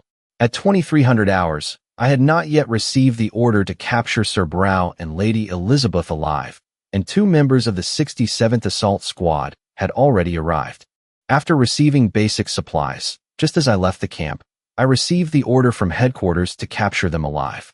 Although I pursued them closely, I failed to capture them. They fled with an elf seed, believed to be part of the Demon King's army. The next time we met, they left a message saying, "You will not find me, and Roses, be careful." Once again, Liha fell into deep thought. Brow and Elizabeth directly warned Roses? I suspected Roses because he covered up the fact that they had fled. But this warning was before Roses covered for them. Roses, be careful. They said that before they left. Not only him, but Brow's face also darkened. But just a second later, his eyes lit up with a burning thought. A line of text appeared on the screen again. Additional testimony. Before the operation fell apart, Elizabeth's health check showed that she was pregnant. There was a report noting this before she was sent into battle. This truly stunned Brow. This is it. Saying that, he couldn't help but vent his anger on the table. Even Liha couldn't believe what he had just seen. Pregnant? They sent a pregnant woman to fight the demon race. Before he could recover, he spoke up. How could they? Why didn't they tell me? That resentment made Brow grind his teeth until they bled without him realizing. Then he mocked himself. How ridiculous. We were the trio. We were together for so long, and I didn't even know she was pregnant. Faced with this situation, Liha could only gently comfort him. Major General. However, he cut him off. But, I feel relieved. Hearing that, Liha thought he had misheard. Relieved? Brao's eyes were filled with sorrow. I'm glad they're still alive. While reading this tragic report, I feel relieved knowing they're not dead. Because this is a report saying they betrayed their race and shot their comrades. What a joke. Can I still be the Major General of the Musketeer Academy like this? Seeing this, Liha spoke up to defend them. Maybe they had a reason they couldn't reveal. They even warned the head Mage Roses to be careful. They surely weren't joking. However, he still didn't turn around and just replied, "There's definitely something going on. There's still something I don't know." Saying that, Brao suddenly expressed his gratitude. "Thank you." Before his eyes, the screen lit up again. "You have completed the quest, the Vanished Legends. You have been promoted. You have been promoted." And he continued his train of thought. "Thank you so much, Liha. Right now, you're the only one I can trust." While speaking, Brao suddenly hesitated. "In a few days? Will you come back in a few days?" Just then, the system appeared again. A character is tormented by the inability to meet his friends due to the demon race lurking everywhere. General Brao needs 3 days to think about his betrayed comrades and will share his thoughts. Liha gently pushed the door open, but his heart was still in turmoil. This is the first time I've seen the Major General like this. Well, it makes sense. 2 of the 3 musketeers are traitors. But this isn't the time for me to worry about others. Looking at his treasury balance, he cried miserably. The reward for this spy quest. They should at least give me some money. All I got was a promotion. Although I gained the Major General's trust. I play this game for money. Why can't I seem to make any? I'll sell this dual-wielding sword. Liha's attention was drawn to the back. That level 50 dual-wielding sword. The shop's price is cheaper than the auction. Sell the level 60 flute. Make an offer. Instead of selling it cheap at the auction, sell it for 1 gold. Sell me the teleport scroll. Or buy the whispering potion for a profit. Find a weapon with normal stats. Looking at the scrambling crowd, he made a judgment. An auction? Then everyone continued to shout. If anyone knows the entrance fee, we'll sell directly. Sell me the level 130 magic wand. Witnessing this scene, he finally understood. They're trying to avoid the fees by buying directly. Both the seller and buyer have to pay a fee. The fee is up to 5%. These old foxes really know how to make money. Suddenly, an idea flashed in Liha's mind. Come to think of it, I still have one item I haven't sold. The Crescent Moon Blade I got from the Kobold Chieftain. Kobold Chieftain's Crescent Moon Blade. Attack power, 105 to 120. Requires 150 plus strength, 110 plus agility. Set bonus. Increases critical hit rate based on the number of set pieces. Observing it, Liha suddenly became thoughtful. Selling directly to save on fees takes too much time, so I should put it on the auction house. Before that, I need to check how much it'll sell for. However, just a second later, his face changed completely. What? An excellent grade dual-wielding spear has an average price of 60 gold? Sold for cash. That's 6 million won. If an excellent grade weapon sells for this much, how much will a special grade weapon be worth? Plus 6 agility, plus 15% critical hit rate. If it's a weapon that increases stats. Along the road, everyone's eyes were on Liha, who was laughing heartily. I'm selling it right now. At the same time, in a certain restaurant. I'd like to order. Ah yes. One moment, please. Junho sat on a chair and gave orders. Ms. Kim, go see what the customer wants. And clear table 2. Kim Yu still politely followed. Yes, boss. He thought disdainfully. It's busy. You should be watching the counter too. Suddenly, her eyes stopped somewhere. Hearing a noise, Junho showed his disgust. Focus on your work. At this moment, Kim Yu seemed a little annoyed. Yes, I'll be more careful. The person calling her was none other than Liha. Turning on the phone, a text message appeared. Mom, have you had lunch? You always eat alone. It makes me worry. Looking at it, she thought to herself, worry about what? You should worry about eating your own meals first. Then Liha suddenly asked for Kim Yu's account number, even lying that she had won a prize to transfer money. Even so, she didn't pay much attention to this. Probably won some small prize again. But what kind of prize needs a bank account number? Let's see. Open the banking app. But as soon as she opened it, the number on the screen stunned Kim Yu. Her eyes tried to make out each number. 10. A trembling voice escaped her lips. 10 million won. At the same time, on the other side, The hand holding the phone was still thinking. It's been a while since our family had a good meal. At this moment, Liha was very happy and calculated. After the fee, I have 170 gold left. It sold for more than I thought. Profit of 11.64 million won. Transferred 10 million. Balance 1.64 million won. Then he encouraged himself. I've only been in the central continent for 2 weeks, and I've already made this much. Not bad. I can do this. From now on, I just need to get out there. It's been a while since my mind was this at ease. It's all thanks to this. Saying that, Liha gently touched it and said words of gratitude. Thank you. Then, a series of old memories suddenly flooded back to him. Looking at what his friend had been through, Liha was deeply moved. His mood at this moment was hard to describe in words. Thanks to it, I was able to stand up again. Then, Liha started to plan. There are 4 days until I meet the Major General again. Until then, I only have one thing left to do in the central continent. The lunchbox is about to expire. As soon as the thought passed, he smiled brightly like a flower. In that case, after a moment of hesitation, Liha continued, before dinner, I'll be back. Every word was extremely decisive. Central continent, here I come again. In an atmosphere filled with tension, beads of sweat dripped down his face. Kijong powerfully deflected the saw blade in front of him with his shield, but that only enraged Igor more. He mercilessly slashed through his last line of defense. This sudden turn of events stunned him. His body froze for a moment. Now, in Kijong's eyes, there was only the ferocious figure of Igor. Then, back to reality. In a room in an apartment building, a roar suddenly erupted. Arg! Kijong, who was lying in bed, shot up in alarm. Although it was a dream, he still felt it was too real.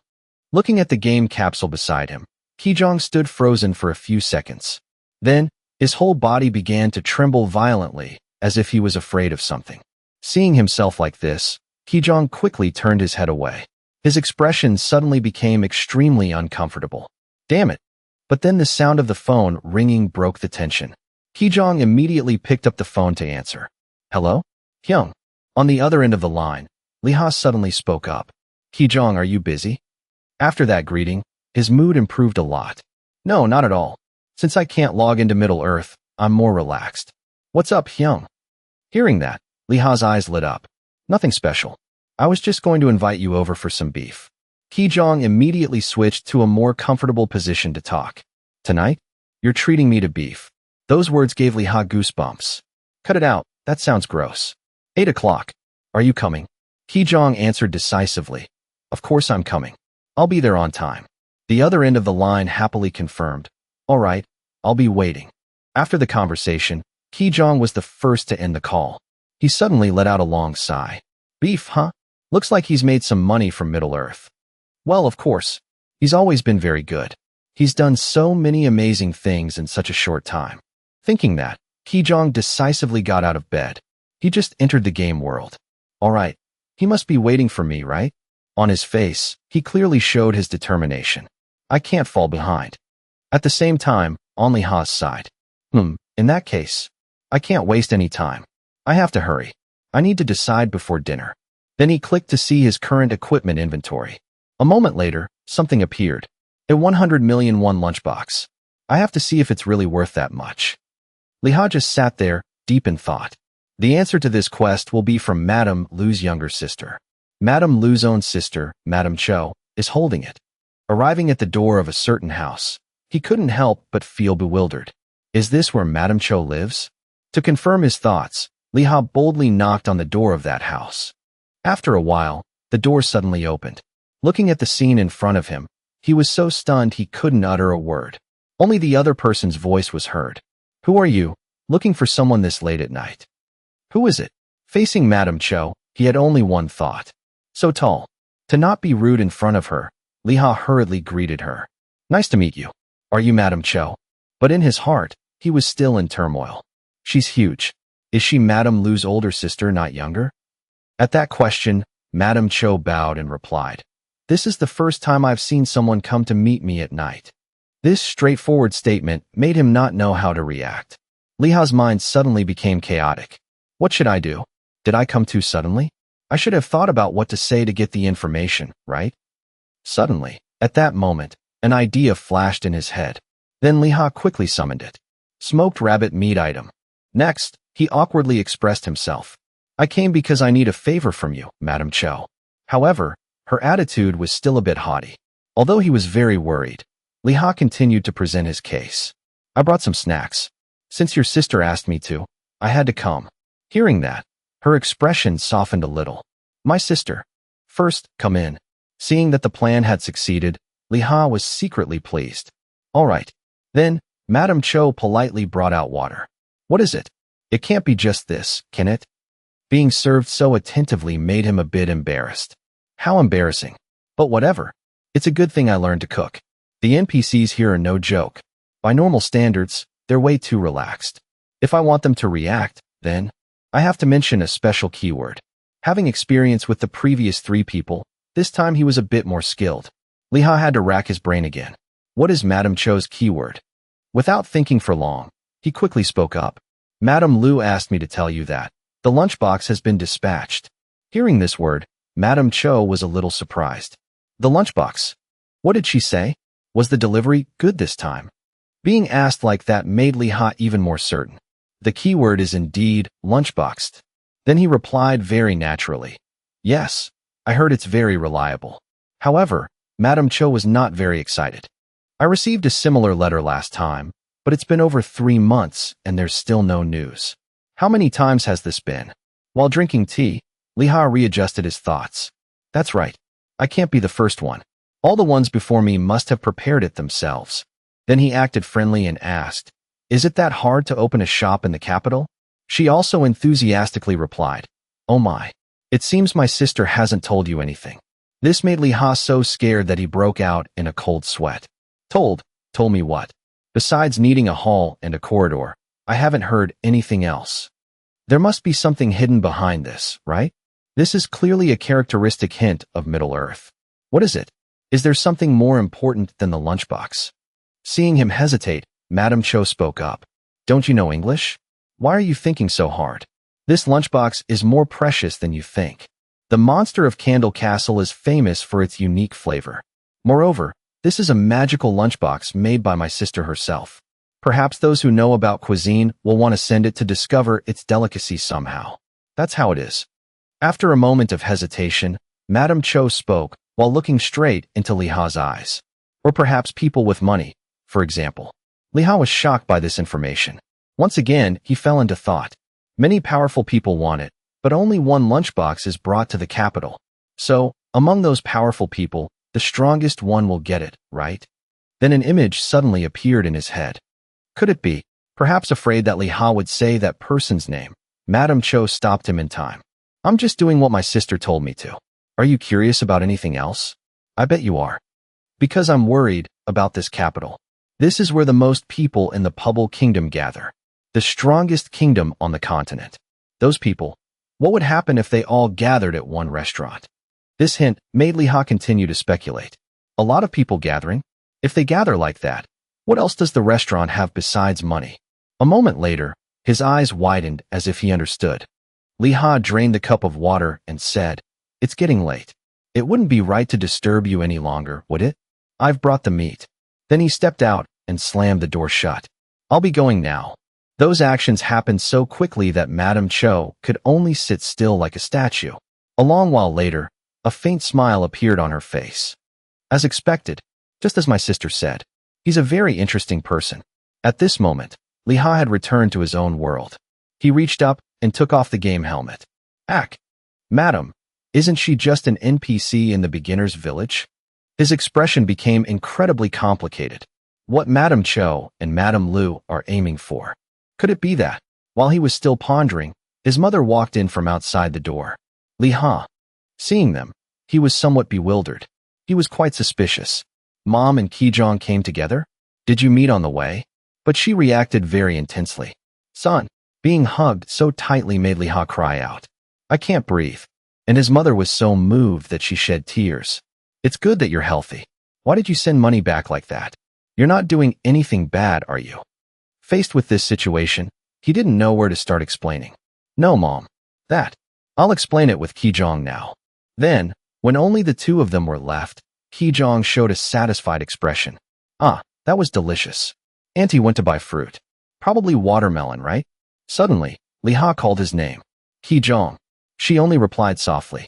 He slowly brought up the main topic. There's a quest about the lunchbox I mentioned before. I think I'll just break it open instead of selling it.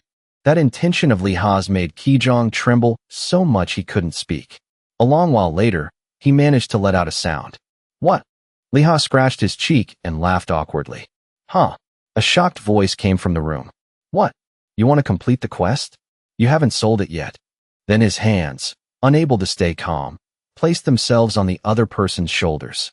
How much is that worth? Didn't I tell you? Seeing Kijong's tearful expression, Liha quickly advised. Calm down, calm down. Let me explain. After explaining the situation, he spoke up. That's why what Madame Lu wants to achieve with the lunchbox is to establish an information guild disguised as a restaurant. Kijong seemed to not believe his ears anymore. What?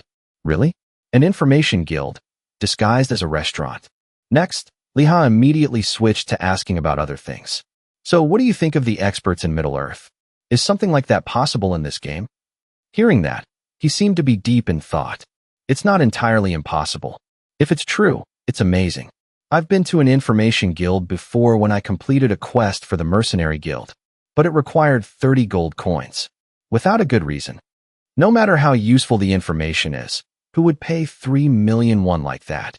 This made Liha terrified. 30 gold coins. Honestly, even the secret investigation office can't make 3 million won. Hearing that, Kijong nodded vigorously. Providing such useful information, whether it's the Thieves Guild or the Mercenary Guild, they have no choice but to give up on the Information Guild. It's that useful. Plus, it's run by an NPC. It's like a paid strategy guide provided by the system. Liha suddenly became confused. There's no Information Guild in the capital, Elt. Faced with that question, Kijong answered directly. No, the capital is directly managed by the government. Because if dangerous people could ask the Information Guild how to assassinate the king, it would be a huge problem. Knowing that information, he finally understood. So that's why you have to give the lunchbox directly to the king? After that, Kijong naturally asked, if you felt that way when talking to the NPC, it's probably true. But what's the quest reward? Liha answered bluntly. An invitation to the restaurant's opening meal. After thinking for a while, Kijong couldn't help but be curious. Isn't that a trap? But he still didn't quite understand that thought. A scenario flashed in his mind. Using the capital's information guild. If they offer a reward like that, everyone will try to complete it. Actually, I was suspicious from the moment you told me. A lunchbox, such an amazing item. How could they create it for you to use? Anyone can see it's a non-tradable quest item. No matter how I think about it, it's strange. When he had heard everything, Liha spoke up. You're right. His mind was now a tangled mess of thoughts. This quest is actually a much more difficult quest. So it's highly likely the reward won't just be an invitation to the opening meal. If my prediction is correct, my choice will affect Middle-earth. If so, it will also benefit me. Hearing a knock on the door outside, Madame Cho quickly tidied up.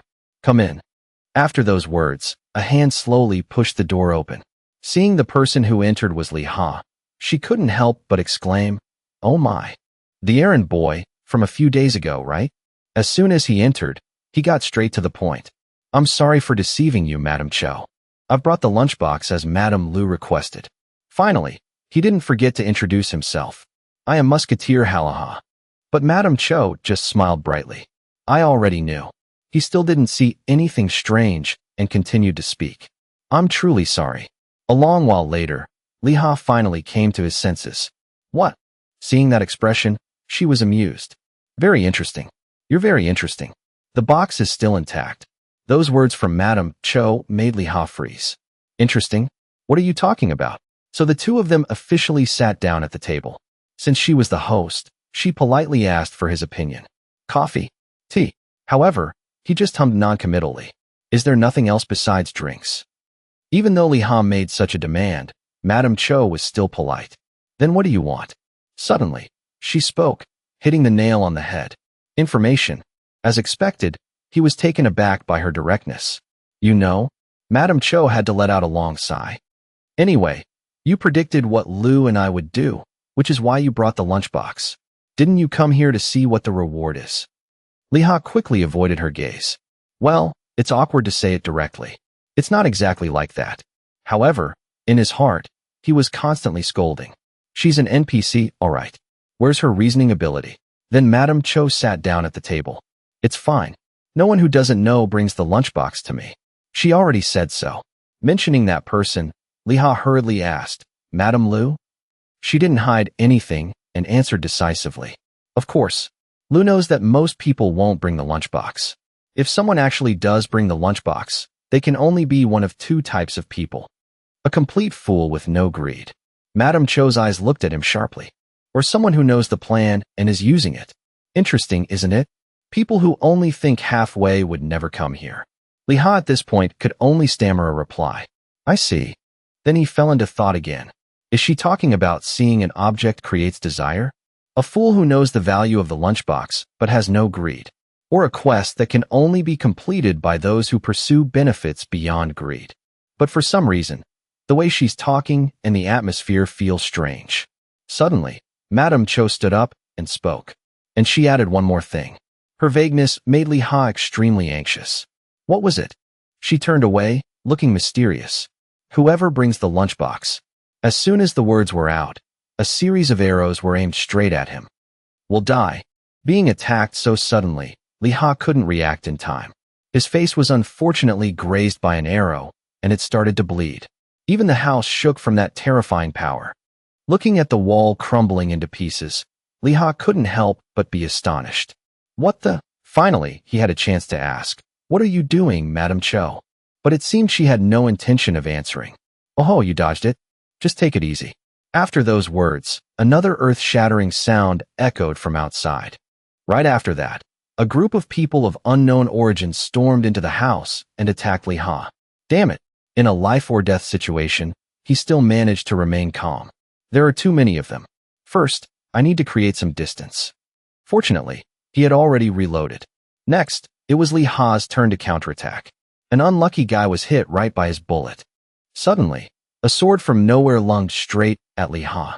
However, with his quick reflexes, he swiftly parried the blow and gave the guy a painful kick. Faced with this situation, Lee Ha reassured himself. I have to stay calm and deal with them one by one. The space is too narrow. I can't fight my way out. In that case, he suddenly shouted loudly, Nobody move. Anyone who doesn't listen, I'll put a bullet through Madame Cho's head, and I'll take the lunchbox. Order them to get out now, Madame Cho, if you don't want a hole in your head. Even with a gun pointed at her, Madame Cho remained calm. Aren't you being too rude to a woman? But Lee Ha was determined not to go easy anymore. Anyway, with the sound of gunshots like that, the knights will come soon. If you don't give the order quickly, you'll be taken to the knights immediately. That threat still didn't make her flinch. The secret knights will come later. That's right, they have to come. But, don't you think I've already bribed the secret knights? Don't forget that I have a very wide network of connections. People who work in the capital always have countermeasures. But, the choice to bring the lunchbox in such a dangerous situation is also quite novel. The way you handle things is also quick. Madame Cho's reaction made Lee Ha even more confused. Is there something else? What does she believe in that makes her so smug? Then her voice rose, full of ambiguity. If it were my sister, she would have given you 100 points. But for me, as she spoke, Madame Cho snapped her fingers. Right after, a series of blue lights appeared. 80 points is enough. The more it went on, the less he understood this action. What does that mean? She said with a relaxed demeanor. Just a test. You didn't predict it? I guess I'll have to deduct another 5 points. The test is over, Mr. Lee Ha. Please sit down. However, Lee Ha's eyes still showed a look of disbelief. That's it. It's over. Now I just have to say yes and shake Madame Cho's hand. The new Master of the Information Guild? No. Now I know a little more about Middle-earth. Lee Ha suddenly raised his gun and threatened. Who said you could end it? Then he calculated in his mind. Now it's my turn. He continued to threaten. From now on, don't move a single finger. Seeing that Lee Ha was not acting as usual, Madame Cho began to worry. What are you doing? Didn't I say the test was over? But he was determined not to let it go. Don't talk nonsense. To you, it was just a test, but to me, it was a matter of life and death. Shouldn't you compensate me for that? Provisional guild master. After Li Ha's words, the atmosphere suddenly fell silent. Then, Madame Cho's lips curled into a slight smile. After that came a hearty laugh. You do that to all guild masters? This move of hers made him even more certain. As expected, this is the answer. When she regained her composure, Madame Cho made a suggestion. Then let's start with the first deal. Here's your good news.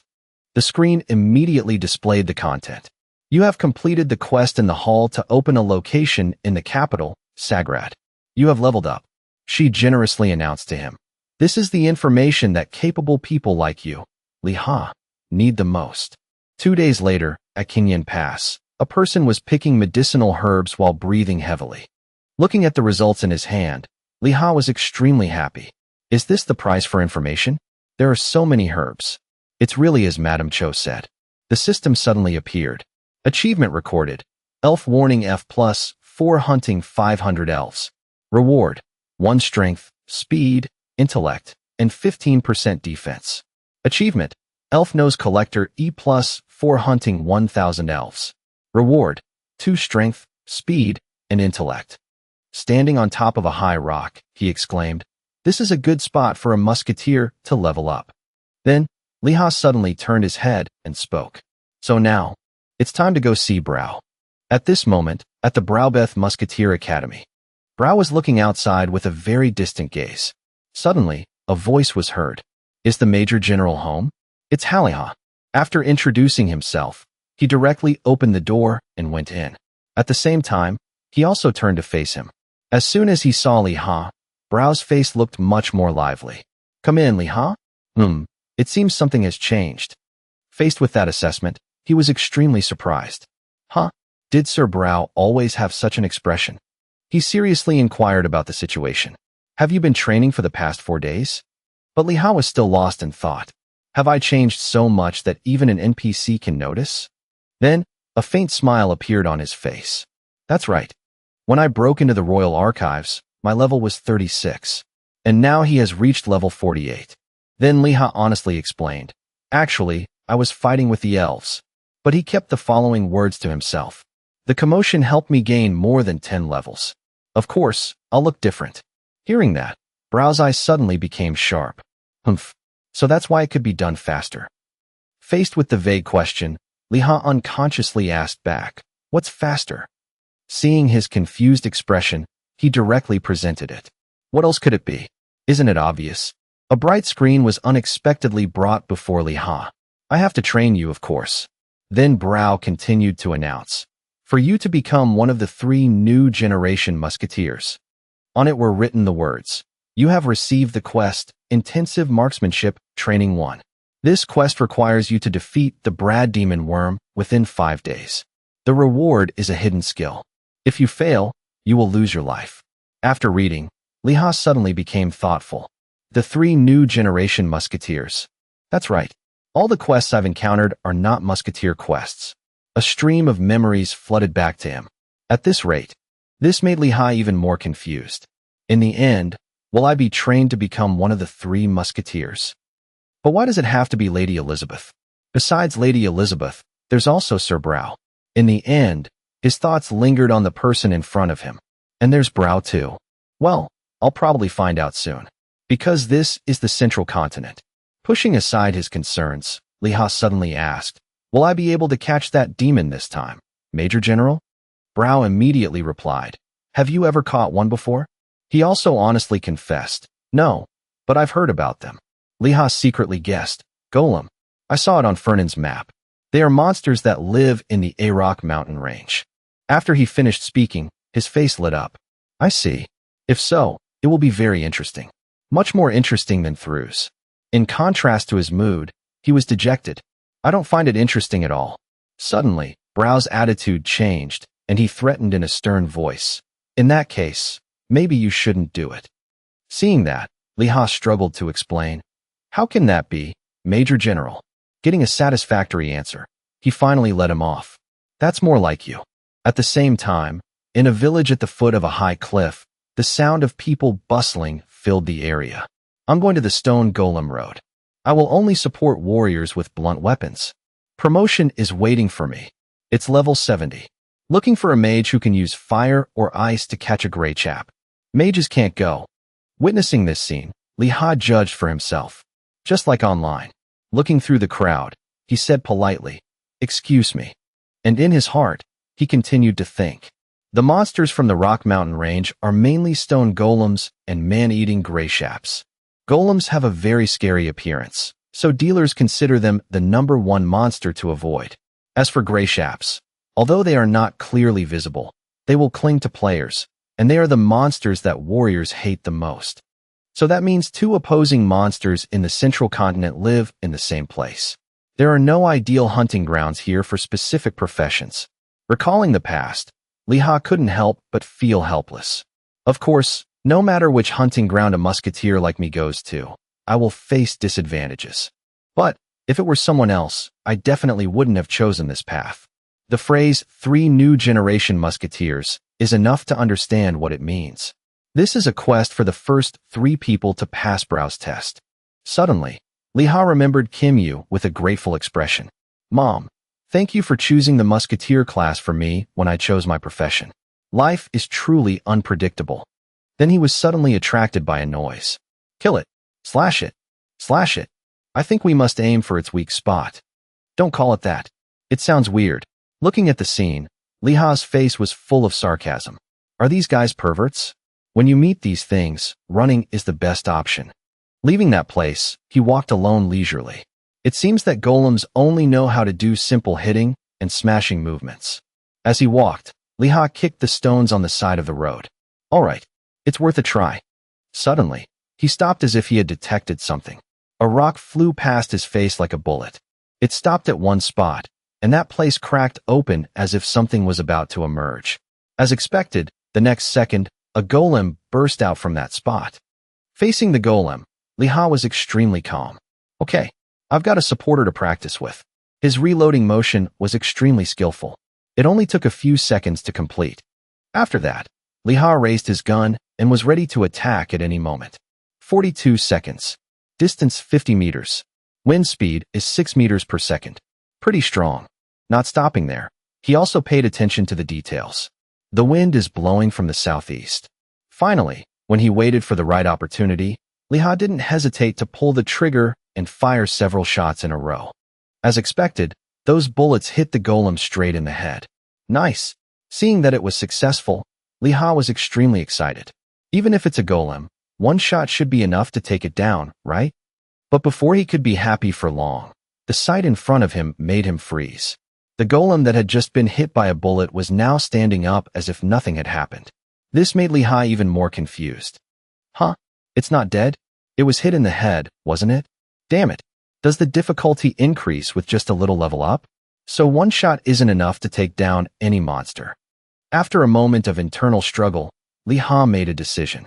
Let's go again. He quickly got into a ready-to-attack stance. This time, the force of the bullet fired was much stronger than before. Even a golem as big as that was pushed back far away. After that action, Liha suddenly closed his eyes calmly. Mind unshaken, he stood still like a statue, ignoring all the events happening around him. Then suddenly, Liha opened his eyes and spoke mockingly. "I thought you wouldn't die." Then, the muzzle of his gun appeared, aimed straight at the golem in front of him. With that terrifying speed and power, the golem couldn't withstand it anymore and directly shattered into pieces. After dealing with it, Liha felt extremely refreshed. Let's start with one golem first. The bullet has been fired. Liha smiled smugly. "I thought you wouldn't die." Meanwhile, the shot had approached the head of the stone golem. A collision occurred.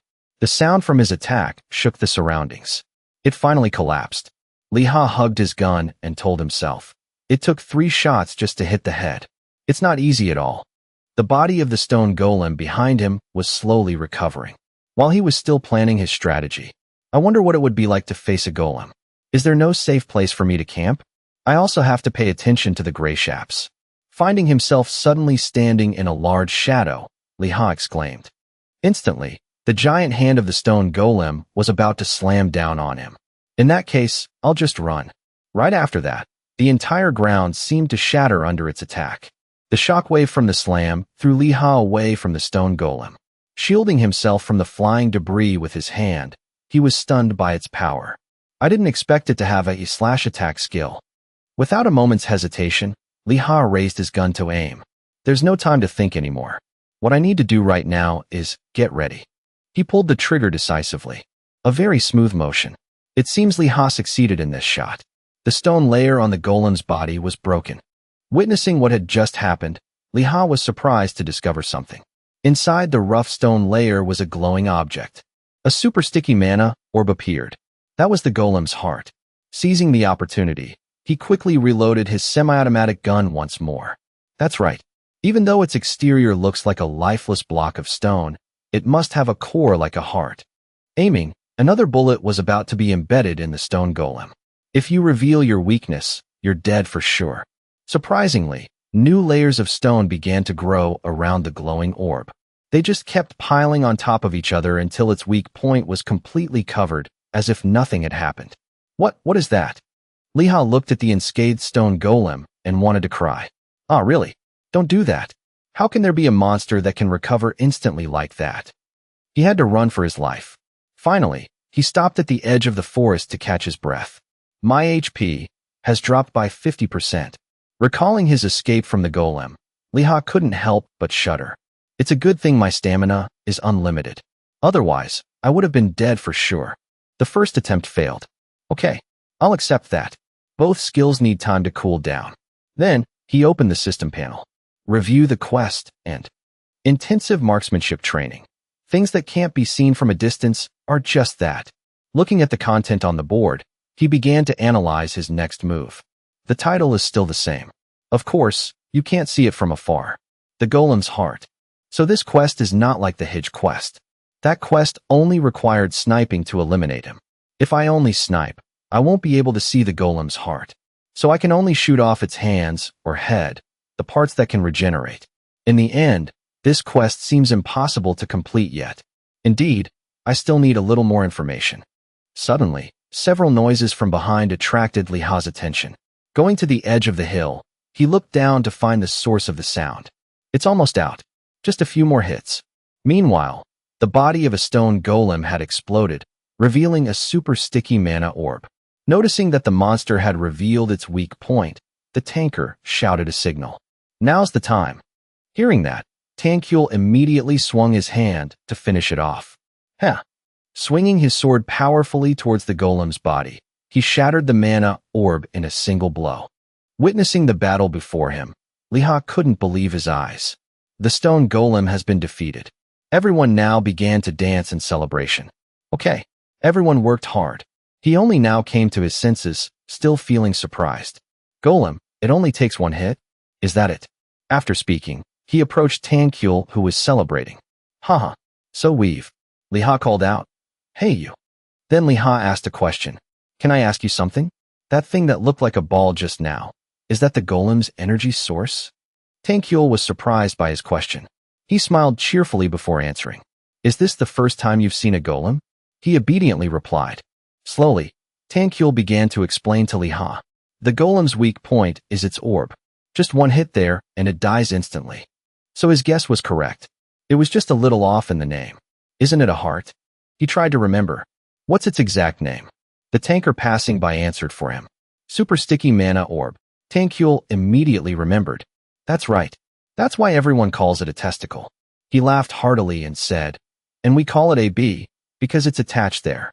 Tankul's answer made Li Ha's face turn pale.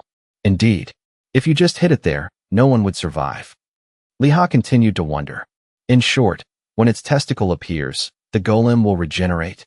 Tankul patiently explained to him. That's right. So you just have to hit it really fast, which is why we warriors love hunting them. But, which informant group are you with? Not everyone knows about golems. Li Ha introduced himself to Tankul. Yes, as you can see, I'm a long-range dealer. This startled him. Oh my god. Then why are you trying to kill it? Go home. Still not satisfied with the information he had, he tried to get more from him. Yes. But, do you know about the Brad golem? Without any suspicion, Tankul continued to explain. The Brad golem? Of course, I know about it. Every time it appears, everyone living on this mountain runs away. After that, Everyone will either die together or survive together. This made him feel very interested. How do you know when it will appear? He frowned in concentration. Tankyul thought carefully about Li Ha's question. Well, the golems. Then a sudden noise from behind interrupted their conversation. A stone golem is here. Focus. Focus. Preparing to rush into the next battle, he reminded him before leaving. You'll know when it comes. Now, don't go wandering around, or you'll lose your life. Li Ha politely greeted Tankyul. Thank you. While focusing on the new battle, he didn't forget to make sure he had run away from this place. Then Tankyul silently commented with a rumbling in his stomach. A lone long-range dealer coming here to kill a golem? Does he like to throw his life away, or something? A moment later, Li Ha had run to the edge of the hill. I just need to touch the orb at the golem's waist, before it regenerates, then one shot is enough. Suddenly, the piece of rock where he was standing cracked, and then completely fell into the abyss. Li Ha almost became a victim of gravity. Looking down, he wrinkled his nose and grumbled. I understand why there aren't many users here now. Dealers who rely on quick wins can hardly crush a stone golem. A dealer who is strong on the first hit has a hard time killing it. Looking at his own profession, he couldn't help but wonder. What should I do? Suddenly, a shadow flew past Li Ha's line of sight. Another player fell from above where he was standing. What's going on? The body hit the ground with a heavy thud. No chance of survival. Li Ha was surprised by what was lying in front of him. A corpse. Not only that, a blood-curdling scream from afar made Li Ha turn his head to look. It's Brad. The massive object slammed down on the hard ground without any damage. With its majestic body and appearance, the roar from the players facing it reached its peak. The Brad golem has appeared. As soon as it appeared, the giant Brad golem began to roar. All of Li Ha's stats immediately decreased. Your strength has been weakened. Movement speed reduced by 30% for 4 minutes. Stamina reduced by 50%. Defense reduced by 10%. Looking at the system panel, this truly surprised Li Ha.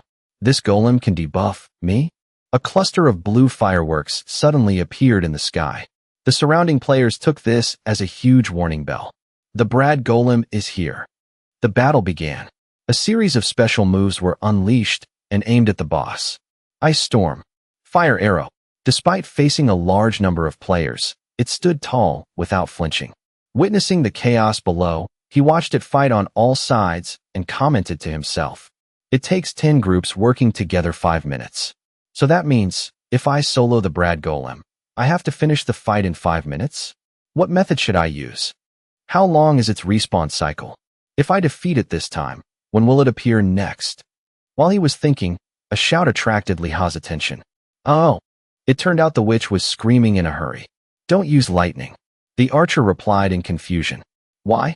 Lightning will paralyze it. When the recovery time stops, we have to quickly break the orb. After speaking, he shot the lightning arrow despite the witch's shout right next to him. Hey, you idiot. Its whole body is made of copper. Why would you shoot lightning at it?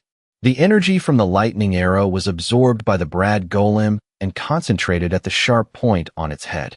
Right after that, it unleashed its power, frightening all the surrounding players. Then, the monster's giant fist spun fiercely. Ready to attack, a lightning vortex rushed straight towards everyone below. Silence enveloped the space right after the explosion. Witnessing everything from a safe distance, Li Ha could only stand frozen, until the dust and smoke cleared. Besides the scattered corpses, there was nothing left. I have to defeat that thing alone. A few days later, in a village where many players gathered, I'm looking for a group to hunt golems. Is there anyone at level 60 who can dual-wield blunt weapons? Minjae walked around looking for someone to carry him. I have a level 40 hammer. Who wants to join my party?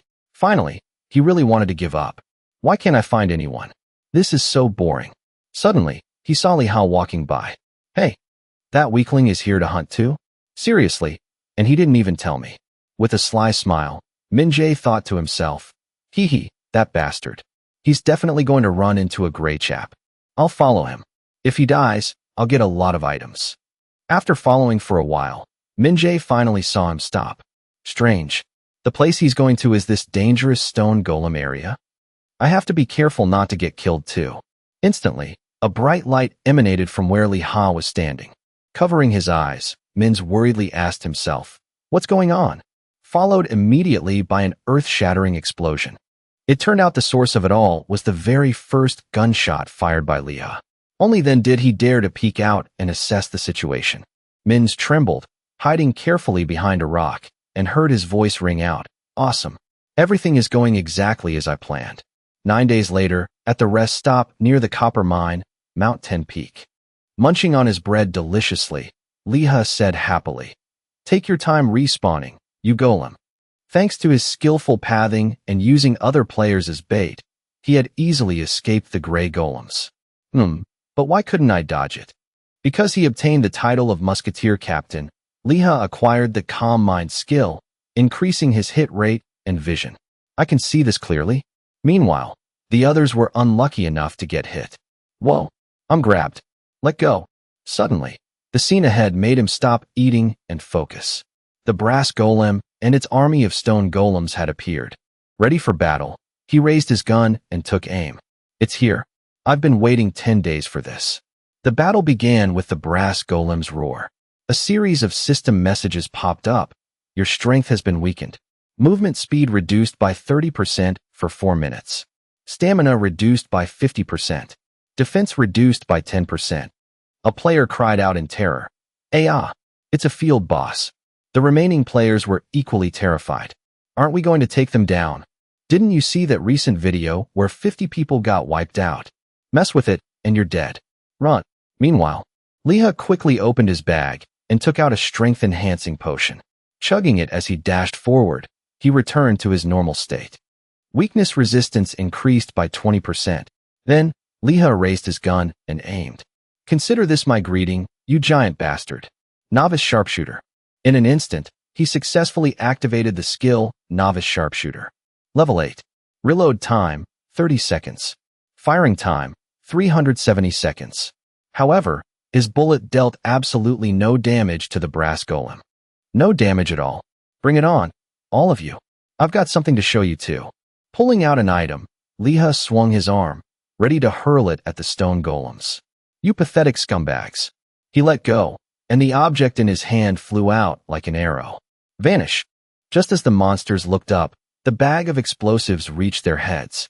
Roaring Instantly, it detonated, blowing up 4 stone golems around it, and sending rock fragments flying everywhere. Satisfied, Li Ha smirked. The attack range is unbelievably wide, isn't it? If I don't have it, I just have to make it and use something similar. Seizing the moment when the stone golem's weak points were exposed, he leaped up and shot straight at their super sticky mana cores. Am I right? Li Ha's plan was an initial success. I even managed to make a claymore without any prior preparation. If I just combine it with gunpowder, I should be able to make a grenade launcher or shotgun, right? As long as I have money, there's no problem at all. The brass golem raised its massive hand, ready to attack. It tried to grab him, but he was one step faster than the monster. Seeing not a single scratch on the monster's body, Li Ha was completely shocked. The grenade I just threw didn't do any damage to it. Then I'll shoot it again. However, the next wave of stone golems had already closed in on his position. Gritting his teeth, Li Ha was determined to overcome this adversity. That's right. With that, he charged at them with resolute momentum. Let's see who the real winner is. He was exhausted, and the smoking gun barrel was clearly blackened from overuse. Standing before the brass golem, Li Ha struggled to stay on his feet. Damn it! Damn it! Gripping his weapon tightly, he calculated his next move. This is ridiculous. I can't die, and I can't let anyone else get here either. If I run away this time, I won't make the next deadline. There's no turning back. Li Ha stepped forward. This was his final chance. A life-or-death battle was about to unfold. Li Ha's gun barrel was heavily damaged by now. It's definitely injured. I just need to land one solid hit. Suddenly, the brass golem spun its giant fists continuously and raised them into the air. Its roar mingled with his panicked scream. In a split second, the spot where they stood was engulfed in dirt, rocks, and dust. It seemed Li Ha had luckily dodged the boss's attack. With little time left, he needed to come up with a new approach. Damn it, if that's the case. First, I need to widen the gap. I have to get as far away from it as possible. Once again, The brass golem raised both of its bronze fists. As far as possible. Instantly, the ground beneath its feet was smashed to pieces. The shockwave from the attack sent Liha flying away from the brass golem. Under its immense power, his body was easily blown away, crashing straight into the cliff behind him. Liha cried out in agony. His vision began to blur. The situation was now incredibly dire. Liha's health was in the red. My HP. Then, he forced his eyes open to locate the brass golem. Suddenly, something caught Liha's attention. Realizing a breakthrough, he laughed triumphantly. Ha! It turned out that large cracks had begun to appear on the brass golem's core. You bastard. Flexed too hard and blew yourself up, huh? It raised its fist to finish him off, but this time, Liha had a countermeasure. Force barrier. Right as the boss's attack reached Liha, it was blocked by a sturdy sphere. What? His new skill had taken effect, a magical illusionary barrier. Unless you have enough overwhelming power to break through the force barrier, no one can pierce it. The moment had come. It was time for Liha to return the favor. Farewell, bronze robot. With that, the gun in his hand fired the finishing bullet. On this day, the day his bullet pierced through the brass golem's mana core, was the day a firearm was fired in Middle-earth for the very first time. Having defeated the giant boss, Mins, who witnessed the whole scene, gasped in shock. Oh my god, that's insane. Did he really shoot it down all by himself? He took down a brass golem. I was just looking for people to form a party, but I felt the ground shaking nearby, so I came to check it out. What kind of crazy storm is this? Alright, this should be enough to pocket some cash. The mission was completed perfectly. Liha began his journey back. Upon arrival, his face seemed more dazed than usual. In Elt, other players were chatting nervously, urgently looking for members for a golem hunting party with a monitoring staff. Is anyone going to the Emerald Forest? In the bustling crowd, Liha started to laugh uncontrollably. Ha! Then, Liha cheered with joy. It's broken. I broke it. His cry made everyone around him notice. Is he crazy? Hugging and kissing his gun, Liha silently thanked it. I did it. I finally took down a stone golem, and I even managed to take down the brad golem by myself. Thanks for enduring the illegal modified bullets. It was all thanks to the gun barrel holding up. If the muzzle had broken, the bullet would have expanded immediately, and if it had hit the golem's testicle like a button, it would have been over. As long as it was exposed, the bullet's attack power wouldn't have mattered. Whistling, Liha strolled around the town. When the blacksmith opens, I'll log out and have them fix the gun. Suddenly, he remembered something important. And now, I have to confirm this. The system panel opened. Congratulations on defeating the leader of the golems, Brad. The shell of the copper golem, and the reopening of the copper mine for continued or extraction will greatly benefit the kingdom. Besides that, Liha also achieved an accomplishment. Reward for the solo player. Liha has achieved the record of being the third person to be inducted into the Hall of Fame. You will be able to use over 200% of your available stat performance. Not only that, Liha also has the Crafting Star D+ achievement. Looking at the pile of rewards he received, he trembled with excitement. Just looking at it makes me overflow with happiness. I've achieved the King of Solo Players achievement before. This time it's for solo players. To get the King achievement, the enemy has to be 50 levels higher than me, and the reward is for 40. So besides me, there are 2 other users who have defeated an enemy 40 levels higher than them. Understanding the issue, he smiled with satisfaction. I know how they did it. Just like how I created the bomb. They spent money to make something. The proof is getting the Crafting Star achievement but not being listed. After thinking for a while, Liha decided to stop and check his information. Well, that's enough thinking about others. Open status page. The system panel appeared again. His stats at this moment looked very good. Feeling surprised, Liha exclaimed in amazement. 880. This is insane. Major General Brao's quest is truly insane. Its difficulty was much harder than imagined. So once the quest is completed, the level of development is also completely different. Agility 473. It's thanks to this agility that I was able to complete the quest. Because the iron cannonball shattered into many pieces, but its power did not decrease. And the fact that I shot them is also thanks to the agility stat. So should I focus on increasing my agility stat this time? After a moment of calculation, Li Ha began to use his skill points. Add 66 points to agility and 16 points to intellect. He carefully calculated the stat point allocation. This time I created a handgun bullet and completed the quest. The fact that the bullet penetrated is related to crafting. So the fact that intellect got extra points, there must be something related to intellect. I've understood the concept of crafting now. It would be a waste to just focus on increasing agility points. Then, an idea appeared in Li Ha's head. How about trying a new skill? Naming. Li Ha can name the item you made yourself. Every time you call its name, it will come closer and give you power. Performance. This new skill also made him scratch his head. It's like I've seen it somewhere before. What skill is it? This skill has no rank or level. Not wanting to hesitate any longer, Li Ha immediately used it. Naming. If I have it, I'll use it. Li Ha has used the skill. You have named the item Odeg. Decision made. Excited by the new skill, he enthusiastically told himself, "This is so cool." Meanwhile, the system panel was analyzing the data. This homemade bomb. I'll use it and then sell it when I don't need it anymore. If I name it something like Sky-Shaking Thunder Kick, it'll probably sell like hotcakes. Unexpectedly, it had automatically named his weapon Low-Grade Triple Detonator.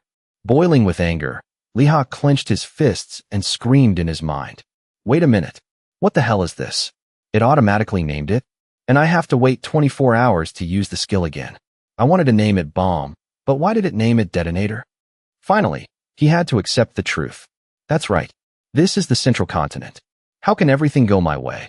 Leaving the computer, Li Ha tiredly went to bed. It seems I've also received another item. I'm so tired. I'll check tomorrow. Then, he gradually fell into a peaceful sleep. Meanwhile, the breakthrough that Li Ha had been waiting for was spreading elsewhere. In the spacious apartment, a long, tired sigh was heard. Li Ha had slept for 12 hours and was now waking up groggily. This is crazy. How long did I sleep? He tiredly opened the refrigerator and told himself, I'm so hungry. I have to eat. Looking at the refrigerator full of supplements, he fell silent. Li Ha couldn't help but think about his mother. Mom told me to take supplements and bought all these nourishing things. I should buy something she likes too. I have to make a lot of money quickly and get well soon. If I can continue to monopolize like yesterday, I'll soon earn 20,000 won. Placing the rice tray firmly on the table, he renewed his determination. Before I log in, I have to check the information. Opening his computer to check, he carefully reviewed it. The rankings haven't changed. Li Ha's attention was drawn. A video of a solo player defeating the Brad Golem. It made him curse in surprise. Holy crap. He read the video description with suspicion. This can't be. The question was answered immediately when his image appeared on the screen. Is that me? But, that's not important. Who would just post this video online? Reading each comment on the video, his face turned pale with fear. I want to tell them to take the video down immediately. Li Ha slumped onto the table, his face red with embarrassment. If I tell them to take it down, my identity will be revealed. I still have a lot of things to do. What's so good about using my face to make money? A thought crossed his mind. Could it be someone recognized me? Shameful sweat beaded on his forehead as he thought of a solution. Ugh, now what? He left a comment under the video before turning off his computer. Hey uploader, where is this video from? I want to know the location and time you saw this video. Please write it down for me. Back in the game, Kijong cheered happily. I knew it was Yu Hyung. Crafting star? What's that? So a guy like me who just picks up monster drops is an idiot? Li Ha sat on the chair and replied, Well, I've always been better than you. He thought carefully. As expected, anyone who knows me will recognize me immediately. I have to be more careful in the future. He commented, You've gotten better at telling funny jokes lately. He smiled politely. Thanks, Kijong. Do you need a shield? I'll sell it to you cheap. Kijong asked curiously. A shield? The system displayed detailed information about the special shield made from the shell of the copper golem. Kijong read for a while and then thought. Let's see him. Li Ha smiled smugly. This shield always has a defense of up to 410 points. Kijong won't be able to find a shield like this anywhere else. Contrary to his expectations, Kijong refused. It seems good for PvP. But right now, I like my shield more. He was immediately startled. Li Ha shouted in shock. This thing costs 180 gold to buy? And the one you're using is even better than this. She replied nonchalantly. Li Ha looked at the chat box in horror. What kind of shield is better than this one? Is it because he's my cousin that I'm so easy on him? Kijong had no idea how panicked his brother was. He was still smiling foolishly. That's right. Thanks for thinking of me, Hyung. Haha. The day we two brothers team up is coming soon, right? Well, I'm off. I suddenly feel like hunting. Li Ha could only agree perfunctorily. Yeah? Go on. And closed the chat window. Thinking about his mother and his cousin, he finally made up his mind. Both Mom and Kijong, they trust and support me. Stomping his foot firmly on the ground. Everyone, just wait. I will definitely repay everything you've done for me. He checked his inventory again. Great. The auction price was 188 gold. But the money I had to spend here, and there was more than 10 gold. Money for paper, for medicine, for bullets. My luck will only turn when I can sell this shield. The young man tearfully recalled the old blacksmith's words. Your repair fee will be at least 4 gold. Li Ha silently regretted it. In the end, I couldn't bring it to him to fix. I'm sorry, buddy. When I sell the shield, I'll definitely take you to get fixed. Lost in thought while walking, he didn't notice a sharp branch sticking out. Just then, a thwack sound caught his attention. Li Ha cried out in alarm. What the hell was that? Looking at the torn piece of cloth that was his cloak just a few seconds ago, he angrily ran his fingers through his hair. What the hell is this? How did I manage to tear this cloak so badly? He froze in realization. Now that I think about it, when I was fighting the Brad Golem, I was rolling all over the place. My clothes should be durable, right? Seriously, this is driving me crazy. I'm already broke and don't have money to fix my gun. How am I supposed to endure this until I get new equipment? After thinking in silence for a long time, Li Ha sighed wearily. In the end, do I really have to do this? Hello? Kijong. I'm really sorry, but... In front of the tailor shop, the gentle voice of the shop owner said goodbye. Thank you, customer. Please come again. He let out a sigh of relief. Phew. Luckily, Kijong answered the phone. How embarrassing. Both Li Ha's armor and clothes had been renewed. Well, but this is worth the money. Luckily, I used my haggling skill to pay less than 3 gold. I'll pay Kijong back double later. The cloak is also fixed. Time to go see Brow and get the next quest. At the academy, Brow's voice rang out. You're here. Li Ha raised his hand in a formal salute. Yes, I've returned, Major General. He stood with his arms crossed, looking at him. You look a little different. He nervously ran a hand through his hair. Haha, really? Huh. He didn't notice his expectant expression, waiting for a compliment. He just commented simply, Yes. You've worked hard. Li Ha was stunned. Is that all? You don't want to say anything about my clothes. But cutting off his train of thought was Brow's outstretched hand. As expected, you are a talented person. The two happily shook hands. Thank you, sir. The notification board immediately popped up. Intensive marksmanship training. Things that can't be seen from afar, quest completed. You have been rewarded with 30 silver. Receive the skill Eagle Eye. Li Ha joyfully read the notification board. This is it. I've been curious about it since the first time I saw it. What does the Eagle Eye skill do? As if knowing his thoughts, Brow spoke up. When you look from afar, you can't see it, right? I gave you this mission this time, just so you would realize this. After all, our job is sniping. To shoot accurately, you need to simulate a few scenarios. Those scenarios where there are things you can't see from afar.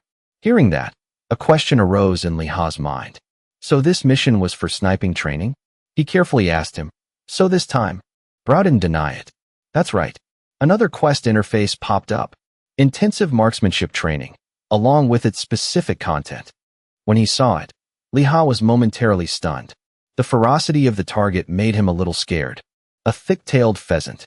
He looked closely at the training quest board, which clearly stated Intensive Marksmanship Training Number 2. Li Ha asked Brow in confusion. Major General, do you know what a thick-tailed pheasant is?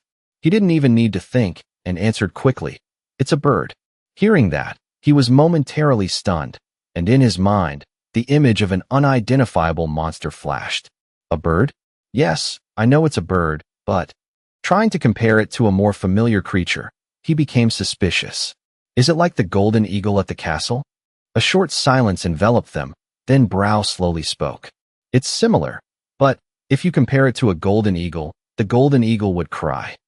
Li Ha froze on the spot, feeling even more confused. What does that mean? Even though I have to do this quest, even though I'll fail if I die, luckily there are no mandatory conditions. So a thick-tailed pheasant, huh? It's simple enough. What's the next quest?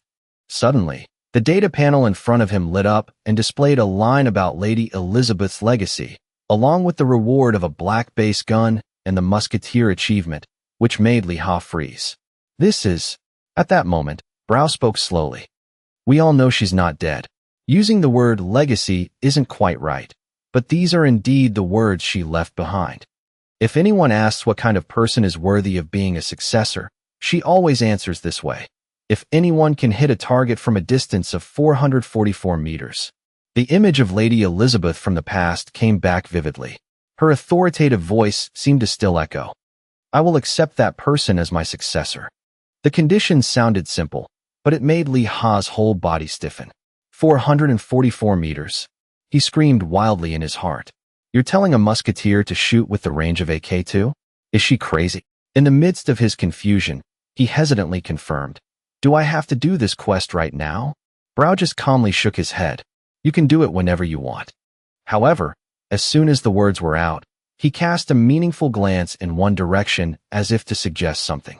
And if you become Elizabeth's successor, you have to bring that with you, right? As soon as he heard this, Li Ha hurriedly turned his head to follow the direction. His pupils suddenly stopped when he saw the sight before him.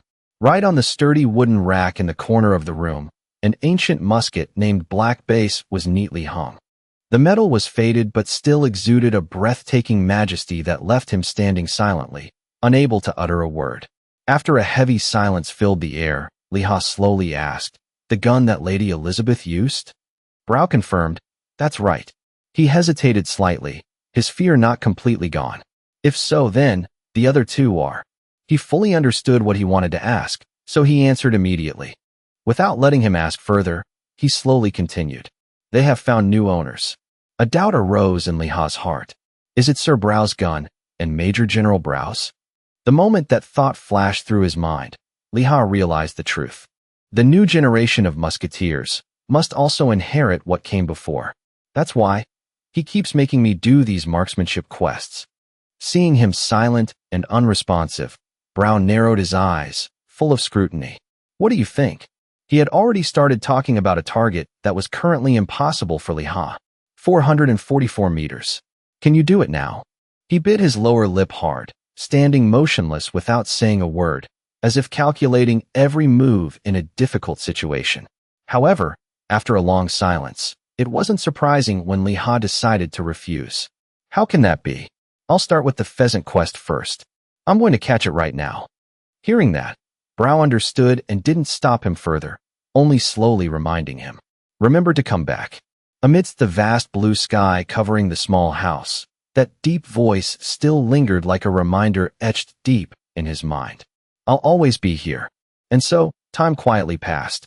Golden sunbeams poured down, stretching across the fields and the desert where the thick-tailed pheasant lived. At that moment, a pheasant was cheerfully walking on the dry, sandy path, its steps leisurely, completely unaware of the lurking danger. At the same time, Li Ha quietly hid in the shadows, silently calculating. I just need to shoot it down, right? Then there's no need to worry. Thinking that, he immediately focused all his breath on the energy flow in his body and activated the skill. Eagle Eye. The next second, the aiming screen appeared, locking onto the pheasant, which made him let out an interested "oh." With the ability to adjust the zoom as he wished, Li Ha felt even more excited. It's just like when I tried it. This is a dedicated sniper scope. Muttering to himself as he gently adjusted it with 2 fingers. Then why do I need to zoom in so much? It'll just make it harder for me to observe. Li Ha slowly raised the silver semi-automatic rifle, which sparkled under the sun. Then he fixed his aim on the body of the beast that was leisurely walking. Farewell, thick-tailed pheasant. However, as if a wild instinct warned it, the animal suddenly turned its head towards him. And instantly, its 3-lone foot dug deep into the hot sand. In a fleeting moment, before he could even blink, the pheasant suddenly shot off, leaving only a cloud of dust in its wake. It even galloped past Li Ha, leaving him stunned like a wooden statue. besides letting out a bewildered, huh. He didn't even have time to pull the trigger. Looking at its long shadow that had already disappeared into the distance, he could only exclaim in shock. What the hell was that? On the other side, a group of players was heavily affected by the creature's destructive power. It's a thick-tailed pheasant. When it appears, you have to stop hunting immediately. Amidst the lingering thick dust, Liha gritted his teeth. That's right. This is the central continent. Time continued to flow relentlessly, without a moment's pause. 3 days had passed under the night sky. In that moment of exhaustion, he wearily chewed on a piece of hard, dry food. I have 17 days left. Chewing and muttering in his mouth with frustration. For 3 days, I haven't even collected a single feather. That damn bird. As soon as he caught a glimpse of the pheasant, Liha hurriedly raised his semi-automatic rifle to aim, while silently praying in his heart. Please let it hit this time. But fate was cruel. The long-feathered creature shot off like a super-fast race car, making him furious and scream. That damn bird. He angrily rolled on the ground, kicking his feet repeatedly and screaming loudly. Can't you just let me catch you for a second? Let me catch you, and you'll be a 7-course chicken dinner. While his anger was still raging, another unusual movement flashed by, making Liha stop. He quickly sat up, staring at the blurry figure amidst the shimmering smoke that sped through the forest. A thought suddenly flashed in his mind. I've only seen the desert so far, so I didn't notice. That chicken, observing its winding path carefully, he couldn't help but feel suspicious. Is following a predetermined route. That thought shocked Liha. His heart pounded with tension. Once again, he slowly raised the barrel of his semi-automatic rifle and told himself, calm down. At the same time, far away, a figure in heavy iron armor was walking when he was suddenly attracted by an explosion that tore through the air. The sound made him stop. His whole body froze for a moment. Then he slowly made a guess. A musketeer. Liha hugged his gun tightly and focused on the information panel about the B-rank faceless with +8 strength and +18 agility. Picking up the fallen pheasant feather, he muttered, as expected. Holding it up to examine it carefully under the moonlight, he confirmed with certainty. Before me, there were 2 other people. In the quiet night, a series of explosions echoed throughout the forest. The pheasants had no chance to escape and fell one by one in his sights. Liha tightened his grip on the semi-automatic rifle with a pleased smile on his lips. Good. This is the last one. Looking at the motionless body of the prey on the ground, he muttered. So sniping and hunting are so different. The thick-tailed pheasant has a habit of often running into the forest even though it's running in the desert. If you know this habit, you just have to follow it. EA Games. Recalling the content of the quest given by Brow. I'm not a hunter, I'm a marksman. The fun of hunting is following the prey, but the fun of sniping is waiting. So even though there's a time limit, this time it's easier than the Brad Golem mission. That thought made Liha even more pleased. It's a good thing I'm smart. A normal person would be exhausted or wouldn't finish on time if they kept getting confused like this. The Major General really wants a lot of things. Lost in his thoughts, a sudden roar was heard. Hey Liha! A hand, clearly showing resentment, pointed straight at him. A voice tore through the air. You bastard! Did you think I couldn't find you? Taigen screamed madly, advancing menacingly step by step. Give me back my ring, you scumbag! At that moment, Liha immediately turned to observe the situation. Then he quickly identified the person who appeared before him. It's the Vicing. As soon as he saw the Vicing group appear from a distance, Liha immediately fell into deep thought. I thought, after being defeated by Virus K, they couldn't come back. They have a total of 10 people. Luckily, no one here knows my level. If they're only on the same level as the ones I defeated on the marching plains. Thinking that, Liha affirmed in his heart while activating his semi-automatic rifle. Then most of these guys have a lower level than me. Seeing that Liha was not only calm, but also caressing his weapon with composure, Taigen was furious. Why do you look so relaxed? Aren't you going to put down your weapon? I'll pull out all your hair right now. Then he snapped his fingers with interest. To compensate for the suffering you've caused us, you have to give something back. Like that Brad Golem shield you put up for auction. The subordinate standing behind him immediately tore a piece of paper. A powerful streak of light shot straight up into the sky, spreading a terrifying energy that made Liha stand stunned with wide eyes. Seeing it cover everywhere like an impenetrable barrier, he gritted his teeth with some apprehension. Damn it! This is a precious forbidden scroll. Seeing this reaction, Taigen was so pleased that he gave an order. At this rate, you won't be able to run. Brothers, they replied in unison. Yes, boss. As the situation became extremely unfavorable, Liha hurriedly tried to contact his relative, Kijong. As soon as he saw his cousin online, he immediately reported the situation in detail. Kijong, have you seen my location? Come here right away. The Vising are here to get me. I can't run right now. Hearing this news, he exclaimed in panic, Oh my God. Then he hurriedly reminded him, while Liha still held on to his weapon. Every word was filled with pressure. I know. Stall for some time. By the time the call ended, Liha and the Vising were still at a standstill. A thick silence enveloped them. His mind was in a chaotic whirl. How am I supposed to stall until Kijong arrives? In that case, the next second, he should change his tactics, put away his gun, and shout loudly. Okay, I get it. I'll give you back the ring. So let's end it here for today. Hearing these words, Taigen crossed his arms in front of his chest, furious. That ring was mine to begin with. It's only natural that you give it back to me. Everything that belongs to me has been. While he was still lost in his anger, Liha immediately seized the precious opportunity. His hand swiftly drew his weapon and pulled the trigger in one decisive motion. Just as the bullet whizzed through the air, Taigen could only grit his teeth, widen his eyes, and roar, What? In that life or death moment, Kimhwa suddenly appeared and deflected it. I knew it. He roared in anger, his arm pointing straight at Liha. This coward. Then he resentfully pointed out, I saw you fidgeting just now. And he could only sigh in frustration. So annoying.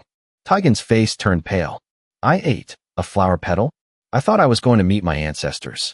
Because of his attitude, he no longer held back and ordered his subordinates. From today on, we must kill him. Kill him. Without any panic, Liha bit into a bag of bullets while calculating. There are 2 long-range dealers. The rest are all close-range dealers. Seeing them rush towards him, he couldn't help but sigh. These guys are fast. If I load my gun now, I won't make it in time. Thinking this, he threw the whole bag of homemade explosives at them. In that case, seeing the item fly over their heads, the whole group suddenly stopped and looked up. In just a split second after it landed, a hard-to-predict explosion immediately occurred. The lucky survivors of the Vising had to be terrified. An explosion? The incident threw them into chaos. It wasn't an explosion. Without a mage, how could it explode? Liha took the opportunity to raise his semi-automatic rifle. The explosion just now bought me time to reload. Now, I just need to aim carefully. I can't die here because of these weaklings. When a voice suddenly cut in. Everyone, get out of the way. A man who appeared out of nowhere used his sword to create a streak of light that shot forward. It flew as fast as a rocket and was clearly aimed at Liha. Seeing the worrying development, he immediately raised his hand and shouted. A powerful shield immediately appeared along with his call. Pole barrier. While struggling to defend, he couldn't help but be suspicious. Impossible. A close-range dealer attacking from afar. Facing Jocko, who was full of momentum, Liha couldn't help but wonder. Does the Vising school have someone this strong? Who is it? Taigen, on the side, rubbed his hands together fawningly. You're just too good, Jocko. He sneered contemptuously. You guys were defeated by this street kid? While he was constantly flattering him. Yes, yes. When we get back to the guild, I hope you'll put in a good word for us. A bag of explosives suddenly flew towards them, making Taigen's face turn pale. The explosion roared like thunder, tearing through the space. The violent shockwave sent everything flying, accompanied by desperate screams echoing everywhere. Taking a painful hit, Jocko roared in anger. Damn it! This damn street kid. Taigen hastily gave an order. Regroup first. Hide behind the trees. Kimhwa, protect me and Jocko. Seeing that the opponent was still safe, Liha gritted his teeth in frustration. I should have used the last grenade to take out that Jocko guy. They all quietly hid to one side to observe, while he couldn't stop fuming. The post barrier only lasts for 5 minutes at most. Once it disappears, you're dead for sure. Standing in the middle of that encirclement, he was so tense he could barely breathe. Damn it! Can I take them all out before the barrier disappears? If not, Will Kijong get here in time before I die? A single name echoed in his head. Kijong, please hurry up and get here. The tense atmosphere was suddenly broken by the sound of footsteps. Hearing the unusual movement, Taigen and Li Ha both turned their heads in surprise. Nara, in her shining iron armor, slowly posed the question. What is going on here? Amidst the thick, explosive atmosphere, Nara glanced around and quickly recognized the group of people. Vicing. Her cold voice carried a hint of contempt. Ganging up on someone, huh? How pathetic. Taigen gritted his teeth and shouted at her attitude. Look, can't you see? Get lost. While he was still growling, Nara didn't even bother to look at him and turned to ask Li Ha, right? You're a musketeer, aren't you? Hearing this, he was a little surprised. That's right. Receiving confirmation, she continued. If you're a musketeer, do you know slipping kick? But Li Ha quickly dismissed it and warned in a stern voice, I don't know. But it's dangerous now. You should run. She nodded. I see. But anyway, seeing you getting ganged up on like this, I can't just turn a blind eye. When she saw that Nara didn't pay any attention to them and didn't even bother to move aside, Taigen roared in anger and gave an order. Why did some crazy person suddenly interfere in our business? Shoot. His subordinate immediately drew the bowstring, and an arrow shot through the air towards them. In that life or death moment, Li Ha panicked and grabbed her, pulling her to the side, shouting, It's dangerous. But it was too late. He ended up taking the damage himself. His body swayed in sharp pain, and he fell, pulling her down with him due to the momentum. He coughed violently from the wound, while Nara rushed to support him. But Li Ha didn't forget to scold her. I told you to run. You'll be in danger here. She hesitated as if she couldn't believe her eyes. You just saved me. Amidst the chaotic scene, a pair of feet slowly appeared, accompanied by a chilling mumble. You came out of the barrier yourself. Jocko growled, drew his blade, and swung it hard. A blast of air tore through the space, rushing towards them. Explode. The firebird roared as it flew, mingling with his crazed shout. Explode and die. At the moment of near annihilation, Nara calmly stepped forward with a determined look. Step back. This caused no small amount of confusion for Li Ha. Hey, if you don't dodge, you're going to meet your maker. At that moment, she suddenly raised her hand with swift and bold movements. In a flash, the flames were guided by Nara and gently gathered on both sides. Seeing this scene, both Li Ha and Jocko had to stop immediately, so shocked that their throats went dry. Seeing that both sides had finally quieted down, Nara let out a sigh of relief and raised her hand to remove her iron helmet. At that moment, a beautiful face was revealed, along with a powerful declaration. I hate attacking others, but I can't let you people go. Tonight is expected to be an interesting battle now that Nara has appeared. Her round eyes stared intently at the young man in front of her. Li Ha's face was blank, as he still didn't understand what was happening. Seeing him standing there dumbfounded, she pointed. He grumbled in annoyance. Hey you. Feeling completely ignored, Kimhwa rushed towards the two with his eyebrows furrowed, shouting, Go to hell. Li Ha was startled when he heard it. Whoa, Kimhwa. At the same time, Nara also turned her head to face the other guy. Her face showed no expression, only her lips were slightly pursed. Before Kimhwa could even reach them, he was pierced straight through the chest by a ray of light. He stared in shock, looking down at his wound. A second later, feeling the pain spreading, Kimhwa collapsed to the ground, screaming tragically. Gasping in despair, HP. Nara showed no emotion. She said very indifferently. As expected, it's still a long way to go. After speaking, she kindly asked Kimhwa, How does it feel to be hit? Does it hurt? The people with him, especially Jocko, were standing there, gritting their teeth in fear. He stared without blinking, his mouth agape. It was just to turn on her heel, and she closed the distance in an instant, then stabbed Kimhwa. Nara then turned back to ask Li Ha, Right. You were injured just now, weren't you? He stammered in reply, Well. Before he could finish, Nara shoved a healing potion straight into Li Ha's mouth. Being suddenly force-fed like that made him tremble. What? Nara giggled. Drink it. You got hurt protecting me. As the potion was absorbed into his body, Li Ha immediately felt a clear change as he saw his wounds glowing faintly. After just a few seconds, the effect was so amazing that he had to exclaim, This is really good stuff. She asked back excitedly, right? Now that the wound was healed, it was time to deal with the main issue. A clicking sound was heard. TSK. Well then. Nara just kept giggling with her friend. If I could, I'd tell them to go back like that. In the blink of an eye, her expression changed 180 degrees. Her voice was also full of danger. But I can't do that, can I? Jocko, standing far away, grimaced. He gritted his teeth and cursed under his breath. Damn it, bastard. I was so close. Why did someone so strong suddenly show up out of nowhere? Should I retreat now? However, he had made a firm decision after some thought. I can't do that.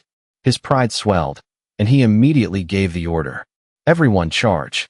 The opponent is just one person who is bleeding and a girl. Nara saw the aggressive crowd rushing towards her and said calmly, I have no choice. The tip of her foot slid lightly on the sand. Then, it was unclear what Nara did. Only a line of light was seen going straight and then diagonally, attacking each player one by one. Even Li Ha was confused, not understanding what was happening. The light passed through each subordinate and finally the leader. Jocko opened his mouth and screamed in pain. Li Ha stood there like a statue, not hit but scared in his heart. That's brutal. They're not weak either. When only Jocko was left, he was stunned. She single-handedly swept across the continent. Nara ended her attack with a calm but firm gaze. Li Ha looked at her and couldn't stop thinking. That person, her decisive and resolute figure raised countless questions in his mind. Who is she really? After neatly dealing with her opponents, Nara returned to her innocent, laughing demeanor. Phew, it's done. That person looked like that, but it seems he has some ability. Why did he do this? Li Ha now took out the half-full healing potion, intending to return it. Hey you. This. Nara cheerfully waved her hand. You can have it. I want to give you a gift. He asked awkwardly, a gift? She confirmed. Nara's cheeks flushed slightly. Her shy eyes looked down at the ground. This is the first time someone has taken a hit for me. Her confession unintentionally made the atmosphere between them awkward. No one dared to say anything more. Too embarrassed, Nara later hurriedly said, Anyway, just drink a lot of that. It will definitely help you. Li Ha didn't know what to say other than a familiar phrase. Thank you. And then Nara's horse suddenly pricked up its ears as if it heard something. Seeing her worrying about her horse, Li Ha felt flustered. The Vicing people are all gone. You saved me, too. Are you just going to leave like that? Thinking that, he gathered all his courage and called out loudly, Hey you. Nara looked at him and asked, What's wrong? He walked up to her and expressed his gratitude. Thank you for saving me. Can you tell me your name? Nara hesitated. My name. The gentle atmosphere was suddenly shattered by a loud shout from afar. Hyung. Li Ha was startled and immediately turned to look. He saw Kijong rushing towards them.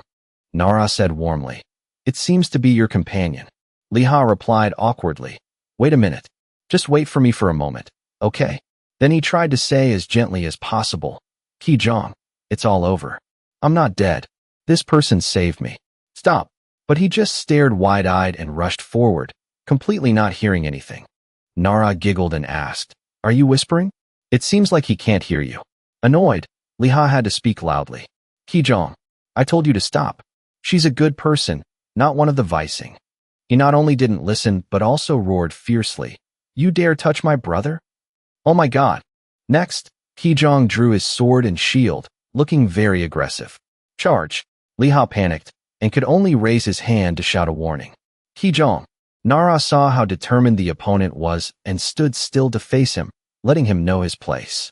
She said softly, Dodge the attack.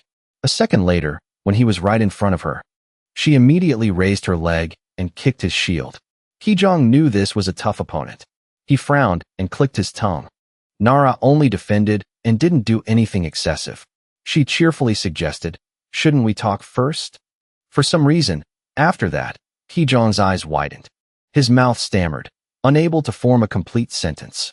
No, wait, could it be? Li Ha asked impatiently. What's wrong, Kijong? He turned his head and asked back, Why are you with this person? He panicked. With her? What about her? Kijong knew more about Nara. He said in one breath, She's ranked 6th in the world's Central Continent rankings. Ranked 1st among female players. Just that much information was enough to make Li Ha's jaw drop and look at the other person with different eyes. Nara could only smile awkwardly. Then, without her needing to introduce herself, Kijong automatically said her name. Fesna. Liha opened his dark eyes wide to see clearly, while his lips trembled slightly. Shin Nara, the gold medalist in fencing from South Korea. She smiled shyly and replied wittily. Hee, you found me out. Liha's face sparkled with admiration. Is that Shin Nara? I've seen her on TV before. He remembered every detail. Her sword is long and slender like a rapier. Her speed and agility are far superior to a human's. Finally, he gave her a winged compliment. Just like Lebanto. Kijong was now stunned and pointed his finger. Oh my god. You said the Vising were here, but now Shin Nara is here? But, have you two known each other before? While Nara smiled without answering, Liha's face was blank as he stammered, Huh. Nara now raised her hand to hold her sword and spoke up. I came nearby to do a quest and happened to pass by. And he saved me from that Vising group. So I also did a few moves to repay him. Kijong's face turned pale in disbelief. A few moves? Nara suddenly remembered and quickly asked, What are your names? Kijong quickly answered first. I'm a musketeer of the Bayalko Guild. Liha replied briefly. My name is Halaha. Kijong looked down with a puzzled expression. Huh? But, I just noticed Shin Nara's weapon. You usually use a different weapon, right? She squinted and smiled, explaining to him. That's right. Actually, it's because of this that I left the capital. Until I find the whereabouts of the magic sword, I have to use this staff. Kijong and Liha, without planning, showed surprised expressions. I see.